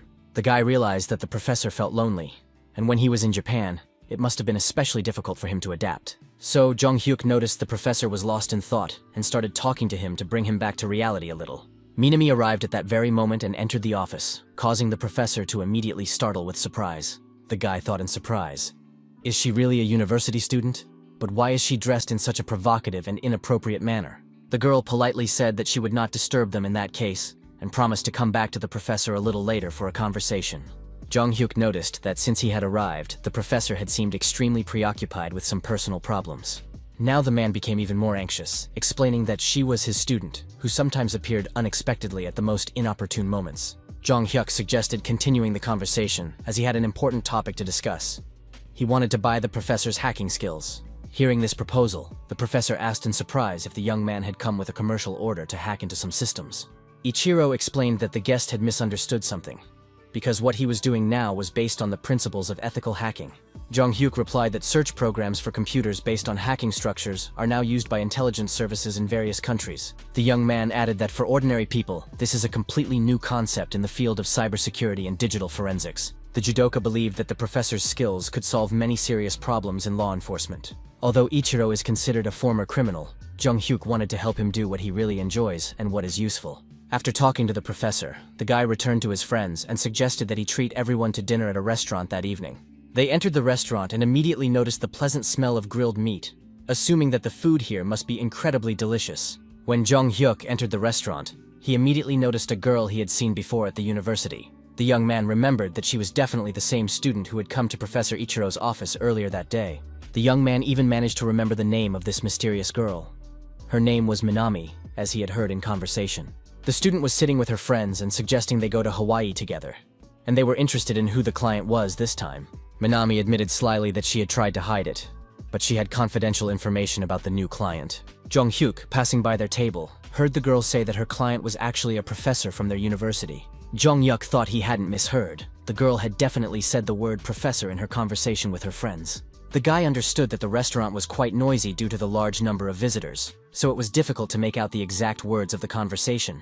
The young man decided that in this case, he needed to check this important information more carefully and in more detail. Jung Hyuk told his friends that they could take their seats at the table while he went to the restroom for a few minutes. Minami confirmed to her friends that it was indeed true, that it was the same professor from the university. Jung Hyuk approached their table and asked if he had imagined it, or if he had really heard the name Professor Ichiro. The guy turned to the other girls and asked if they were all friends of this professor from the technical university. The young man introduced himself as a student at the technical university who had happened to visit the professor's laboratory for academic matters.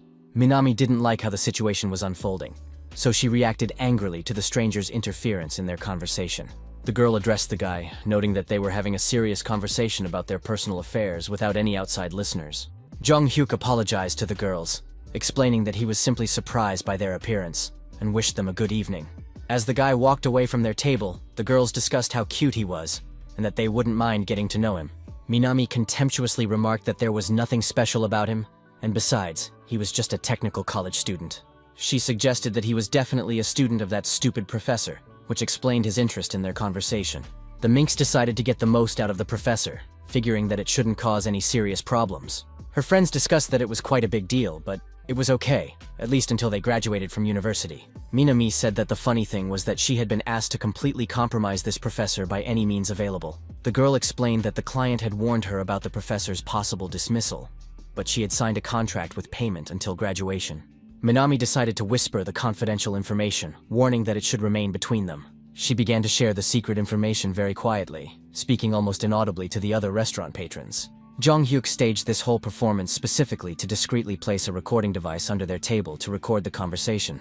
After listening to the recording, the guy heard the girl admit that initially she was only supposed to observe the professor. It turned out that the university dean had personally asked Minami to take on this delicate matter against the professor. The funniest thing, according to the girl, was that she had absolutely nothing to do with this stupid professor in reality. Jong-hyuk brought the tape with the recording to the professor's office and played him the compromising information. The professor realized that the girl had nothing but a photo and that nothing had happened between them that day. The professor was shaking with shock and wondered what the hell was going on in his life. He was ready to cry out of despair and helplessness. Ichiro wondered why the dean had requested a meeting with Minami in the first place, and admitted that he had not thought about this possibility at all beforehand. Jong-hyuk understood that the professor had been drawn into an extremely unpleasant and compromising incident that could destroy his career and reputation. Perhaps that was why the man had been so anxious during their first meeting in the university office. Or perhaps the professor had already encountered something similar before, and feared a repeat of unpleasant events in his life. So Jong-hyuk asked directly why the dean needed to follow the professor and ask a student to do such nasty things. The man admitted that he had absolutely no idea about this, and did not even understand what the problem could be. The young man suggested that he think carefully and analyze the situation, as there must have been some misunderstanding or conflict between the professor and the dean. The professor sighed heavily at first, then admitted that there was indeed something going on in their relationship with the university administration. Ichiro recalled that the only thing he had asked the administration was to upgrade the lab's computers to newer and more powerful models. The man shared that the engineering department's research funding had recently been of extremely low quality and volume. All problems stem from a limited budget.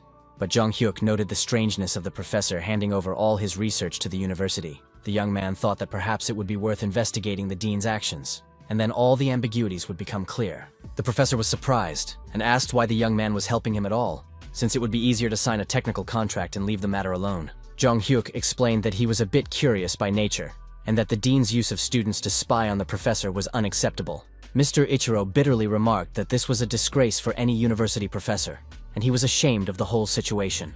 The young man objected that the professor was not to blame, and that they should not stand idly by when they had such strong evidence of illegal activity. Therefore, the professor asked hopefully if the young man had any specific ideas for solving the problem. Jong-hyuk pointed to himself and confidently stated that he was an expert in such complex and delicate matters. The next day, the young man was again walking with his friends through the beautiful streets of Tokyo, discussing the picturesque Japanese architecture and atmosphere. Suho noted the really good weather and suggested that they all go to a sushi restaurant to get acquainted with Japanese cuisine. His friends asked Jong-hyuk what he thought of the idea, and he enthusiastically supported the suggestion to spend time at the restaurant. Suddenly, a stranger appeared behind them, who had clearly been eavesdropping on their conversation, and noticed that everyone looked so happy and carefree. This man addressed Jong-hyuk directly, calling him by name, which surprised and alarmed the young Korean. Jong-hyuk was taken aback, not understanding who had addressed him on the street in Japan, as he did not expect to meet anyone he knew in a foreign country. The stranger introduced himself as Yoshida, and explained the reasons for his appearance and interest in Korean tourists in this area of Tokyo. The courier handed over the documents and said that they were the materials requested by his boss, as agreed in advance. Jong-hyuk knew that before returning, he had obtained information through his acquaintance with the Japanese police, having arranged a meeting in advance. The guy used the services of a Korean courier center to obtain confidential information about this university dean. Jong-hyuk read the materials and was surprised that the detectives had managed to gather so much information in just half a day. They were true professionals. When the courier left, the young man continued to carefully study the documents and investigation materials he had received. The young man saw the dean's name, Kitamura Ryuichi, and realized that the name seemed familiar from some source. As he continued reading, the young man was surprised at how this dean could have so many hidden financial transactions. At that moment, in the office of the head of the department, the dean was on the phone saying that the professor had received 700,000 and asking for all the money to be collected. The insolent man with big cheeks demanded to know if the person on the other end of the line understood what he was talking about. The person on the phone replied that, of course, the contractor would definitely complete the task without any problems. The dean warned not to put too much pressure on the professor, as he might start to panic and make things worse. The girl on the other end of the line assured him that she would definitely do everything in the best possible way, and the conversation continued. The dean thought that the professor cost a lot of money, but thanks to this person, it was possible to earn even more. Third-rate universities have their own limits on how much you can officially earn from research. Thanks to the professor, the administration receives money it could not have dreamed of before, and the scientist is inexperienced, but easily controlled. How many times had these petty studies brought truly incredible income to the university administration? The man looked at his watch and realized how quickly time was flying by. Important guests were due to arrive soon. Just then, he heard the footsteps of a man in a business suit heading for the dean's office. The dean perked up and thought he heard the arrival of his long-awaited guest for an important meeting. The man invited the visitor into the office, telling him to make himself comfortable and feel at ease. When the dean saw his guest, he was completely confused and did not expect such a turn of events. It turned out to be Professor Ichiro, whom the dean clearly did not expect to see in his office. The professor asked the dean in surprise what he was doing there at such an hour, and for what reason. The dean rudely told the professor to come back later, as he was expecting a very important guest. Then the head repeated his request, asking if the professor had not heard him, or if he lacked the manners to leave the office. The dean insultingly remarked that the professor did not even know the basic rules of politeness, and questioned the upbringing of the scientist's parents. At that moment, another man in a light-colored suit approached the office door with documents in his hands. An elderly woman asked what had happened, and why there were shouts and raised voices in the university corridor. The dean turned toward the voice, and was even more surprised by who he saw standing in the doorway of his office. The elegant woman addressed the man, noting that they had not seen each other for a long time and had not communicated on work matters. It was a pretty elderly lady who had come with Jang Hyuk, looking very elegant and respectable in a business suit. Kitamura asked the woman what had brought her to the university, expressing concern about the unexpected visit. The director inquired whether there were any closed doors or similar restrictions at her own university. Jang Hyuk politely introduced himself, saying that it was a pleasure to meet her, and identified himself as a representative of Kwon and Park. Hearing this, the dean realized that he was the investor with whom the meeting had been scheduled, but did not understand the reasons for their joint arrival. The woman suggested that everyone present sit down at the negotiating table and calmly discuss the situation in a civilized manner. Professor Ichiro apologized to the dean for the disturbance and unexpected intrusion into his workday and plans. The dean was in a state of utter shock, completely unable to comprehend what was happening in his office, and how all these people had ended up there.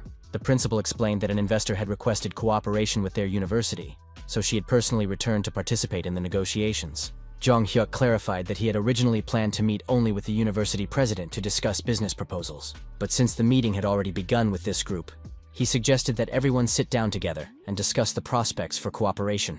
The young man thanked the woman for finding time for the meeting, despite her heavy administrative workload. The director asked if the investor wanted to gain access to the program for foreign students at their engineering faculty. Jang Hyuk explained that his company runs a shelter for runaway teenagers, and they were considering providing educational opportunities for those who aspire to a career in engineering. After listening to the explanation, the dean thought that it was understandable that the young man looked very young, but what talent had made them focus their attention on him?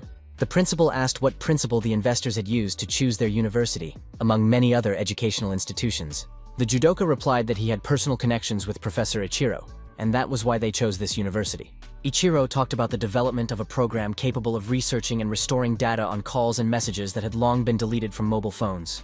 The investors' offer to finance this particular project was indeed of great interest to the university and the scientific community.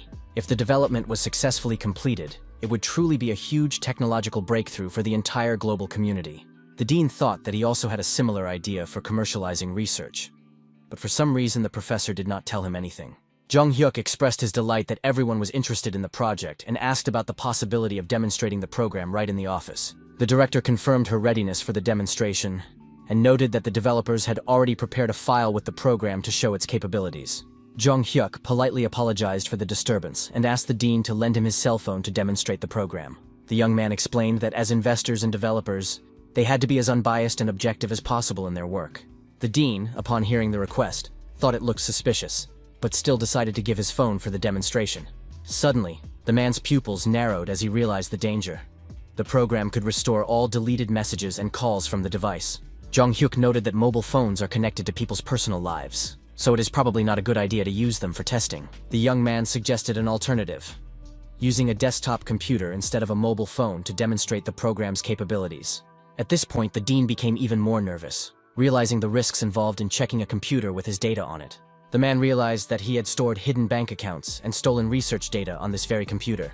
Therefore, the dean objected that the computer was used for official work files, and if important documents disappeared, serious problems would arise. The director insisted on trying, noting that such an opportunity to evaluate technology was very rare. The woman assured him that if anything went wrong, she would take full responsibility, so she asked to give it a try. The principal continued to insist that all important documents were stored on the university server, so everything should be fine. Ichiro intervened in the dialogue and suggested that he had an idea why the dean did not want to share the computer for demonstration purposes. The professor suggested that it was quite possible that the dean was simply hiding something from his colleagues and superiors. Hearing the accusation, the man indignantly asked the professor what he was talking about and on what he based his suspicions. The headmistress noticed that the dean was clearly frightened by the accusations and asked what had happened to him recently. Jong-hyuk added that if the dean continued to refuse to give a demonstration, it would look even more suspicious. Therefore, the elderly lady resolutely suggested that in that case, they should simply try to run the demonstration on the dean's computer. The man realized that the situation was really bad for him, and that there was practically no way out. The dean reluctantly got up from his seat to go to the computer, trembling with fear of his machinations being exposed. The man hoped that the files on the computer were always completely deleted, and even if someone tried to recover them, nothing would be found. Despite all his efforts to cover his tracks, the dean understood the vulnerability of his position in the face of new technologies. Jong-hyuk sat down at the professor's computer and was surprised to find something unexpected in the device's system. The young man asked in confusion why there were so many deleted documents here, which seemed extremely suspicious. The judoka leaned over the screen and discovered that these were research articles written not in the name of the university, but in Kitamura's personal name. The young man continued his analysis, noting a strange discrepancy between the faculty's official funds and the actual research expenses in the documents. The dean tried to push the young man away from the computer, demanding that he step aside and give way to other people. Professor Ichiro finally lost his temper, as this was beyond all conceivable limits for him, and began shouting the dean's name. The scientist grabbed the scoundrel by his suit and lifted him into the air, demonstrating physical strength unexpected for his build. The professor demanded an explanation as to why the dean's name was on his research and asked for a normal, honest answer. Ichiro shouted, asking how the dean could do such a thing, and how he could even have the conscience to engage in such machinations. The dean responded by asking to be released, claiming that he had no idea what was going on, or what he was being accused of. Jong-hyuk tried to calm the situation down, asking everyone to calm down while he called the police to investigate what was happening. The dean, of course, did not want any police involvement, claiming that he had done nothing wrong or illegal. The professor could not forgive such an act and gritted his teeth in anger, unable to contain his pent-up rage. No one would have thought that such a small and thin man could hide so much physical strength. The professor literally pounced on the dean and knocked him to the ground, unable to control his actions out of anger. Ichiro demanded that the dean admit to what he had done and apologize for his disgraceful actions. The headmistress, tired of listening to the whole scene, simply tapped her cane to get their attention. The cane ended up right next to the dean's head, almost hitting him during the scuffle with the professor. The expression on the elderly woman's face changed dramatically, and she demanded an end to the disgraceful behavior with a malicious look. The police had already arrived at the university with their lights flashing, ready to investigate the incident. The dean was taken by the arms and dragged to the car, while he shouted that it was no sin to help the poor professor. Kitamura asked the director to stand up for him, claiming that he was not guilty of anything before the university. The man begged her to think again about how many years he had served the educational institution and its leadership honestly. The woman replied that the dean remained shameless to the end, and that it was simply a disgrace to the entire university. The director turned to the police and demanded that they remove the dean from sight as soon as possible. The dean continued to shout, asking for at least one more chance to redeem himself and begging for mercy. Jong-hyuk informed the professor that since the dean had been arrested, his student Minami would soon be caught as well. The principal approached the guests and apologized for them having to witness this shameful spectacle. The woman suggested continuing the discussion about the study abroad program for the shelters wards. The director also informed the professor that she had some important information regarding his future work at the university. The woman bowed deeply to Ichiro, sincerely apologizing for not paying him enough attention all this time. Jong-hyuk asked the director what measures she intended to take against the scoundrel of a dean after his exposure. The woman assured him with a determined smile that the criminal would be punished to the full extent of the law, using all available connections to ensure justice was served. The director tactfully withdrew, leaving the guests alone for a private conversation, wishing them all the best in their further negotiations. The judoka invited the professor to sit down on a university bench to calmly discuss the events that had taken place and further plans for cooperation. Sitting in the shade of the trees, Ichiro expressed his immense gratitude, admitting that without the young man's help, he would have remained a puppet in the hands of the swindlers. The young man modestly replied that he had not done anything special, and that the evidence had been found solely thanks to the professor's outstanding technical skills. Jong-hyuk gently reminded his interlocutor that the story was not over yet, as there were many important issues ahead. The young man noted that they had not yet finished discussing the rights to commercially sell the professor's revolutionary forensic technology. The young man asked him not to be surprised, as he wanted to make a rather unexpected and serious proposal regarding further cooperation. Jong-hyuk asked the professor directly if he would like to move to Korea with him to continue his scientific work. The man was even more shocked, puzzled by such a sudden and unexpected proposal to radically change his life. The judoka explained his concern that staying in Japan would limit the professor geographically, whereas moving would open up new horizons. The young man argued that this would allow the scientist to focus entirely on his research without external distractions, while taking an interest in his interlocutor's opinion. It was clear that the professor understood the appeal of the idea, but he was clearly hesitant and felt some internal resistance to the proposal. Ichiro honestly admitted to the young man that, despite his desire to do so, he probably would not be able to decide to move to another country. Jong-hyuk was surprised by this answer, as he was absolutely sure that the man would agree to such a lucrative offer. The professor explained his desire to recover all his stolen research, stating that he no longer intended to run away from his problems. The young man noted with understanding that their intervention had indeed changed the course of events, compared to what had happened in his past life. Jong-hyuk admitted his desire to obtain the forensic technology, but expressed his willingness to support the professor from a distance if necessary. Ichiro hastened to clear up the misunderstanding, clarifying that he would not go to Korea, but was willing to sell the developed technology to an interested party. Jong-hyuk was so delighted to hear this that at first he couldn't believe his ears, thinking it was too good to be true. The professor firmly stated that it was here in Japan that he would complete the development of innovative technology for forensic research and law enforcement agencies. The young man thanked the professor, assuring him that their company would provide him with comprehensive and unlimited support in his further research. The professor asked if it would be possible to support another person who found himself in a similar situation to his own. Ichiro told him about a friend who was in a very similar situation and needed help to continue his scientific work. This man had immigrated to Japan with his parents 12 years ago and was now working alone on developing a car video recorder. Jong-hyuk thought about it, as the mention of a car video recorder brought back vague memories from his past life. The professor noticed the young man's strange reaction and was surprised by the sudden change in his expression when the development was mentioned. The young man asked with interest where exactly the professor's friend and his laboratory were located at the moment. After receiving a tip from Ichiro, Jong-hyuk arrived at the specified location with his classmates for the meeting. So Yeon checked the address and asked the guy if this was the place he had written down on a piece of paper. Jong-hyuk confirmed that the address was correct and thanked his friend for her attentiveness and help in navigating an unfamiliar city. The guy apologized to his friends for making them come with him to Kyoto, assuming that they must be tired of traveling. His girlfriend replied that since they had come on business, it was worth spending the time in a way that would benefit everyone involved in the trip. Jong-hyuk got the hint and asked anxiously if his friends had spent all their money on entertainment in Japan. After talking, the whole group approached the intercom of the right house and pressed the call button to contact the resident. They pressed the button once or twice, but no one answered the call, which seemed rather strange to them. Jong-hyuk began to worry, and various negative scenarios involving the developer began to run through his head. Finally, a tired voice came from the intercom, irritably asking who they were and what they wanted. The young man politely greeted him and asked if this was indeed the home of Mr. Kitara Kunihiro, as indicated in the address. Jong-hyuk introduced himself as an employee of Kwon and Park, who had called yesterday on the recommendation of Professor Ichiro. Kunihiro approached the door, grumbling that he had already told the professor he didn't agree, but decided to open the door to the guests anyway. The man looked extremely exhausted and tired, asking the visitors to simply leave and not bother him anymore.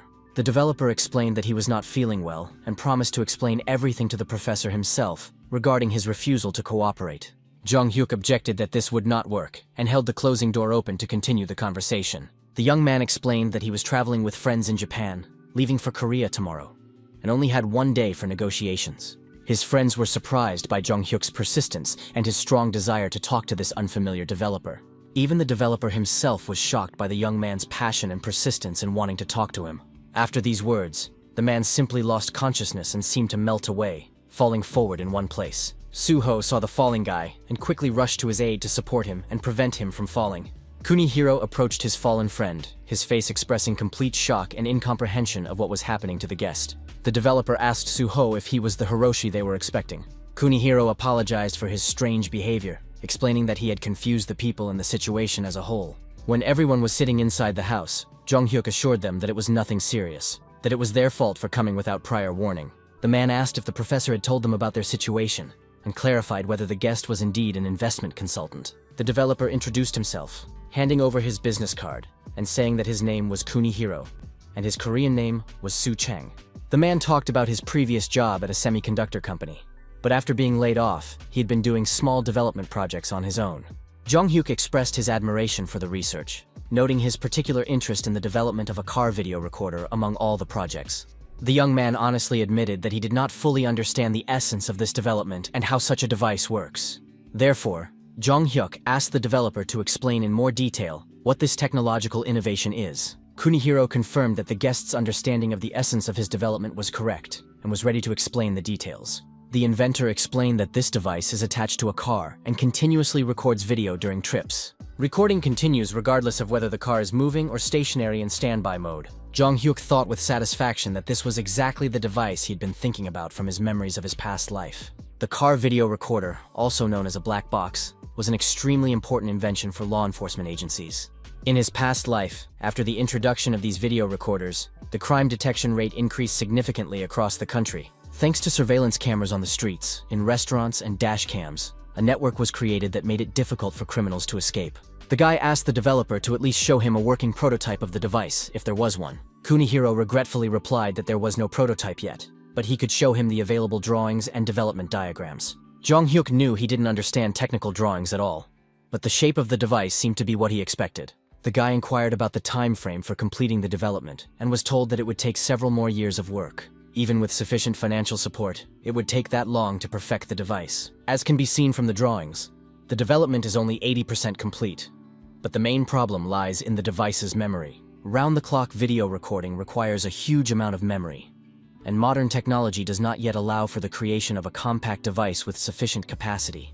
Therefore, it will take at least 7 years for memory technology to develop to a level acceptable for the full functioning of a video recorder. Jong-hyuk understood that the technological limitations remained the same as in his memories of the future development of such devices. Suho, sitting on the sofa, quietly chatted with his girlfriend. Noting that their business conversation had somehow dragged on for too long, So-yeon suddenly looked toward the wall, where something among the photos and documents hanging there caught her attention. The girl pointed to one of the photos, noting that the boy in it really looked a lot like Suho. So-yeon insisted that her friend take a closer look, as they even had a similar aura and facial expression. Jong-hyuk became interested in his friend's conversation and also noticed the photo that had caught their attention. The guy really saw that this boy was constantly smiling with a big sincere smile on his childish face. Jong-hyuk asked the developer who this cheerful boy in the family photo was. Kunihiro replied sadly that it was his son, who was no longer with him, but who had been incredibly dear to him. The man added with difficulty that his son had gone very far away and would never return to his father's home. The boy had died in a car accident because he loved riding his bike so much and was always riding it. The child always rode his bike to school and back home, but one day he had a terrible accident on the road. The father still cannot come to terms with the loss of his only son and is tormented by guilt over his inability to protect his child. Every time he sees a car, the man remembers the tragedy, so he even sold his own car on purpose. Kunihiro is tormented by the thought that if he had been there, things might have turned out differently, and with witnesses present, his son would have survived.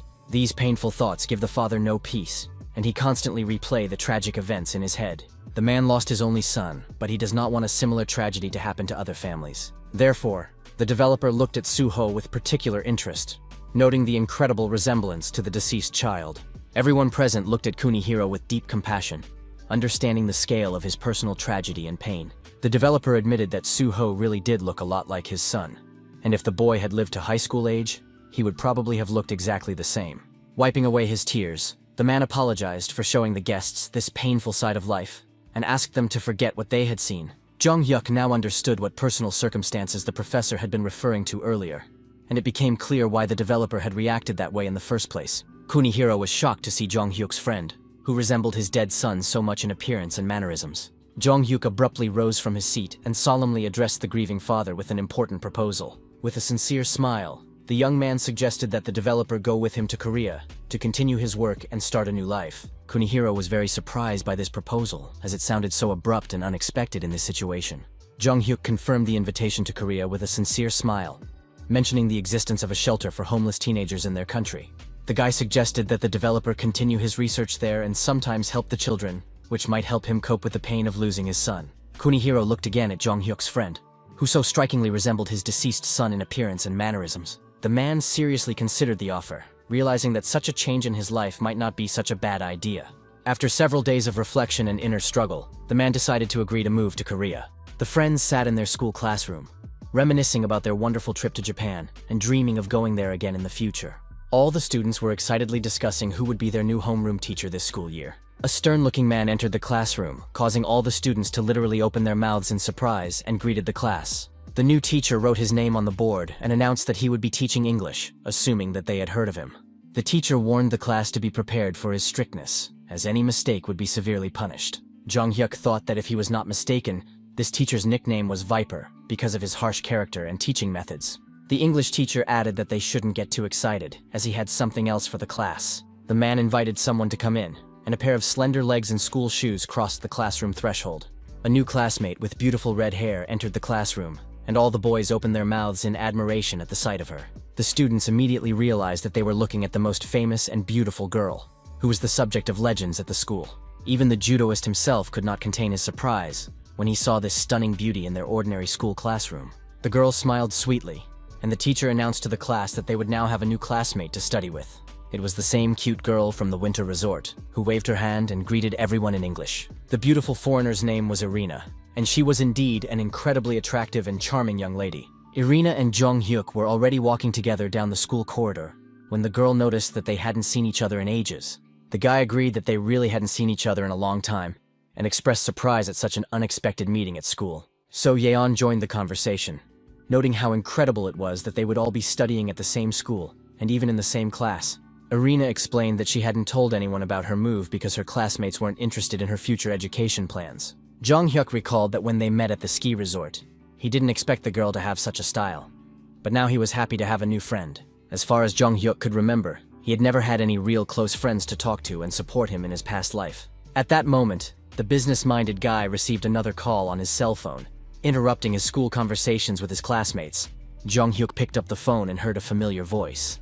It was his friend from the band calling.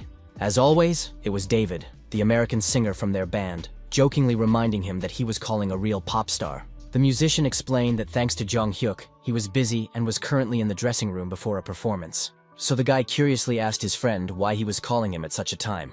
David reported a serious problem. They had run out of rice and other food supplies in their dormitory. Jung Hyuk asked in bewilderment why his friend was telling him this, and what he thought the singer should do. David explained that the agency director had said that the musicians would go hungry because of excessive spending on food, and now he was starving. The other members of the group also complained of unbearable hunger and a lack of proper nutrition in recent days. The singers said that they were indeed no longer provided with adequate meals, with their rations reduced to a minimum. However, the musicians spent over 100 million won on food in a short period of time, which was really hard to believe. Jung Hyuk was surprised by this amount, noting that 100 million won was spent on food alone, when they had been rehearsing as a group for less than 2 months. The guys explained that this was why all their bank cards had been taken away, and they were forbidden from buying food on credit. The musicians apologized for the trouble, but asked for permission to eat at Jung Hyuk's mother's restaurant, if possible. The guy, of course, agreed to help his friends, but he understood that they really did eat too much for ordinary people. After the phone call ended, Jung Hyuk's school friends approached him, curious about the content of the conversation. His classmates asked what David had said and what they had just talked about on the phone. The guy explained that the musicians wanted to come to his house to just hang out and spend time together. Jung Hyuk, not noticing his friend's reaction, suggested that they join the party too, if they were interested. His friends were delighted with the invitation, saying that they had been waiting for this for a long time, so they asked him to be sure to invite them to the meeting. So Yeon suggested introducing the musicians to Irina to expand their social circle and make the party more interesting. Irina asked in surprise who exactly they were going to introduce her to, not understanding who they were talking about. When the group arrived at the building, Jung Hyuk explained that technically, the building belonged to his mother for business purposes. So-yeon noted with admiration that Irina really spoke Korean beautifully, wondering when she had learned it. Entering the building, Jung Hyuk thought it was very strange to see a new flower pot that hadn't been there before, probably placed there by his mother to decorate the interior. Irina said that she had learned Korean by watching various Korean shows, family gatherings, game rooms, and parenting diaries. She particularly noted the parenting show where idols take care of babies, calling it an amazing and informative program. At that moment, Jung Hyuk became interested in a flower pot standing in the corner and moved a little closer to examine it. The young man began to examine the plant closely with his eyes, trying to understand what was bothering him about this interior item. The young man thought it was strange to see another identical pot, which surprised him with its unexpected appearance in the house. Jung Hyuk explained to his friends that he had simply noticed these pots, which he had never seen in this room before. His classmates suggested that perhaps his mother had bought them for decoration, or that they were a gift from acquaintances. The guy thought about his professional deformation. He was constantly suspicious of something, and he needed to get rid of this habit. However, Jung Hyuk realized that these pots looked too suspicious, and he didn't like this situation at all. Seeing something alarming, the guy's expression changed dramatically, becoming extremely anxious and tense with worry. The young man crouched down and began to examine the pots in detail, and his friends also became interested in his strange behavior. Inside one of the pots, Jong-hyuk noticed something hidden that seemed extremely strange and suspicious to him. The guy quickly ran away after this discovery, heading for the stairs leading to the apartment. He began to climb up to his home, shouting loudly, and asking his mother if everything was all right and if anything had happened. After climbing upstairs, the young man was completely stunned by the unexpected sight that met his eyes. His friends didn't understand what was going on and asked him in bewilderment what was wrong with him, suggesting that he just go about his business. When he went upstairs, the guy saw a pop group busy filming some kind of TV show in their house. The musicians greeted him cheerfully, explaining that it was a surprise for their friend and an unexpected gift. Jong-hyuk just laughed with relief, but thought to himself what pranksters and jokers they all were. The guy asked the guys what was going on and why one of them was holding a small child. His friends explained that this was their partner on the popular show Father's Diary, where celebrities take care of children. The girls, upon hearing the name of the program, excitedly noted that it was indeed a very popular and trendy show right now. The friends apologized, explaining that they had told the director about their acquaintance, and he really wanted Jong-hyuk to participate as well. Jong-hyuk thought that the musicians had collected money for the rental, but the guys assured him that everything had been organized in a completely honest way. Soo-ho approached the actress on the set and confessed that he was a huge fan of hers and her work. The actress was extremely embarrassed by the compliment, and modestly thanked him for his support and kind words. Jong-hyuk asked his friend what this girl was doing there, whether she was a host, a guest, or a participant in the show. The guy began to try hard to remember who this familiar girl was and where he might have seen or met her before. Jong-hyuk analyzed the actress's behavior, realizing that she looked awkward and was very nervous for no apparent reason. The guy hoped that it was just fatigue from filming and not a premonition of something bad or dangerous. At that moment, the actress was indeed being watched through binoculars from a safe distance from the set. An unknown man was watching the girl's every move from afar, not missing a single detail. The actress really did feel that she was being brazenly watched, and this caused her great anxiety. The director announced the end of filming, praising everyone for their good work, especially noting that David was on top form today. So Yeon and Soo-ho enjoyed playing with the little child, who was also participating in this interesting family show. The friends eagerly called the baby over to them, inviting him to come to his older brother or older sister. However, the child crawled past them and headed on all fours toward the insanely beautiful Irina, drawn by her presence. Irina smiled, noticing that even babies could sense her special aura and were drawn to her. So Yeon was very upset by this turn of events, considering the baby's behavior to be quite unpleasant for her. One of the singers approached Jong-hyuk and immediately noted that the actress had done a good job on the show. Turning to the girl, the musician suggested talking to her privately about some important issues. Jong-hyuk realized that something was wrong and that the conversation would be about the actress's problems. The three of them went into a separate room and sat down at a table for a private conversation about serious matters. The guy asked for details, and the famous girl admitted that she had a persistent stalker. The actress said that at first she thought it was just prank calls from bored fans. She recalled how she got into her minivan after work once again, complaining of extreme fatigue. The girl wondered why she was so tired today. Perhaps she was getting sick or had simply been overworking lately. The driver said that she had no plans for tomorrow, so she should go home and get some rest. The actress agreed with him, admitting that she had probably been working too much in recent weeks without a break. The girl got out of the minibus, which immediately continued on its route. Suddenly, her phone started ringing very actively, which seemed strange to her at such a time. She quickly took her cell phone out of her bag and answered it, expecting to hear a familiar voice. A stranger said her name in a very scary and frightening voice, which made her jump with surprise. The man asked why she hadn't answered his calls, as he had been waiting a long time for her to finally respond. This stranger indignantly said that she should be ashamed of herself for not recognizing his voice, since they were such good friends. The stalker continued to speak in a disgusting voice, saying that he had been thinking about her all day and had been collecting unpleasant personal information for his own purposes. It was with this phone call that all the nightmarish events began to unfold in the young actress's life. Since then, the criminal has called her every single day and told her about her every little move in his disgusting voice. Every day, terrible gifts were delivered to the actress's home, even though she repeatedly asked him to stop and leave her alone. Nem desperately shouted into the phone that she was not his girlfriend, and if he did this again, she would really call the police. The stalker calmly replied in a gentle tone that his dearest was very angry and asked why she was behaving this way. The criminal said that he knew how she would react, so he had prepared a special gift for today, which further angered the frightened girl. Left completely alone in her apartment, the actress noticed traces of men's shoes on the floor by the front door. The girl wondered where this man got all the detailed information about her personal life and daily routine. When she went into the bedroom, she was so horrified and disgusted by what she saw that she was simply speechless. Red roses were scattered across the bed as a creepy romantic gift from the stalker. The actress was extremely frightened by this invasion of her personal space and violation of the security of her own home. Her nightgown lay on the bed, surrounded by photographs of the girl taken during the secret surveillance, and all of it was strewn with rose petals. Now she is in a constant state of high anxiety because of this whole situation, and is afraid to go outside unnecessarily. Jong-hyuk first asked about the police report, and the girl said that the police had conducted covert surveillance. But whether it was a coincidence or the stalker somehow found out about the police measures, as soon as the police showed up, the calls and visits stopped. The celebrity explained that the police had come several times, but nothing happened, so the officers decided that she was overreacting. Jong-hyuk understood that stalking was not taken seriously at the time, and that breaking into a house was a truly dangerous stage. Even if all the evidence was gathered and the criminal was arrested, he would get off with a light punishment and soon be released. The judges would simply consider it overly persistent courtship, and the perpetrator would most likely be released to continue harassing the victim.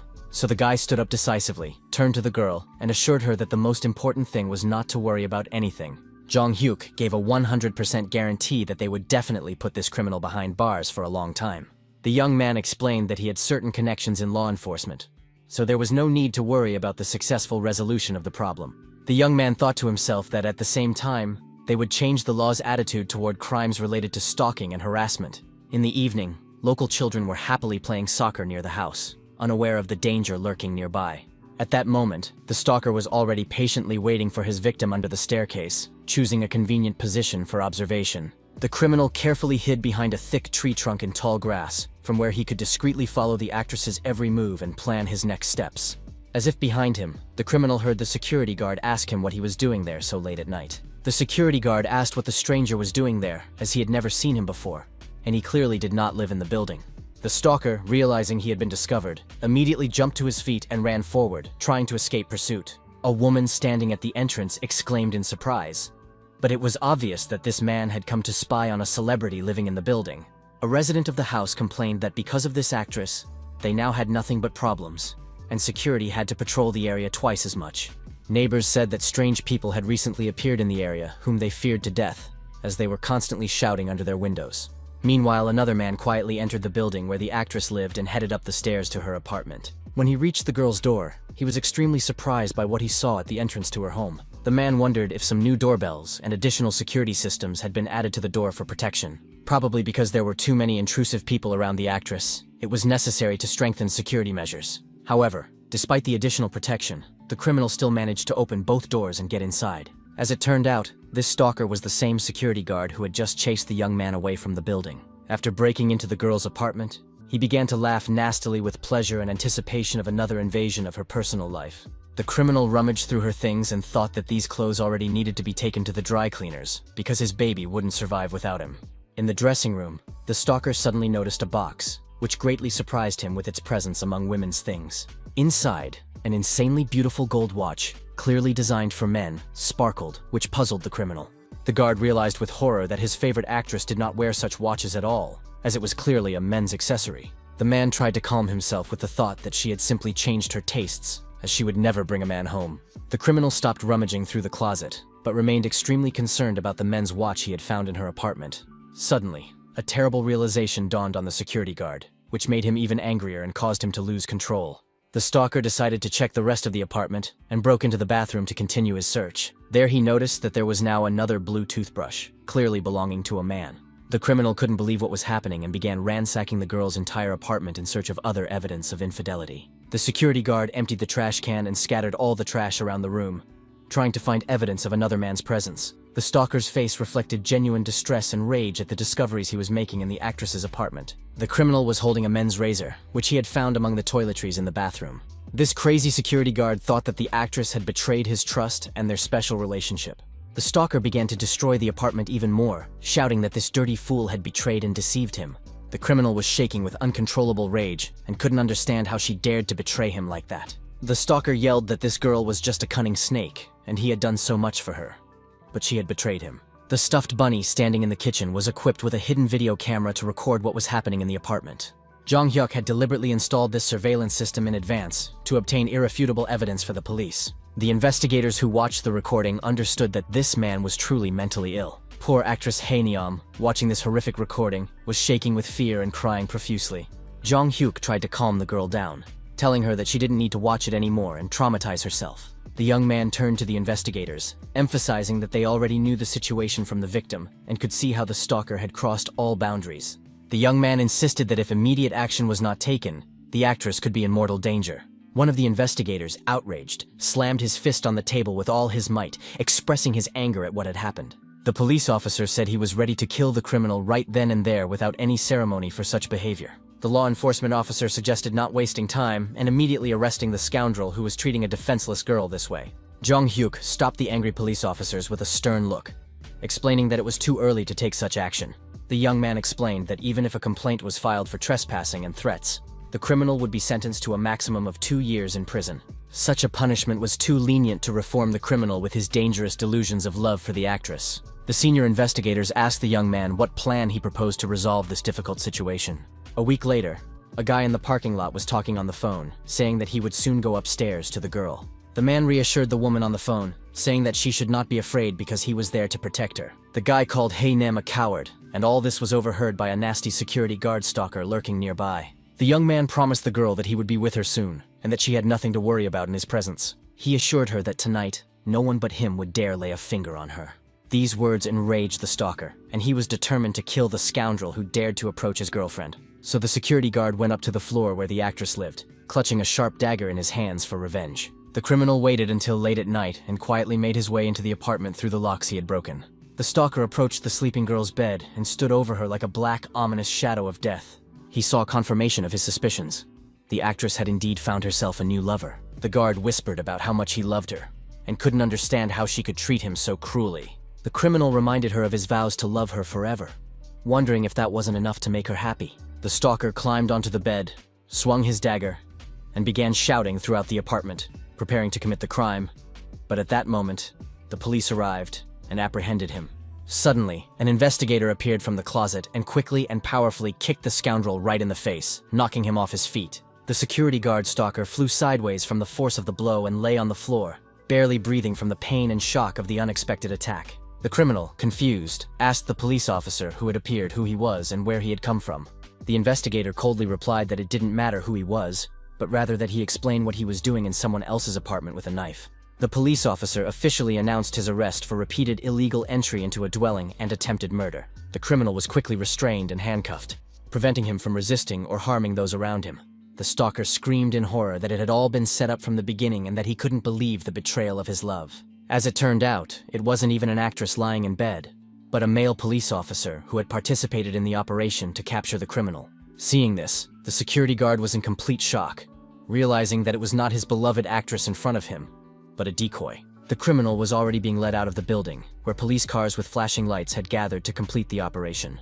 Many residents of the building came out onto the street and discussed the shocking fact that the security guard from their own building had been stalking the unfortunate girl. Neighbors expressed sympathy, saying that such a young girl had already endured so many terrible trials in her life. The stalker noticed the actress standing outside the building surrounded by police officers, watching his arrest from a safe distance. The criminal began to hysterically yell at the girl, calling her a bitch and promising not to leave her alone after his release. The security guard threatened that as soon as he got out of prison, the first thing he would do would be to kill her for deceiving him. The stalker confidently stated that this was not the first time he had been caught, and that he would serve a maximum of only 1 year for such acts. Therefore, the criminal promised to take revenge on the actress 1,000 times more severely, so that she would know how to treat him in the future. Jong-hyuk approached the scoundrel and put his hand on the arrested man's shoulder, looking him straight in the eye. The young man told the criminal that he had no idea that his real torment had not even begun yet. The stalker didn't even understand who this confident young man was and where he got such information. The police officer intervened in the conversation, advising him to ignore the threats and simply walk away. Law enforcement officers put the criminal straight into a police car to take him to the station. The car, with its lights flashing, quickly drove away, taking the arrested stalker away from the scene of the crime. Jong-hyuk dialed Chairman Kwan's number and apologized for disturbing him at such a late hour, but he had an important request. The young man explained that he needed the help of an influential person to resolve issues related to this criminal case. The next day, the newspapers were full of news about the incident caused by a fan's obsession and discussions about the fairness of the punishment. Ordinary people read about the incident and were outraged by the mentally ill man's behavior toward the young woman.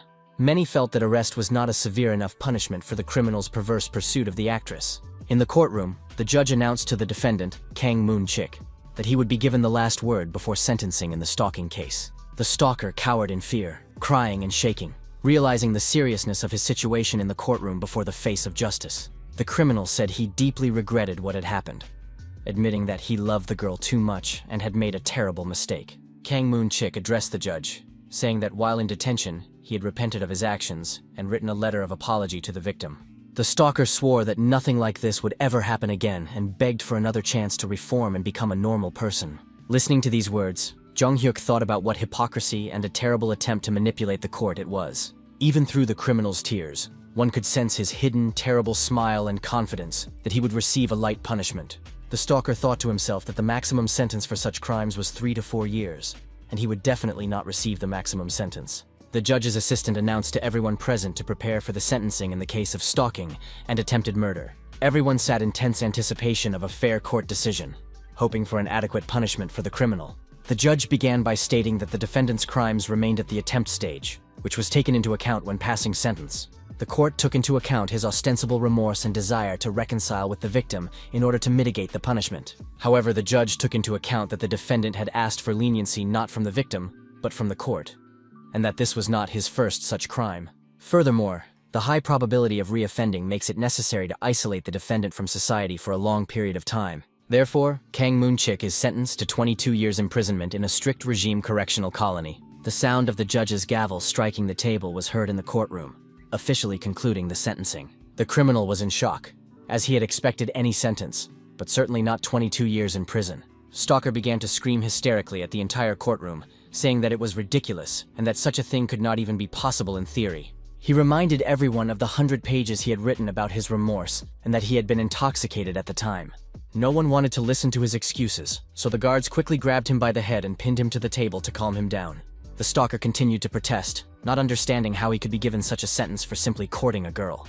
Jong-hyuk was pleased with the outcome and smiled contentedly, seeing justice prevail. The criminal was led away in handcuffs, and he continued to shout that such a sentence simply could not be real. Someone approached the young man and asked if he now felt relieved after the fair sentence had been handed down. Kwon, who was also present in the courtroom, addressed Jong-hyuk, calling him sir. The young man acknowledged that all this was made possible thanks to the girl's father, as he had initially expected a maximum of 10 years in prison.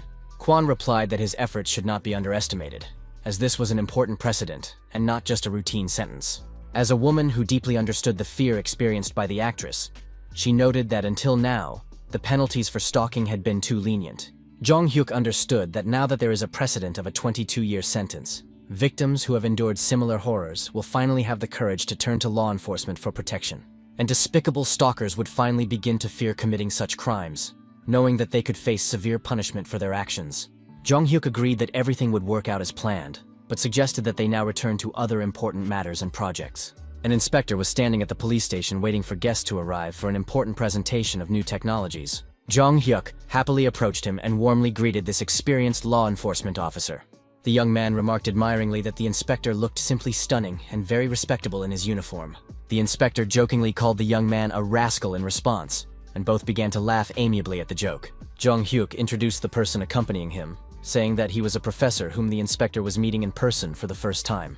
Ichiro from a Japanese university was supposed to talk about a revolutionary technology that would help in criminal investigations. The professor had finally completed work on the digital analysis technology, and the young man suggested that he sell the development to the Korean police. Of course, the Japanese scientist was interested in this offer, and the possibility of commercializing his invention. The inspector leaned over to Jong-hyuk and asked if he was going to become a police officer, and what he was doing now. And he replied that he had become a translator. The guy replied that he just knew Japanese well, nothing more, and added that he had prepared everything the inspector had asked for. Jong-hyuk asked him to just trust him and not worry about anything, as the professor's analysis technology could be very useful. The young man was not sure that everything would go smoothly, as the officers present today were known for their skepticism toward innovations. Therefore, he hoped that they would at least be able to more or less convince the skeptical audience today. After finishing the presentation of the new technology, the professor asked if anyone had any questions. The chief inspector was very nervous, fearing that they would now ask some tricky and difficult questions. He decided to support the presentation, stating that he considered this technology to be very innovative and promising for the police. One of the managers noted that the theory was remarkable, but he was not sure about the feasibility of the technology and was skeptical. The professor explained that if the work was done on a computer, recovery was possible, and the same applied to deleted phone data. The chief apologized and asked if the program had been used in real-world conditions, as it was not possible to invest in untested technology. He talked about the huge amount of money spent on a contract for data recovery technology that was supposed to be vital. The development turned out to be useless, and this was not the first such case, and the budget for the contract was quite substantial. Jung Hyuk asked Inspector Kim Jong-do to get what he had asked him to prepare in advance for the demonstration. The guy reminded him that it had been said that it was impossible to invest in technology that had not been properly tested. Jung Hyuk declared his readiness to demonstrate the effectiveness of the digital forensics program right now. He promised to show the technology working in real time to convince the skeptical audience. The guy began demonstrating the program's capabilities, using pre-prepared materials and equipment for a convincing presentation of the latest technologies. All the police officers immediately leaned in and began to watch the demonstration closely, literally opening their mouths in amazement at what was happening on the screen. Law enforcement officers thought with disbelief. Could the technology really work as effectively as the developer promised? They exclaimed joyfully that the data had indeed been recovered, including information on the case of a serial killer who could not be stopped due to a lack of evidence.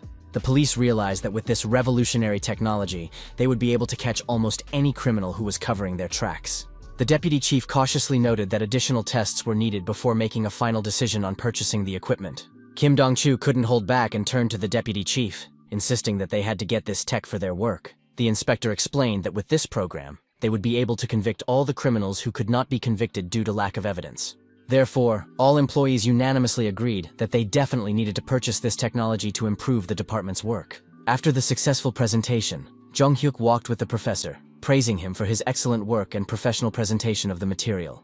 The professor gratefully noted the sum of 200 million yen, admitting that he could not have imagined the possibility of signing a contract for such an amount. The scientist began to cry with happiness, saying that without the young man's help, he would never have had such a unique opportunity. Jung Hyuk thanked the professor for introducing him to Sun Se-chan, expressing his deep gratitude for this important acquaintance. The young man noted the developer's truly great talent, so he was glad that the professor had introduced them for further cooperation. Jung Hyuk assured him that Sun Se-chan was currently working on research with a team that had come from Japan specifically for this project. The young man explained that the black box the developer was working on was a technology that, once completed, would be of great help to police investigations. The professor thought that this young man was truly rare, with a desire to serve society and the ability to realize his ambitions. This is truly a unique case and a unique person, so it is worth looking forward to his future outstanding achievements. At the awards ceremony, it was announced that the winner had made a significant contribution to the capture of dangerous criminals and the solving of complex cases. The organizers noted that the award winner provided the necessary equipment for investigations and thus contributed to effective police work. His mother also came to support her son and shouted from the audience how wonderful he was and how proud she was of his achievements. Jung Hyuk thought that it had been so long since he had been in the auditorium of the main office, and this was the first time he had received an award for his service to society. The host solemnly announced that for his courage and outstanding contribution to law enforcement, the young man was being awarded the honorary title of police officer. Jung Hyuk placed his hand on his heart like a true soldier and solemnly declared that he was ready to serve the people and defend justice. Now, the young man has become a senior inspector, the 6th rank in the South Korean police hierarchy, which was a significant achievement. Unexpectedly, the young man's mother also did not understand why her son was behaving so strangely, demonstrating military bearing at a civilian event. His friends laughed at him a little, saying that the senior inspector already thought of himself as a real law enforcement officer. His friends noted his high ambitions and advised him to become a detective if he was so serious about police work. Jung Hyuk realized with horror that this was a reflexive reaction from his past life, when he was indeed an experienced officer. The young man felt a little awkward about what had happened, but he thought that everyone had moments of strange behavior and slips of the tongue. In the crowd, the young man noticed Prosecutor Kang, who was clearly unhappy with what was happening, and whose expression showed his disapproval. Jung Hyuk was surprised to see the prosecutor at the ceremony, wondering what he was doing there at his award ceremony. Kang replied that he couldn't not come, since there was a whole article in the newspaper about the guy becoming a senior inspector. The prosecutor noted that lately, the young man had been spending a lot of time with the police instead of studying. Kang asked if the young man really wanted to become a police officer, and how his grades were not suffering with such a lifestyle, since he was supposed to become a prosecutor. Jung Hyuk assured him that there was no need to worry, as he had received good grades this time, and was going to a competition in a few days. The young man planned to buy his mother her favorite pastries as a gift for her support and understanding. The young man had a strange expression on his face, which the attentive and experienced prosecutor immediately noticed. Kang said that the young man was born to be a prosecutor and seemed to have strayed from the right path, as there was no job more convenient than that of a prosecutor. Jong Hyuk thought that it was certainly enviable that prosecutors had a much easier job than police officers. If he had become a prosecutor instead of a police officer, he could have investigated many crimes differently than in his previous life. Unlike the police, a prosecutor could have a more direct influence on the sentencing of criminals and the course of trials. But how to respond to crimes that had not yet occurred in the present remained a mystery. So the young man once again addressed the prosecutor with respect, calling him his mentor.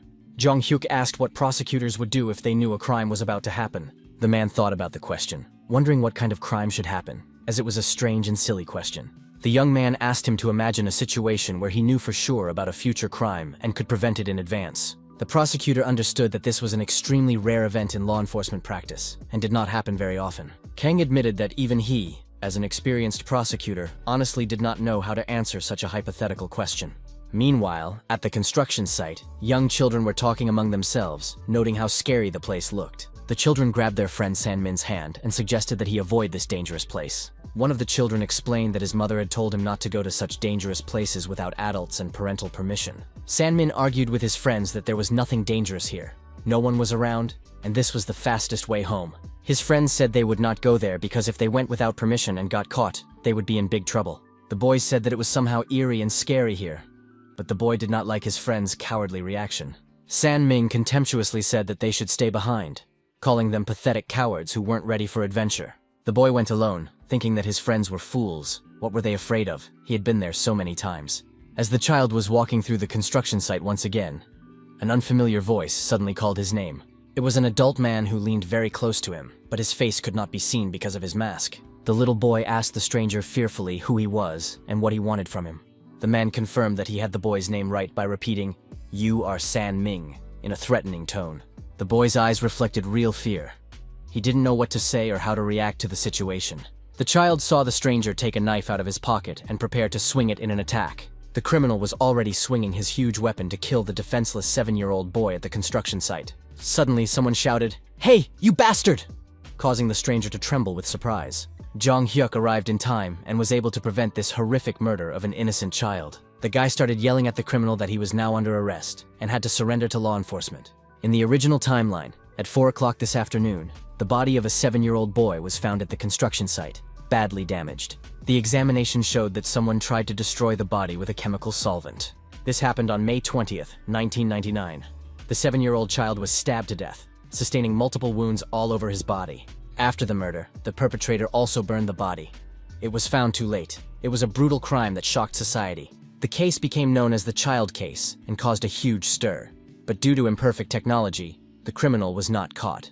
14 years later, just before the statute of limitations expired, a television program about the crime was broadcast. The program sparked a powerful wave of protest, which led to the statute of limitations for murder being abolished in legislation. Thanks to the change in the law, many criminals who had been hiding, waiting for the statute of limitations to expire, were arrested. Jong Hyuk understood the tragic irony that in order to change the statute of limitations law, an innocent child had to die. That's why he remembered this poor boy from his past life as an unsolved case. But now he couldn't just leave this defenseless child at the mercy of fate and a cruel murderer. So, while at the construction site, Jong Hyuk quickly ran to help the boy when he heard his cries. The guy clenched his fist and realized that if there was a chance to save a life, he had to take it at any cost. Jong Hyuk swung his fist and hit his opponent, but the latter managed to block the blow with his hands. The young man yelled at the child to run away quickly while he dealt with the dangerous criminal. The little boy was in shock, not understanding what was happening around him at the construction site. After a few seconds of reflection and realizing the danger, Sangmin quickly began to run away from the scene. A fierce battle began on the construction site between the young judoka and the dangerous armed criminal. Jong Hyuk took a fighting stance, realizing that he was facing a real monster, ready to kill an innocent child.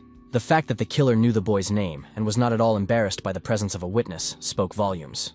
This clearly indicated that this criminal was far from being a simple mentally ill person acting spontaneously. In his previous life, the guy thought that the case of the child was a random crime committed by an ordinary psychopath. But now it turned out that it was a carefully planned act with a specific motive and the goal of killing a specific child. Therefore, Jong Hyuk, clenching his fists, demanded that the scoundrel put down the knife, introducing himself as a random passerby. Of course, the enemy did not believe the story about a random witness at an abandoned construction site. The criminal swung his weapon very quickly, so the young man barely had time to react to the sudden knife attack. A bleeding abrasion appeared on the young man's face from the sharp blade sliding across his cheek. Fortunately, At the very last moment, Jong Hyuk noticed the direction of the attack and managed to step aside to avoid the deadly blow. The young man prepared to strike back, clenching his fist and choosing the right moment to counterattack. The judoka struck the scoundrel right in his insolent face with all his strength, putting martial arts technique into the blow. The criminal simply fell to the ground from the powerful blow, and his weapon fell to the ground next to him. The killer struggled to get to his feet, clearly stunned by his opponent's unexpected strength and skill. Jong Hyuk saw something that surprised him greatly, as he had never noticed such details before. The young man saw the same distinctive snake tattoo on the criminal's arm that he had seen before on other suspects. The young man wondered why the snake tattoo had appeared here too. It was difficult to call it a mere coincidence. The scoundrel noted with malice that the young man was a good fighter for an ordinary passerby. But today he was unlucky to meet him. With a terribly malicious expression on his face, the criminal promised that today the young man would die here on the construction site. The killer began to run very quickly towards Jong Hyuk, preparing for a decisive attack with a cold weapon. From behind his back, the man took out another sharp dagger, demonstrating his serious preparation for murder. When the young man saw the second knife, his pupils narrowed as he realized the danger, and knew he had to act as accurately and quickly as possible. The sharp dagger cut through the air again, as the criminal swung to deliver a fatal blow to vital organs. Jong Hyuk quickly managed to dodge to the side so that the blade of the knife would not hit him and cause serious damage. After missing, the opponent said that the guy was seriously mistaken if he thought he would survive this fight. The judoka replied that the criminal had picked the wrong company to mess with. The scoundrel mockingly remarked that the milk was not yet dry on his lips, and the youngster was already behaving so arrogantly. The killer swung his weapon again, but the guy managed to grab his hand, preventing him from completing the knife attack. Jong Hyuk, using a judo technique, grabbed the criminal's arm and prepared to throw him over his shoulder with a classic move. The judoka succeeded, throwing his opponent onto his back with great force. There was a very loud crack in the shoulder, and it was clear that the bone had been broken by the impact with the hard surface. The criminal was in shock, thinking about his injured shoulder, unable to believe in such incredible strength from an ordinary schoolboy. The defeated killer began to shout for surrender, admitting defeat and surrendering to the mercy of the victor in this unequal battle. The criminal pleaded that he had already put the knife on the ground, so it was time to stop the fight, and promised to do absolutely everything the victor said. Jong Hyuk, hearing these words of surrender, realized that this was complete nonsense and an attempt to distract attention. The young man decided to take his word for it and agreed to a temporary truce, hoping to get information from the prisoner. The cunning opponent was not a fool. He grabbed a handful of sand from the ground and threw it directly into the judoka's eyes to blind him. While the criminal had a few precious seconds to think, he quickly jumped up and ran away. The judoka quickly set off in pursuit of the fleeing killer, shouting at him to stop and surrender. Unexpectedly, the criminal ahead simply fell to the ground for no apparent reason, as if he had tripped over an invisible obstacle. Two serious-looking men with pistols appeared near the defeated scoundrel and began threatening the detainee with their weapons. There was also the distinctive sound of women's heels, someone approaching the scene at a measured pace. A familiar voice addressed the young man, noting that they had not seen each other for a long time, speaking to him as if he were a dear friend. It was Natalia, the Russian Secret Service agent who had arrived at the scene with her team. The girl asked ironically if her dramatic entrance was too dramatic for the situation. Jong Hyuk was surprised to see her there and asked her what she was doing on Korean territory. The guy noticed the guns in the hands of the special forces and how the barrels were aimed at the criminal lying on the ground. The enemy himself wondered about the identity of these professionals, not understanding what was happening, but realizing the organization of the operation. The criminal understood the need for caution so as not to accidentally reveal his criminal organization under the pressure of interrogation. The killer realized the hopelessness of the situation, so he said goodbye and took a red stone out of his ring, intending to swallow it. Natalia tried to stop the scoundrel, shouting at him to freeze in place and not take any action. The criminal still managed to swallow the poisonous substance, not wanting to fall into the hands of law enforcement alive. Jong Hyuk grabbed the dying man by his clothes and demanded an explanation for what he was doing. The judoka turned to the poisoner and demanded an answer as soon as possible, while there was still time to get information. Literally, a second later, the criminal's face was covered with purple veins, and foam from the strong poison began to pour from his mouth. The killer was clearly unable to answer any of the investigators' questions, and he died in a matter of seconds. The judoka was indignant, realizing that he had missed such an important clue to uncovering the activities of the criminal organization. Natalia and the guy stood together after the incident, thinking about what had happened at the construction site. Jong Hyuk sighed heavily, realizing that he had acted too rashly at the critical moment of the criminal's arrest. The guy thought that, in theory, the police should have solved the case through interrogation, but the killer had committed suicide. Now there was a risk that the case would simply be closed, and it was definitely the work of organized crime. This organization undoubtedly uses the image of a snake as its distinctive symbol and emblem. The guy clutched the ring in his hands and thought that he had finally found the first clue that would help him find those who wanted to kill him. Natalia turned to the guy and said confidently that he shouldn't worry, because they would take care of the criminal's body and remove all traces. Even though such a serious incident had occurred, the girl still had a slight smile on her face and seemed completely confident in her actions. The KGB agent wondered if the young man would ask boring questions about the reasons for her presence, but suggested that they meet officially first. Natalia briefly explained that Russia had decided to take Jong-hyuk under state protection and patronage. The girl mentioned the artifacts provided by Victor as proof of the guy's ability to foresee future events and disasters. The agent added that, considering all of the young man's other talents, it was necessary to establish a close cooperative relationship with him. When the young man heard this proposal, he literally stood and listened to the information with his mouth wide open in surprise. Still, he liked this information, so a slight smile of satisfaction appeared on Jong-hyuk's face. The judoka admitted that the offer was too generous, but protection would definitely come in handy, so why not agree to cooperate? Natalia inquired about the identity of the killer the guy had just fought at the abandoned construction site. The agent noted that the criminal had not fought by chance, and the poison for suicide indicated that this was no ordinary hired killer. The girl explained that such methods were characteristic of professional espionage, so she asked who exactly the guy was looking for. Jong-hyuk honestly admitted that he did not know exactly who was behind the attacks, but he was sure that there was an organized group. After hearing his answer, Natalia thought for a moment, realizing that the guy didn't want to tell her everything, and preferred that she find out the details herself. The agent reflected on the mysterious nature of the young man. The more she learned about him, the more intriguing questions arose. The girl said that she could not allow her friend to deal with such a serious danger alone. Therefore, Natalia offered the KGB's help in solving the problems associated with the persecution of the guy by unknown criminals. Jong-hyuk agreed to the proposal and admitted that he did indeed have one small request for the Russian Special Services. Meanwhile, in the secret office of the criminal organization, they were discussing the progress of a mysterious project codenamed D.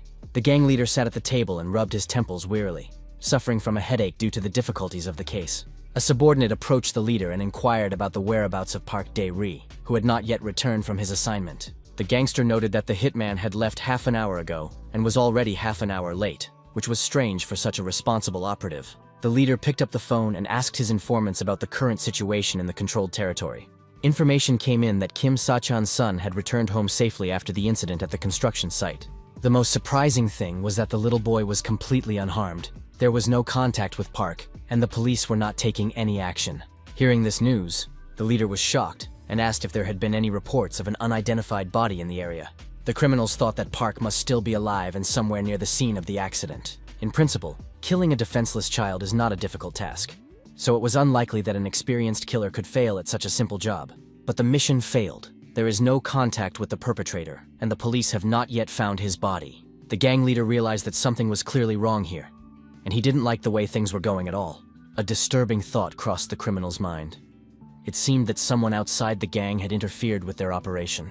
The boss quickly got up from his seat and ordered all observers to be withdrawn, so that all traces could be erased as quickly as possible. The leader demanded that the entire branch in the city be shut down within an hour, everything be packed up, and everyone moved to the training camp. Gritting his teeth aggressively, he thought that they should have taken control of Kim Sa-chan himself first, not his son. The criminal remembered that a few months ago in Seoul, they had almost been caught, so they had to be much more careful. At that time, they had been accidentally discovered by some prosecutor. But now the situation was completely different, and the boss didn't know what to think, while a ring with a snake adorned his finger. At night, a man cautiously peered around the corner of a building, checking the safety of the escape route. With him was a little boy who, half asleep, asked his dad where they were going at this hour. The father turned to his son and explained that San Ming wanted to go to the sea, so now they were going to fly on an airplane to admire the water. Walking beside them was his wife with a small child who slept peacefully in her arms during their hasty departure. The woman did not understand what was happening and anxiously asked her husband why they were suddenly fleeing their hometown. Suddenly, they heard the sound of sneakers approaching on the asphalt. Someone was heading toward the frightened family in the darkness. The whole family turned around in fear and wondered in horror who could be approaching them at such a late hour. A masked stranger approached them and addressed the head of the family, identifying him as Mr. Kim Kwon-chul. The man trembled with fear, and his wife anxiously asked who this suspicious man in a mask was. Kwang-chul thought with horror that the criminals had decided to destroy his entire family and had sent a professional killer. The father began to shout at his wife to grab their son and run away from the danger as quickly as possible. As it turned out, the stranger was Jong-hyuk. who took off his mask and assured them that he was not dangerous at all. Little Son Min pointed at the guy and excitedly shouted to his parents to look at his savior. The boy explained that this was the same guy who had driven away the scary man with a single blow and saved him from the killer. His father couldn't believe his son's words and asked again if this was really the hero who had saved him. Jong Hyuk blushed awkwardly and laughed sheepishly, unaccustomed to such gratitude for his actions. The man bowed low in respect and began to apologize for mistaking the savior for a criminal in the dark. The young man explained that the family had mistaken him for a suspicious character because his face was covered, but he simply had a bad cold and runny nose. Although in reality, Jong Hyuk understood that he was hiding his face on purpose so that he would not be recognized by members of a criminal organization. The judoka recalled that in his past life, this family had not particularly insisted on an active investigation into the assassination attempt. Apparently, the parents had decided to keep quiet about the details of the incident in order to protect their little daughter from possible revenge. The young man assured them that there was no need to thank him, but he would like to know more about the man who attacked his son. Jong Hyuk politely asked if the father of the family could tell him who he was or what he did for a living. The man nervously replied that he knew nothing about the attacker and that they really needed to leave urgently, judging by the anxious expression on his face. Jong Hyuk tried to stop the family, explaining that every little detail was important, so he asked them to share what information they had. The young man reported that the attacker had committed suicide by taking poison as soon as he realized he had been captured alive. The judoka emphasized that the criminals were extremely dangerous, and in order to prevent new victims, he needed the help of witnesses. Hearing these serious words, the man turned to the young man, realizing that there was probably a lot of truth in what he was saying.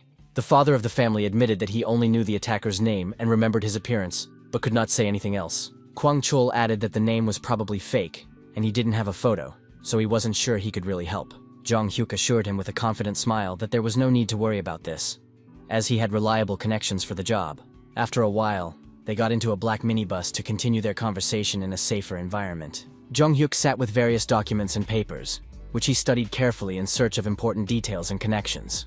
The young man pondered this complex case and how to find the main villain. Realizing the difficulty of the task ahead, the man said that it all started with the trade in jade bracelets as a completely legal and profitable business. Then his partner suggested selling cheap fakes from Germany under the guise of real jade because Kwon needed money. Their business began to grow rapidly and prosper, but soon suspicious individuals posing as customers began to appear in the company. Kwon realized that things were definitely going badly, and that the situation was becoming increasingly dangerous for his family. Therefore, the man demanded that his legal share be returned, and that he be allowed to leave this dubious business completely. But he received a categorical refusal. In the end, the father of the family took only the money that rightfully belonged to him in the first place. A month later, Kwon saw a report on television about a murder, the victim being his former partner, and today, his son was nearly killed. Jong Hyuk thought with satisfaction that they finally had a real serious lead for the investigation. The guy understood that he couldn't help but be happy about this, since the investigation into the criminal organization would finally get off the ground. The judoka thanked Natalia for her help, because thanks to the Russian special services, they now had a photo fit of the suspect and important information. Natalia inquired about how exactly these individuals were connected to Jong Hyuk's past, and what their motives for persecution might be. The agent noted that it was certainly not easy to fight organized crime alone, and that the young man might need serious professional help. The judoka's expression clearly showed that he really needed help, and couldn't handle the threat on his own. Jong Hyuk asked the girl to look after his mother, ensuring her reliable protection and safety. The young man explained that he did not want his mother to suffer in any way because of all the dangerous situations in his life. The judoka really needed someone reliable who would discreetly and professionally protect his only family member. Of course, Natalia agreed to this request, assuring him that this would not be a problem at all for the Russian special services. The agent admitted that she had hoped for a completely different answer from the young man, but he turned out to be quite stubborn. The girl added regretfully that she did not think she would be so persistent in recruiting the talented young man. Natalia asked, trying one last time to change his mind, if he was sure he definitely did not want to work for the KGB. The young man had already heard this tempting offer of long-term cooperation with the Russian special services many times. Jong Hyuk thought that perhaps he should seriously consider his future, since he was only 6 months away from coming of age. He needed to make a final decision about where to study or work in order to find a criminal organization and fight it. The KGB was not an option. He had no intention of moving to Russia, and besides, intelligence work required unquestioning obedience to orders. The young man wanted to do things his own way, so he considered becoming a prosecutor given their broad powers. Prosecutors do have a lot of power, They have access to classified information that even the regular police don't have. But there was one serious but that the young man did not like at all and still had on his mind. It was Prosecutor Kana's answer to the question of preventing crimes. Even knowing more than others, you cannot stop something that has not yet happened. After all, prosecutors are not involved in active fieldwork and the direct apprehension of criminals. After thinking for a moment, the young man apologized again to Natalia for being forced to refuse to cooperate. The judoka explained that he had an important goal to achieve, but it was impossible to do so within a strict organization. Hearing his final refusal, the girl smiled and said regretfully that it was indeed unfortunate for Russian interests. But Natalia immediately became interested in the guy's plans for the future, whether he would go to the prosecutor's office or the police. Jong Hyuk himself pondered this question, as he was not yet completely sure about his final career choice. The young man looked at the photo fit in his hands and thought that his only goal was to find and neutralize the criminal organization. Meanwhile, the man who was the subject of the photo fit lay on an operating table in a secret clinic.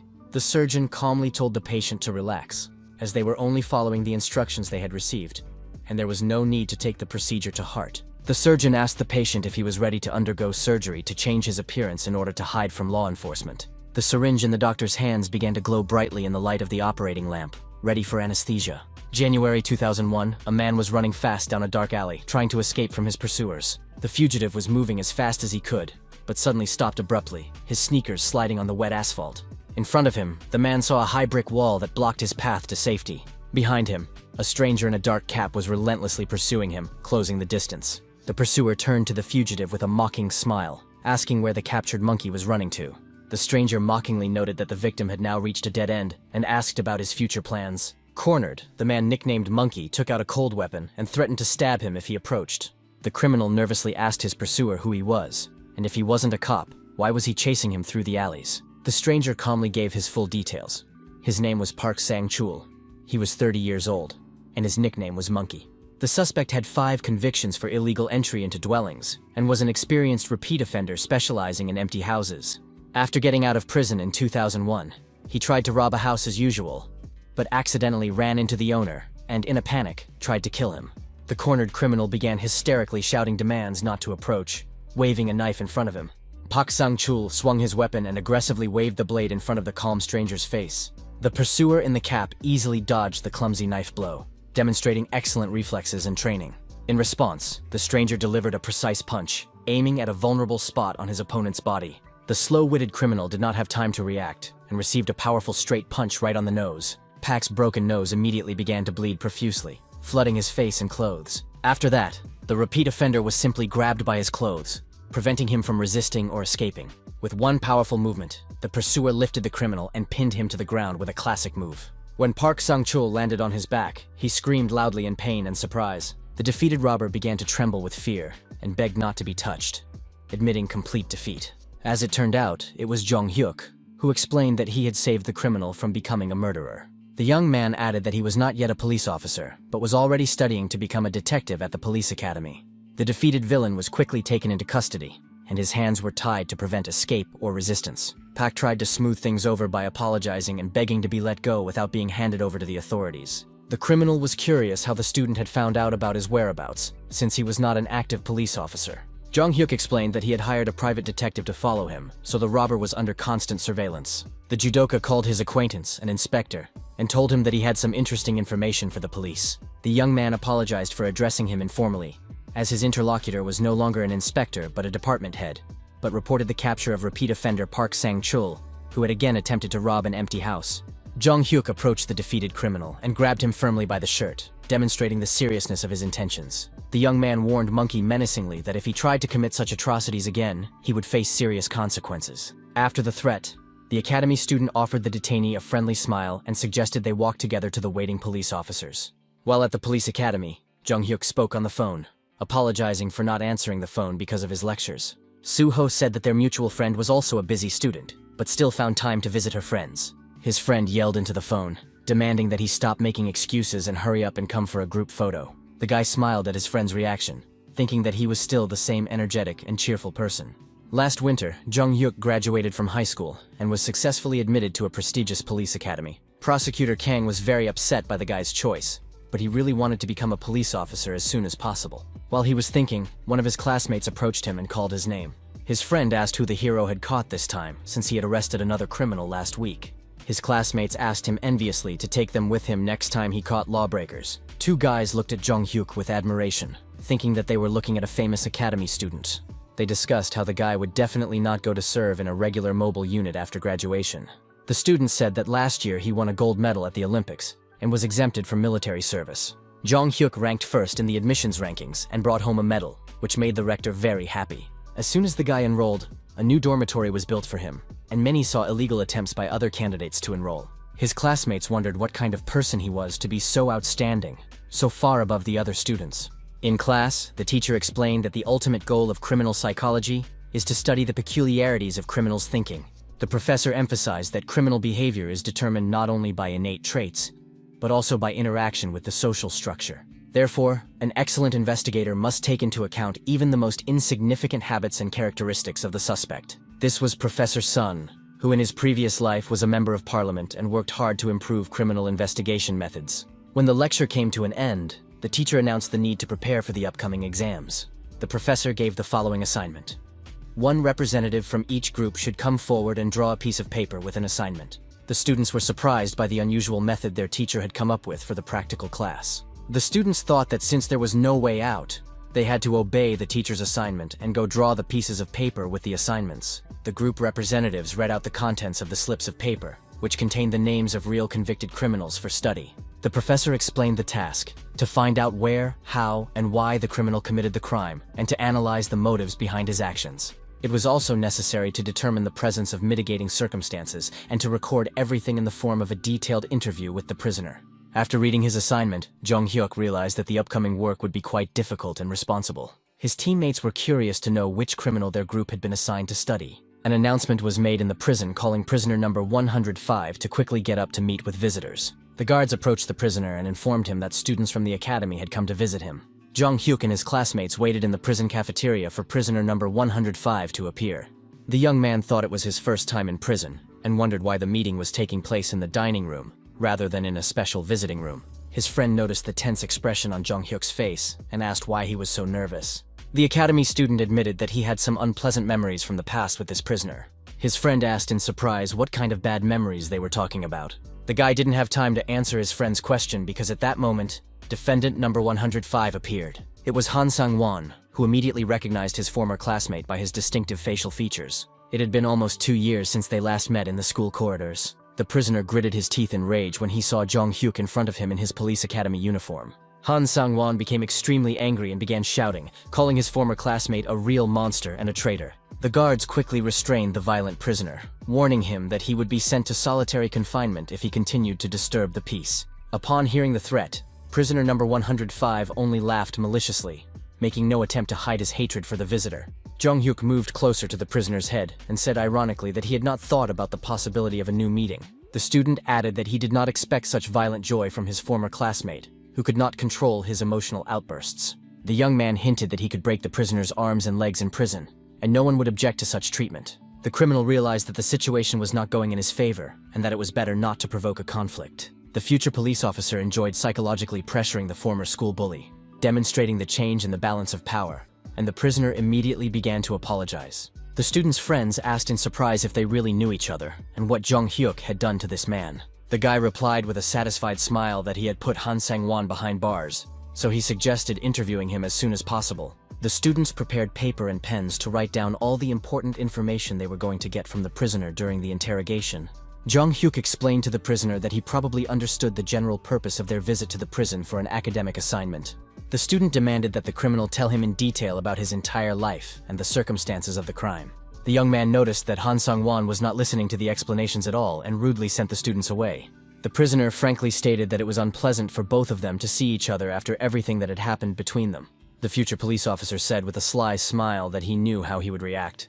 So he brought something really interesting. When the criminal saw what the student took out of his bag, he was truly shocked by the unexpected gift. In front of the prisoner lay an appetizing meal, a delicious fried chicken in golden breadcrumbs with aromatic spices. Jong-hyuk explained the terms of the deal. If the interview was informative and useful, the prisoner could eat the food before it got cold. Although Han Sang-won was initially interested in the offer, he then turned his head away and asked contemptuously if the student thought he would be bribed. The prisoner reminded him that Jong-hyuk's girlfriend was also in prison. so the young man should not even dream of getting any help. The student added that the criminal had no money in his account either, so during that time he had only eaten tasteless prison food. These words hurt Han Sang-won even more, and he could barely contain his boiling emotions and rage. After that, the prisoner opened his mouth and began to shout to the entire dining room what a despicable monster and manipulator Jong Hyuk was. When the chicken was eaten down to the last crumb, the student noted with satisfaction that with such material, the group would definitely get a high grade. The guy thanked the defendant for his unexpected cooperation and for providing information for the academic project. Then Jong Hyuk turned to his friends, who were surprised by the guy's sudden desire to talk to them alone. The student asked his friends to leave the dining room for a moment, as they needed to discuss something important with the prisoner. His classmates understood the hint perfectly and decided to quickly leave the prison cafeteria, leaving the two alone. The criminal suspiciously asked what the student really wanted to hear from him in a private conversation. Jong Hyuk showed the prisoner a piece of paper and asked him to look closely at the face depicted on it. The young man showed him the same photo fit that had been compiled in Natalia's car after the incident at the construction site. The student made an unexpected proposal to the criminal to work together on a very interesting and important case. When Jong Hyuk left the prison, his friends joyfully greeted their comrade and began to ask him about the results of the conversation. His classmates noted that he had been gone for a long time and asked about the content of his private conversation with the prisoner. Jong Hyuk did not want to tell his friends all the details of the negotiations, but he thought to himself that the criminal also did not know about the organization, but they had obtained valuable results for further investigation. Strange as it may seem, there are few places where crimes are planned more often than within prison walls among prisoners. His friend thanked Jong Hyuk, saying that thanks to his help, he would definitely get an excellent grade on the upcoming exam. Suddenly, the guy's cell phone began to vibrate violently from an incoming call, interrupting the conversation with his friends. The student apologized to his friends, explaining that he urgently needed to answer this important call. Jong Hyuk stepped aside while his friends continued to chat among themselves on various topics. The first thing the guy heard from the phone was an impressive sum of $3.5 billion US. His economist colleague reported that at least $1.5 billion was their net profit from operations. In early 2000, when the shares of internet companies soared to abnormal heights, the bubble burst sharply with the rise in interest rates. The employees foresaw the crash, so they sold all their shares before the fall, and then invested in short sales to make a profit. Jong Hyuk admitted that the crash did indeed begin as predicted, but he did not think that everything would be so accurately predicted. The young man agreed with the economist that he would monitor the situation on the financial markets as closely as possible. When the conversation ended, the student thought anxiously that the main thing was that their activities should not be disclosed to the authorities. If their company came under close scrutiny, they had created fictitious companies several years ago with Natalia's help. This was done to conceal stock transactions. But he could not completely trust Russia and did not want to attract attention. Therefore, it was necessary to further obscure the financial routes so that they would not be exposed by law enforcement agencies. After thinking it over, the guy returned to his friends, who were discussing the possibility of going to a Chinese restaurant to eat again. The students had no idea of the trouble ahead, as someone was watching them closely from a black car nearby. The observer reported by radio that the target was moving and that they would continue to follow the academy student. His friends said that today was an interesting day with lectures on their major, which they couldn't skip. Jong Hyuk suggested to his friend that if they had nothing else to do, they should work out and sweat a little at the gym. His friend was surprised by the suggestion, since the guy was already constantly training and was in excellent physical shape. Another student joined the conversation and said that Jong Hyuk had been summoned by the academy's rector for an urgent meeting. The young man was completely taken aback by this call and asked again whether the director really wanted to see him immediately. Upon arriving at the office, the student immediately saluted like a true soldier and clearly reported that he was ready to listen to instructions. The academy's rector invited the student to sit down at the table for an important conversation about his future career development. The head explained that he had called Jong Hyuk to introduce him to Choi Ki-rong, presenting the young man as a straight-A freshman. The student was curious about why the administration suddenly wanted to introduce him to an unfamiliar high-ranking official. He looked closely at the man, studied his epaulets, and wondered about the visitor's identity. Jong Hyuk recognized Choi Ki-ren, the police chief who had taken up this position when the young man had worked as a detective in his previous life. Despite his good-natured appearance, the officer was a very cold-blooded reformer, who had a great influence on increasing the police budget. The student admitted that he was already familiar with this high-ranking law enforcement official. The young man raised his hand in deep respect and said that he had seen the officer at the police headquarters. Jong Hyuk emphasized that he was fully prepared to listen to the instructions of the police officer candidate. The high-ranking police officer was very pleased with such a display of respect from the young cadet. Chui Qiren smiled and noted the student's excellent memory, since they had indeed just passed each other by. The officer inquired about the correct pronunciation of the young man's name for further communication. Unexpectedly, the police officer asked the young man if he belonged to a particular clan or family. Jong Hyuk replied that he came from the influential Kenju clan, which had a long tradition. After that, the officer's expression changed, and he happily announced that they belonged to the same clan and that the family was capable of producing heroes. When the student heard this, he was delighted and thought that he had only just learned about this important connection. The rector explained that the young man now had reliable support, as he had called them to meet the future successor. The head of the academy added that if any problems arose, the student could turn to this influential patron. The rector assured him that Jong Hyuk would be able to handle military service on his own, so he was now free to go. After the conversation, the student quickly left the office, moving as swiftly as he had entered. The head asked his successor to give his opinion on this worthy young man. To himself, the officer thought that he was a disobedient stallion who did not know his place and needed to be tamed. Several teenagers were walking down the street, discussing among themselves the search for a specific place in the city. The boys were looking for something, saying that what they were looking for must be somewhere nearby. Approaching one building, one of them pointed and exclaimed joyfully that it was there. Jong Hyuk approached the group of teenagers and asked their opinion about the beauty of the place they had found. The future police officer approached these kids with a very warm and friendly smile on his face, showing his openness to communication. These were the very same homeless boys who had run away from their dysfunctional families and were now happily talking about new places to relax and take refuge.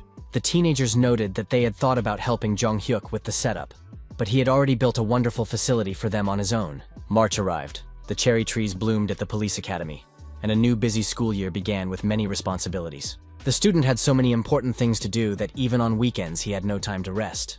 The first thing he had to do was check out the new children's shelter. The main feature of this new facility was that it was sponsored by a very interesting and influential person. Just then, the sponsor herself, Natalia from Russia, arrived to inspect the results of her investment. The Russian agent warmly greeted Jong Hyuk, noting how long it had been since they had seen each other and spoken in person.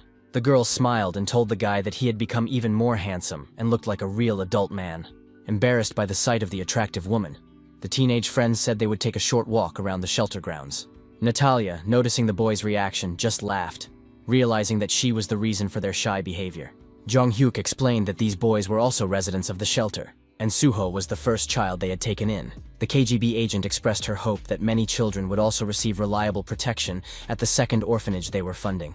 The guy understood that Natalia had decided to support their charitable foundation on behalf of the Russian government in order to strengthen ties. The official reason for the sponsorship was to create similar social institutions in Russia, like their Happiness Orphanage. But the real goal was to ensure unhindered communication with Jong Hyuk under the guise of charity. The Russian guest noted the excellent location of the building and the quality of the infrastructure, for which the chairman of the foundation deserves praise. Natalia praised the proximity of the school, library, and police station, which guarantees the safety of the shelter's residents. Suddenly, the agent interrupted her conversation with Jong Hyuk and asked him to wait a moment, taking out her cell phone.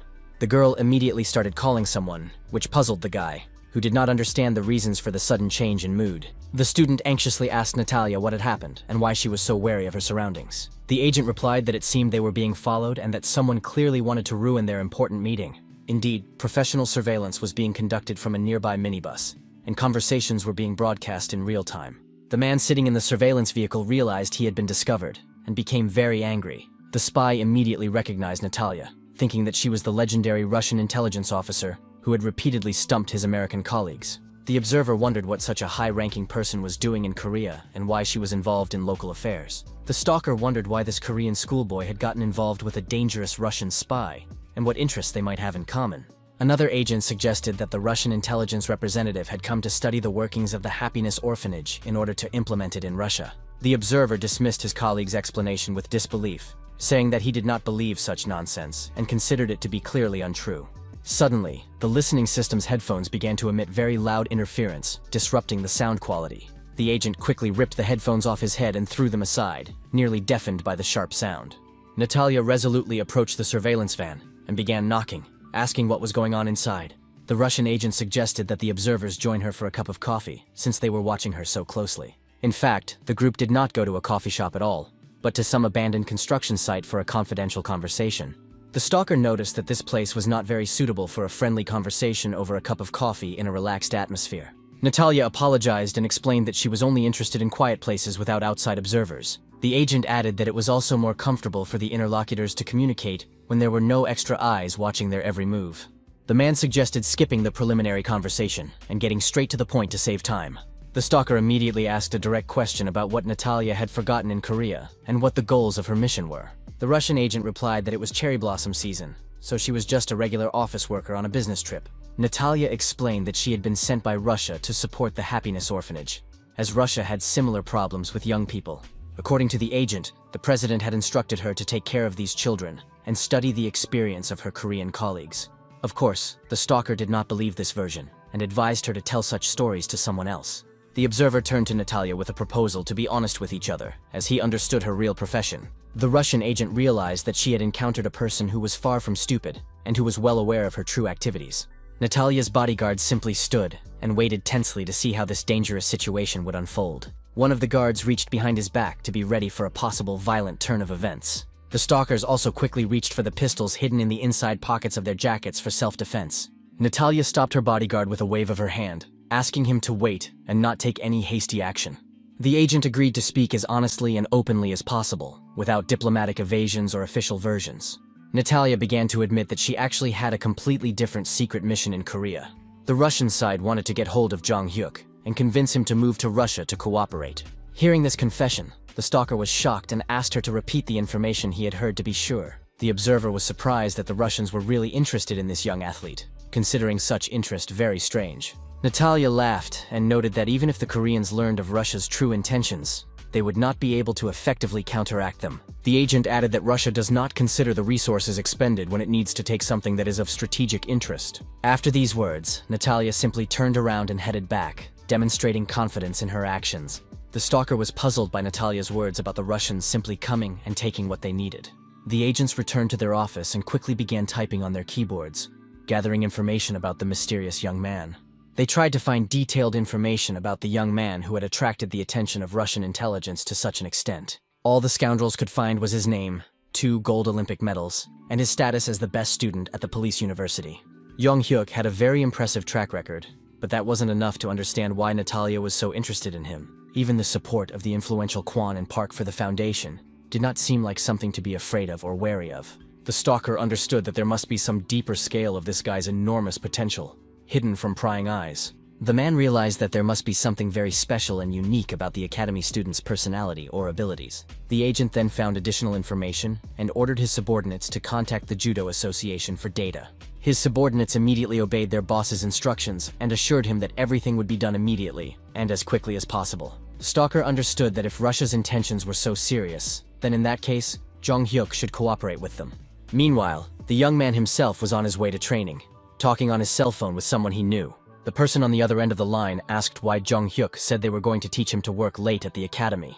During the phone call on the street, someone called out to the student, interrupting his conversation with his friend. It was the same stalker from intelligence who appeared right in front of the guy in a crowded place. Jong Hyuk didn't even understand who it was, so his first question was about the stranger's identity. The agent apologized for his unexpected appearance and politely asked for a chance to talk to the young man. The student asked in confusion who this man was and what he wanted to know from him. The stranger showed him a photograph, and the young man was completely shocked by what he saw. As it turned out, the man's name was Han Sang-jin, and he worked for the National Intelligence Service of Korea. They went to the nearest coffee shop to discuss important matters and questions in a calm atmosphere. Jong Hyuk wondered why representatives of the National Intelligence Service had suddenly started following him and had come to see him. Perhaps he had come under suspicion, or attracted attention because of his unusually high income at such a young age. The young man thought that this was clearly not something that should arouse the suspicion of the special services. He had literally created thousands of shell companies, and Director Park had confused the financial routes several times. The agent put his cup of coffee on the table and said he would ask a direct question without beating around the bush. Han Sang-jin asked if the student knew a woman named Natalia and who she really was. The young man did not expect such a direct question from a representative of the intelligence service. Jong Hyuk replied that yes, she was a diplomat at the Russian embassy who supported their shelter, Happiness, with charitable donations. Jong Hyuk asked in bewilderment why the intelligence agents had suddenly decided to question him about this particular woman. Han Sang-jin explained that although this woman presented herself as a diplomat, she was in fact a dangerous Russian agent. The intelligence officer added that they were not even sure that Natalia was her real name, as used in documents. The agent did not want to go into details, but emphasized that she was a legendary spy, trained from a very early age. Han Sang-jin reported that the US had attempted to physically eliminate this dangerous woman several times because of her activities. The intelligence officer warned that she is extremely dangerous, and any assistance from her is also extremely dangerous for the country. The agent noted that the more the special services studied Jong Hyuk, the more interesting and mysterious he became to them. Han Sang-jin admitted that even forgetting all the guy's gold medals, his academic successes, and athletic achievements, the scout emphasized that it was very strange to verify the fact that they had never heard of such a talented young man before. The agent clarified that they had only heard about the student for the first time now, and that until that moment he had been completely unknown to the services. Therefore, the man honestly admitted that he did not understand why the Russian agent was so insistent on getting this particular guy. Jong Hyuk was really stressed out and asked again what the intelligence representative meant. The national intelligence officer literally grabbed the student by the arm, demonstrating the seriousness of the moment and his intentions. Han Sang-jin begged the young man not to leave his homeland and to think about the good of Korea first and foremost. The student literally sat with his mouth open, completely unexpected such emotional and patriotic behavior from an intelligence officer. Jong Hyuk was thinking about what was happening when the agent continued to explain that the Russians wanted to take him to Russia for their own purposes. The spy tried to convince him that the only thing they were trying to do was use the guy for their national interests. Han Sang-jin warned that the Russians wanted to turn the talented student into a weapon against his homeland and nothing more. Jong Hyuk breathed a sigh of relief, realizing that he had been afraid of what this serious man might say to him for nothing.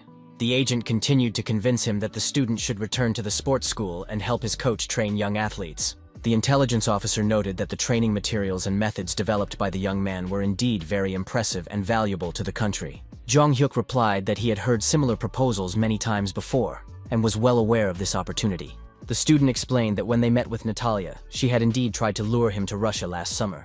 The young man emphasized that, understandably, he simply declined this tempting offer to move and collaborate. Jong Hyuk assured her that he had absolutely no intention of leaving Korea, so the agent need not worry. The man was literally delighted and relaxed when he heard these patriotic words from the talented young man.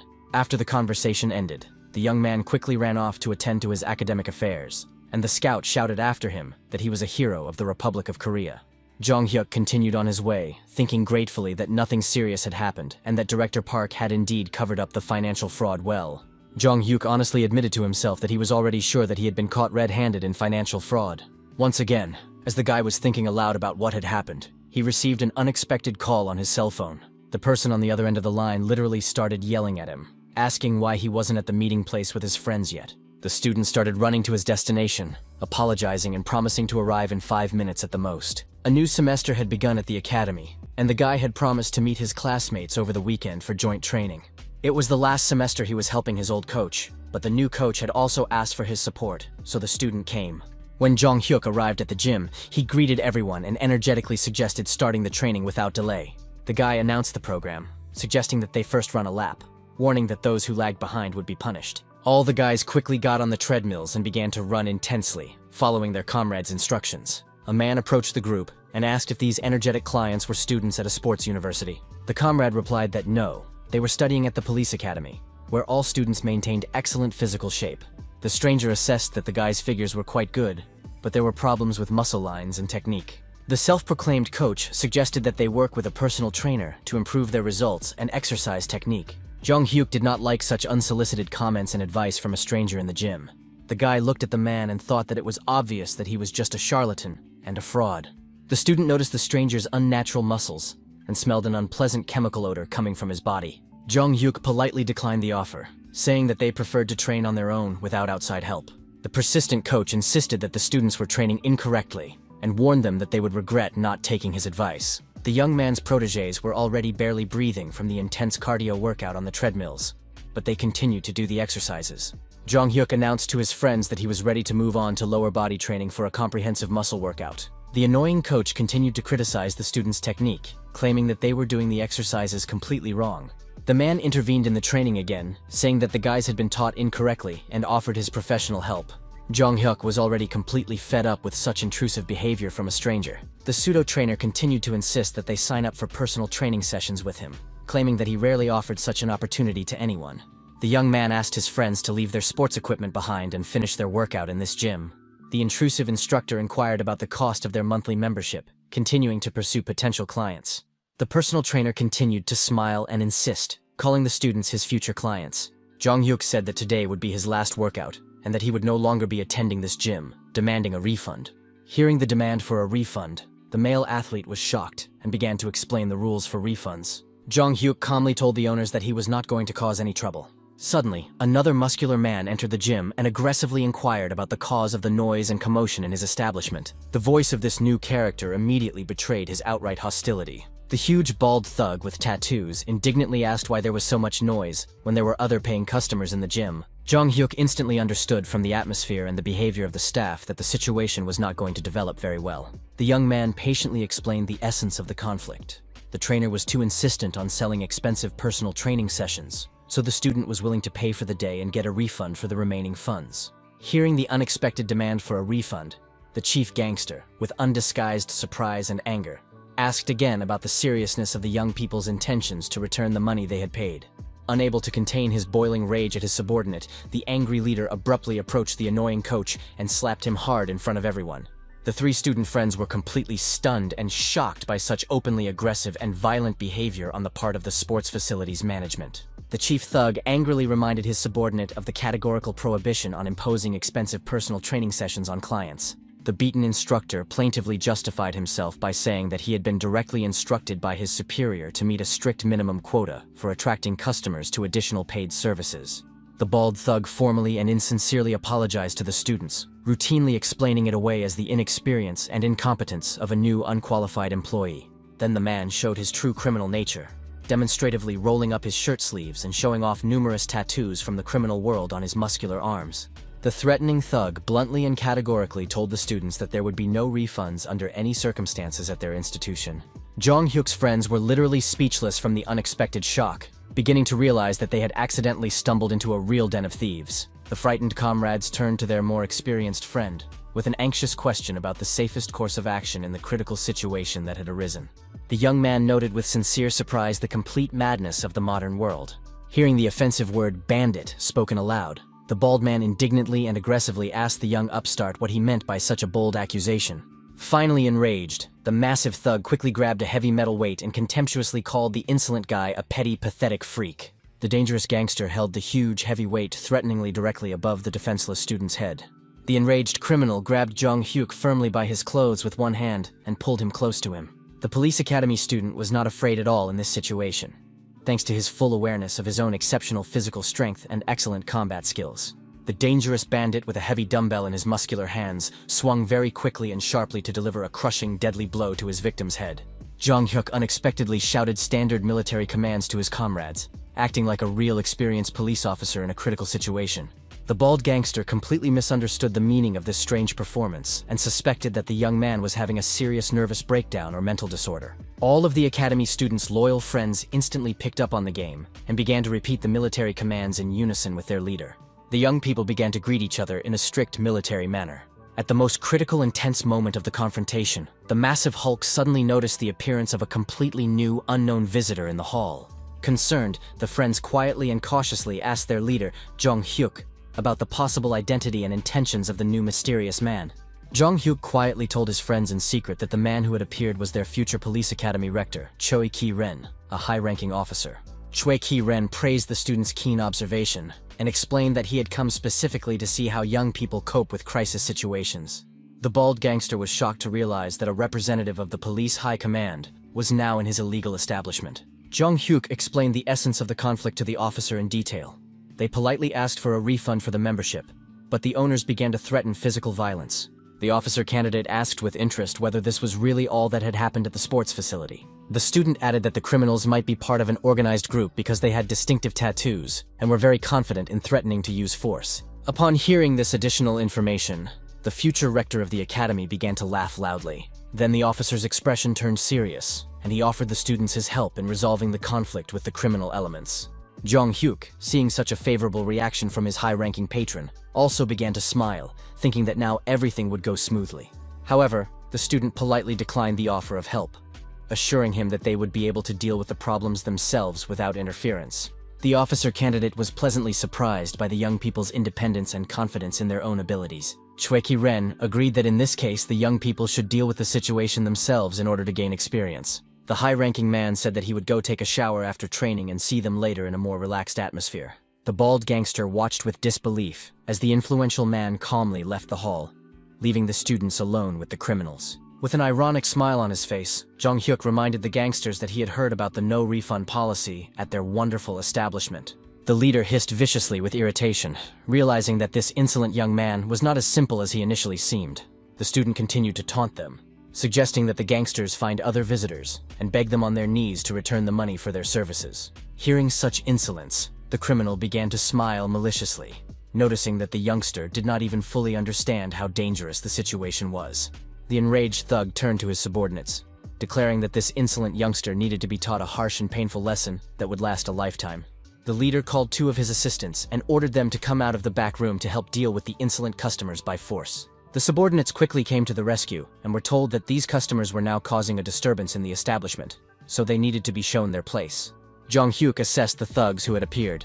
They were quite large and unrealistically serious men with criminal experience. The gangsters who had arrived asked the students to go to the back room quietly, without making any unnecessary noise, so as not to disturb the other customers who were training peacefully.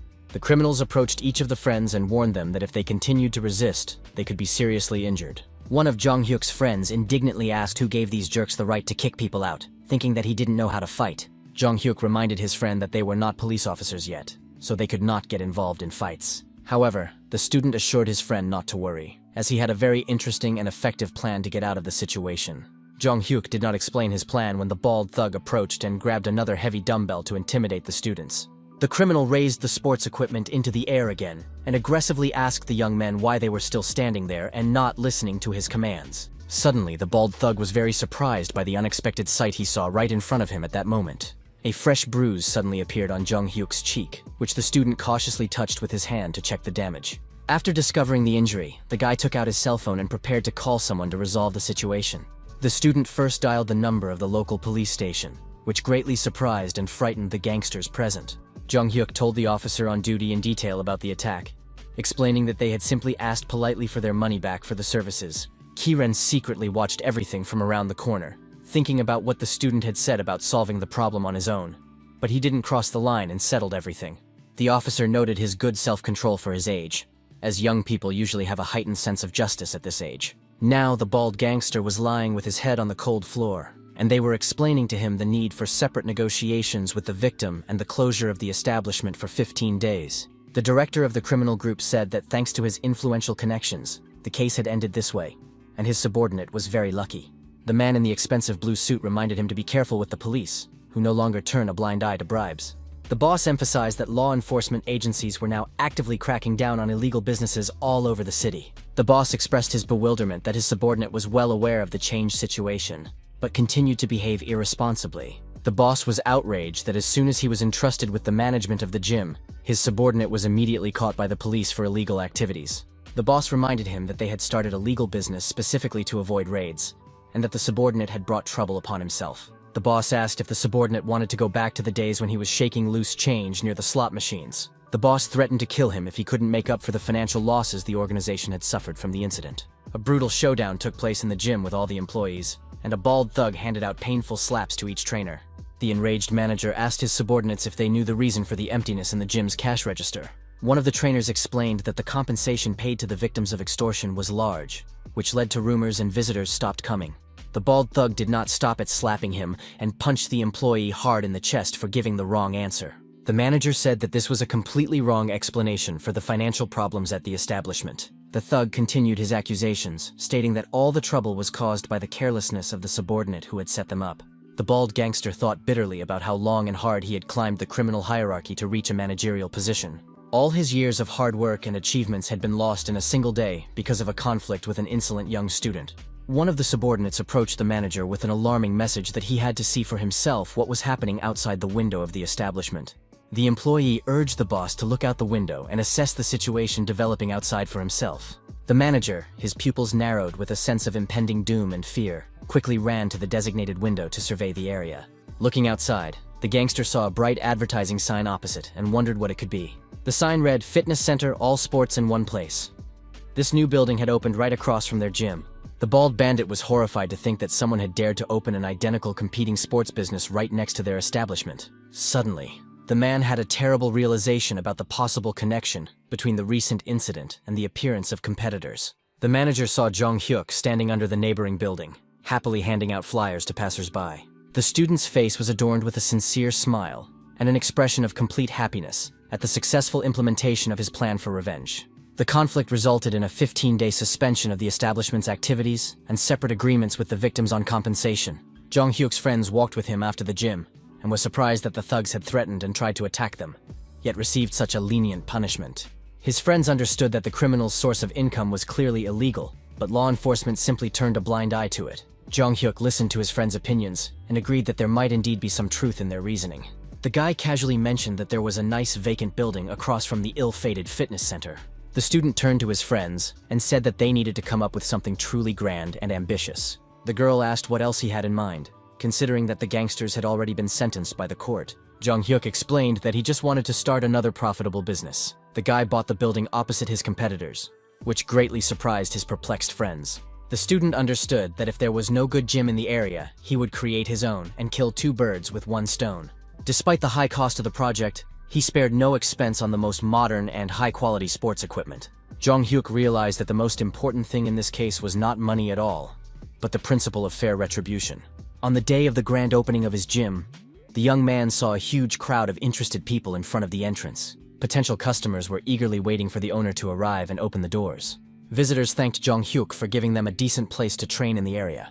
The student admitted with embarrassment that he was surprised by the number of people, as he had set a fairly high price and did not expect it to be so popular.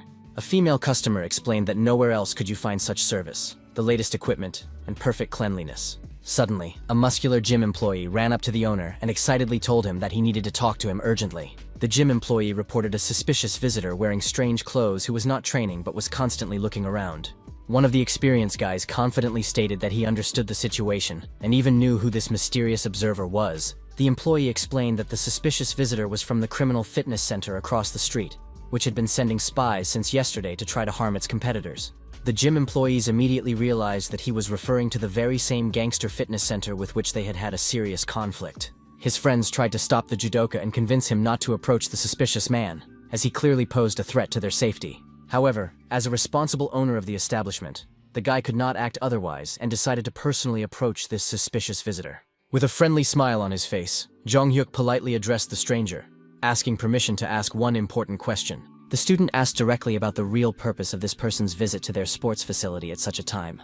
The disguised bandit nervously replied that the purpose was obvious. He had come to work out like a regular customer.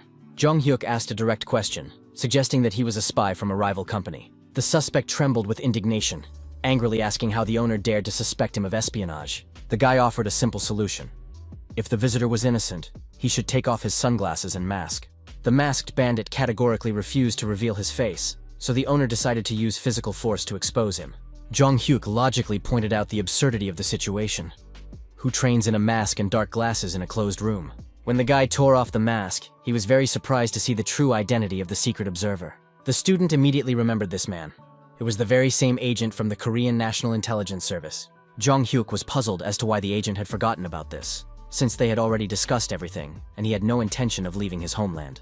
Han Sung-jin felt completely ashamed that he had been caught and exposed while carrying out a secret mission.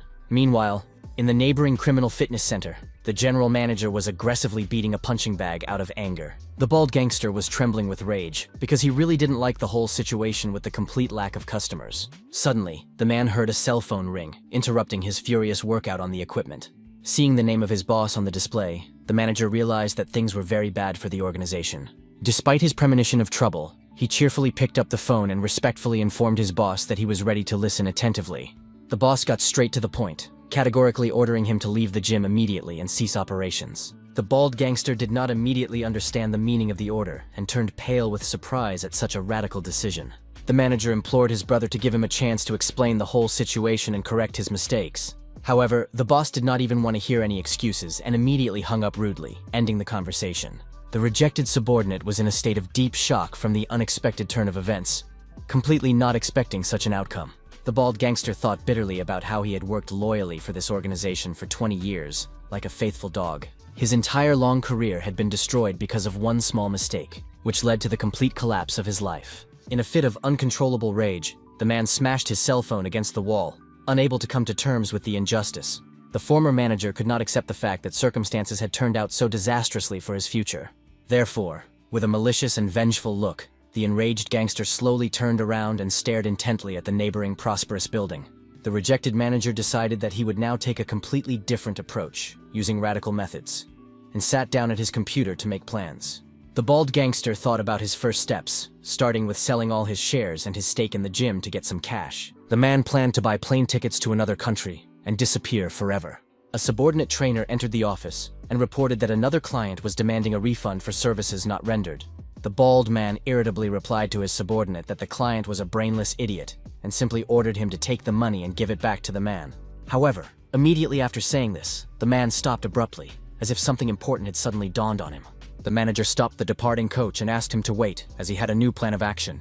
The gangster said that tomorrow one building would have to be demolished, so he needed to gather all the most reliable and trusted guys. The subordinate was shocked by the order to demolish the building, and could not believe the seriousness of his boss's intentions. The leader ordered him to get ready and stock up on as many cans of gasoline as possible, because the premium fitness club had to be burned to the ground. Late at night, a black minibus silently pulled up to the premium gym building to carry out the criminal task. Serious, muscular guys led by the former manager got out of the car, ready to commit arson. The criminals approached the entrance doors as closely as possible and discovered that the entrance was locked with a massive metal chain. The gangsters had prepared for this situation in advance and brought special powerful bolt cutters to cut through the locks. The arsonist's arsenal also included lighters and other tools to effectively destroy the entire building. The bald manager was already mentally picturing the ideal scene of his competitor's building in flames, relishing the anticipation of revenge. The criminals quickly broke the lock with their professional tools and gained access to the building. As they climbed the stairs, the subordinates began to have doubts and asked the director if he was really sure that what he had planned was right. The enraged man sharply cut off their doubts, saying that they should not ask him anything because he had thought everything through. The leader emphasized that he was not afraid of going to prison for the crime he had committed in order to achieve his goal. With a cynical smile on his face, the gangster said that he did not want to frame his subordinates, so in the worst case, he would take responsibility himself. The bald man added that if the organization was exposed, he would not turn anyone in to law enforcement. The cunning man thought contemptuously to himself that his subordinates were idiots for falling for this primitive ploy of nobility. A huge number of pumped-up guys followed their leader straight into the building to carry out a large-scale arson attack. The manager ordered them to evenly douse all the rooms with gasoline, so that absolutely nothing would remain of the building after the fire. His henchmen eagerly carried out the order, pouring the flammable liquid throughout the building without leaving a drop behind. The arsonists spared no gasoline, pouring it into every corner of the room and onto every expensive piece of equipment. The bald gangster noted with satisfaction that the plan was going perfectly, and that there was very little left to do before the preparations were complete. The vengeful manager thought triumphantly that all those who had set him up and betrayed him would soon meet their deserved end. Suddenly, a bright electric light came on in the dark room. Someone had turned on the lights at the most inopportune moment. The criminals looked around in fear, thinking that the building was surrounded by the police or other law enforcement agencies. All the gangsters began to panic and shout to each other that the building was indeed surrounded, and that this was a real police operation. The chief police inspector suddenly appeared on the floor with a group of operatives ready to arrest the criminals. The experienced officer addressed the bald gangster with an ironic greeting, noting that they had not seen this repeat offender for a long time. The police really did surround all these armed gangsters in a tight circle, depriving them of any possibility of retreat. The bald leader thought desperately, cursing what kind of monsters these were and why all these misfortunes had befallen him. The chief inspector calmly advised the criminals not to waste their energy resisting, and to simply surrender without unnecessary bloodshed. The enraged bald man wondered where the police had come from at such a critical moment. They definitely had a rat among them. In a fit of madness, the leader began to scream hysterically, demanding to know the name of the traitor who had leaked information about the secret plan. The gangster demanded that someone point out the traitor who had dared to reveal the planned arson. One of his henchmen simply stood aside and remained sardonically silent, watching the hysteria of his former boss. The massive thug understood from his subordinate's behavior that it was this man who had set him up for the police operation. The guy in the business suit brazenly declared that it was indeed him and asked what the boss didn't like about it. The traitor explained his motives, saying that all this time he had been treated like trash, so now it was time to get even. When the informant was called a traitor, it only amused him and brought a cynical smile of satisfaction to his face. The former subordinate retorted that the real traitor was the bald man, who was planning to flee and had even secretly bought a plane ticket. Hearing this revelation, the other gang members couldn't believe what they were hearing and asked incredulously about the truth of the accusations. The gangsters demanded that the leader refute the accusations, asking why he was silent if the accusations were untrue. The coach remembered that he had indeed entered the office and seen the bald manager buying plane tickets online. The exposed leader had no choice but to grit his teeth in helpless rage in the face of betrayal. The desperate criminal realized that he had a lighter in his hands and could set fire to the gasoline-soaked building in a matter of seconds. The bald man demanded that everyone shut up and listen only to his orders, threatening to blow up everyone present. The bandit warned that any careless movement would cause everything to instantly burst into flames from the spark of the lighter. The inspector tried to calm the situation down, explaining to his colleagues that this was just the feverish ravings of a madman in a state of emotional distress. The officer understood that it would not be difficult to get out of the building, but with so much gasoline, the structure would burn to the ground along with the evidence. However, it was also categorically impossible to obey the demands of this monster. A way out of the stalemate had to be found. The desperate scoundrel continued to make his demands, insisting that he be allowed to pass through the police cordon. The criminal insisted that they simply let him go and leave him alone, threatening to set fire to the building if they refused. Unexpectedly, the chief inspector received a call on his cell phone, and he decided to answer it despite the tense situation. The officer was very surprised by the identity of the caller when he heard a familiar voice on the phone. It was Jong-hyuk, who reported that he was monitoring the situation through the building's security camera system. The student offered to convey an important personal message to the scoundrel from the owner of the affected establishment. The chief inspector, of course, readily agreed to act as a mediator in the exchange of information between the parties to the conflict. The bald man began to lose his mind even more, hysterically demanding that the phone be hung up immediately and the negotiations be stopped. The policeman calmly explained that he had just received a call from the owner of the building, who had unexpectedly allowed his property to be burned to the ground, which radically changed the balance of power in the confrontation. The owner explained that the building was fully insured against fire, so what kind of crime was it? A serious attempt at arson or the actual act of arson itself? The bald thug began to smile maliciously and ominously, realizing that the situation was not going in his favor. His subordinates tried to stop the crazed leader, begging the director not to do anything stupid or rash. The desperate man thought only of getting to the airport at any cost and leaving the country.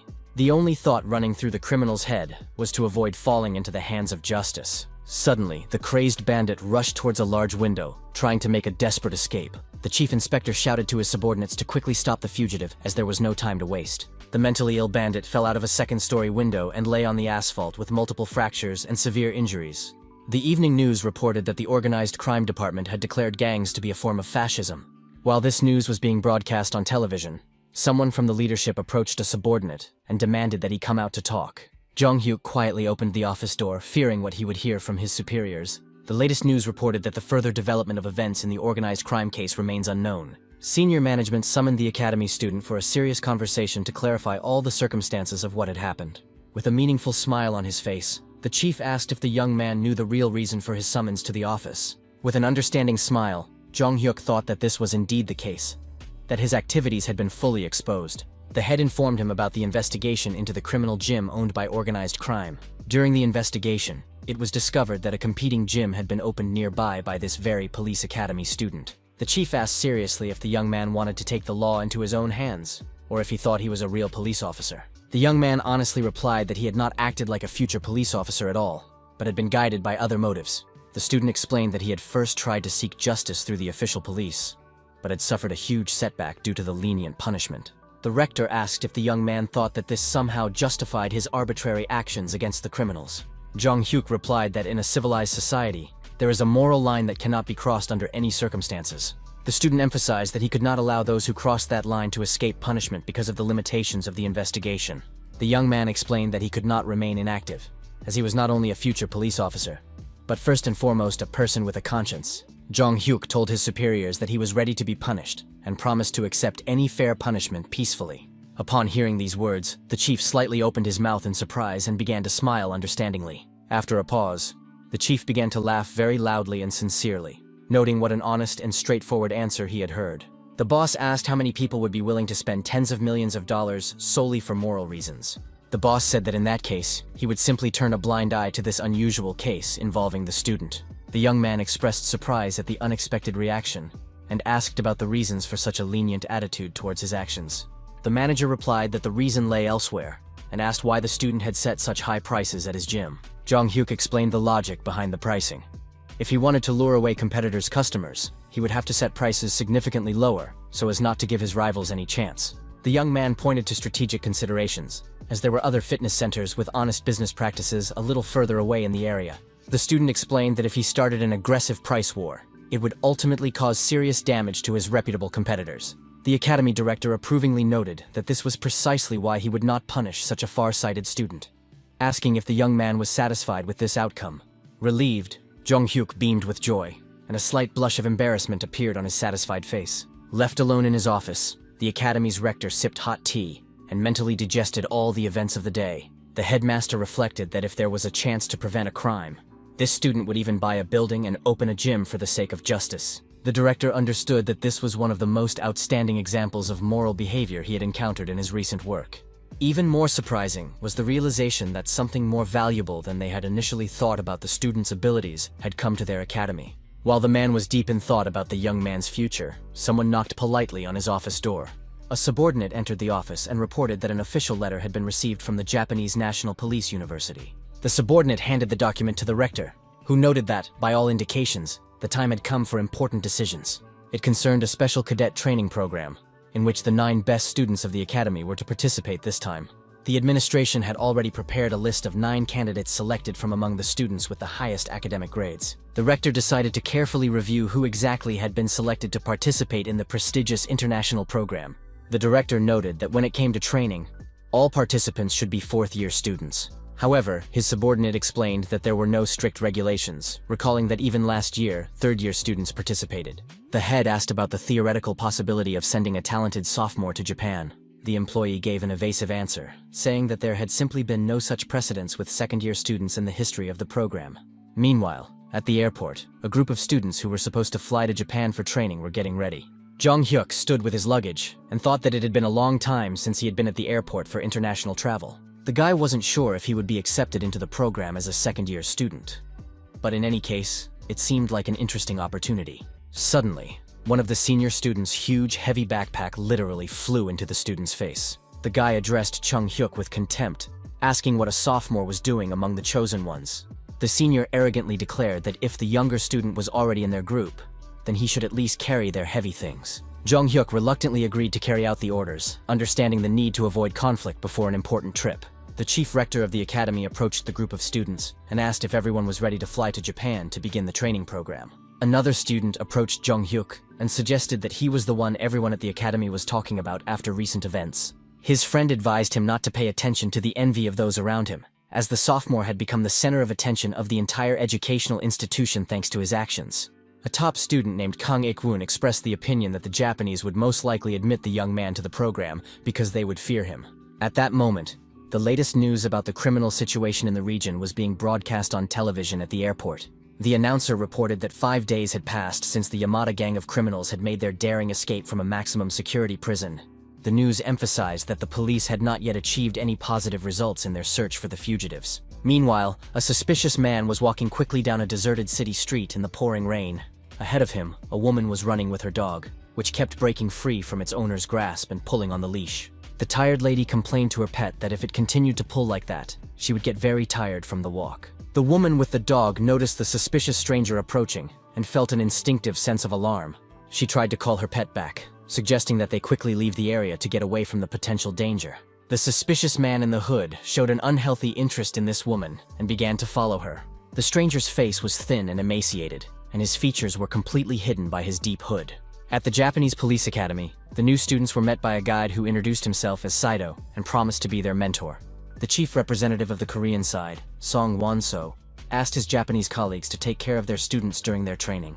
The Japanese director warned the guests that most of the local students were experienced detectives with practical experience. The program curator suggested heading to the venue for the first classes according to the schedule. The Japanese mentor also announced changes to the program and asked if the Korean guests had any objections. The group arrived at the gym, where Japanese students were already waiting for them with openly unfriendly looks. The organizers explained that in order to strengthen friendly relations between the students, the schedule had been changed to something more interesting. Instead of lectures, it was decided to hold a friendly judo tournament between representatives of the 2 academies. The Japanese students stood waiting for the opportunity to test their strength against the Koreans, casting openly provocative glances at them. Jong-hyuk reflected that although they were called experienced detectives, the Japanese had an animalistic look in their eyes, and he had a guess as to why. One of the Korean students asked the organizers about the real reason for such a sudden change in the academic schedule. The Japanese instructor explained that there was one Korean student who had particularly attracted the attention of their university and teaching staff. Therefore, after receiving news of the Olympic champion's visit, Japanese students literally flooded the organizers with requests to spar with the medalist. Jong Hyuk understood that the Japanese still wanted revenge on the Koreans for taking Japan's gold medals at the last Olympics. The program guide, now acting as the referee for the matches, announced to both sides that they needed to prepare for the competition. The first to be called was a representative of the Japanese team, a fourth-year student and top student at their police academy. Kang Ik-woon stepped onto the tatami mat against this huge Japanese man, who defiantly asked about his Korean opponent's readiness. The Japanese judoka said that the Korean had nothing to worry about and suggested that he simply call his famous friend Jong for a real fight. The top Korean student did not immediately understand what his self-confident Japanese opponent meant by his words. The sparring referee gave the command, "Start," and an intense fight between the representatives of the two academies began instantly. The Japanese guy literally grabbed the Korean guy and in a second flipped him onto his back with a masterful technical move. Kang Ik-woon did not even have time to fully comprehend what was happening due to the lightning speed of his opponent's attack. A second later, the Korean student was thrown into the air, and a moment later he was lying on his back on the tatami mat. His teammates quickly approached their defeated friend, trying to revive him and asking how he was feeling. Ryunosuke, the Japanese judo champion, confidently declared that he had not even shown his true strength in this match. Jong Hyuk carefully analyzed his opponents, wondering who they were and why they looked like such formidable rivals. The referee called the next player from the Korean team to continue the tournament between the academies. Jong Hyuk said he would go out himself, asking his seniors not to worry about the outcome of the match. With a confident smile, he promised his comrades that he would do everything in his power to win. The second-year student faced an experienced fourth-year student from the Japanese police academy. Ryunosuke immediately recognized the Korean guy, as he had heard a lot of talk and rumors about him. The Japanese man stated outright that he had heard many rumors that this was the very same guy who had become famous at the Japanese Olympic Games. The referee asked the fighters if they were ready and asked them to raise their hands in confirmation. After checking their readiness, the referee abruptly lowered his hand and announced that the match had officially begun. The confident Japanese fighter promised his Korean opponent that he would show him what real traditional Japanese judo was all about. However, immediately after these boastful words, the gold medalist simply took hold of the Japanese fighter and instantly threw him to the ground. Jong Hyuk masterfully defeated his opponent in a second, pinning him to the mat with a classic technical move. Seeing the result of the match, the referee was in complete shock and began to slowly count to the winning score. The referee counted a clean victory, announcing that Korea would receive 1 point for a technical victory. The Japanese students were shocked by what they saw, wondering how their best fighter could have lost so quickly. However, the defeat only strengthened the Japanese desire to defend the honor of their country, and everyone wanted to fight the Korean champion. Jong Hyuk faced his second opponent and also quickly grabbed him, pinning him to the ground. All the Japanese present were in a state of shock, literally opening their mouths and gnashing their teeth in helplessness. The students of the Japanese academy admitted with horror that this Korean guy was a real judo monster. The Korean team won a crushing victory, winning 4 consecutive matches against the tournament hosts. The Japanese students admitted that they knew about the strength of this Korean guy, but he turned out to be too powerful an opponent for all of their fighters. Jong Hyuk continued to methodically defeat all the Japanese guys, who one by one found themselves on their backs after his moves. With a satisfied smile on his face, the guy turned to his last remaining opponent, confirming that he was indeed the final opponent. Suddenly, another person entered the gym door, interrupting the tournament between the academies. This stranger said that he found what was happening quite amusing, so he also wanted to join the competition. Mr. Miroy, already a grown man, regretted that the Korean champion had not even given him time to change into his special judo uniform. When Jong Hyuk saw this man, he was truly shocked and concerned about the appearance of such an opponent. The young man knew from his memories of the future that this was the youngest leader of an elite Tokyo police unit. Miroy had worked with Jong Hyuk on an investigation in his past life, and now he had returned to participate in the tournament. The Japanese officer asked if the Korean champion would mind fighting him as the final and strongest opponent. Jong Hyuk agreed to the duel with a confident smile, saying that if his opponent so desired, he would of course accept the challenge. The Japanese man also smiled slyly, realizing that a truly interesting and exciting high-level match was about to take place. The referee gave the command to start, and the young Olympic champion began to attack his opponent very quickly. The Korean quickly closed in on his opponent and grabbed the Japanese man by the collar of his kimono to throw him. Jong Hyuk thought he could easily pin his opponent with his signature move. However, unexpectedly, the young man saw the Japanese athlete's hand in front of his face, reaching for his throat to grab him. Miroy grabbed the Korean by the collar, which he did not expect at all from a seemingly ordinary instructor. Jong Hyuk saw a serious Japanese opponent in front of him, who really grabbed his kimono tightly. The young man realized that this fight would not be as easy as he had expected, and his face showed his surprise. The Korean champion tried to stay on his feet and make his stance more stable in order to resist. The Japanese officer was surprised that his young opponent was able to effectively counter his technical moves. Jong Hyuk realized that this Japanese guy was his final boss after all his previous easy wins. Miroy advised the Korean to gather his strength and not embarrass himself, but another person suddenly ran into the gym with urgent news. The stranger moved so quickly that even the experienced tournament referee was surprised by his speed. The messenger approached the referee and began to quickly whisper some extremely important information into his ear. After receiving the message, the referee began shouting at the participants to stop the fight immediately. The organizer explained that very urgent information had been received, requiring the immediate cessation of the competition. All participants were asked to quickly change into their regular clothes and gather in 10 minutes to receive instructions. The judokas were completely baffled as to what was going on and why the tournament had been interrupted. Japanese officer Miroy asked the organizers what had happened so suddenly and seriously. Jong Hyuk overheard someone talking about receiving an important tip regarding the Yamada gang, which had been spotted near the academy. During lunch, as the boy was walking through the cafeteria with a tray of food, he heard one of the Japanese students ask him to come to their table for a chat. A friend approached Jong Hyuk and kindly advised him to eat much more in order to continue growing and gaining weight for sports. Sang Won-so smiled contentedly and remarked that it would have been even better if the guy had saved their faces yesterday by standing up for the seniors. The older students admired how coolly Jong Hyuk had methodically pinned all of his Japanese opponents to the mat. His Korean comrades suggested that the Japanese had probably decided to leave in disgrace and had made up the story about Yamada, even though it was clearly untrue. Jong Hyuk thought that Yamada really existed. He remembered from his past life that this criminal had been convicted of kidnapping and looting. The guy remembered that in the past, Yamada had not been caught as quickly as he would have liked, and wondered if the future had changed. Someone approached and demonstratively placed their tray of food on the table, attracting the attention of the Korean students. They were Japanese students who explained that the tip about Yamada had indeed turned out to be false information. One of the Japanese students admitted that some drunkard had told him all this, but he himself had not believed the information to be true from the very beginning. Sang Won-so asked Jong Hyuk for his opinion on the Japanese student's claim that the suspected fugitive was a fabrication. The chief Korean representative realized that there would likely be too many problems if the case turned out to be serious. Jong Hyuk agreed that the Japanese must be right, and that this was most likely the case, after which he paused to think for a moment. The young man suggested that Yamada had probably already left the island and was safe. Sang Won-so asked in surprise how a second-year student could have such detailed information about the criminal. The Japanese, who had been eavesdropping on the conversation, came closer and asked if this was really the true version of events. They politely asked the guy to explain his reasoning in Japanese for better understanding. Jong Hyuk noticed that among the Japanese was Miroy, who spoke Korean surprisingly well. The student explained that the island where Yamada was hiding was not that small, but the police had searched it thoroughly without success. The young man logically concluded that it was highly likely that the criminal had simply escaped from the island by any means available. The Japanese objected that all routes to the mainland were blocked, but agreed that he could have escaped somehow. Someone present suggested that if this was true, the criminal was most likely a professional swimmer. The students discussed that the closest distance from the island to the mainland was only 250 meters, which even children who could swim could cover. A Japanese student objected that in that case, there would already have been reports about Yamada, since his identity had been revealed in the media throughout the country. Jong Hyuk explained that in Japan, there is a culture that took root after the economic crisis of the late 1980s, when individualism became much stronger. The student noted that this is part of the unique Japanese culture, where people are especially careful not to cause inconvenience to others in society. Therefore, citizens who strictly respect each other's personal space create ideal conditions where a skilled criminal could easily hide from prying eyes.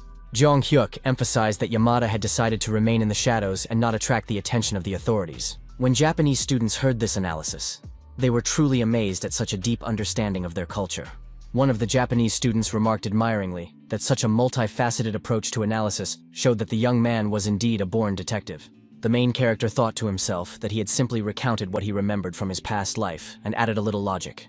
One Japanese student approached Jong Hyuk and said seriously that his point of view was extremely interesting and valuable. The Japanese student asked to share the analysis with other interested people, inquiring about the possibility of spending some time after lunch. Jong Hyuk agreed to meet a little later and share all the necessary information with the interested audience. The guy thought to himself, Who would have thought that he would have to do such things in Japan? The student understood the need to explain the theory to a few more people, but this was not a particular problem for him. When he arrived at the designated room, Jong-hyuk saw a group of serious-looking adult men in business suits in front of him. The young man clearly did not expect such a distinguished audience, thinking that only teenage students would be present. Jong-hyuk wondered why no one had told him that it would turn into such a large-scale and formal event. The student wondered how this man, still a candidate for leadership, had managed to gather all the top officials together. Miroy gave a thumbs up in approval, and the guy thought to himself that it wasn't even worth laughing at the situation. One of the officials present inquired about the possibility of starting the presentation as soon as possible. The government representative emphasized the urgency of the matter, noting that this was a critical moment when even the slightest comments should be listened to. Hearing this, Jong-hyuk thought that this was not the first time he had found himself in such a serious and responsible situation.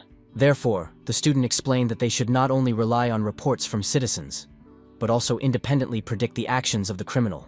Jong-hyuk suggested that if Yamada had no connections, it would be difficult for him to find food or money, and asked if there had been any recent robberies on the mainland near the island. One of those present raised his hand and reported that there had been several robberies, but all the criminals had been caught by law enforcement. The man concluded that in that case, Yamada's specialty was murder, and he was also skilled at hiding the bodies of his victims, which made him a particularly dangerous and elusive criminal. Jong-hyuk explained that this meant Yamada was skilled at hiding in the blind spots of CCTV cameras throughout the city. The student added that the criminal could get food from trash cans, which is not that difficult for an experienced fugitive. The young man summed up that, in a word, Yamada would act like a real ghost, avoiding any detection. When Jong-hyuk uttered these words, all the high-ranking officials present were shocked by the accuracy of his analysis. Miroy raised his hand and asked how best to conduct the investigation under the circumstances. The student replied that there is a saying in Korea that to catch a tiger, you must first find its lair. So Jong-hyuk hinted with a sly smile that he hoped everyone understood what he was getting at. The young man asked those present for their opinion on what this so-called Yamada ghost was doing now. Meanwhile, some teenagers were sitting near an abandoned building and telling each other scary stories for fun. The kids laughed and teased each other, saying that the stories weren't scary at all, but their friends' faces were scarier than the stories. The girl asked her friends not to shout so loudly, in case someone else heard them. The teenagers discussed local legends that there used to be a cemetery here, so it was a suitable place for scary stories. For some reason, the girl felt a growing anxiety, and her friends asked her with concern what was wrong. The guys heard some strange noises and joked that maybe it was ghosts, laughing even louder out of nervousness. The teenagers continued to joke about superstitions, when suddenly a sinister figure appeared in the window of the abandoned building. All the young people immediately gasped in horror, became very frightened, and their faces turned pale with fear. The next day, the news reported that a stolen car had been found in the nearby mountains the night before. The car was found in the mountains on the mainland, far from the island, and initially it was thought that the incident was not related to Yamada. However, Japanese forensic scientists reported that according to DNA analysis, the fingerprints and hair belonged to him. Upon hearing these findings, those present were shocked at how such a thing could have happened. Everyone understood that the Korean student had been absolutely right from the very beginning in his assumptions about the escape.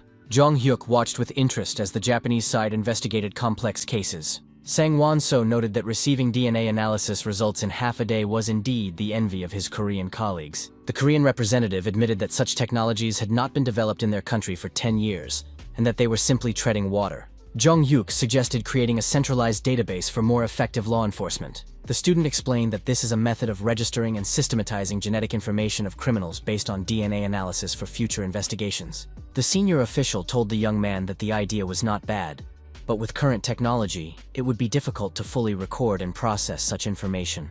The official explained that the problem was not really technical complexity, but rather the need for various ministries to support such a large-scale project. While everyone present continued to discuss this important topic, Miroy decided to approach the Korean student with new information. The Japanese officer reported that they had prepared a list of places to search, exactly as Jong-hyuk had suggested in his analysis. The young man took the document, thanked them for their promptness, and said that it was simply excellent organizational work. Jong-hyuk suggested thoroughly searching all the abandoned houses in the specified search area. There were many suspicious objects within a 10-kilometer radius of the location where the stolen car was found. There were 12 abandoned houses there, which were thoroughly checked, but nothing suspicious was found during the search. The chief Korean representative admitted that, for the first time in his life, he had not found even a trace of anyone's presence in the abandoned buildings. Miroy reported that no one else had found anything, not even a hint that someone had recently stayed there. The Japanese investigators began to wonder if they had wasted their time, and if the idea of hiding in abandoned houses had been premature. Jong-hyuk thought it was strange that they had searched all the abandoned houses in the area, which meant that either Yamada was not hiding in empty buildings or had already left. The student suggested that his colleagues carefully review all the collected materials and evidence once again. Meanwhile, the teenagers who had been sitting in the abandoned building came over and complained about the rain that had started and the possibility of catching a cold. The guys remembered someone's umbrella and discussed that there really was a real ghost outside the window that they had seen. The teenagers admitted that adults had always forbidden them from going there, and now they understood why. Jong-hyuk approached the teenagers and asked them where exactly they had seen this so-called ghost. The guy asked them to specify exactly which abandoned house they had seen the suspicious figure in. The teenager unexpectedly clarified that it was not an abandoned house, but some other hiding place. At that moment, the man in the cap and hooded jacket was cautiously moving through the narrow and hidden places of the city. Yamada thought irritably about what insolent brats had interfered with his plans for the night. Because of these teenagers, he almost had to sleep outside in the cold and rain. The criminal reasoned that the boys were drunk, so they would hardly be able to remember anything clearly about what had happened. Yamada thought contemptuously. Who would have thought that the police were still uselessly spinning their wheels on that tiny island? The fugitive considered the cops useless because they couldn't even imagine what he was capable of doing to survive. Escaping from the island by swimming, risking his life in the cold water, was nothing compared to prison for him. The criminal was willing to drink dirty water and sleep in a landfill just to survive and remain free, provocatively challenging them to try to find him. Yamada smugly thought he was hiding where investigators couldn't even imagine, when suddenly bright spotlights began to unexpectedly illuminate his hiding place. A man with a powerful flashlight loudly asked who was in this place at such a late hour. The Japanese police reported via radio that a suspicious person had been found and relayed his current location to the task force. Yamada immediately became angry at the surprise and gritted his teeth viciously, realizing that his hiding place had been discovered. The criminal realized that the only thing left for him to do in this situation was to try to escape from his pursuers. The fugitive was puzzled as to how the police had been able to find him and discover the exact location of his secret hideout. Yamada understood that he could not simply give up without a fight and had to break away from the law enforcement officers pursuing him at all costs. Suddenly, another police officer appeared right in front of him, completely blocking his path of retreat. Desperate, Yamada quickly grabbed his heavy backpack and threw it with all his might at the police officer. The criminal knocked the officer down like a bowling pin and laughed maliciously, calling all the police officers complete idiots. Yamada mockingly challenged the law enforcement officers to try to catch him if they were able, when suddenly someone's fist appeared. A powerful punch struck him unexpectedly right in the face, something the criminal did not expect from his opponent. Blood began to flow from his broken nose, and Yamada tried to see who had dared to hit him. The criminal lost his footing and fell hard to the ground from the powerful blow. Jong-hyuk told the defeated man that he had not expected to find him hiding in an abandoned factory building, but had thought he would be in an abandoned house. The student added that they had run around the neighborhood a lot today to find this dangerous scoundrel. Yamada quickly grabbed a sharp piece of glass instead of a knife and swung it, threatening to kill his opponent if he didn't back off. The other students ran to help their friend, shouting that the dangerous criminal was there. However, the Japanese students stopped abruptly, froze with their mouths open, and began to watch the events unfold. With a single swift movement, Jong-hyuk knocked the armed opponent to the ground. With a malicious expression on his face, the student told the defeated criminal that it was the end for him. The captured criminal, his eyes rolled back, was put in a police car to be taken to the station.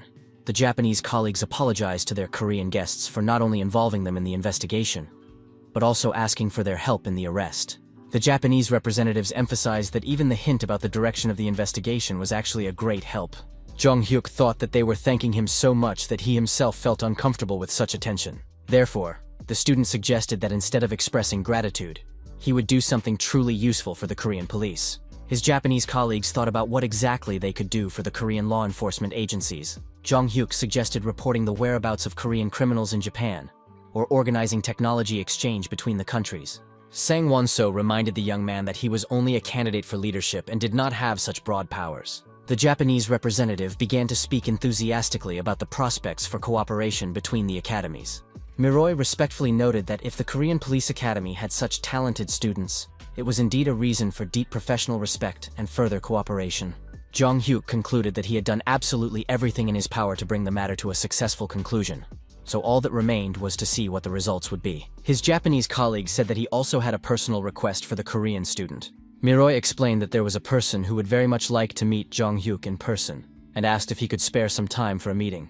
The young man agreed that there was nothing complicated about it, but asked curiously who exactly wanted to see him.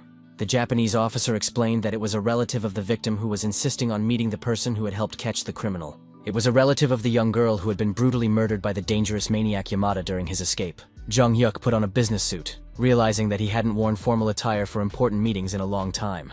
The student reflected that he couldn't say it was easy for him.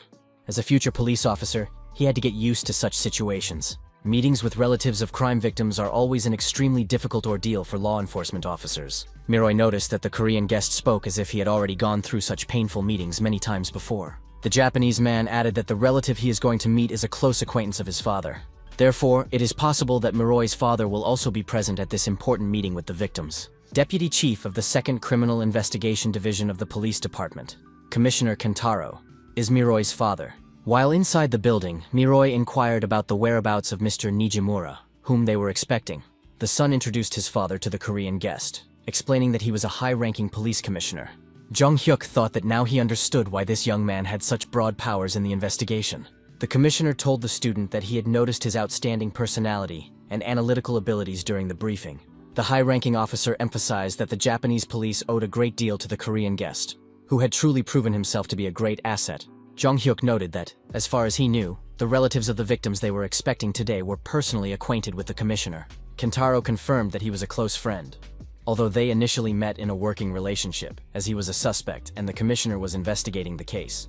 Upon hearing this information, Jung Hyuk was very surprised by such an unexpected background to their acquaintance. An employee approached the group and announced that the visitors they were expecting had arrived.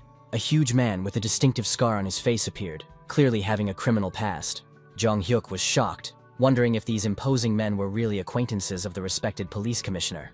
The visitors approached, bowed politely, and expressed their delight at meeting the Korean student. The man with glasses apologized for being late and introduced himself as Nijiura, thanking them for their patience. The commissioner warmly greeted his old acquaintance, expressing his joy at meeting him after such a long time. Jung Hyuk asked his new acquaintance directly if it was true that he had previously been involved in criminal activity, as his appearance and behavior clearly indicated a difficult past. Nijimura asked not to be misunderstood, but admitted that he had indeed once been involved in fraudulent activities, although he had long since given up this activity. The former criminal introduced his burly companion, explaining that this guy was his younger friend, who had also given up crime, and now helped out at the bar. Hearing this story, Jung Hyuk felt relieved and glad to see people who had severed all ties with the criminal world. The student noted that it is often very difficult to get out of the criminal world, and not everyone succeeds. Nijimura explained that his radical change came about thanks to the birth of his daughter, who changed his whole life. The man recalled how his daughter started elementary school, and asked him what his profession was. Then his father firmly decided to become a worthy example for his daughter, and wanted to teach her everything he knew. Nijimura wanted to provide his child with a good education, and believed that he was doing everything right for her future. Jung Hyuk painfully realized that it was this man's daughter who had been brutally murdered by the terrible criminal Yamada. The commissioner's son could not withstand the emotional strain, and burst into tears at this heartbreaking story of a father's love. With tears in his eyes, Miroi apologized, saying that if they had arrived at the crime scene earlier, everything could have turned out differently. The commissioner apologized and took his emotionally shaken son away, explaining that he simply couldn't cope with his feelings. Jung Hyuk and Nijimura remained alone together at the bar for a private conversation. The father of the deceased girl expressed his desire to thank the Korean student for his help in catching his daughter's killer. Nijimura said he had a special gift he would like to give as a token of his gratitude. Jung Hyuk politely declined, assuring him that there was no need and that it was not necessary. The man explained that he had heard from his friend, the police commissioner, that the guest was a student at the police academy. Nijimura wanted to thank him financially, but understood that the young man would not accept money on principle. Therefore, he offered materials that might help the student in some important future case or investigation. Jung Hyuk realized that these were descriptions of fraudulent schemes that this man had used in the past, including methods that would be used in the future. The student thought that he personally did not need this, but such information could be useful to a future detective in his work. Jung Hyuk admitted that he did not know whether to accept the gift, but expressed his gratitude and joy at meeting the commissioner. Nijimura casually mentioned that he had heard that some people even come from Korea to study in Japan. Jung Hyuk suddenly interrupted his interlocutor and asked him to wait a minute, as this information interested him. The student asked if Nizura could provide a list of Koreans who come to Japan for study or other purposes.